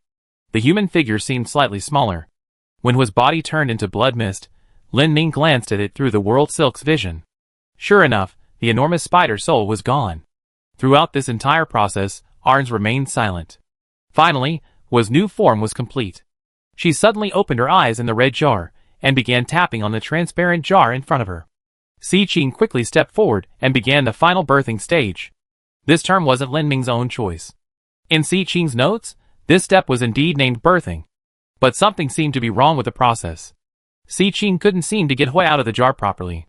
In desperation, Si Qing grabbed a wrench from the repair tools nearby and slammed it against the jar with a bang. The jar shattered. Hua, along with a large amount of red liquid, some kind of unidentified red viscous tissue, and some shards of glass, spilled onto the floor. Hua looked like a little girl. She appeared to be only 6 or 7 years old. She lay on the floor, coughing violently, trying to stand up on her own. Her hand touched a shard of glass, cutting her palm and drawing blood. The first to reach out was Arns. She took off her coat and, through it, lifted the childlike creature, Hua, from the pool of dirty water. Si Qing, who was nearby, had somehow prepared a large basin of warm water. Arns submerged Hua in the water and began to wash her. Neither of them spoke during this process. They did it instinctively. Lin Ming silently watched Hua. He was confirming. He wanted to know what Hua truly was. This little child, born from Hua, seemed unable to speak. She opened her mouth several times, but made no sound. When her hair was being washed in the water, she splashed around like a normal child. But unlike a normal child, Hua's hair was incredibly long. Her hair was longer than her own height. Arns had to wrap this hair around Hua's neck to properly wash the rest of her body. After a long struggle, Hua was finally clean. Arns was exhausted, sitting on the floor panting. She didn't really know why she did it. It wouldn't be an exaggeration to say her actions were impulsive. Hua was washed clean, and then Si Qing put a completely ill-fitting white coat on her. Lin Ming then walked up to the child and asked a crucial question. Who are you? The child was clearly taken aback. She opened her mouth for a while before slowly replying, Who are you? I'm asking you. I'm asking you. Well, he's been reborn as a broken record. The child fiddled with her hair for a while, then suddenly looked at Lin Ming and said unexpectedly, I remember you. As she spoke, the child moved closer to Arns until they were pressed together. Arns asked curiously, Then do you remember me? I think so. Who am I? I don't know, but it felt very comfortable. Lin Ming looked at Arns curiously, but Arns quickly waved her hand, indicating it wasn't the kind of comfort Lin Ming imagined. The child seemed very curious about her surroundings. She looked at Lin Ming, then at Caven, and then turned to look at Si Qing. Then, she turned around and saw the device. Ah! Lin Ming noticed that the child's face suddenly changed. She was afraid, terrified. Her small body trembled uncontrollably. After uttering a few stumbling ahs, she suddenly burst into tears. Like a child suddenly frightened, she stood rooted to the spot, bewildered and helpless, her mouth agape, her cries heart-wrenching. Lin Ming was in turmoil. Take her away from here. Hearing Lin Ming's words, Arns patted the child. Strangely enough, the child listened to Arns with unusual obedience. Before they left, Lin Ming looked back at Si Qing. Si Qing was still staring blankly at the device. The device was clearly no longer functional. The original red had now turned brown, and various human tissues were rapidly melting away. Lin Ming called out to Si Qing, "Are you still staying here?" Si Qing turned around and smiled at Lin Ming. "I am a disaster, and I need to be isolated." Lin Ming nodded, about to leave, when he suddenly realized that Si Qing's tone was different from any of his previous personalities. He looked back again, and saw Si Qing meditating in front of the device. His posture was perfect, cross-legged, back straight, hands outstretched on his knees. He faced the now-defunct device, as if facing a deity. Lin Ming and the others left with the child, but Lin Ming didn't take the child into the city. Only after he stepped outside did he notice that it was already dark. Moreover, many white bouquets of flowers had appeared on the walls of Dongcheng. Lin Ming immediately understood. Si Zhenche was dead. The invading enemy troops outside Dongcheng had also been wiped out and disappeared without a trace. Lin Ming led a few people to the open space outside the city gate. The ground here still bore the craters Lin Ming had stepped on when he transformed into the giant spider. The child left the cell and gradually quieted down. But she kept crying. Though she didn't cry out loud, tears streamed down her face. She had been too naive. She thought that by changing the spider's soul, she could escape its torment. But even as a human, the pain wouldn't lessen, it would only exist in another form. Lin Ming sat down on the ground. Tired. That was his only feeling. Leaving aside the fact that he hadn't slept well in a long time, the mental strain alone was exhausting. He looked at the child and asked, "What, do you think you made a mistake?" The child seemed to know that Hua was referring to her. Hearing Lin Ming's question, she sobbed for a while before slowly calming down. The child seemed closer to Arns. She took Arns's hand and hugged it like a doll. Arns felt the child's body trembling. The child seemed to finally fully awaken at this moment. Looking at Lin Ming, she slowly said, I should have been killed." Lin Ming didn't answer. "I'm using a human soul to experience my past memories. You should understand what this means." Sure enough, Hua's memories were still there. The child's earlier confusion was somewhat like a memory loading phase. It was completely dark. Lin Ming looked up at the stars and asked, "So, from a human perspective, what are you?" "The enemy." Lin Ming shook his head. "No, you're just an anomaly. Humans do things like that too, sometimes even more cruelly." Hua looked around blankly, then looked up at Arns. "Incredible." Arns was puzzled. "What's incredible?" "So, as long as you can feel each other's presence, loneliness can be dispelled, physical intimacy isn't necessary." Hua, holding Arns's hand, suddenly asked, "Then what is happiness?" Arns was stumped by her question. She could feel Hua still trembling. After a moment's thought, she looked down at the child and asked, "You expressed your liking for me before. Do you still like me now?" Hua remained silent for a moment, bewildered, then nodded. Upon hearing this, Arns pursed her lips, treating it as a mere formality. She picked Hua up, wrapped her in her clothes, and held her tightly. Then, she looked up at the distant Dongcheng city and said in a very gentle tone, "While it may not be entirely accurate, this is how I can explain happiness to you. If you like me, then I will like you too. Whatever you want to do, I will do with you. Whatever you want, I will find a way to get it for you. We can't be like conjoined twins, always together.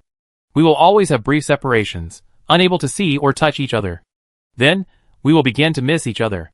We will strive to meet again, and when we reunite, we will embrace and weep, sharing our experiences, eating together, sleeping together. Everything may be ordinary, but every yesterday will be worth remembering. Every tomorrow will be worth looking forward to. Time will flow by like water, and when life ends, there will be no regrets, no panic." In Arns' arms, what felt like a student listening to a teacher's lecture.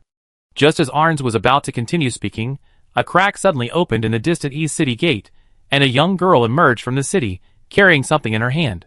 The girl looked around for a moment, found one of the guards, and patted his helmet. The guard was startled, but upon seeing the girl, he burst into laughter. The girl took the object from her hand, pulled out a piece, and put it in the guard's mouth. The two whispered something, then held hands. Looking at this scene in the distance, Hua seemed to suddenly understand something, and her emotions collapsed in an instant. If her cries when she saw Si Qing's device were a fear, this time, it was a wail of pain, guilt, and sorrow. Later, when Lin Ming thought about this incident, he still wondered what Hua had truly understood at that moment. Perhaps it was a sense of confusion deep within her soul that caused her pain. Or perhaps, at that moment, she truly understood what she had taken from others. Lin Ming could no longer verify Hua's thoughts. But all he remembered was that, after calming down, the first thing Hua said was, "Kill me, please."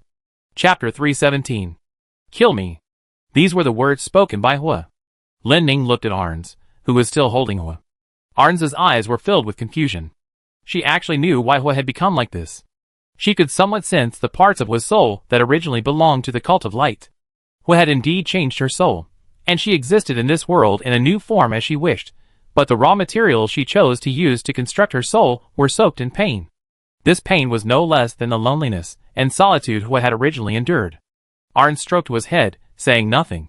She let the cold night wind blow across their place, let the moonlight shine on the snow, blindingly white, and let Hua choose her own end.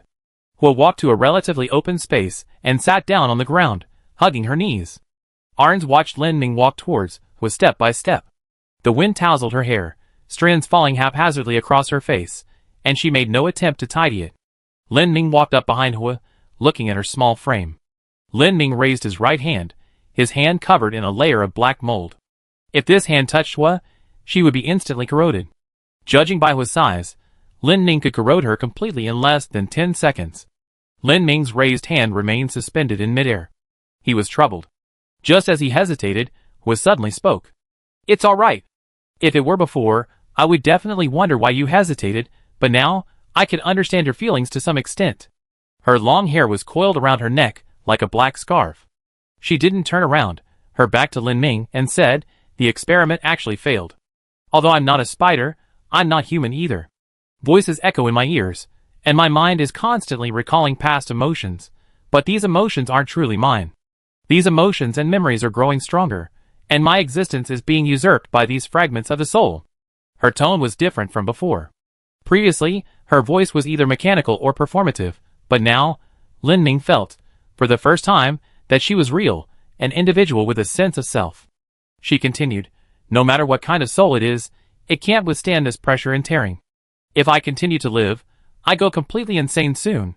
This is the biggest flaw in this experiment." Lin Ning asked a question that mattered to him. "Do you think humans are happier than spiders?" She turned her head, glancing at Lin Ning out of the corner of her eye. "Of course, the reason I'm in so much pain now is precisely because these fragments of souls I fused with were once incredibly happy. Because they were so happy when they possessed them, they feel such intense resentment after losing them all. So, are you satisfied now?" Hua looked up at the sky, marveling at how magnificent the moon appeared from a human's perspective. "Although I failed, I'm satisfied." After saying this, Hua lowered her head again. Lin Ning took 2 steps forward, raising the hand covered in mold. Just as he was about to lower it, he felt a familiar presence against him. Then, a hand covered his eyes. The hand was small, soft to the touch, and a reassuring scent filled Lin Ning's nostrils. Kaven walked behind him and rested her head on his shoulder. Her left hand covered Lin Ning's eyes, while her right hand reached across his body, her palm facing Hua's small frame. Kaven wasn't actually worried that Lin Ning would hesitate to let Hua go. She understood Lin Ning, he wasn't that merciful. She was worried about something else. What exactly she was worried about, Kaven couldn't describe. Perhaps it was just the intuition inherent in a woman's form. She simply felt that Lin Ning shouldn't do this. Or perhaps, Kaven subconsciously felt that this action would harm Lin Ning. And she didn't want Lin Ning to suffer unnecessary harm. That's why she took it upon herself to come closer. Kaven kept her hand covering Lin Ning's eyes, then whispered in his ear, "Let me do it, okay?" Lin Ning, hearing Kaven's voice in the darkness, slowly nodded. Then, Lin Ning heard a sound like fabric being torn, followed by a cough. Next came panting, then the panting subsided. Only then did Kaven slowly release her hand from Lin Ning's eyes. Her anxiety finally eased slightly. Just as Lin Ning saw the body lying on the ground in front of him, Yuta's voice suddenly rang out behind him. "What are you doing?" When Yuta awoke, she saw Lin Ning and the others staring at a little girl covered in blood, and none of them seemed to want to help her. They appeared to be waiting for the little girl to die. Yuta, unaware of what had just transpired, frantically rushed over to check on the little girl. Just then, Lin Ning spoke, "This is Hua." Yuta's limbs suddenly froze. Hua's life was rapidly draining away with the gushing blood, her eyes slowly becoming unfocused. Hua's last look was at Arns. Her initial panicked expression suddenly calmed upon seeing Arns, transforming into a smile. In her final moments, Hua looked at Arns, seemingly wanting to speak, but her lips moved only, no sound came out. Then Hua's chest stopped rising and falling. Arns understood. Hua's lip movements were the same as before she entered the device. It was a simple sentence, "I'm sorry." Perhaps, Hua knew what would happen the moment she entered the device. Arn felt her body go limp in an instant, and she knelt on the ground. Staring blankly at the small corpse before her, she muttered to herself, "What did you do to wrong me? You just broke your promise." Chapter 318. Yuta and Arns, following the sect's tradition, built a grave for Hua. It was more of a small earthen mound than a grave, lacking a tombstone. Only a neatly shaped stone stood before it. It looked extremely simple. Arns said they would come back and renovate it later. This grave didn't truly belong to Hua, but rather to the followers. Lin Ning sat at a distance, watching Yuta and Arns scoop soil onto the grave, feeling somewhat dazed. His mind seemed filled with emotions, yet he couldn't quite pinpoint what they were. A heavy weight pressed down on him, making him uncomfortable.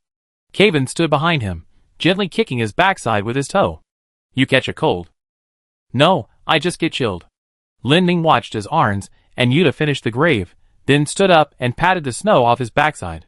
"What's next?" Kevin asked curiously. "Was dead, and the sect's affairs are settled." Lin Ming stretched.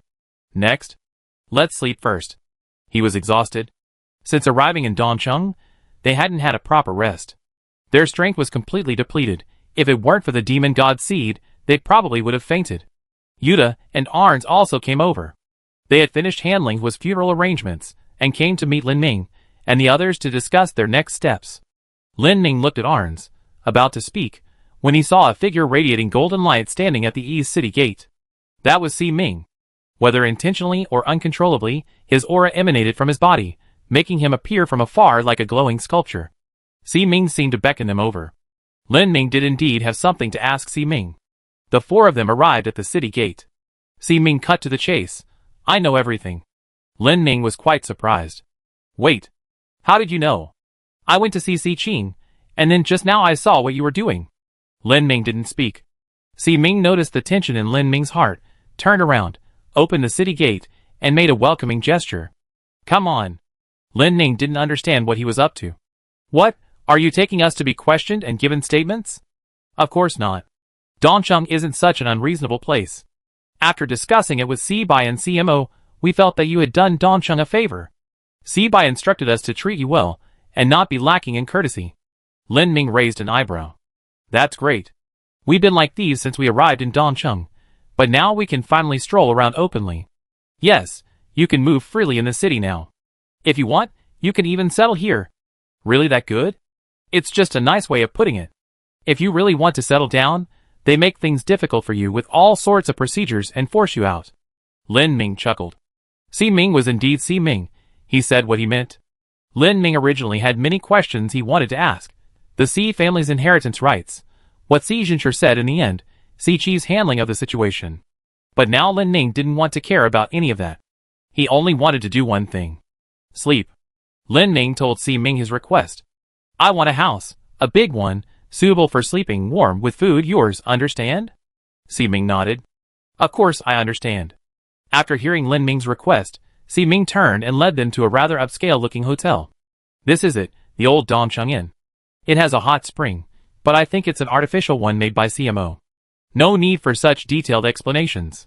After leading Lin Ming and the others into the hotel, Si Ming began explaining the details to the receptionist. Lin Ming looked at Si Ming, quite curious. "Didn't you just get out of the dungeon not long ago? How do you know so much about the outside world?" "Si Bai told me. When I was in the dungeon, she would always tell me things about Dongcheng whenever she saw me." No wonder. After settling everything, Si Ming left. Dongcheng hasn't had many outsiders lately, so the hotel has plenty of rooms. The four of them each have a room. Yuta and Arns ordered some food from the receptionist, which would be delivered to their room shortly. Lin Ming figured it was fine not to eat for now, so he and Kevin went back to their respective rooms. Upon entering the room, Lin Ming couldn't help but sigh. As expected of the old Dongcheng Inn, the decor was extremely luxurious. Even the chair legs had embossed carvings. The bed was large, and Lin Ming lay down immediately, feeling the soft touch of the fabric and the faint scent of aromatherapy in the room. He sighed heavily. "Sigh?" Kevin asked, "Why are you sighing?" "I don't know." "Wait, why are you in my room?" Kevin was standing in his doorway, arms crossed, looking at him. "Sleep together?" Lin Ming looked at Kevin suspiciously. "What, are you scared to sleep alone?" "I'm not really scared. It's just that I finally get to rest, and I want to feel more at ease in my surroundings." I understand. Lin Ming happily lay back down on the bed. He actually wanted to go find Caven too, but he was too embarrassed. Since joining the Assassin's Guild, the two of them had often stayed together, and having each other nearby did make them feel more at ease. Caven closed the door, entered the room, and began to stare at the ceiling. For Caven, the ceiling was another form of bed. But today, this bed seemed a little uncomfortable. This ceiling didn't seem like the kind that'd be comfortable to hang upside down from. Seeing Caven frowning at the ceiling, Lin Ming blurted out, "Want to sleep in bed?" Caven glanced at Lin Ming, then at the bed Lin Ming was lying on, and, finding the bed quite large, nodded. "Okay. Remember to take off your shoes." The two of them usually didn't take off their clothes when they slept, but to avoid getting the bed dirty, they still had to take off their shoes. Calvin took off her shoes, and turned to ask Lin Ming, "What about your socks?" "I took them off.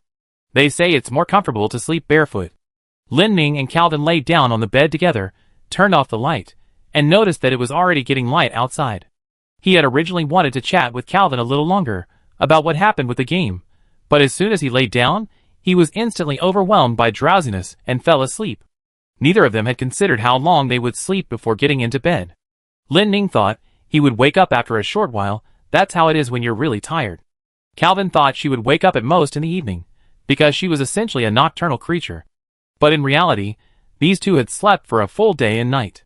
When they woke up, a group of people were already waiting outside the door. They had never seen anyone sleep for a whole day and night. If it weren't for the occasional soft snoring coming from inside, they would have thought Lin Ming and Caven had secretly left. Lin Ming pushed open the door and saw Sibai, Simo, Yuta, and Arn standing there.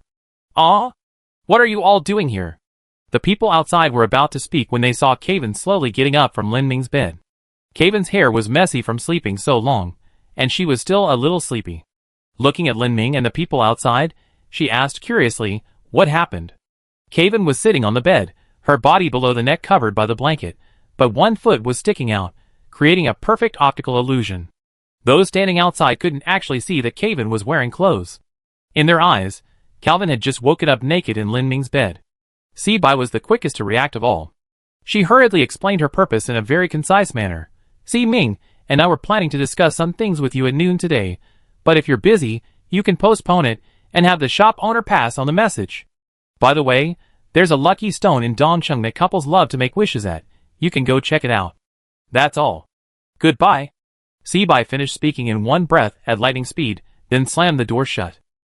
Although Sibai was the eldest sister in her family, she had never actually been in a relationship. The shock of catching a young couple in bed together, disheveled, was immense.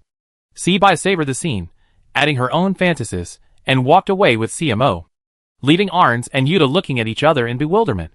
Arns looked at Lin Ming's room and asked curiously, "So those two really were?"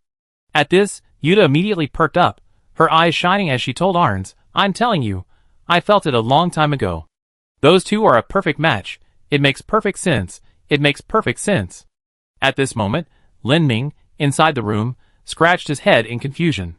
He didn't know why Sibai had seemed so flustered earlier. Then he turned around and saw Caven, wrapped in the blanket with only his bare feet showing. "Whoa!" He understood. Caven asked curiously, "What happened? Why did they leave?" "Probably wanted us to sleep a little longer." Caven's foot was still dangling outside the blanket. "Shall we sleep a little longer?" Lin Ming looked at the disheveled Caven, who had just gotten up, and felt that the feeling of tightness in his chest disappear suddenly, like a thin mist blown away by the wind. Lin Ming tilted his head, looking at Caven with great interest, thinking, "It feels really good to have a good night's sleep." Chapter 319. Caven and Lin Ming quickly washed up and tidied themselves up, only to find that Sibai had given them clothes. After all, their previous clothes had been taken from the Dongcheng guards, and wearing them wasn't quite right. Lin Ming saw the clothes Sibai had given them, and noticed they were two uniform-style overcoats. The overcoats looked extremely well made. Lin Ming took the clothes and examined them repeatedly, clicking his tongue in amazement. The overcoats looked somewhat like military uniforms, but the overall design wasn't as rigid. The hem of the overcoats reached to the knees, and the overall color scheme was blue with white accents. A high collar was added for wind protection, but decorative large lapels were added to the shoulders and chest, allowing the long coat to be worn as a coordinated outfit. Lin Ming played with a gold diamond-shaped chain adorning the chest of the overcoat, thinking that Dongqing's aesthetic sense was truly top-notch. He examined the details of the clothes, then noticed the reliefs in the room, and suddenly realized that it might not be a coincidence that Dongcheng could produce a mechanical genius like CMO. The people of Dongcheng seemed to possess an innate talent for craftsmanship. Lin Ning particularly liked the clothes, but he dared not easily assimilate them using mycelium, fearing he would ruin the garment if his replication failed. Kevin also put on the coat. Lin Ning glanced back and noticed that although the women's style was similar to the men's, the details were quite different. The women's coat had a fitted waist, a large lapel similar to the men's, but the bottom was an A-line long skirt. Kevin already had a slim waist, and this coat accentuated her excellent waist-to-hip ratio even more. The women's version had different decorations than the men's. Kevin frowned, looking at the black feather adorning his left shoulder. Lin Ming asked curiously, "What's wrong? Don't you like feathers? I keep thinking about that one I encountered in Qinglin town." "Oh, the Raven Demon. Yes, to be honest, she's the one I feared most of all my opponents so far." Lin Ming and Kevin chatted about the past as they dressed and opened the door, finding Arns and Yuta still waiting. Yuta exclaimed wow. As soon as the door opened. Yuta didn't know if this coat was a standard design from Dongcheng. She only knew that Lin Ming and Kevin's outfits looked like matching couple outfits. But before Yuta could finish marveling at Lin Ming and Kevin's glamorous attire, she immediately realized something was wrong. "Wait! Why are you two so glamorous? We look like maids." Lin Ming looked at Yuta and Arns and realized she wasn't wrong. The two men's clothes, to put it nicely, were simple and practical. To put it bluntly, they looked like those of servants. Arns, however, was quite easygoing. She patted Yuta on the shoulder and advised, "Anyway, we didn't really help much. Guests have their roles, and the C family is capable of handling things." "All right," Yuta said, looking at Lin Ming and Kevin's matching outfits with interest. "Would you like something to eat?" "Yes," Lin Ming said decisively. "Although not eating won't kill you, eating is also a psychological need. Not eating makes one feel empty." Yuta led them to the hotel restaurant. Lin Ming noticed that everyone in the restaurant stood up and greeted them with a slight smile and nod. This made Lin Ming a little uncomfortable. They ordered some food and sat at a table a little to the side. Lin Ming asked curiously, "Why do they all seem so polite?" Yuta looked at the dashing-looking Kevin and said with a smile, "As far as I know, not just anyone can wear this uniform. To put it simply, it's like a medal. Only those who have made contributions to Dongcheng are entitled to wear it." Humph, no wonder. Lin Ming finally understood why the others looked at them with such respect. Luckily, he hadn't eaten the uniform with the mycelium, or he would have really lost out. After a while, the food arrived. As soon as the food was served, Lin Ming smelled a wonderful aroma. First to arrive was a true Dongcheng specialty, grilled sausage. The freshly grilled sausage was still dripping with oil. The casing was different from what Lin Ming had seen before. It had a mesh-like pattern. Lin Ming tried poking the sausage with a fork and found that the outer skin was actually crispy. Yuta, seeing the sausage, eagerly cut off a piece and threw it into her mouth, then jumped 3 feet high from the heat. Lin Ming also cut off a piece, patiently blew on it for a while, and then put it in his mouth. Delicious. Incredibly delicious. The sausage skin had a crispy texture, similar to roasted pork skin, and the aroma of the oil was particularly strong. The sausage inside wasn't just meaty, there was also a faint herbal flavor. The herbs didn't taste bitter, instead, they had a slightly sweet flavor. The sausage contained large chunks of meat, and the meat was very firm. Lin Ming looked around and noticed that other Dongcheng people ate sausages sandwiched in flatbread, then sprinkled crushed dried spice leaves on top. Lin Ming tried it, and after just a couple of chews, he realized Dongcheng was no ordinary place. This stuff was ridiculously delicious. The unknown spice leaf didn't seem like much at first, but after a few chews, a refreshing, tea-like aroma filled his mouth. This flavor wasn't overpowering, and it complemented the sausage perfectly. Combined with the grainy aroma and slightly rough texture of the flatbread, the three flavors blended perfectly, yet each had its own distinct layers. Incredible. A local older man nearby, seeing Lin Ming had mastered the authentic way of eating it, gave him a thumbs up. Of the four, Yuta and Lin Ming were eating the most enthusiastically. After a satisfying meal, Lin Ming went to pay the bill, but the owner shook his head. "No need for you to pay, esteemed guests. Your presence here is already an honor for our humble establishment." Lin Ming scratched his head, but still managed to slip the owner some money before leaving. After all, Lin Ming was a businessman himself, and he could tell at a glance that the owner's business wasn't doing very well. The tables, chairs, and tableware were in dire need of replacement, yet they were still being patched up and reused. If possible, Lin Ming even considered sponsoring the restaurant, and perhaps inquire whether they would sell the recipes for sausages and flatbreads. The four of them left, and headed to the agreed meeting place with Si Bai and the others. The Dongcheng Council Hall. The council chamber was located on the second floor of a domed building on the south side of Dongcheng Square. Upon arriving at the chamber's entrance, the guard glanced at the great sword carried by Yuta. He initially intended to search them and force them to disarm, but after a brief whisper from another guard, he told Lin Ming and the others to wait a moment while he went inside to announce their arrival and then opened the door for them. Inside was an absurdly large round table. The table was made of stone, but it didn't appear to be a single piece of stone. Rather, it was pieced together from various stones in a specific pattern. The council chamber was topped with a dome, most of which was made of transparent material. The sunlight streaming in made the chamber very bright. Lin Ming even felt a bit hot when he first entered. Around the round table sat three members of the Si family: Si Bai, Si Ming, and CMO.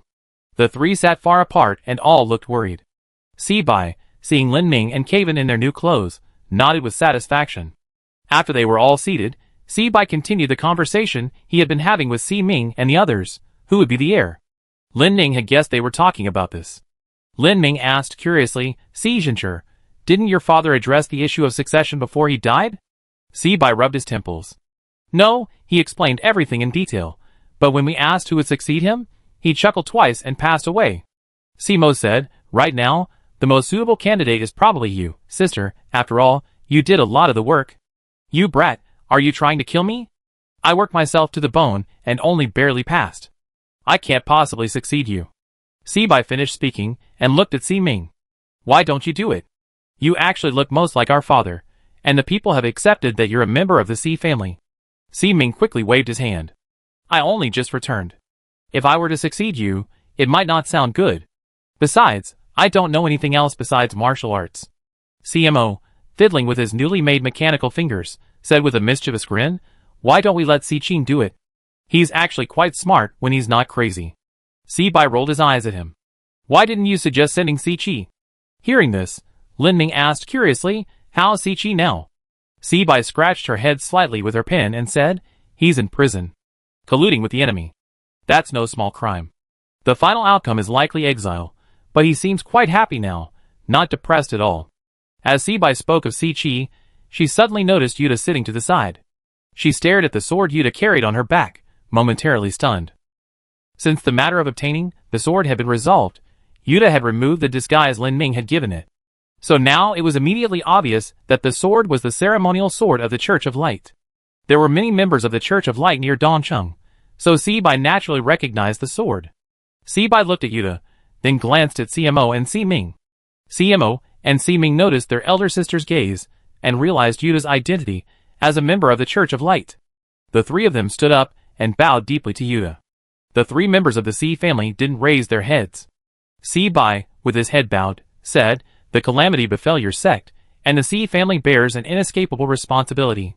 It was our negligence that led to such devastation, with lives lost like a landslide, irreversible and irreversible. We are fully aware of the Si family's grave crimes, and we have no face to beg for forgiveness. But if there is anything we can do now, please let us know, and the Si family will do everything in its power. Yuta, who had entered the council hall with a carefree smile after her meal, immediately darkened upon hearing Si Bai's words. Si Bai had made his point clear. Responsibility was there, guilt was there, but apologies and forgiveness could not undo what had already happened. The Si family's attitude was that they wanted to do something more practical to make amends for their mistakes. That was true. But how could they make amends? Yuta wanted to sigh, but even her sigh trembled. The three Si siblings hadn't looked up yet. They were waiting for Yuta's reply. Yuta remained silent for a long time before speaking in a trembling voice, build a monument for the believers. And Yuta glanced at Arns, recalling what Arns had recently told her about Hua. I want Si Qing's research materials after Hua arrives here. Hearing this, Si Bai raised his head, saying with some difficulty, we can build a monument for the believers, but about Si Qing. As Dong Chengren, he naturally knew that Si Qing's research was extremely important. Such research, built with lives, regardless of good or evil, had lasting value. However, after confirming Hua's death, Si Qing did something that surprised everyone. He burned a significant portion of the data. And he almost burned himself as well. According to those who later discovered Si Qing's self-immolation, he was arguing alone amidst the raging flames. When Si Qing was rescued from the burning dungeon, he was severely burned. After being pulled out, he fell into a cycle of madness and unconsciousness, and his normally communicative personalities inexplicably became less prominent. In fact, Si Qing was originally intended to be present at today's meeting, but given his current injuries, he wouldn't be able to regain consciousness for the time being. After Si Bai explained Si Qing's condition, Lin Ming asked how much of the research data was preserved. CMO sighed softly. A small portion. Later, a considerable number of notes were found in his room and my father's clinic. Unfortunately, most of these notes were just diary-style records of my thoughts, without any specific experimental data. With my abilities, I couldn't understand them. Looking at the three members of the Si family before him, Lin Ming harbored doubts. Arns was also secretly pondering this. Both she and Lin Ming knew the specific direction of the spider research. If this technology were mastered by humans, the mere extension of lifespan would be enough to amass immense wealth in human society. Therefore, both Lin Ming and Arns wondered if Dongcheng intended to monopolize this research. The fire in Si Qing's cell might not have been started by Si Qing himself. Regardless of which Si Qing it was, even the cruel personality, he was essentially a person devoted to research. He had no reason to burn his research results because of his death. Si Bai noticed Lin Ming's gaze, and could only add 4 more words. What you said is all true. Lin Ming shook his head. Even if he saw through it, there was nothing he could do. It might even lead to his death. Lin Ming glanced at Yuta, smoothing things over, and said, then try to gather some information for us. At the very least, tell us the details of the matter, the purpose of the research, and the premeditation, just to comfort the spirits of the dead. Yuta seemed about to say something, but Arns suddenly stepped on Yuta's foot under the table. Yuta knew he wasn't as clever as Arns and Lin Ming in this situation, so he suppressed his questions and obediently shut up. Lin Ming was actually testing them. They were outsiders. The information Dongcheng could give them was tantamount to telling the whole world. Lin Ming wanted to see if Dongcheng had the guts to reveal that they had used countless lives as consumables in their research on immortality, and that they had even achieved results. If Dongcheng really kept all the research results to himself, and then made them public in an attempt to gain profit and status, then the world would probably be in chaos. Chapter 320. The final meeting of the 3 Si family members resulted in a temporary decision of who would inherit the position, and the affairs of Dongcheng were divided into 3 parts, to be handled by Si Bai, Si Ming, and CMO respectively. Although Si Bai suggested that Lin Ming and Kaven could stay in Dongcheng a little longer to organize Si Qing's research results, Lin Ming did not intend to stay any longer. He was still somewhat worried about Shinku and Achi.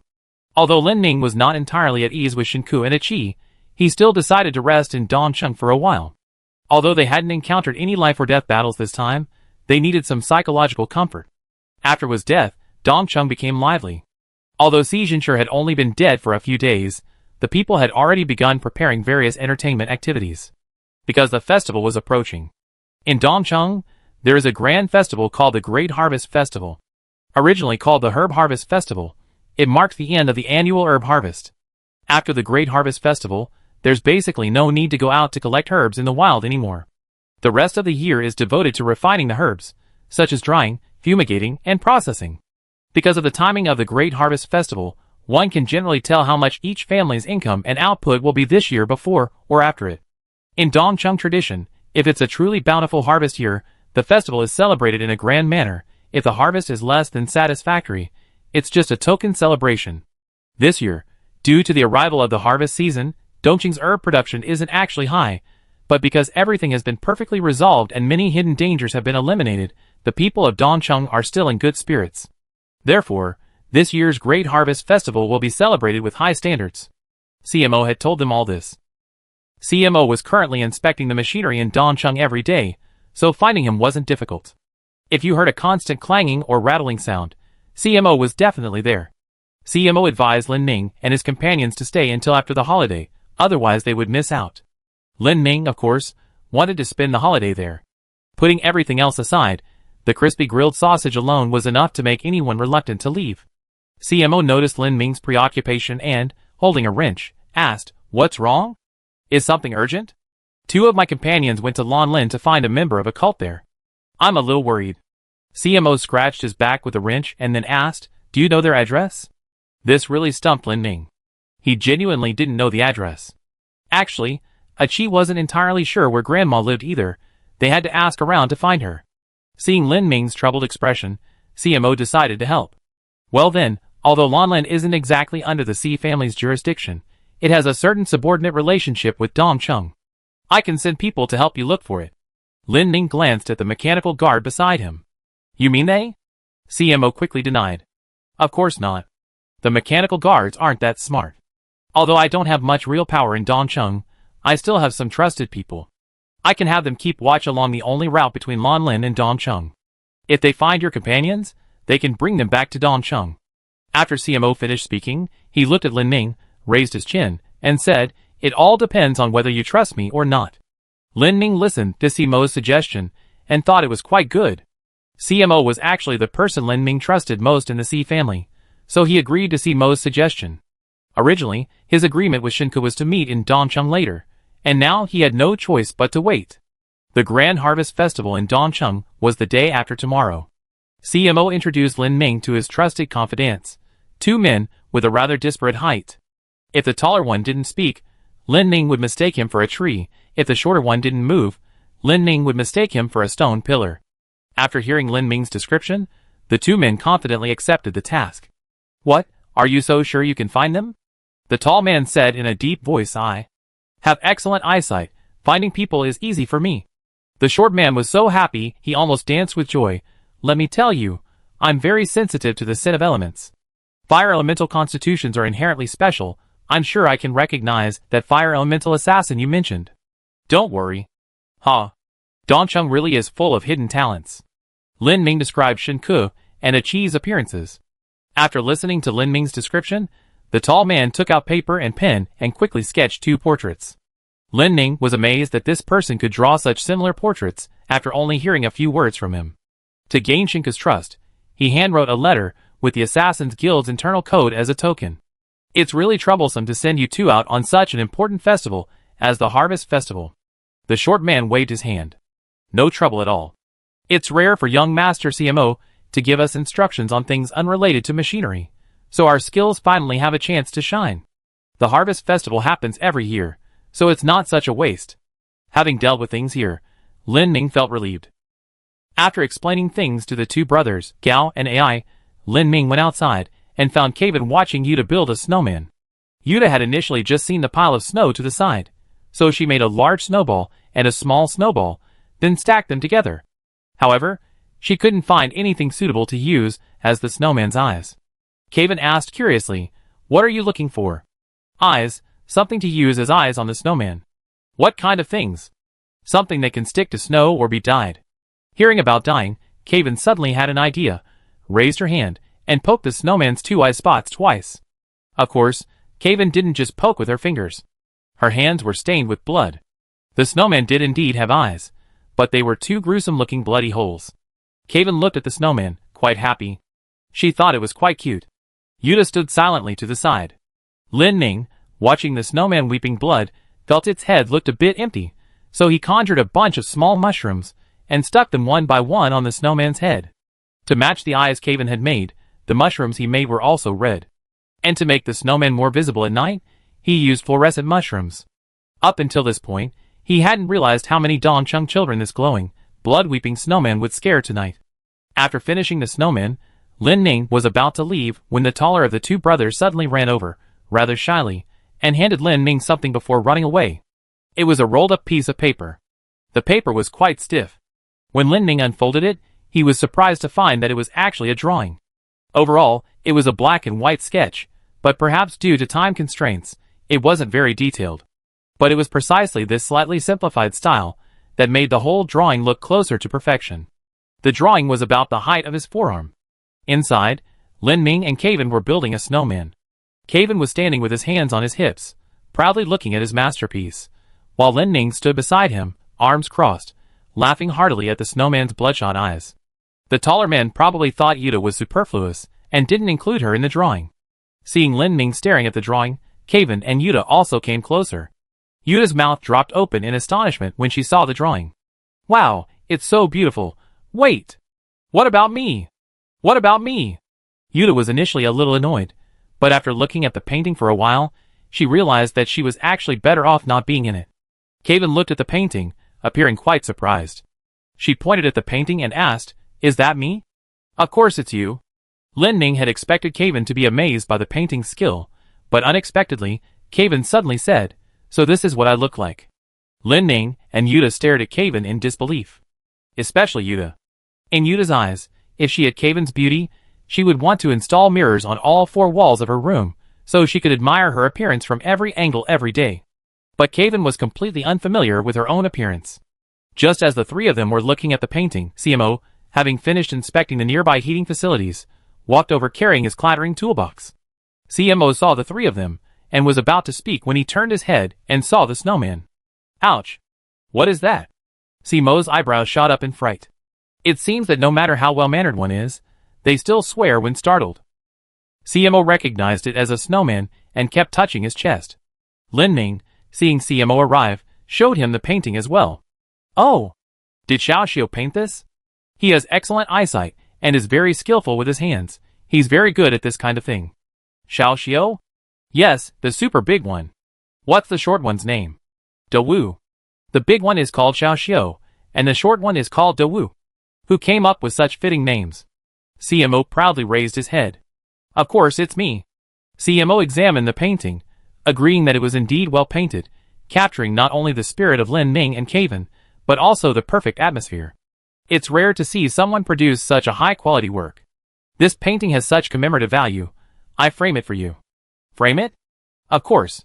The worst thing for this kind of painting is fading or discoloration over time, or the paper tearing. That would be such a waste. CMO said, stroking his chin as he began to devise a framing plan. First, I used the strongest transparent material, the same type used for the council chamber ceiling, unbreakable even with a hammer. Then, an alloy frame, lightweight and sturdy, which could even be used for self-defense if necessary. Finally, I keep the frame vacuum sealed to prevent corrosion from wandering elements. Listening to his concept, Lin Ning felt as if the painting would be stored in a safe-like device. "Alright, leave it to me.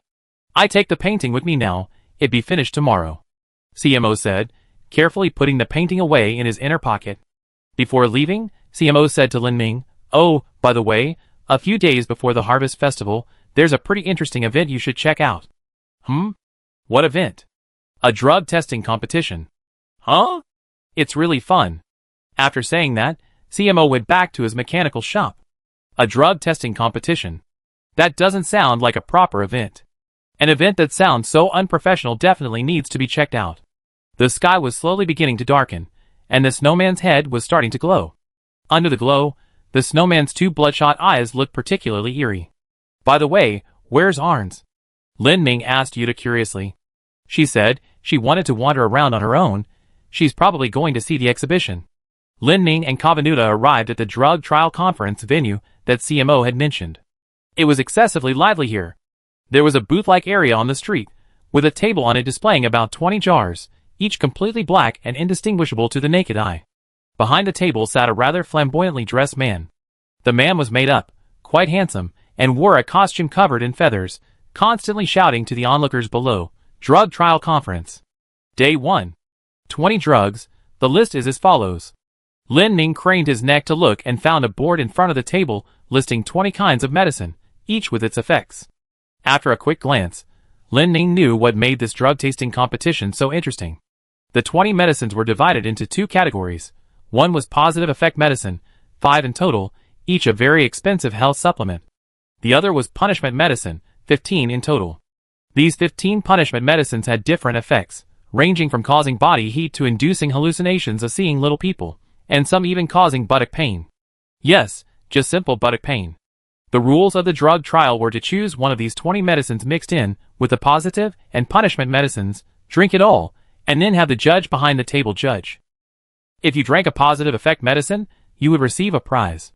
A whole case of the same kind of medicine you just drank.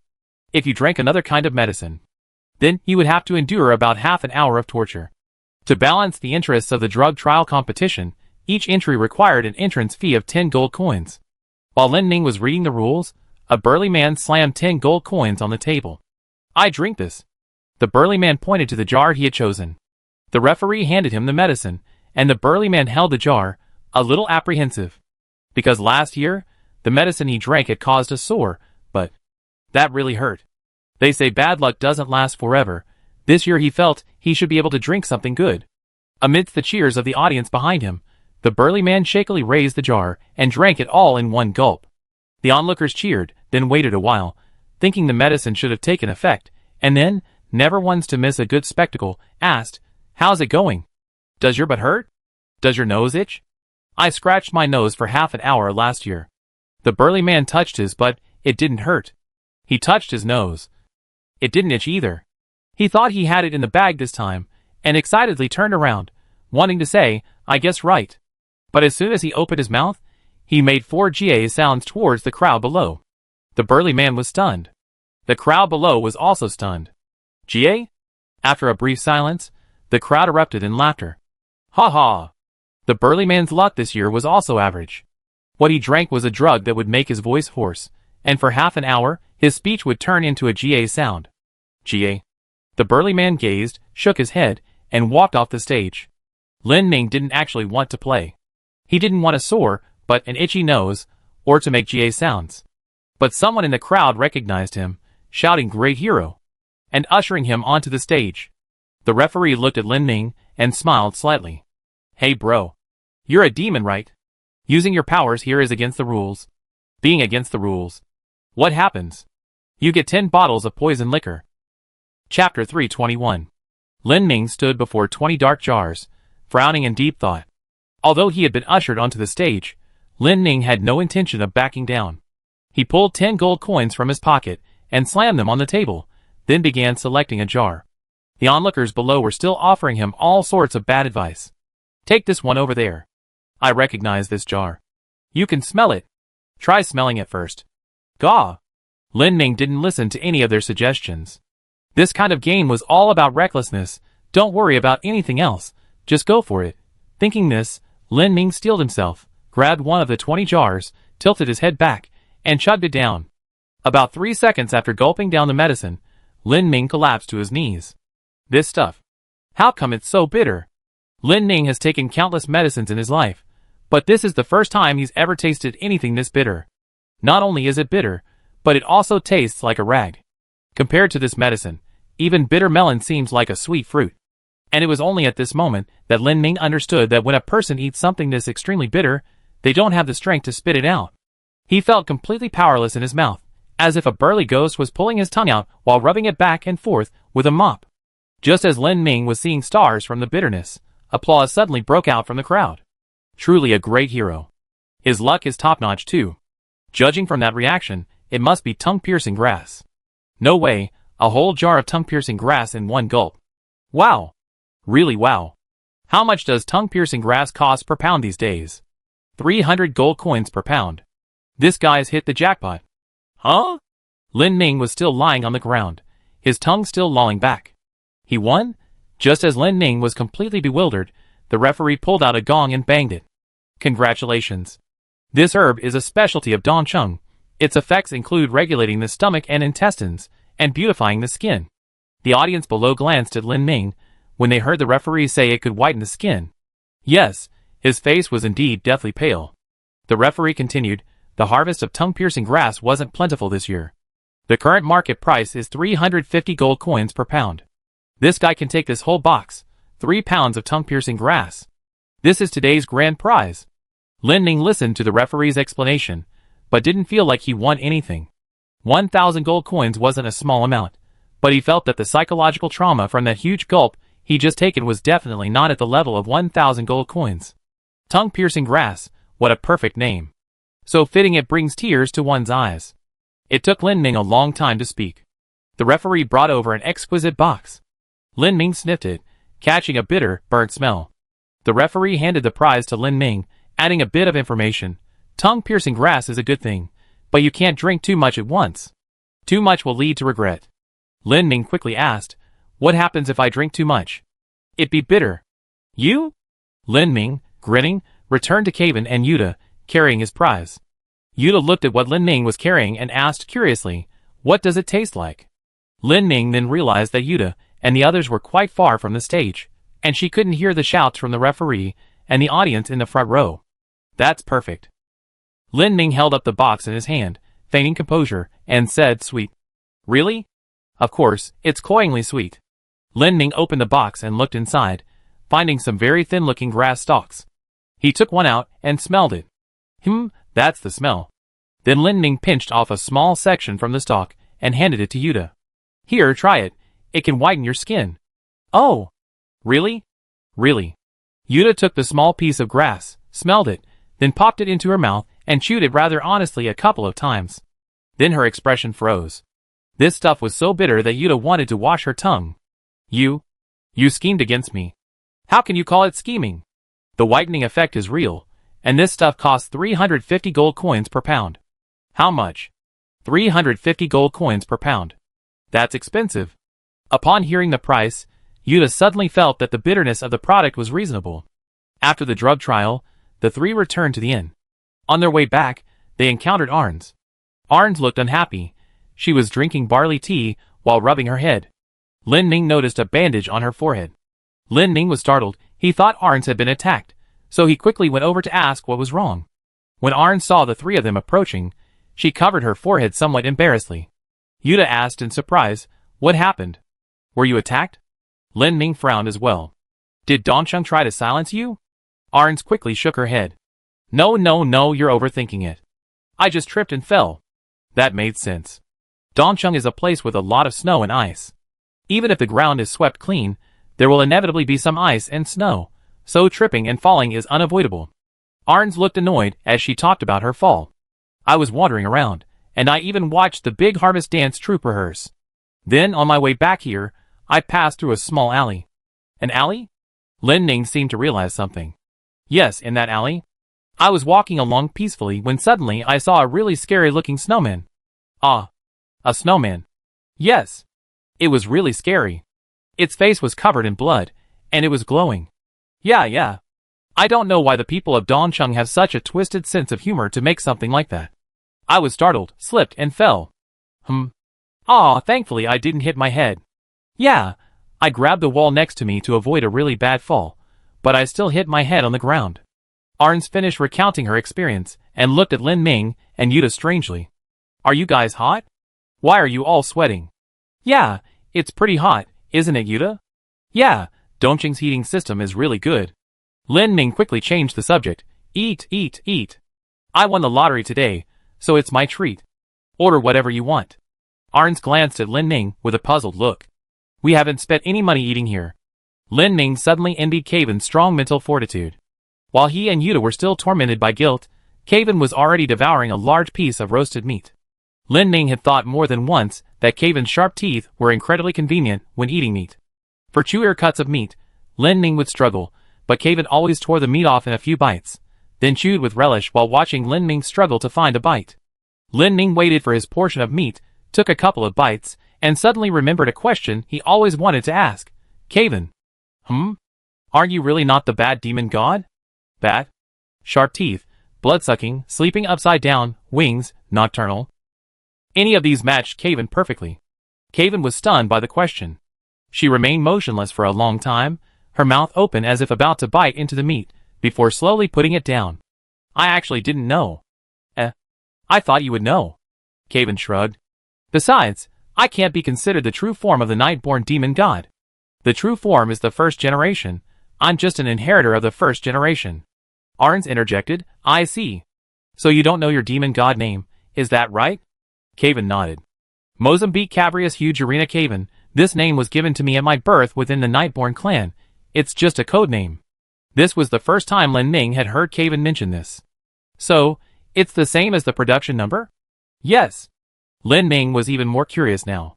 "What about the first generation's name?" Caven picked up the meat again, shaking his head helplessly.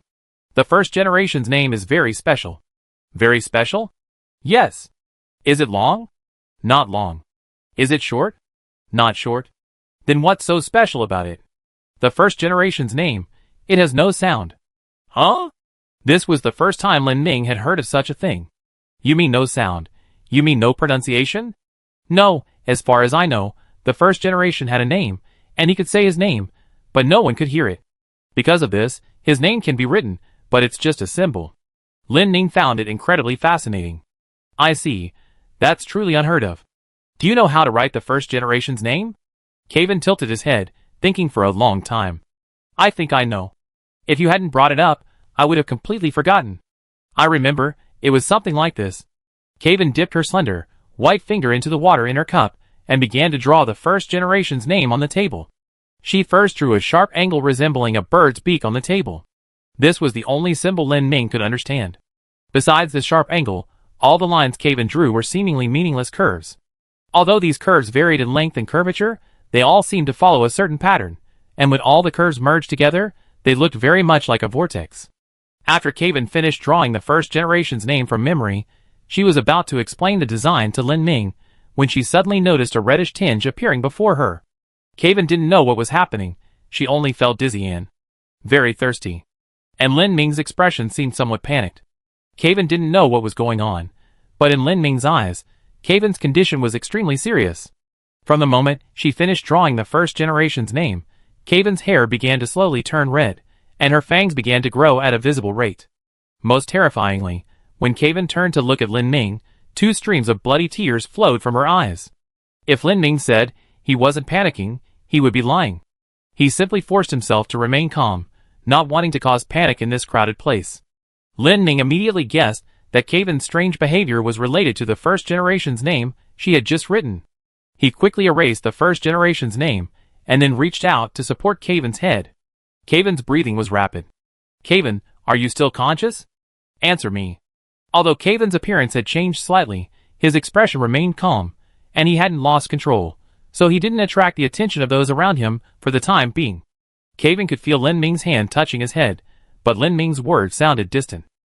I should still be conscious. Lin Ming wiped away the bloody tears that Kevin had just shed, finding that the more he wiped, the more messy it became, so he simply used his mycelium to absorb the blood. Lin Ming was holding Kevin's face in his hands, when he suddenly saw Kevin smile at him. Then Kevin closed his eyes and fainted. Yuta and Arns were completely terrified. Lin Ming, having spent years with Kevin, was used to his appearance. But this was the first time Yuta and Arns had seen Kevin in this form. Only after Kevin fainted did the two react, helping Lin Ming carry Kevin back to his room. Lin Ming was dizzy with fear. His fear wasn't solely due to Kevin's fainting. It was also because of Kevin's smile before he collapsed. Lin Ming knew Kevin too well. He knew every smile, gesture, and movement of Kevin intimately. Therefore, he was certain that the person who had smiled at him just now wasn't Kevin. After placing Kevin on the bed, Lin Ming began pacing back and forth in front of it. He was filled with self-reproach. If he hadn't asked about the first generation out of curiosity, things wouldn't have turned out this way. Lin Ming was so agitated that black spores began to emanate from his body, appearing from a distance, like a cloud of black smoke. Yuta and Arns called out to Lin Ming from afar, "Calm down, we can't get over like this."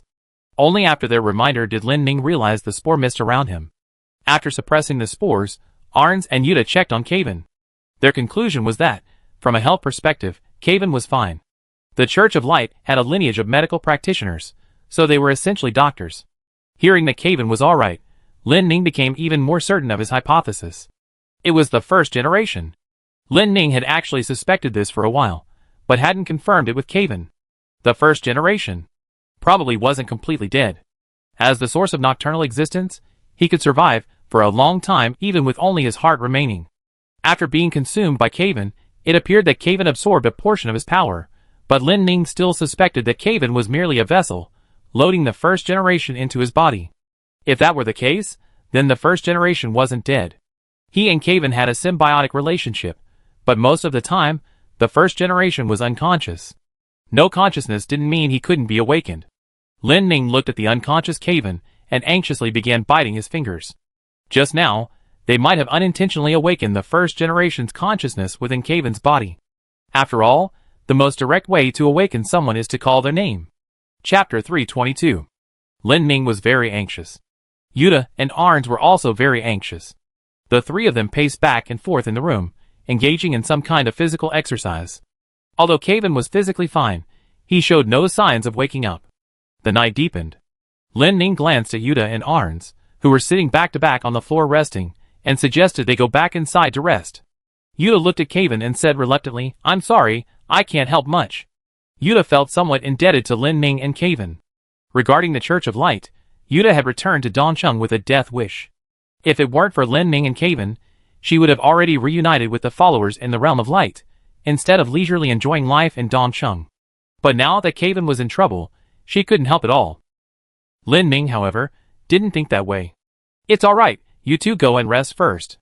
I watch over Kaven. It's my fault for neglecting him. Arns glanced at Lin Ming, then tugged at Yuta's sleeve, signaling for her to leave. They really couldn't be of much help, so it was better to let Kaven rest in a quieter environment. Yuta and Arns left Lin Ming's room, reminding him to come to them if he needed any help. Lin Ming agreed, watching them close the door. Once the door closed, Lin Ming went to Kaven's bedside and turned off the light.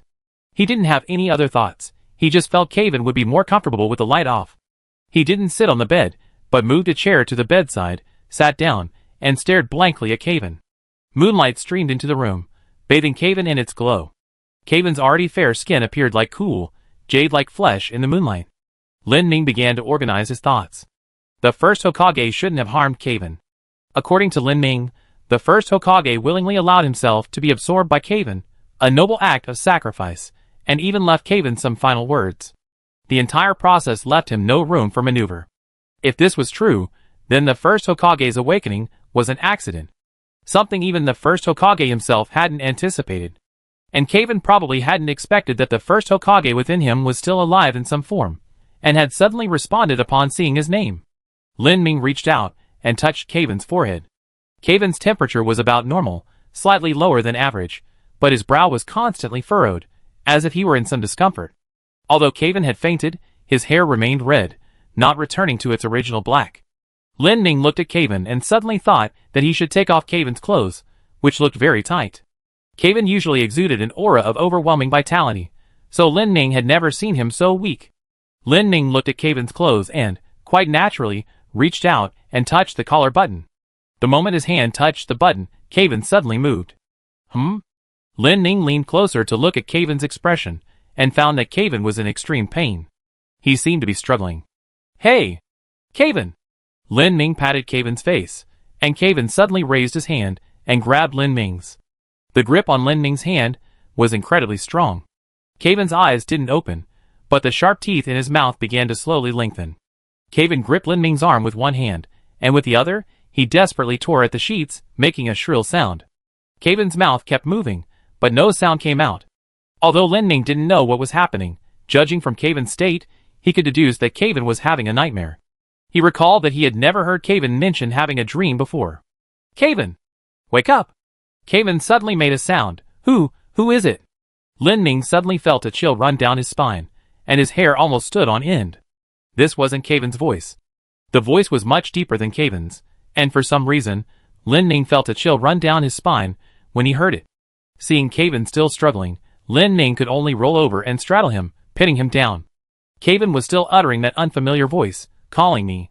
After this unfamiliar voice spoke these words through Kaven, Kaven suddenly vomited a mouthful of blood, which flowed from the corner of his mouth onto the bed, staining a large patch of the sheets red. Lin Ming's heart tightened when he saw Kaven vomiting blood, and he was also filled with rage. He and Kaven, though not exactly facing certain death, had endured many hardships on their journey. They had fought against demons that slaughtered villages and ate people, against extremely crazed priests, against modified warriors, against tree spirits that attempted to become gods, and against ancient remnants of spiders. Lin Ming and Kaven had overcome these powerful enemies to reach this point. He couldn't accept that Kaven was being tormented like this by a remnant soul that shouldn't even exist. Lin Ming's eyes were bloodshot with rage. He only hated that this thing causing Kaven's pain had no physical form. If it dared to show itself, Lin Ming would definitely teach it a lesson on the spot. Kaven uttered another word. This time, Lin Ming completely lost his temper. He slapped Kaven across the face. Then he began to curse. What you? I'm warning you. I don't care who you are. If anything happens to Kaven, I show you what it means to wish for death, but not be able to. Lin Ming didn't even dare to imagine what his expression would be like. Probably like a ferocious demon. But strangely enough, after Lin Ming finished cursing, Kaven suddenly fell silent. Just when Lin Ming thought Kaven's condition had stabilized, Kaven's eyes suddenly opened. Lin Ming straddled Calvin, his eyes fixed on Calvin's face. He wasn't sure who was awake now. He desperately wanted Calvin to wake up, to casually say, "Why are you on top of me?" And then everything would be fine. But reality was different from what Lin Ming imagined. The person who woke up wasn't Calvin. Because Calvin's first words upon waking were, "Not bad, you're quite the talker, kid." This wasn't Calvin. Lin Ming was somewhat hysterical. He wasn't afraid of this stranger who had suddenly appeared before him. Instead, he was even more enraged. He grabbed Calvin by the collar, pulled Calvin's upper body off the bed, and glared through gritted teeth at the thing that had possessed Calvin's body. "Where is Calvin?"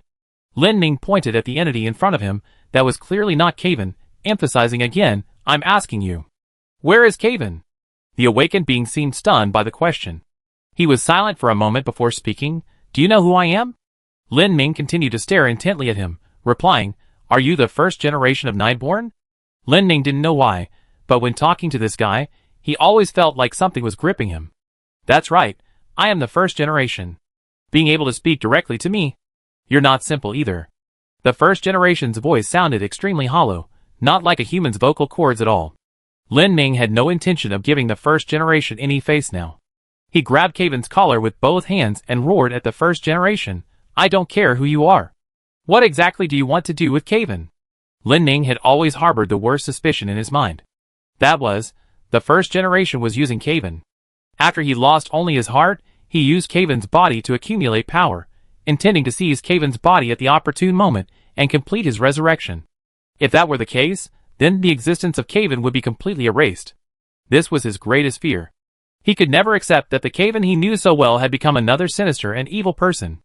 The first generation seemed very curious about Lin Ming. She looked down at Lin Ming's hands, then at his expression, seemingly quite surprised. Then she looked at Calvin, the clothes she was currently wearing, and suddenly asked, "You want to save her?" "Of course." "Why?" "Why?" "You ask why. Calvin is the most important person in my world. I want her back by my side. And you still ask me why?" The first generation sensed the killing intent. Moreover, besides the killing intent, something else emanated from Lin Ming. Everything in the room that wasn't fixed began to float. Chairs, paintings, teacups, everything slowly drifted into the air. The primal element on Lin Ming's chest, due to his overwhelming emotions, began to unconsciously influence the surrounding world's silk. The first generation looked at Lin Ming, who was now enraged, like a god or demon, and suddenly laughed. "Huh?" Lin Ming was startled by his laughter. "Ha-ha. What are you laughing at?" "Ha ha ha." With the first generation's laughter, the entire East City began to tremble. However, no one in the entire East City was awake, including Yuta and Arns. Everyone, except Lin Ming, was asleep. To be precise, they were all unconscious. If Lin Ming had glanced out the window at that moment, he would have noticed that the night sky over Dongcheng was now red. The first generation's laughter wasn't mockery, nor arrogance. It was genuine joy. After a burst of laughter, the first generation smiled and nodded, leaving behind a single sentence. "So Yisheng can be loved like this too. You did well, Calvin." After the first generation finished speaking, Calvin's body seemed to deflate, suddenly going limp. Then, a violent knocking sounded at the door. Yuta and Arns, realizing they had just fainted and guessing something might be wrong with Calvin, rushed to Lin Ming's door. They knocked a few times, and seeing no response, Yuta drew her great sword and slammed it down on the lock with a loud crack, then kicked the door open. "Lin Ming." "Calvin." Yuta was about to ask when she looked up and saw Lin Ming. Lin Ming was still straddling Calvin, but he had passed out. His body leaned forward, his head resting on Calvin's chest. Calvin, however, had woken up. She felt weak all over, as if she had just survived a great battle. She looked up and saw Lin Ming lying on her chest. Calvin reached out and touched Lin Ming's dark hair. Suddenly, she felt a wave of dizziness, and then the conversation between Lin Ming and the first generation flashed through her mind. Calvin now understood why Lin Ming had fainted. The first generation's voice possessed power. An unsuspecting ordinary person, upon hearing the first generation's voice, would either go into a frenzy or faint. However, very few people can converse fully with the first generation like Lin Ming. But this should be the first generation's power at its peak. Why? Calvin was puzzled. She pondered this while rhythmically patting Lin Ming's head, like she was soothing a child to sleep. Yuta watched this rather heartwarming scene, gesturing for a long time without uttering a word. She hadn't expected these two to even take turns fainting. Lin Ming woke up quickly. When he awoke, Kevin had already pushed him off and laid him flat on the bed. The first thing Lin Ming saw upon waking was Kevin. Kevin looked at him and greeted him, "Yo." A familiar voice, a familiar expression. Lin Ming breathed a sigh of relief. His tense nerves finally relaxed. That old geezer. Lin Ming muttered to himself. Kevin looked puzzled. Old geezer? Who? Of course, your first generation. Kevin recalled the whole incident in his mind and pursed his lips. It seems the first generation himself was startled. Huh? Wasn't he planning this all along? Of course not. This was completely unexpected. Is he really dead now? If he keeps showing up every now and then, I can't stand it. As it stands, the first generation isn't really dead yet. Humph. Lin Ming sat up in bed. Come on, make him come out, I kill him. How am I supposed to make him come out? Can't you just vomit or spit him out? Of course not, and don't talk about the first generation like some kind of filthy thing. Humph, old codger. Strangely enough. If it were before, if someone said that about the first generation, Kevin would definitely be furious. But seeing Lin Ming's disdainful use of old codger, Kevin didn't mind at all. In fact, he found it rather amusing. Anyway, the first one meant no harm. He just happened to be called by name by chance, and then we struggled for control of his body for a while. So when you coughed up blood, you were struggling for control? Yes. So you lost? No, it wasn't. It's my own body, there's no reason I should lose. I just wanted to talk to the first one inside my body, but it didn't seem to work. Then why did he want to come out so badly? Wouldn't it have been better if he just stayed in your body and retired peacefully? I don't know, but he seemed to really want to see you. See me? Yes. Lin Ming thought for a long time, but still couldn't figure out what this old geezer wanted, but now that Kevin was awake, it was a good thing. Kevin was still recalling what happened when he fainted, and suddenly frowned and asked, Did you slap me? Lin Ming quickly denied it. Don't put it so harshly, it was called a caring pat, just a pat. Chapter 323. After Kevin's condition stabilized, Lin Ming looked at the messy bed, unsure how to explain it to the shopkeeper. The bed, once luxurious and comfortable, was now tattered and covered in blood.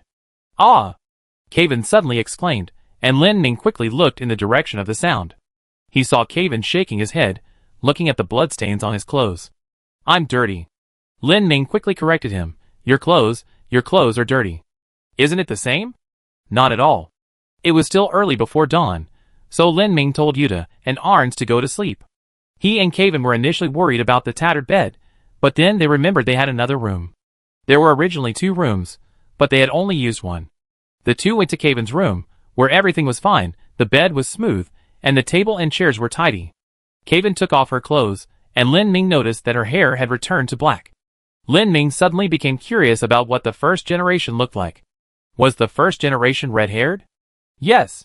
Kevin hung up the clothes and turned to look at Lin Ming curiously. Why are you asking that? I'm suddenly very curious about what the first generation looked like. The first generation?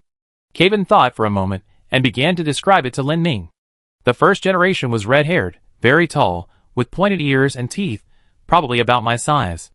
Ah. Kevin stopped mid-sentence, as if suddenly remembering something. What's wrong? Is something off? I don't think I know what the first generation looked like. Huh? What do you mean? Because the first generation we remember is the first generation after they created offspring, a weakened version of the first generation. So, all the Nightborn have never actually seen the first generation's true form. I see.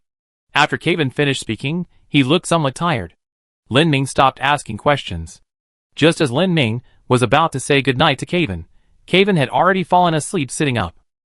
It seemed the first generation's sudden appearance had exhausted Kevin quite a bit of energy. Lin Ming carried Kevin to the bed and laid him down, then stood to the side scratching his head. He wasn't sleepy to begin with. The commotion just now had made him even more energetic. After confirming that Kevin was alright, Lin Ming decided to go for a walk. Recalling the first generation's various actions earlier, Lin Ming also felt that the first generation hadn't intended to harm Kevin. To avoid drawing attention, Lin Ming took off his conspicuous clothes and changed into his own attire. Stepping outside, the moon was bright. The moon in the sky and the snow on the ground reflected each other, highlighting the coldness of Dongcheng. Because the moonlight was so strong, even at night, the streets were clearly visible. Every now and then, a few Dongcheng people on the street rubbed their heads and asked in surprise, "Did I just faint?" "Ah, I think I fell asleep too." It seemed he would have to explain this to Si Bai and the others later. Lin Ming wandered alone through the streets, his mind filled with thoughts of Caven, the first generation, and the cult of light. Before he knew it, he had come to a small alley. Then, he looked up and saw a monster with bloody tears streaming down its face, its head glowing, smiling at him. Lin Ming was startled, his hair standing on end. After finally regaining his composure, he realized it was the snowman he had built. What goes around comes around. He reaps what he sows. Lin Ming shook his head, about to walk away, when a familiar voice sounded behind him. "Hey!" Lin Ming jumped again. "Who is it?" "It's me." Lin Ming turned around and saw Si Ming standing there, arms crossed, looking at him. Si Ming's current appearance was completely different from before. The previous Si Ming looked like someone who had spent years in the dungeon. While not exactly decadent, he was somewhat unkempt. Now that Si Ming had publicly revealed his identity as a descendant of the Si family, his appearance naturally required more attention. Si Ming, already possessing a strong physique, was now dressed in a black and white outfit resembling a training uniform. The waist, forearms, and calves were fitted tightly, while the rest of the outfit was slightly loose. The outfit was predominantly black, accented with white trim, and 4 ribbons fluttered at the shoulders and elbows. Si Ming's hair wasn't short, it was styled in a bun. This outfit, combined with Si Ming's piercing gaze, gave him the air of a martial arts master. "Taking a walk?" Si Ming asked curiously. "Yeah, I had some things to think about, so I came out for a stroll." "That's a coincidence, me too. What are you thinking about, the inheritance?" "It's not just about the inheritance." The two became nighttime companions and began wandering through Dongcheng. Upon seeing Lin Ming, Si Ming didn't bother with probing and asked directly, "That strange movement earlier, it must be related to you, right?" "Ah, indeed." It startled me. I saw that almost all the Dongcheng people were affected. "You didn't faint?" "No, I just heard a strange sound, and then it felt like something hit my head." "Goodness." Lin Ming inwardly praised, as expected of Si Ming. Si Ming continued, "At first, I felt something was strange. That power was very strong, so strong it was chilling, but it didn't seem to have any killing intent. I checked the condition of the servants around me, and they were just unconscious." "You said there was no killing intent. What do you mean?" "In other words, if that person wanted to kill, the Dongcheng people would all be dead by now." His. Lin Ming only then felt a little scared. If the first generation had lost his mind and couldn't stop. So what happened? "That power, I feel like I heard people talk about it before." "Huh? You heard people talk about it?" Si Ming nodded. "Although you found me in the dungeon, I didn't grow up there. When I was a teenager, I traveled with other martial artists for a while. Back then, I heard stories about a supreme powerhouse of the demon god race." "How did such a melodramatic legend spread?" "What do you mean by melodramatic?" "Never mind. Continue." "It said that this demon god race can manipulate blood. Ordinary mortals don't even have the right to speak to him. He can shatter bones with just his voice." "Speaking of manipulating blood, do you suspect it's Caven?" "That's right.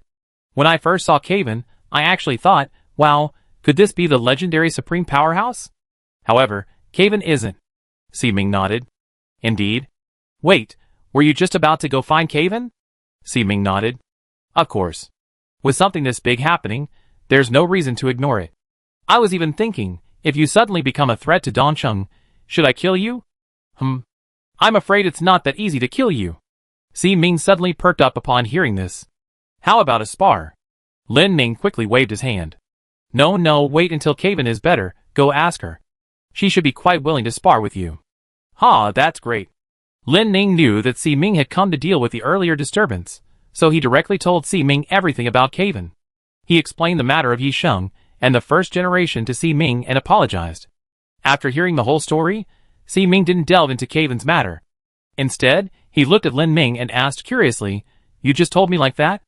Aren't you afraid I use the information to blackmail you or something?" Lin Ming shrugged.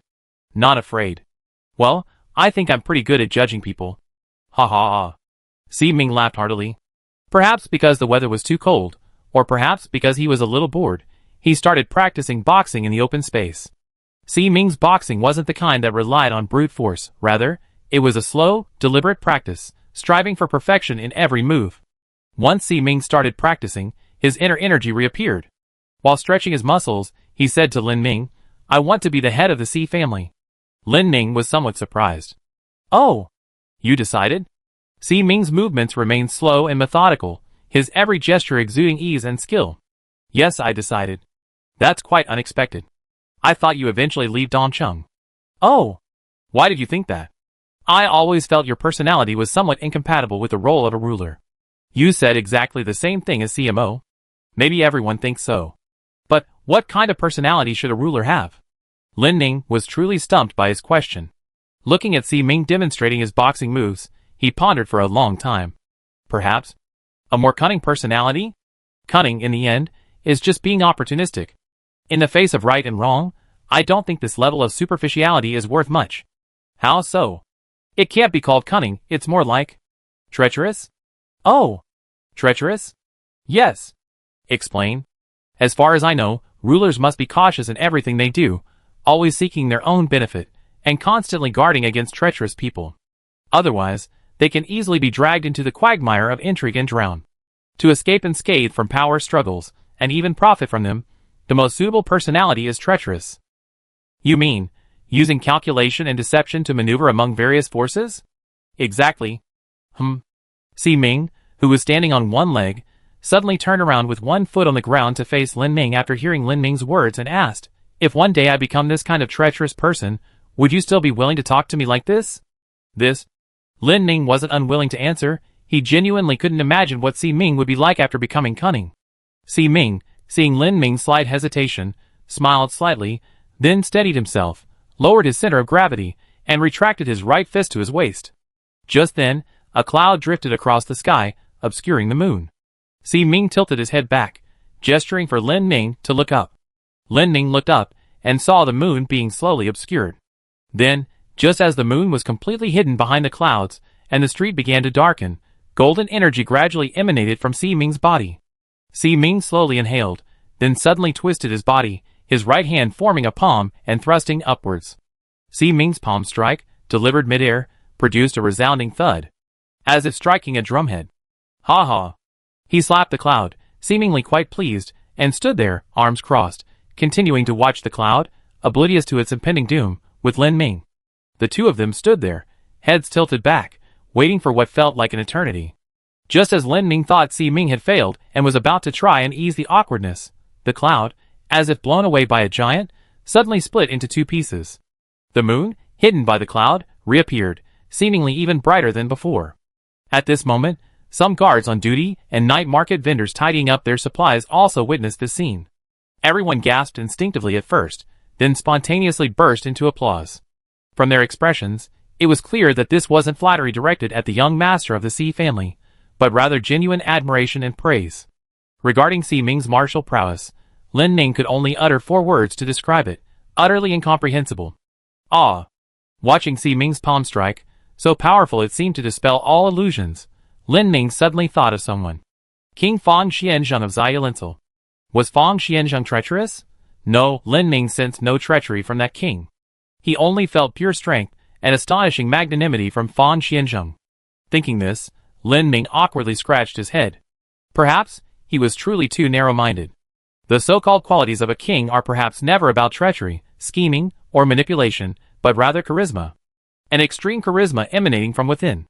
This charisma might be strength, benevolence, or unparalleled wisdom. Those who possess these qualities naturally attract talented followers, gain the approval of the people, and even subdue their opponents. This is the quality a ruler should possess. And Xi Ming, in fact, possessed this quality. Cheerful, straightforward, and powerful. He certainly has the potential to become an excellent ruler. Xi Ming turned around, and saw Lin Ming looking at him. Why are you smiling so lewdly? TSK, I was just about to say something to praise you. Xi Ming returned the applause of the people who had just applauded. Lin Ming asked curiously, did you tell Xi Bai about your desire to inherit the Xi family? Yes. What did she say? She was overjoyed. That's to be expected. But she's overjoyed too soon. Before a suitable successor is chosen, she can't escape those tedious tasks. What about CMO? He's diligently learning how to handle paperwork to help Xi Bai a little. Good boy. That child, he's always very enthusiastic about anything related to Xi Bai. Lin Ming, and Si Ming walked for a while longer before returning to Lin Ming's residence. Si Ming saw that it was getting late and decided not to take Lin Ming for a walk anymore. Before leaving, he said to Lin Ming rather formally, "Although I haven't officially taken over yet, my words still carry some weight. Although Kaven's strange behavior earlier made me hesitate about saying this, I think you are ultimately the key figures in resolving the Dongcheng crisis, and..." Si Ming smiled and looked at Lin Ming. "I quite like you.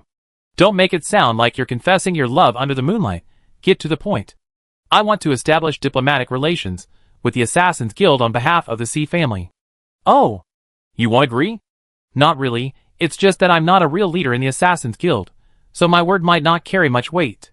I need to go back and inform the others before a decision can be made." I thought of that.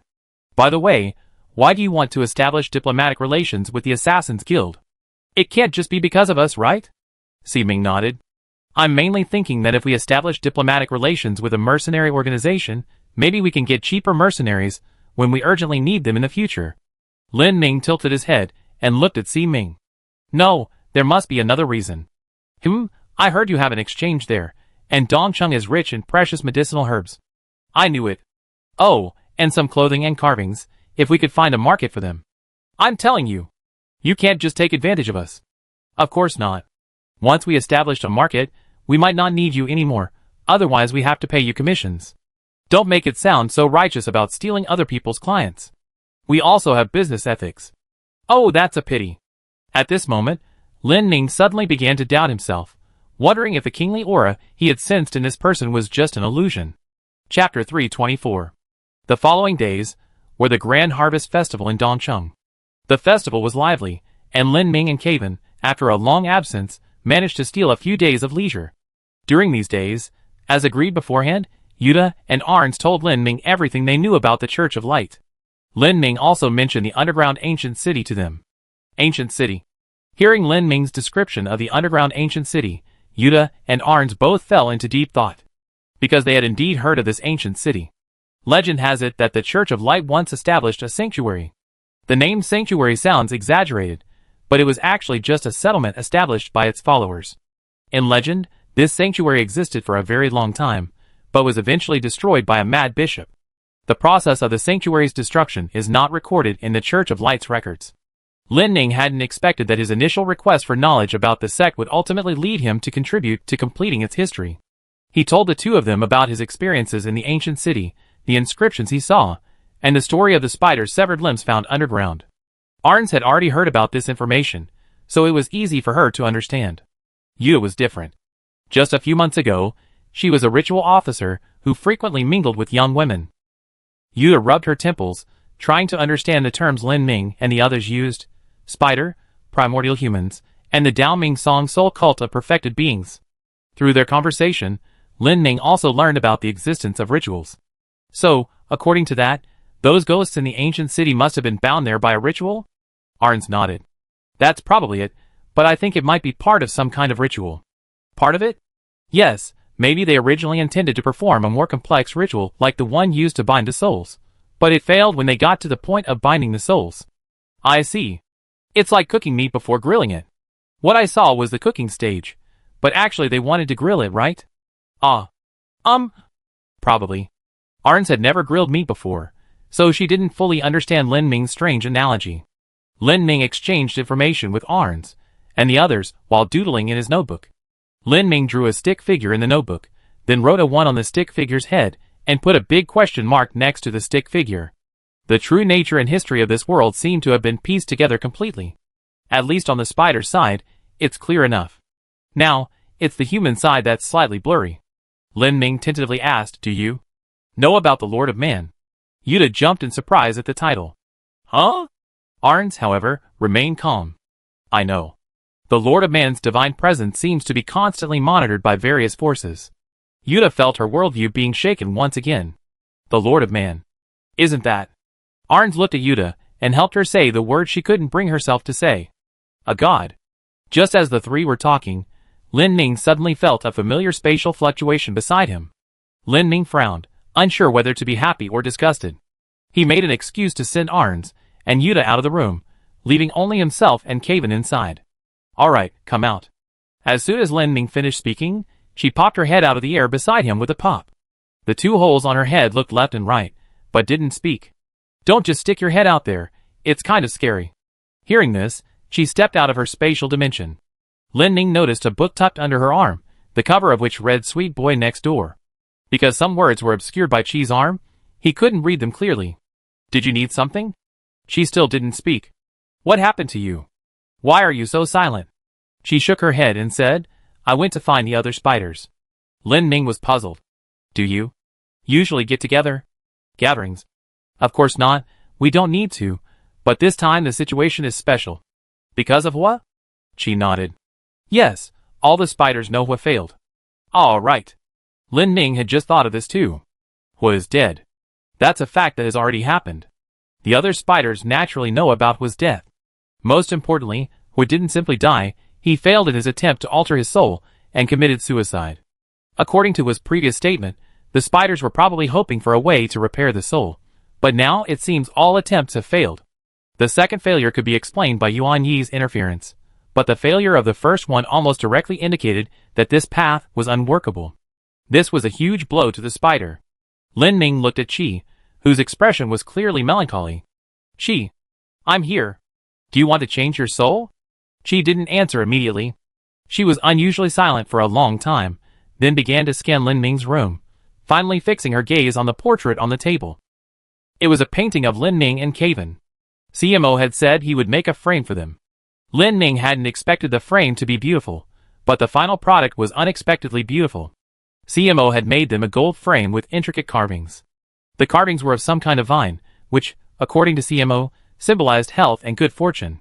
She stared at the painting for a long time before slowly nodding. Seeing that she also wanted to change his soul, Lin Ning curiously asked, but why? Hearing Lin Ning's question, she pulled the book from under his arm, his two dark eyes wide open, and said, if my soul were intact, perhaps I could understand these things. Huh? You can't understand them? I saw you reading them with great interest. I thought I understood them. These books are very interesting.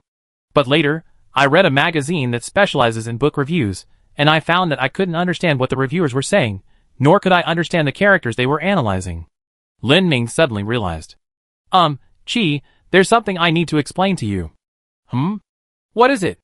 Well, those book reviewers, that's how they talk. They want their reviews to sound incredibly profound to show they have a deeper understanding of the book.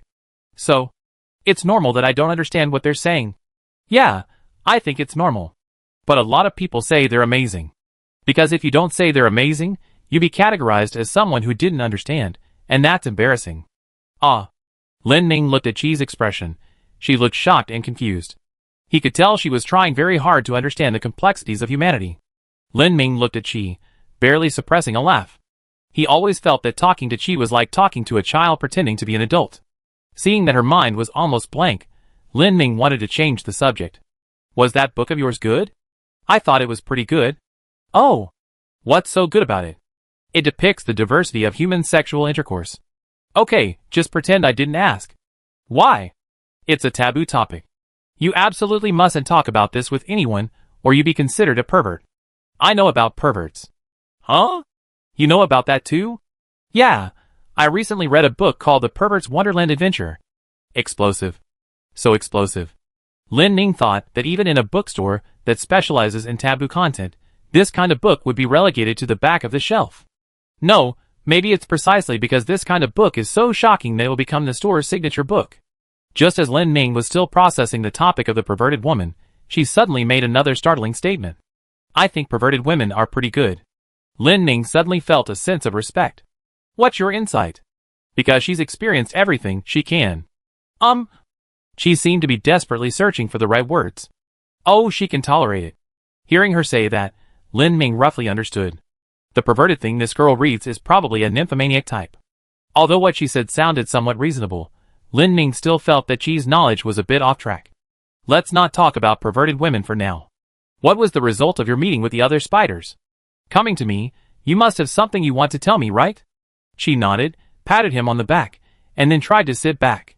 Lin Ning realized that she had been staying in his own space for too long. In her own space, chairs could be generated at will. As long as she expressed her desire for a chair, it would naturally appear beneath her. However, this wasn't her space. Kevin, standing nearby, noticed this as well. They both watched with amusement as Chi habitually sat down in midair, then lost her balance at a certain angle. Chi seemed to only then realize that there was nothing behind her to lean on. She frantically grabbed at the air for a moment, then resignedly plopped down on the floor. A girl. No, even a spider in girl form. When it falls to the floor, its bottom still makes a solid thud. She instinctively cried out when she fell. Oh! Oh! Lin Ning never dreamed that someone would fall and cry out oh. She struggled to her feet. It was clear she'd fallen hard. Her legs were trembling. Did you think this was your space? Yeah. It's been a long time since I'd done this. Wow. A long time. Looks like she's fallen quite a few times before. She got up, felt her way to the bed beside her, and carefully sat down, as if questioning whether the bed beneath her was even real. Once she was settled, she breathed a sigh of relief and began to tell the story of the spiders. I went to see Changwuzi. The one from the Southern Territory? Yes. I saw her. How is she now? Is she still not wearing clothes? Clothes? She still doesn't like wearing them, but she seems very happy. Lin Ning recalled Changwuzi, his mind filled with the image of her with dark skin, a strong and well-proportioned figure, and a full bottom. You say she's happy. But from what I've seen, not many spiders are truly happy. Yes. Actually, I said Changwuzi was happy after comparing her to other spiders. Does she have any secret to being happy? Yes. What is it? Stay away from humans. Lin Ning secretly admired her. As expected of a spider with the title commanding thorn, her thinking was indeed insightful. He had long ago discovered that the spider's suffering largely stemmed from comparison with humans. If spiders were born unaware of human existence, perhaps they wouldn't suffer so much. Changwuzi herself differed from other spiders in ability. She wasn't truly alone. She also had magical beasts that unconditionally obeyed her. Perhaps for Changwuzi, the southern border's blockade was, in effect, a kind of paradise. What about those elders? Did you go see them too? Yes, but they refused to speak. I can guess that in the eyes of the remaining 4 elders, you, who are so close to me, are probably already considered a traitor. She looked at Lin Ning. There was something she didn't know whether she should tell him. When she went to the elders' council, she saw a soul reconstruction plan completely different from his. And the key to this plan was Lin Ning himself. To be precise, it was the primal element within Lin Ning. Even with the precedent of the second person in Hua, the spider hadn't given up. Moreover, the information she saw at the Council of Elders went beyond this. She saw a completed spell. A spell that even a spider would find utterly bizarre. The Council of Elders possessed the ability to forcibly awaken demon god seeds. The birth of a demon god seed, from its appearance in the land of gods to its final awakening, requires a certain amount of time. This time varies, ranging from a day or 2 to decades or even centuries. But now, the Council of Elders could forcibly awaken the demon god seeds within the land of gods through this distorted spell. Awakened demon god seeds in this way are destined to be incomplete, allowing the Council of Elders to manipulate them at this point. When she noticed this spell, she immediately understood what it meant. It meant they no longer needed to wait for the remaining spiders to awaken. It meant the Council of Elders would have a vast number of demon god seeds as fighting force. It also meant they could activate the Lord of Man, a deadly switch whose future was uncertain at any time. She looked at Lin Ning, perhaps the most crucial figure in the world, and after much hesitation, finally spoke. Please listen to me. Chapter 325. You said? Forcibly awakening a demon god seed? Yes. After hearing Chi's description, Lin Ning felt a chill run down his spine. But then he thought again, and realized this wasn't so simple. To be able to extract a demon god seed that hasn't fully awakened from the land of gods, such a spell should have a huge drain on its resources. Although Lin Ning wasn't a magic scholar, he did have some magical skill. Based on his knowledge, the spell Chi described should have been extremely resource-intensive. Therefore, it wasn't the kind of spell that could be cast anywhere. Chi didn't know much about magic, she only knew it was necessary to tell Lin Ning this. Lin Ning felt that to find out the current situation with the Council of Elders, he still needed to go back to the Assassin's Guild and ask Nazi or Wilhelm. They couldn't continue wandering around Dongcheng. After saying this, Chi disappeared again. After hearing Chi's words, Kevin looked at Lin Ning, who was sitting on the ground deep in thought, and asked, "Are we leaving now?" "No. The information the C family promised." Kevin shook his head. "I don't think they intend to give us the information. To be honest, I think if we wait like this, even until Dongcheng becomes a beautiful, peaceful place, we still won't get the information." Actually, Lin Ming had already guessed this. Although the Si family hadn't outwardly refused their request for Si Qing to study the information, they had already begun to find various excuses to delay. Although Si Ming was friendly towards Lin Ming and his group, he didn't yet have the authority to make decisions on matters of this level. Furthermore, during a casual conversation with Si Ming, Lin Ming learned that although the Si family was nominally in charge of Dongcheng, crucial issues required the consent of several other families, involving complex power struggles and procedures. Caven was right. Waiting like this would be pointless. Besides, they already had the most critical information, so there was no need to stay any longer. Although Dongcheng's grilled sausages were delicious, it was time for a change. Having decided to leave Dongcheng, Lin Ming called over Yuta and Arns. Leaving? Yuta seemed reluctant to leave. Arns, on the other hand, approved of Lin Ming's decision. Staying for 3 days is annoying. Dongcheng has treated us with high-class hospitality. Enjoying this for a day or two is fine, but if it continues, the people of Dongcheng will likely complain, and our positive image will be completely ruined. Lin Ming agreed with Arns' statement.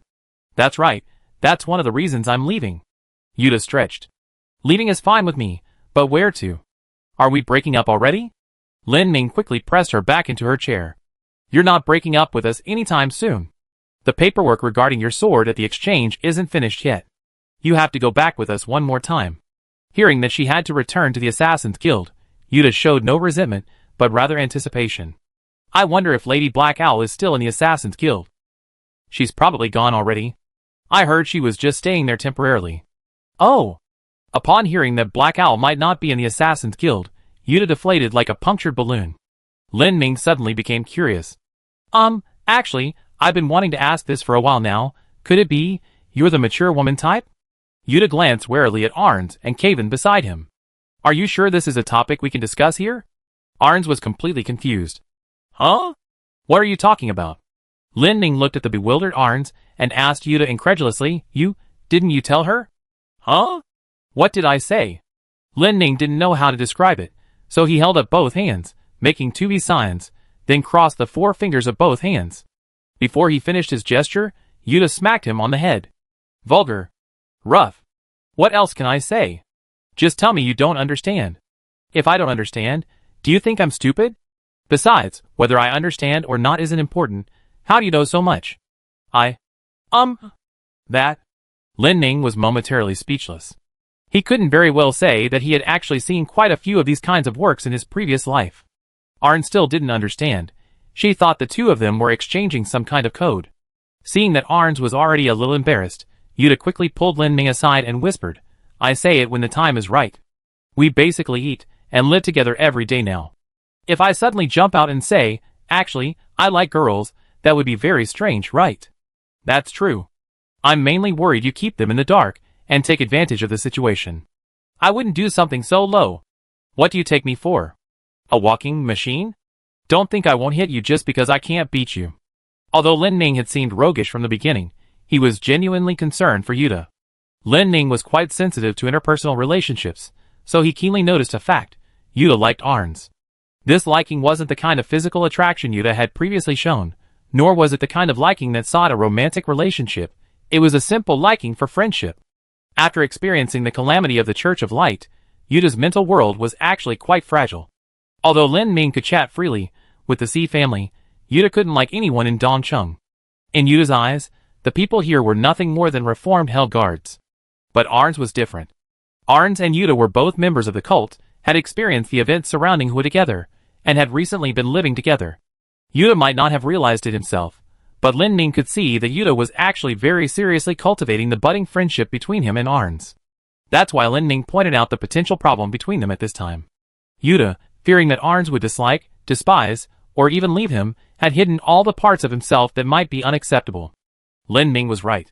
But there were things he didn't know. There was another reason why Yuta hadn't told Arns about his orientation. Arns had told Yuta about Hua's promises to her. When Arns talked about her interactions with Hua, she said, we're both women, but she said she wanted me to be her future partner. Arns was simply expressing her surprise at the time, but Yuta interpreted it differently. Yuta's initial courage to confess was completely shattered by those words. Alright then. Knowing Yuta had her own ideas, Lin Ming didn't presume to make any arrangements. He looked at Arns and asked, we might be going to Blue Forest next, are you coming? Of course I go. You're going to see Xiao-Qi, right? I want to go say hello too. Xiao-Qi. Referring to Granny Qi. If Arns hadn't reminded Lin Ming, he would have forgotten that Arns was actually the most senior among the four. And not just by a little bit. Lin Ming tilted his head, thinking about the topic of mature women he had discussed with Yuta earlier. That Arns, who had lived for quite a long time, but still looked like a young woman. Should she be considered mature? Or not? Chapter 326. Upon hearing the news of Lin Ming and his group's departure, the three C siblings made only a token attempt to persuade them to stay. C-Bai and CMO had no objection to their leaving. C-Bai had someone clean Kaven's clothes, and CMO, unsure what to give as a farewell gift, simply gave Lin Ming a large pile of elemental crystals. In Lin Ming's eyes, this impromptu farewell gift from CMO was the most thoughtful thing he could ask for. Lin Ming finally found Si-Ming. Si-Ming patted Lin Ming on the shoulder, seemingly reluctant to part. Lin Ming ignored his feigned profundity and asked directly, "Where's my reward?" "Huh? Don't play dumb. 500,000 gold coins and a fur coat. I thought you forgot." "If I really forgot, you wouldn't have mentioned it, right?" "Of course." The final agreement with Si-Ming was that the fur coat would require some time to complete, and once finished, a special caravan would deliver the goods to the Assassin's Guild. The Assassin's Guild had gained some fame after establishing its exchange, so Dong Chung didn't need to worry about not being able to find Lin Ming. After all, the guild wouldn't disappear. As for the 500,000 gold coins, Lin Ming and Si-Ming had agreed that Si-Ming would give them some for personal use first, and the rest would be transferred to Lin Ming's account at the exchange when Dong Chung delivered the goods to the Assassin's Guild. Everything was arranged perfectly, and Lin Ming wasn't worried that Si-Ming would renege on the debt. For Dong Chung, the Assassin's Guild's exchange was a crucial trading channel they desperately needed. Dong Chung wouldn't be foolish enough to risk being blacklisted by the exchange for a mere 500,000 yuan. Before leaving, Si-Bai provided them with carriages and other necessities. The four of them departed Dong Chung and began their journey towards Lan Lin. Because he had discussed future cooperation with Si-Ming, Lin Ming knew he would eventually meet the Si family again, so he wasn't particularly reluctant to part this time. He simply packed some grilled sausages and flatbreads and set off. He hadn't gone far when Lin Ming asked Yuta, "You should know the way to Lan Lin, right?" "Yes, I know. I grew up around here. How long will it take us to get to Lan Lin at this leisurely pace?" Yuta thought for a moment and replied, "If we don't encounter extreme weather, it should take about a day and a half." Hearing this, Lin Ming felt as if a flag had been planted on his head. Yuta's words, barring any unforeseen circumstances, strongly suggested that something bad was about to happen. After traveling for about half a day, and when they were quite far from Dongcheng, Lin Ming saw a terrifying cloud suddenly drifting in from afar.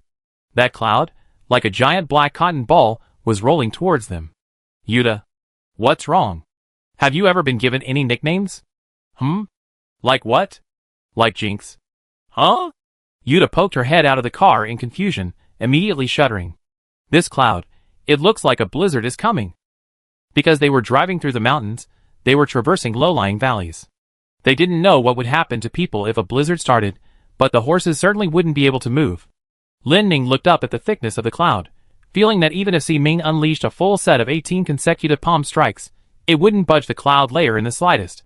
While Lin Ming was still marveling at the extraordinary sight before him, the other three were already looking for a place to camp. If a blizzard were to occur, it would be safer to seek shelter for the time being. They found a hillside and secured the carriage firmly to a large rock with ropes to prevent it from being blown away. They also tightened the ties on the horses. Then, almost instantly, a fierce wind began to blow. Lin Ming felt as if he was nearly blown away by the gale. He quickly used his mycelium to grip the ground and regain his footing. Looking back at Yuta and the others, he saw Yuta shielding Arns with her body. Kaven led the two of them behind a sheltered boulder, and then tried to walk towards Lin Ming. Kaven, by all accounts, was not a weak person. However, she found herself unable to maintain her balance in the strong wind. Unable to advance against the wind, Kaven quickly retreated to Yuta and Arns' vicinity, using his blood shield to protect them from the flying rocks. Similarly, Lin Ming noticed something amiss. This wind didn't seem to be naturally occurring. Lin Ming turned and saw the horse was frightened, so he immediately restrained it, and used a whole patch of mycelium to wrap the horse and carriage together, hugging the nearby hillside. The horse wasn't important, the things inside the carriage were. The elemental crystal, the merit uniform Dong Chung had given him, and the painting he and Caven shared were all inside. Now the strong wind had stirred up the snow on the ground, and Lin Ning could only see a blur of white. He couldn't see anything. Since he couldn't see anything anyway, he might as well stop looking. Lin Ning abandoned maintaining his human form, transforming into a bench-like shape, and crawled towards Caven in the gale. Just when Lin Ning thought this might just be an unexpected blizzard, he felt the temperature around him plummeting. This couldn't be a normal rate of cooling. Lin Ning even felt his mycelium slowly freezing as it moved through the air, turning into a mycelium popsicle. Meanwhile, Caven also realized the seriousness of the situation. Her exposed skin was stinging intensely, as if scalded by boiling water. His blood shield was becoming brittle in the low temperature. Yuta had initially tried to comfort Arns, but gradually she fell silent.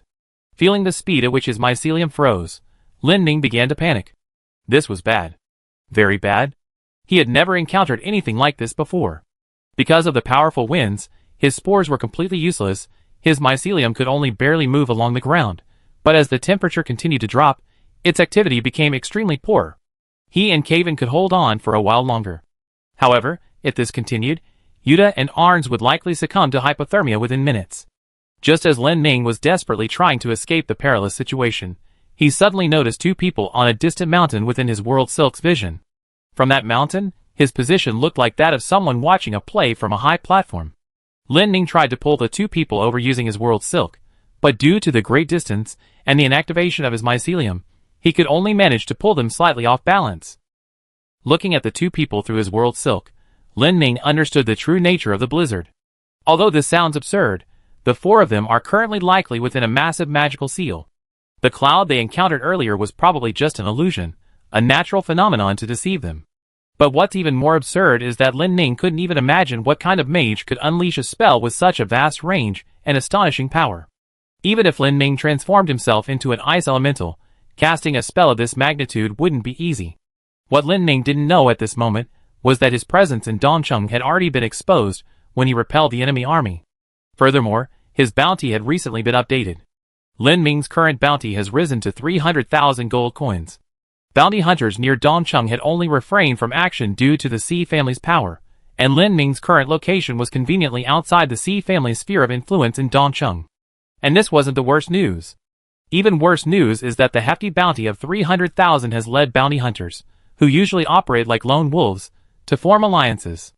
The blizzard Lin Ning is currently experiencing is the result of two bounty hunter mages working together, chanting continuously for 3 days and 3 nights, performing a spell that would be considered heretical even in the National Council: Prison of Condensation, Mountain Shattering Wind God, Extended Seal, 3 crescent moons suppressing the Great Cold Prison.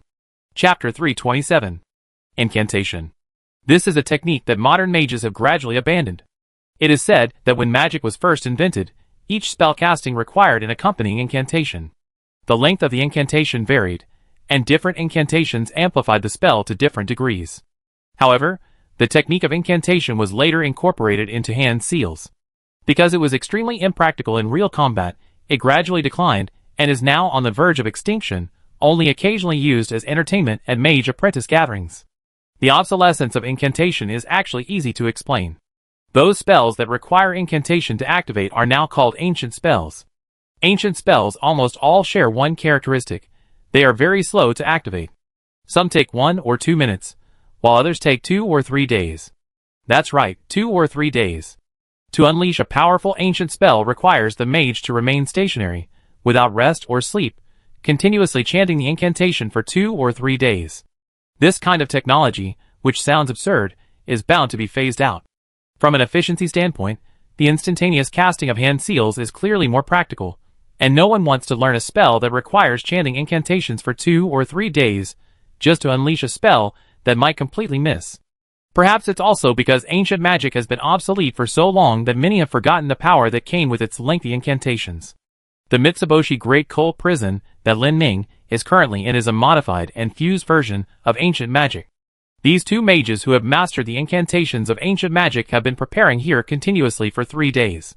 Their goal was to freeze Lin Ning and his group to death with this extremely brutal spell.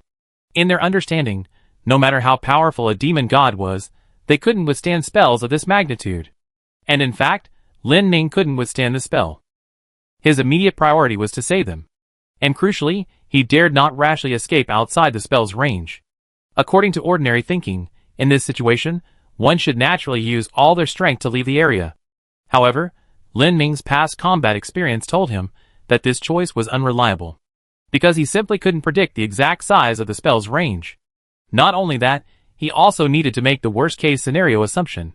If the spell could move around him, the more he tried to escape, the faster he would likely freeze to death. At this critical moment, Lin Ming's fungal instincts pointed him in the right direction. Downwards. One of his fungal tendrils pulled out his staff, and with all his might, he pinned it to the ground. The surface was entirely frozen soil. Using the staff to create a hole, Lin Ming began to extend the mycelium as far underground as possible. He could only hope that the ground froze slower than his mycelium could descend. The ground was so cold that even sound seemed hollow. Lin Ming had never expended so much effort digging before. His mycelium was constantly freezing, then being pulverized by wind-blown pebbles. His mycelium was being consumed rapidly.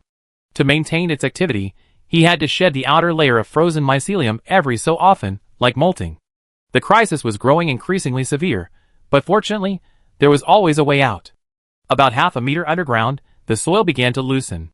After all, the low-temperature spell had only recently taken effect. It wasn't enough to freeze the earth solid. Lin Ming touched the loose soil, and like a fish suddenly released into water, he instantly regained his vitality. Finally, I found it. The instant Lin Ming touched the soil, he sank all his mycelium underground, leaving only a frozen, empty shell of mycelium and a cone-shaped staff nailed to the ground. Lin Ming didn't sink underground to escape. He was searching for a warmer place for Caven and the others. That's right, Lin Ming wanted to bury Caven and the others underground before confronting the two mages. After submerging, Lin Ming sensed the temperature around him, and it was exactly as he expected. Normally, the temperature underground is close to warm in winter and cool in summer. Now, with the outside temperature affected by magic and plummeting to extremely low levels, the underground temperature is practically a greenhouse in comparison. Lin Ming activated the World Silk underground, detecting the location of Caven and his two companions. Then, directly beneath them, he began digging furiously upwards. Caven was initially focused on protecting Yuta and Arns, but after a short while, he sensed something moving below him. Digging from the surface to the underground required a gradual breakthrough, but returning from underground to the surface was much easier. He absorbed nutrients from the soil underground, rapidly expanding his size. Caven felt the ground beneath his feet begin to shake like an earthquake, and cracks began to appear in the already frozen ground. Immediately afterward, reassuring mycelial tentacles emerged from the crack. Lin Ming rose from the ground like a strange plant sprouting from the earth, like a giant octopus emerging from the soil, completely turning over the ground beneath Caven and the others. Then, Lin Ming began digging, wielding his tentacles. He dug a pit 3 to 5 meters deep, threw Caven and the other two into it, reinforced it with mycelium to prevent them from being weighed down by the soil, left several ventilation holes, and then covered it with soil.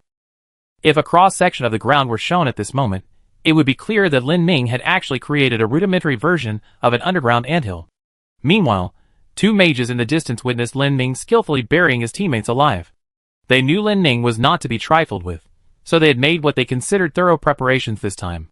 Great Coal Prison Tier 2 Ice Crystal Tornado. Lin Ming felt the wind, which had been blowing in a fixed direction, suddenly change direction. Then, almost instantly, a massive whirlwind rose from the ground. Lin Ming desperately clung to the ground with his mycelium to avoid being blown away. At that moment, Lin Ming truly felt that the two mages in the distance were ridiculously powerful. Leaving aside the ongoing low-temperature spells, the sheer size of that whirlwind was something even someone in Dongcheng could see with the naked eye. Lin Ming appeared to be struggling to stabilize his body, which was now transforming into a tentacle monster. He was trying to avoid being blown away, while also resisting the sharp ice blades and ice spikes mixed in with the whirlwind. Within this whirlwind, the mountainside beside them was being polished, with stone fragments constantly being shed. These fragments, mixed with the whirlwind, further amplified its destructive power. The two mages in the distance, seeing Lin Ming barely holding on in the wind, assumed the stalemate was about to end. But in reality, Lin Ming was rapidly advancing underground towards them. The enormous mycelium monster that had been exposed was merely a decoy. Lin Ming was very glad he had buried Caven and the others earlier. The spell had indeed affected an astonishingly large area, almost covering both mountains in front and behind, just as he had expected. If he hadn't found a way to shelter Yuta and the others from the cold immediately, they would likely have suffered frostbite and necrosis in their hands and feet, if not killed, in this sustained low temperature. Lin Ming gradually approached the two mages, and after closing the distance, he used his mycelium to bind them, then slowly emerged from underground in front of him. Only then did he take a closer look at the two men. They were two men. The one in front was now sitting cross-legged on the ground. His hair was disheveled, and he was emaciated, seemingly suffering from some health problem. The one behind him stood still, holding a staff. Judging from the glowing magical seals on the staff, he was likely a wind mage. The one sitting on the ground was probably an ice mage. This ice mage glanced at Lin Ming through his disheveled hair. Lin Ming felt a chill run down his spine from his gaze. That gaze was icy, almost inhuman. The man didn't make a sound, but Lin Ming could still see his lips trembling slightly. Lin Ming didn't immediately kill them, because he had some questions. He wanted to know why his whereabouts had been exposed in such detail. It was understandable that his presence in Dongcheng had been discovered, but the fact that they were setting off today and passing through this area at this time was something he had never told anyone outside the group. Could there be a mole within Dongcheng? Lin Ming was filled with suspicion, but it was clear that this disheveled ice mage didn't want him to say much. Because Lin Ming's mycelium only bound his body, although he couldn't move, he could still use magic. Lin Ming thought it was his imagination, but he thought he heard the ice mage laughing. Just as Lin Ming was about to ask a question, a magical seal with a diameter of 100 meters, centered on the ice mage, suddenly lit up on the ground beneath their feet. The light from the magic seal was blindingly bright. Before Lin Ming could even react, he suddenly heard the wind mage shout, "Old bastard! You want to kill me?" The wind mage, upon seeing the seal, didn't flee. Instead, he raised his staff, summoning a wind blade that flew straight towards the ice mage's nape. But the wind blade missed. The reason it missed was that the hand holding the staff had completely frozen halfway through its swing. This time Lin Ming wasn't mistaken. He was genuinely laughing. Lin Ming had never felt such a terrifying aura within a spell. He wanted to dodge, but in that instant, he understood. Everything before seemed to have been merely a trap. This spell, the true killing blow. How can a killing blow that can be easily dodged be called a killing blow? Prolonged lament, eulogy, and, cold and arid. Selflessness. The two mages were originally on a mountaintop. This mountain wasn't low. Among the surrounding peaks, it was considered one of the tallest. The recent temperature hadn't been too cold. Some plants with small leaves could still be seen on the ridges. But for this mountain, all of that was in the past. The instant the disheveled, sickly-looking ice mage cast this spell, from the mountaintop to the mountainside, from the ground to the underground, from the rocks to the mountainside, a whole half-mountain was instantly and completely frozen. As the mountain froze, a resounding clang echoed throughout the valley, like a massive stone wall being struck. The wind mage, without even feeling pain, instantly solidified, then collapsed to the ground, shattering into a pool of ice. The caster of this spell, too, transformed into an ice sculpture resembling a seated Buddha the moment it was cast. With the simultaneous deaths of the two mages, the distant low-temperature spells and whirlwinds ceased. Caven waited underground for a while, sensing the silence outside. Although Lin Ming had buried them very deep, the depth still couldn't hold Caven. Seeing that Lin Ming didn't come to take them out, she dug and scraped, pulling Yuta and Arns out of the ground herself. The ground was a mess. Caven glanced at Yuta and Arns. They seemed unharmed. As she searched for Lin Ming, she looked up and saw the mountain, half frozen. The mountain, viewed without any emotional attachment, was beautiful. The icicles, like some strange, transparent plant growing densely on the hillside, reflected the sunlight with a crystalline brilliance. Lin Ming.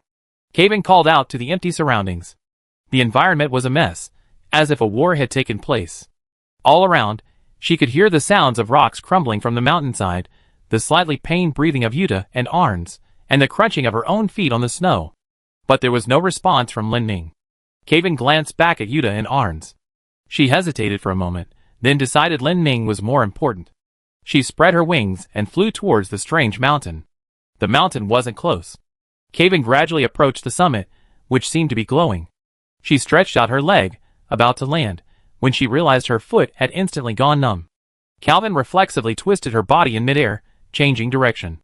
Her left foot, which had been extended forward, now felt incredibly heavy, as if she were wearing a pair of soaked cotton shoes. The spell's effects were still lingering. Unable to land, Calvin temporarily left the hillside and went to the foot of the mountain. As soon as she landed, she stumbled and looked down to find her left foot shattered. Looking at her left foot, broken like an ice pop, Calvin felt a chill run down her spine. If she had been reckless and plunged headfirst into the rubble, the consequences would have been unimaginable.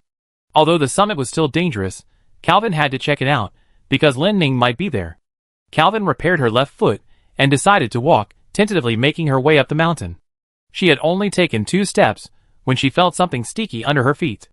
Then, that sticky thing transformed into a hand and grabbed her pants. Lin Ming?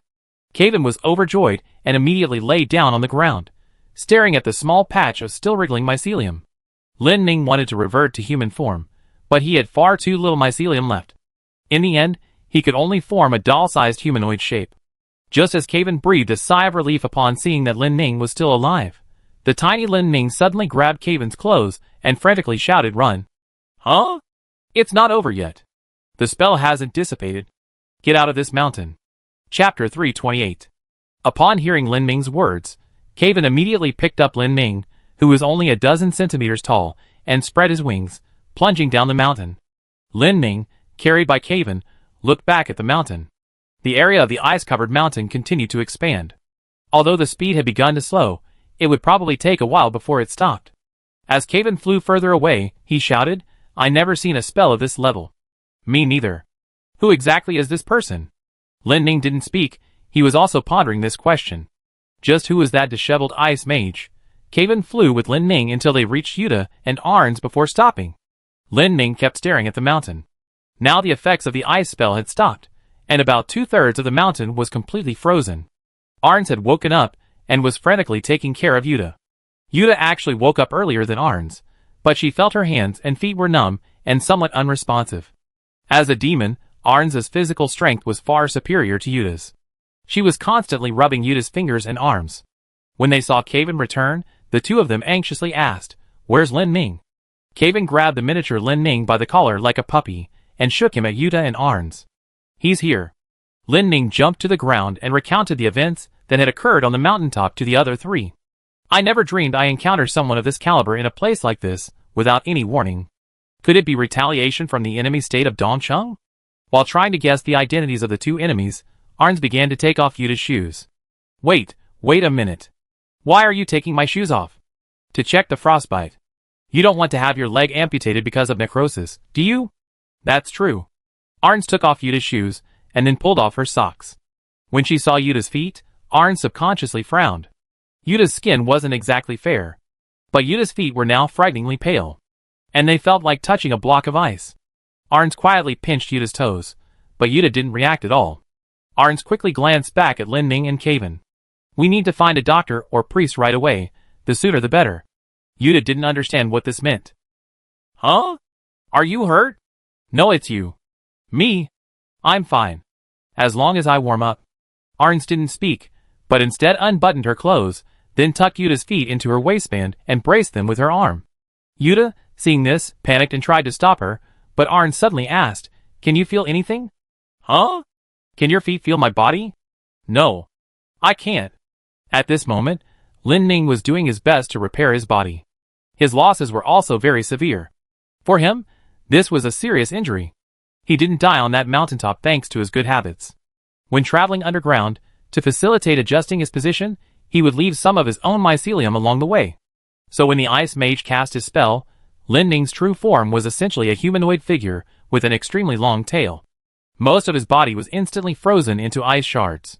He only managed to transfer to the mycelium he had left behind on the outside through a conditioned reflex of survival. Although he survived, he lost most of his original mycelium, leaving him extremely weak, unable even to maintain the mycelium level of an adult's form. After some effort, Lin Ming could only recover to a height of about 1.3 or 1.4 meters. Although still small, it was much better than the doll he had been before. He ran to the location of the carriage, and sure enough, what came into view was an ice horse terracotta warrior. Although he thought of a brilliant lame joke, Lin Ming felt no joy at all. The horse was dead, and the carriage was basically falling apart. Fortunately, the cargo was unharmed. Lin Ming stood there, stroking his chin, trying to think of a solution. Their location was between Dongcheng and Lanlin, slightly closer to Lanlin. Returning to Dongcheng now was unwise. They could only continue forward to Lanlin to find a doctor or priest for Yuta, hoping to minimize her toe loss. However, The car was broken, and they couldn't let Kaven carry 3 people by herself. That wouldn't be very fast. Should Kaven take Yuta ahead? That wouldn't work either. Her own condition wasn't good, and if they encountered pursuers, Kaven was their main fighting force. She couldn't leave. Lin Ning turned his head and looked at the road ahead. Although the temperature here was slightly warmer than in Dongcheng, there was still a lot of snow along the way. Snow, yes, that's it. Lin Ning made up his mind and began to inventory the goods that were originally on the carriage. He discarded everything unimportant, taking only valuables and elemental crystals, and then began to use mold to corrode the original carriage body. He removed the wheels, the roof, and all the supports, leaving only a wooden frame. Then Lin Ning took out an ice elemental crystal and cast a very unconventional spell on the wooden frame, ice coating. This spell can cover the surface of an object with a layer of ice. It is said that the original use of this spell was to preserve fish. After covering the wooden frame with a solid ice shell, Lin Ning called to Kaven to help him flip the frame over and push it onto the snow nearby. After seeing Lin Ming's work, Arns was amazed by his ingenuity and practical skills. She recognized what Lin Ning had made at a glance. It was a simple, large sled. Lin Ning finished making the sled and had Arns tie Yuta to it. Even at this point, Yuta didn't stop talking. I have a feeling you're going to let me fly. You're probably right. We might even take off when we go fast. Take off? Yes. Hearing this, Yuta resignedly closed her eyes and began silently chanting. With the sled finished, the power source for pulling it was naturally Kaven. Kaven first flew up to observe the road conditions below, then planned a route with relatively abundant snow. Lin Ning secured the sled with ropes and reinforced it with mycelium. Unfortunately, his abilities were currently impaired. If he were at his peak, he would have at least made a snowmobile out of mycelium. Having prepared everything, Arn shakily climbed onto the sled. Can I leave a last message? Don't say such unlucky things. No, this thing, I'm scared. Just hold on tight. Or you could tie me up too. There aren't enough ropes, only enough to tie her up. Yuta, hearing that she was still the one receiving special treatment, though bound like a dumpling, still looked pleased. Kaven reached out and grabbed the rope, spread his wings, and hovered 2 or 3 meters high, looking down at Lin Ning and saying, I can only adjust the direction and go uphill. What about going downhill? Lin Ning scratched his head and picked up a slightly thicker wooden stick from the side. It's okay, I use this to brake. Arns, seeing the rather ancient-looking brake device in Lin Ming's hand, felt it was necessary to leave a last message. Can I say a few words? Let's go! Hearing Lin Ning shout, let's go, Kaven flapped his wings, pulled the rope, and with a whoosh, he flew forward. This sled was much easier to pull than Kaven had imagined. With just a little force, the sled glided smoothly across the snow. As long as the terrain wasn't too undulating, the journey was smooth, even faster than a horse-drawn carriage. Ha ha ha! The happiest person was Yuta, strapped to the sled. She enjoyed snow skating like a high school student at winter camp, completely oblivious to the possibility of her hands and feet becoming necrotic. In stark contrast to Yuta's excitement was Arns, who was terrified of losing her grip on the sled and being thrown off. Her expression was like that of someone experiencing acrophobia on their first roller coaster ride. Lin Ming simultaneously read panic and a hint of sorrow on her face. At this pace, before nightfall, they had already left the snowfield area. Once out of the snow, Kaven wanted to try pulling the sled on land, but without the snow to cushion the impact, although it was possible to pull, the jolting was like torture. Yuta, strapped to the sled, was the first to protest. Amidst the violent jolting, Yuta's voice sounded trembling, My brain. It's about to be shaken apart. Seeing this, Kaven had no choice but to stop. Arns's legs were already weak. She climbed off the sled, feeling as if her soul was still left behind in the snow. Yuta looked at Arns, who was holding her chest with both hands, initially puzzled, then suddenly realized, Is it because your breasts hurt from the jolting? TSK. Can you shut up? Lin Ning turned to look at Yuta. He untied her from the sled. Although Yuta could move her limbs slightly now, Lin Ning noticed that her face looked terrible. At the same time, Lin Ning saw that bruises were starting to appear on Yuta's hands. Yuta was still joking and laughing with Arns, but Lin Ning knew that at this stage of frostbite, the numbness had already passed. Yuta appeared calm, but she was enduring the excruciating pain and itching characteristic of frostbite. She just didn't want to see Arns looking distressed because of her. Now it was slowly getting dark. Kaven looked at Lonlin town in the distance. It was much larger than she had imagined. A large residential area stretched out in the distance, and lights were already beginning to twinkle. Kevin picked up Yuta, and Lin Ning and Arn packed their luggage, deciding to continue on foot. They hadn't walked far when Lin Ning suddenly saw two people approaching from a distance. One was tall and thin. The other was short and chubby. Lin Ning remembered that the tall one was called Xiao Xiu, and the short one was called De Wu. If he hadn't seen them with his own eyes, Lin Ning would have almost forgotten them. The two men also noticed Kevin. They didn't recognize Lin Ning at first glance because he was now shorter than De Wu. When they confirmed that the boy in front of them was indeed Lin Ning from Dongcheng, they clicked their tongues in amazement. Rejuvenation? It's not that dramatic, I just shrunk. Why are you only heading back now? Xiao Xiu explained. To avoid missing any information, we started by scouting along the main routes and surrounding trade routes, finally arriving at Lanlin. In fact, that mission is in Lanlin.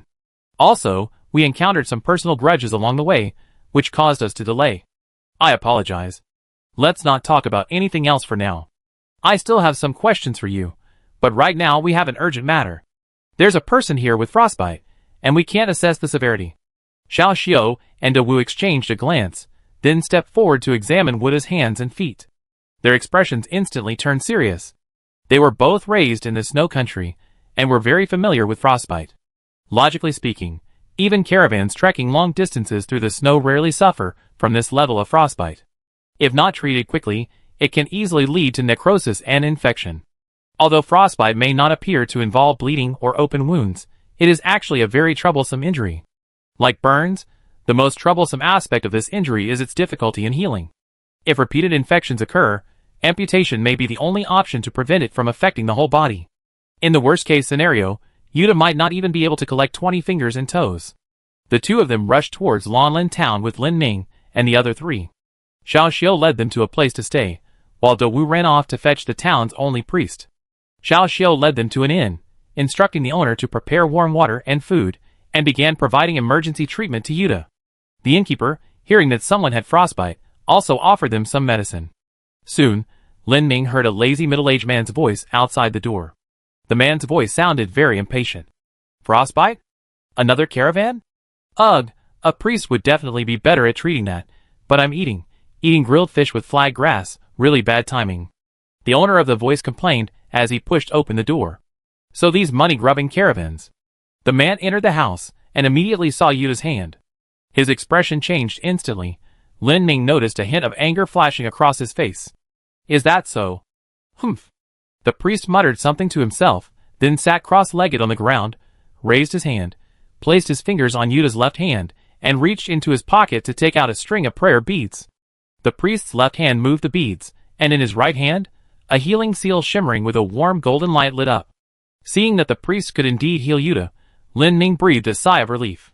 After all, the two mages had come to attack him. Yuta was merely caught in the crossfire. If she had suffered any serious injury because of this, Lin Ning would feel guilty. Lin Ning looked at the priest. This was a lean, middle-aged man with short, straight hair and dark, reddish skin. The temperature in Blue Forest wasn't particularly warm, but the man's clothes were open, revealing his well-defined chest muscles. The priest's right hand gesture subtly changed as he moved the prayer beads in his left hand. From his outstretched right hand, half of his forearm was visible. Beneath his dark skin, tendons bulged clearly, and due to his low body fat, the veins on his forearm were clearly visible. This was the first time Lin Ning had seen a spellcasting method using prayer beads. He looked at the priest curiously, about to ask a question, but the priest preemptively asked, "Is he dead?" Lin Ning was taken aback. Him? Who? The priest looked at Yuta's hand and said, "I'm very familiar with this kind of injury. You must have encountered an old man who uses ice. Please tell me truthfully, is he dead?" And the priest suddenly raised his head, his gaze turning fierce as he looked at Lin Ning. Are you the Lord of the Alien Fungus? Chapter 329. Are you the Lord of the Alien Fungus? Upon hearing this, Lin Ning instinctively took a step back, while Kevin raised her hand and thrust a blood spike towards the priest's throat. The priest merely glanced at Kevin's attack, neither blocking nor dodging. Kevin's attack stopped just a few fingers distance from the priest. The priest's hand, holding prayer beads, continued to methodically manipulate the smooth beads. No murderous intent. Seems like he's not the heinous being rumored to be. Kevin was completely bewildered by his words. She hadn't actually intended to kill the priest. She had only wanted to use the blood spike to threaten this seemingly arrogant old man. Lin Ning lowered his head, pondered for a moment, and then asked, "Who exactly is that ridiculously powerful mage?" The priest shook his head upon hearing this. "An unknown person. Don't ask too many questions. He chose his own path, but this outcome has surprised me." After saying this, the priest began to concentrate on treating Yuta. Under his treatment, Yuta's hands and feet looked much better than before. It seemed she was mostly recovered. The priest finished treating Yuta's injuries, looking exhausted. He wiped his sweat, asked the shop owner for some tea, and while drinking, said to Lin Ming, "My name is Kahan, the priest of this town. Just call me Old Han. This girl is mostly recovered now, but you can't leave for 3 days. She needs to receive treatment twice a day for those 3 days, otherwise her condition will worsen." Hearing this, Arns finally breathed a sigh of relief and bowed to Old Han. Old Han looked at Arns, then at the sword behind Yuta, and asked curiously, "People from the sect?" Arns nodded. "Then you should know Granny 7, right?" Lin Ming, hearing this, spoke the truth. "To be honest, we came here to find Granny 7. And you know that fire monkey too?" "Fire monkey." He was probably referring to Shinku. "That's right, we're partners." "I see. Ah. I see." Old Han shook his head helplessly upon hearing Lin Ming's words. "Fate is cruel, but you can't blame yourself. The ice mage who wanted to kill you is called Shursun, he is." Old Han was only halfway through his sentence, when a child suddenly ran in. "Xiaofan." The child entered the room, and called Old Han uncle. Then 2 familiar people entered the room. Ah Chi and Fire Monkey. Lin Ming suddenly realized that the nickname Fire Monkey actually suited Shinku quite well. It didn't sound out of place at all. Ah Chi and Shinku entered the room, and were stunned to see the shrunken version of Lin Ming. Shinku patted Lin Ming's head, and said cheerfully, "Come on, I won't ask anything else yet. Call one of your sisters over first." Lin Ming ignored him. He was more interested in why she and Ah Chi were still in Lanlin. "Didn't you say you meet in Dongcheng? How come you two?" Lin Ming started to say, but then noticed that Ah Chi's expression was a little off. He roughly guessed what was going on. He excused himself to fetch hot water for Yuta, pulling Shinku out of the house. After confirming that Ah Chi wouldn't overhear their conversation, Lin Ming asked directly, "How is Grandma's condition?" Shinku sighed. "You're still as sensitive to these things as ever. Grandma wasn't persecuted during the previous turmoil, but because of her advanced age, she's developed health problems." "Is it serious?" "Very serious." "How serious?" Shinku tilted her head, sighing repeatedly. "Just in the next few days." This was completely unexpected by Lin Ming. He had only worried that Grandma would be harmed, but he hadn't considered Grandma's physical condition as a human being. Shinku, while washing the towel she had prepared for Yuta, said, "Grandma has a very good attitude. It's like everything is going according to plan. But Ah Chi, although this child is a bit precocious, I'm afraid she can't handle it." After washing the towel, Shinku held it in her hand, still wet, and the towel made a sound like water hitting a red-hot iron plate. Shinku ran her hand over the towel twice, and it was dry. Lin Ming looked at this living iron in front of him, unsure whether he should comment on the current atmosphere. Lin Ming wanted to ask Shinku about other things alone, so he asked her to take him to the kitchen to ask the chef for some food. On the way to the kitchen, he mentioned the ridiculously powerful ice mage. "I just heard Lao Han say that the mage's name is Shursun." Hearing Lin Ming mention the ice mage, Shinku suddenly stopped. Shinku's face was filled with shock. She took 2 steps, grabbed Lin Ming's collar, and asked repeatedly in disbelief, "You said Shursun went to see you?" "Yes, yes." Shinku released Lin Ming, who noticed her eyes were slightly red. No wonder, no wonder. Lin Ming was almost frantic. He felt everyone knew more than he did. Shinku calmed herself down after a while, and instructed Lin Ming, "Besides the 2 of us, there was a child who came into the room just now. Did you see her?" "Yes, I saw her. That person is Shursun's daughter." "Ah? Then you..." Shinku then told Lin Ming about Shursun, the ice mage who almost killed him. Shursun was one of the few remaining masters of ancient magic in the world. In terms of spell power alone, Shursun's strength had long surpassed the Yan level. However, the entire continent's spell tradition was practically monopolized by the National Academy's Spell Academy, whose specialization in spell signatures deliberately suppressed the survival of ancient spells. Therefore, although Shursun was very strong, his life remained extremely austere. Fortunately, he had little material desire and married a beautiful wife late in life, even having a daughter late in life. Just when Shursun thought he could finally enjoy a peaceful life, he fell seriously ill. Lin Ming recalled the appearance of Shursun. He was indeed emaciated. According to Shursun himself, Ancient spells required long hours of chanting, constantly draining his body. Now, even if he wanted to recuperate, it was futile. When Shursun learned his time was near, he wasn't overly saddened. He felt his life had ended perfectly, beyond his wildest dreams. But his only worry was for his wife and daughter. Throughout his life, he knew nothing but ancient magic. He couldn't distinguish between seedlings and weeds in farming, and he couldn't keep up with cattle and sheep. His main income came from selling books he had written on ancient magic. He didn't want ancient magic to be lost, so he wrote down the various incantations and instructions. Although people occasionally bought his books, they were all seen as cultural heritage. No one considered it an extremely powerful branch of magic. Therefore, before knowing his death was imminent, Shursun was preoccupied with how to leave some savings for his family. After Shinku arrived in Lanlin, she helped Shursun take care of his children a few times, so they had developed a slight relationship. Shursun, hearing that Shinku was an elemental assassin, even shared some of his insights on elemental constitutions with her. One day, a wind mage arrived in Lanlin. After buying several books on ancient magic, the wind mage recognized Shursun as a genuine master of ancient magic and began urging him to pull off a big heist. Shursun also told his wife, daughter, and Shinku, who often helped them look after their child. He only said that someone he knew had introduced him to a job with a substantial reward if successful. At the time, Shinku naively believed that the job Shursun mentioned was teaching ancient magic. She only now realized that the wind mage was actually a bounty hunter. The job Shursun spoke of was killing Lin Ming, because Lin Ming's bounty had been updated.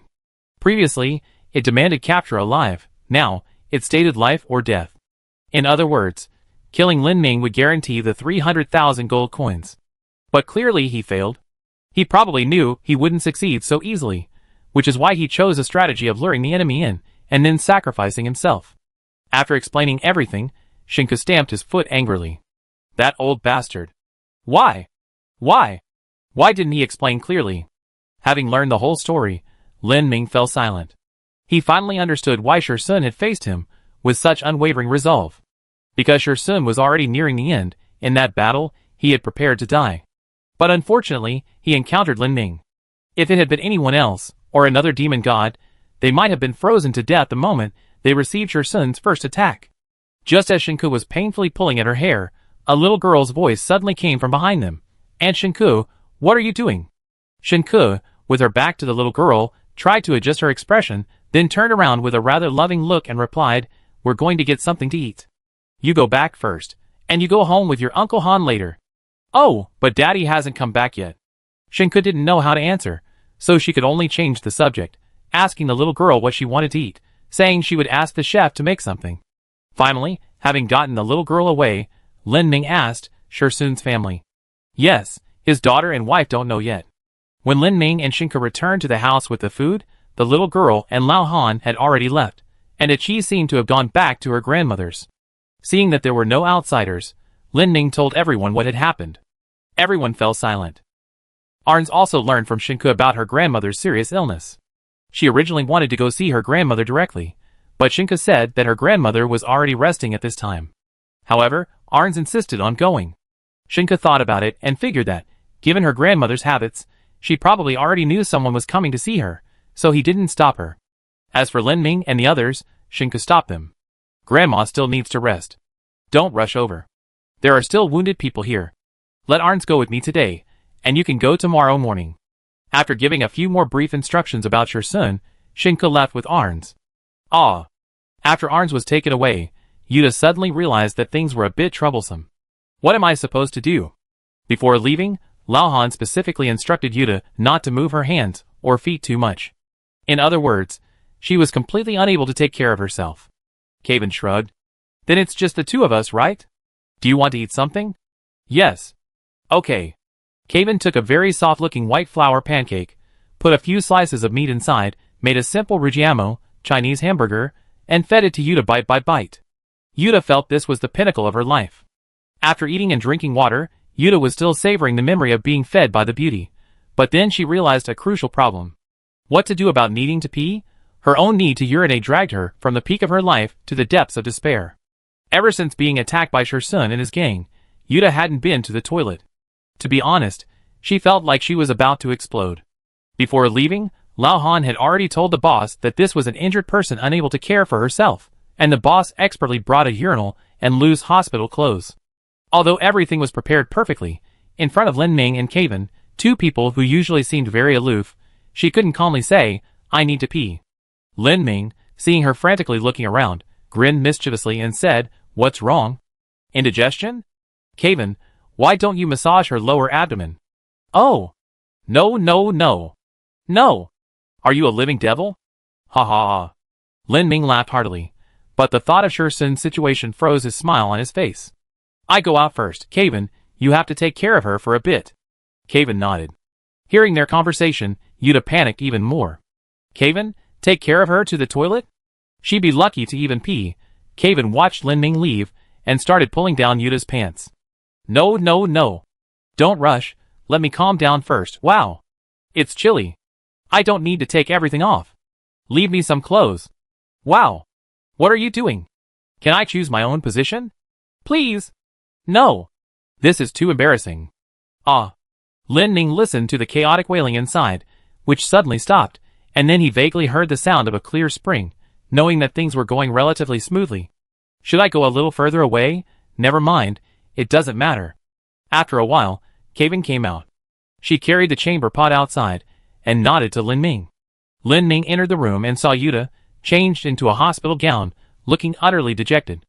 Looking at the despair on her face, Lin Ming couldn't imagine what she had just gone through. After a long silence, Yuta finally uttered, "Thank you, you saved more than one life." Lin Ming and Kevin exchanged a glance, realizing it seemed true. Lin Ming hadn't expected the usually unserious Yuta to thank him so formally. He grinned mischievously and asked, "So, have you thought about how you repay me?" "No, I haven't thought about it." "Oh, how about you sell yourself to us as a slave?" "Huh? A slave? Is it the kind where you're subjected to all sorts of excessive things and aren't allowed to resist? Why do you seem so excited? Who wouldn't be excited to hear that?" "Huh?" Chapter 330. That evening, Lin Ming, Kevin, and Yuta talked for a long time in the room. They talked about Shursen's death, his mother's illness, and the arrangements for the future. Lin Ming looked curiously at Yuta's hands, wanting to see how the priest had handled the situation. While looking, he said to Kevin, "Anyway, this unlucky guy can't move for 3 days, so let's stay here for a while." Kevin nodded. "There's no other way. We can't just leave Ichi here like this." Yuta looked at Lin Ming and asked curiously, "Will you be this tall from now on?" "Of course not." Lin Ming put his hands on his hips. He looked only slightly taller than the bed Yuta was lying on.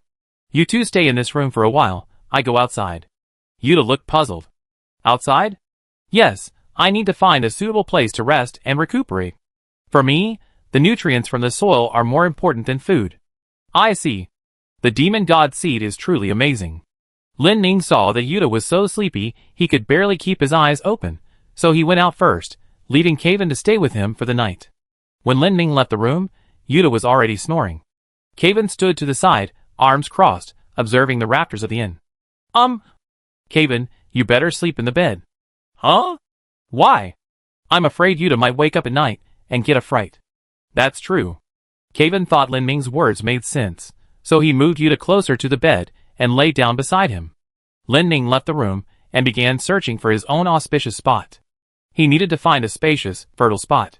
After circling around, he suddenly noticed a flickering light on a large rock not far away. The light flashed intermittently, clearly indicating someone was smoking. Lin Ming curiously walked over and discovered that the smoker was none other than Lao Han. The rock was over 10 meters high and appeared to be a piece of stone that had been temporarily placed there. Lao Han sat on the rock and saw Lin Ming approaching from a distance. Lin Ming reached the rock and found it quite interesting. Various words were scrawled on it. Some were curses, some were veiled confessions, and some were obscene sketches. As Lin Ming was still looking at it, he heard Lao Han above him ask, "Smoking?" "No, I don't smoke." "Drinking?" "I do drink." "Oh, too bad I didn't bring any." This left Lin Ming speechless. Old Han asked again, "What are you doing here?" "I'm a demon god, here to heal my injuries." "Oh right, mushrooms, huh? Then you better go to the mountain behind." "Why?" "Because I want to plant vegetables near this rock, and I'm afraid you ruin the land." "Then I can help you turn the soil, I'm good at that." "Sure, but I won't pay you." "It's alright, you saved our little follower, I should pay you." Old Han took a drag of his cigarette, exhaling a thin blue line of smoke in the moonlight. My medical bills are very expensive. Lin Ming remained silent. Seeing Lin Ming's silence, Old Han flicked his cigarette, the butt arcing through the air before landing squarely on Lin Ming's head. Hot, hot, hot. Ha ha ha. Lin Ming looked at Lao Han with displeasure. This guy clearly looked quite old, so why was he playing such a low-level prank? Lao Han sat cross-legged on the rock, looking at the moon, and suddenly asked, "He's very strong, isn't he?" Lin Ming, who was fiddling with his singed hair, paused for a moment upon hearing this. "Yeah, very strong, stronger than ever before. Of course, he's a genuine inheritor of ancient magic." Lin Ming felt quite uncomfortable talking to Lao Han while looking up, so he transformed into mycelium and climbed up the rock. He had just reached the top when he saw Lao Han's disgusted expression.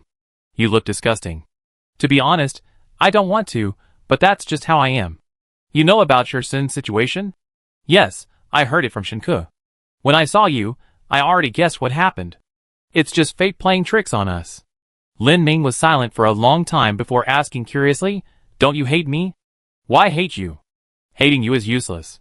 Besides, we were once wanderers in the martial arts world. We know the bounty placed on us by the National Council. Shursun just didn't expect to be restrained, that's all." Old Han took out another cigarette, lit it, and took a deep drag. "If it were 10 years ago, I would probably be thinking about revenge, but I'm really old now." Old Han's tone didn't contain much sadness, but rather a sense of relief. "I even feel that this outcome isn't a bad thing for Shursun. You know, that guy loves sparring with people. He gets all excited whenever he talks about fighting others, but in reality, he's only fought a handful of times in his entire life. So, I think he'd probably be very happy in the end." Hearing Lao Han's words, Lin Ming suddenly realized. He remembered that when he was face to face with Shursun, Shursun had indeed been smiling. At the time, Lin Ming had thought it was the sinister laugh of a killer before committing suicide. But now, thinking back, Shursun's expression and his laughter.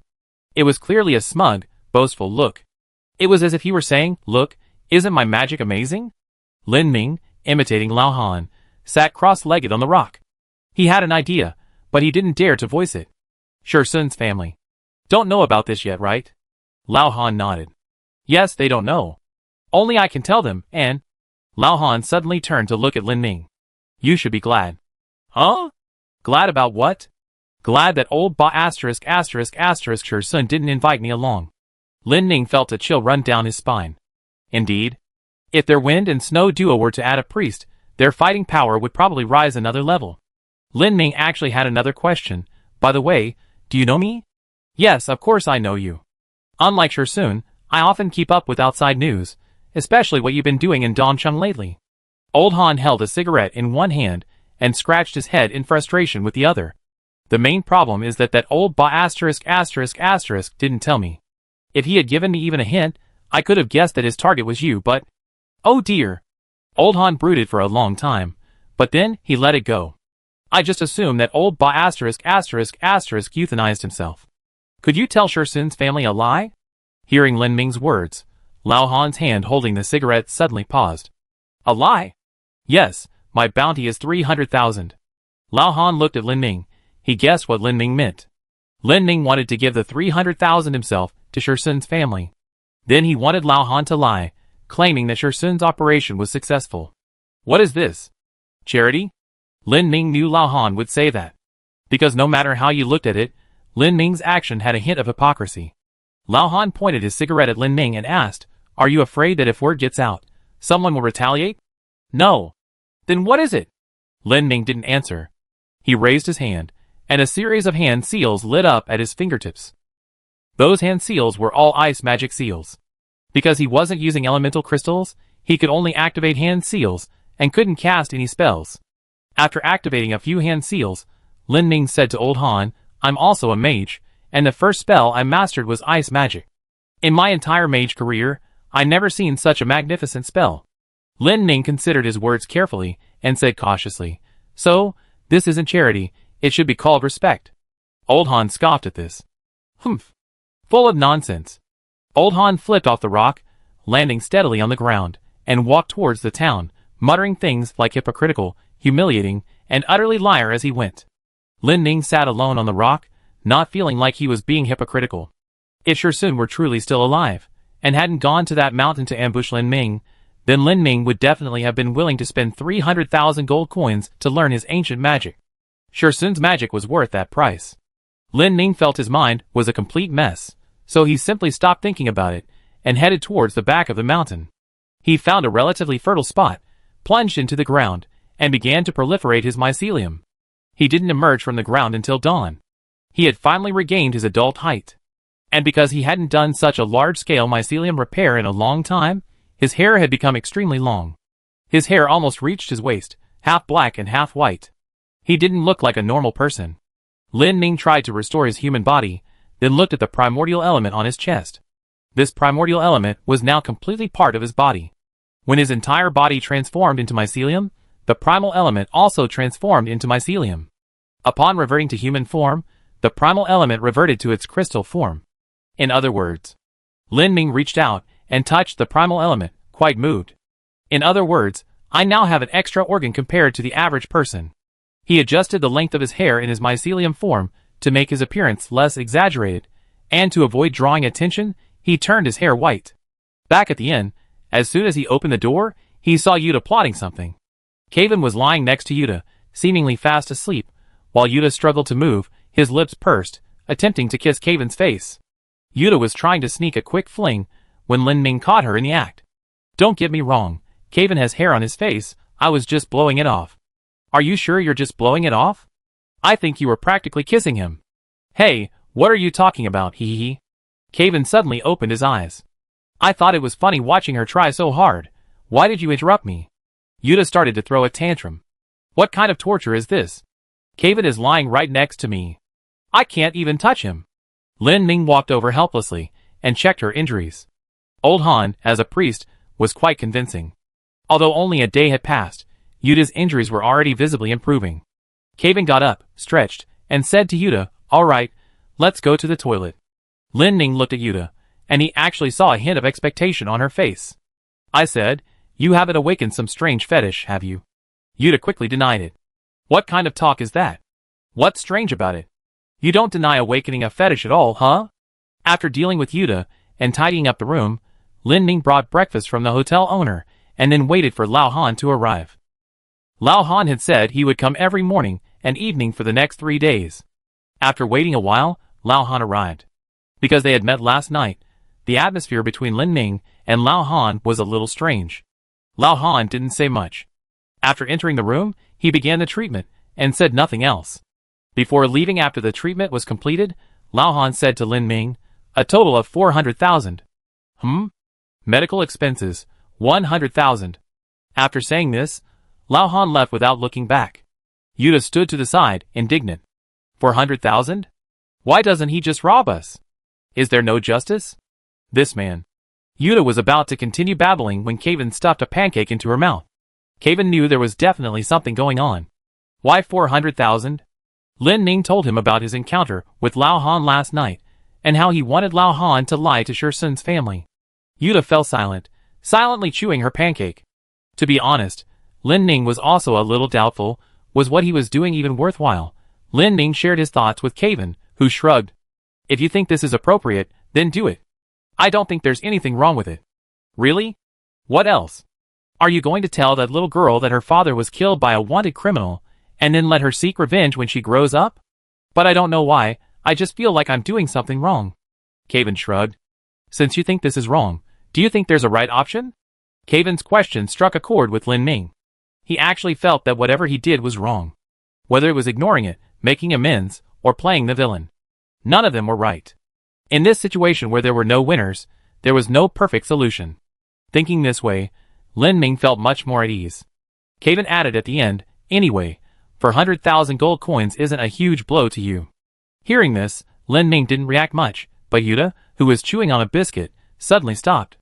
She had previously guessed that Lin Ming was actually wealthy. After all, he had managed to come up with a staggering 900,000 gold coins when he bought the sword.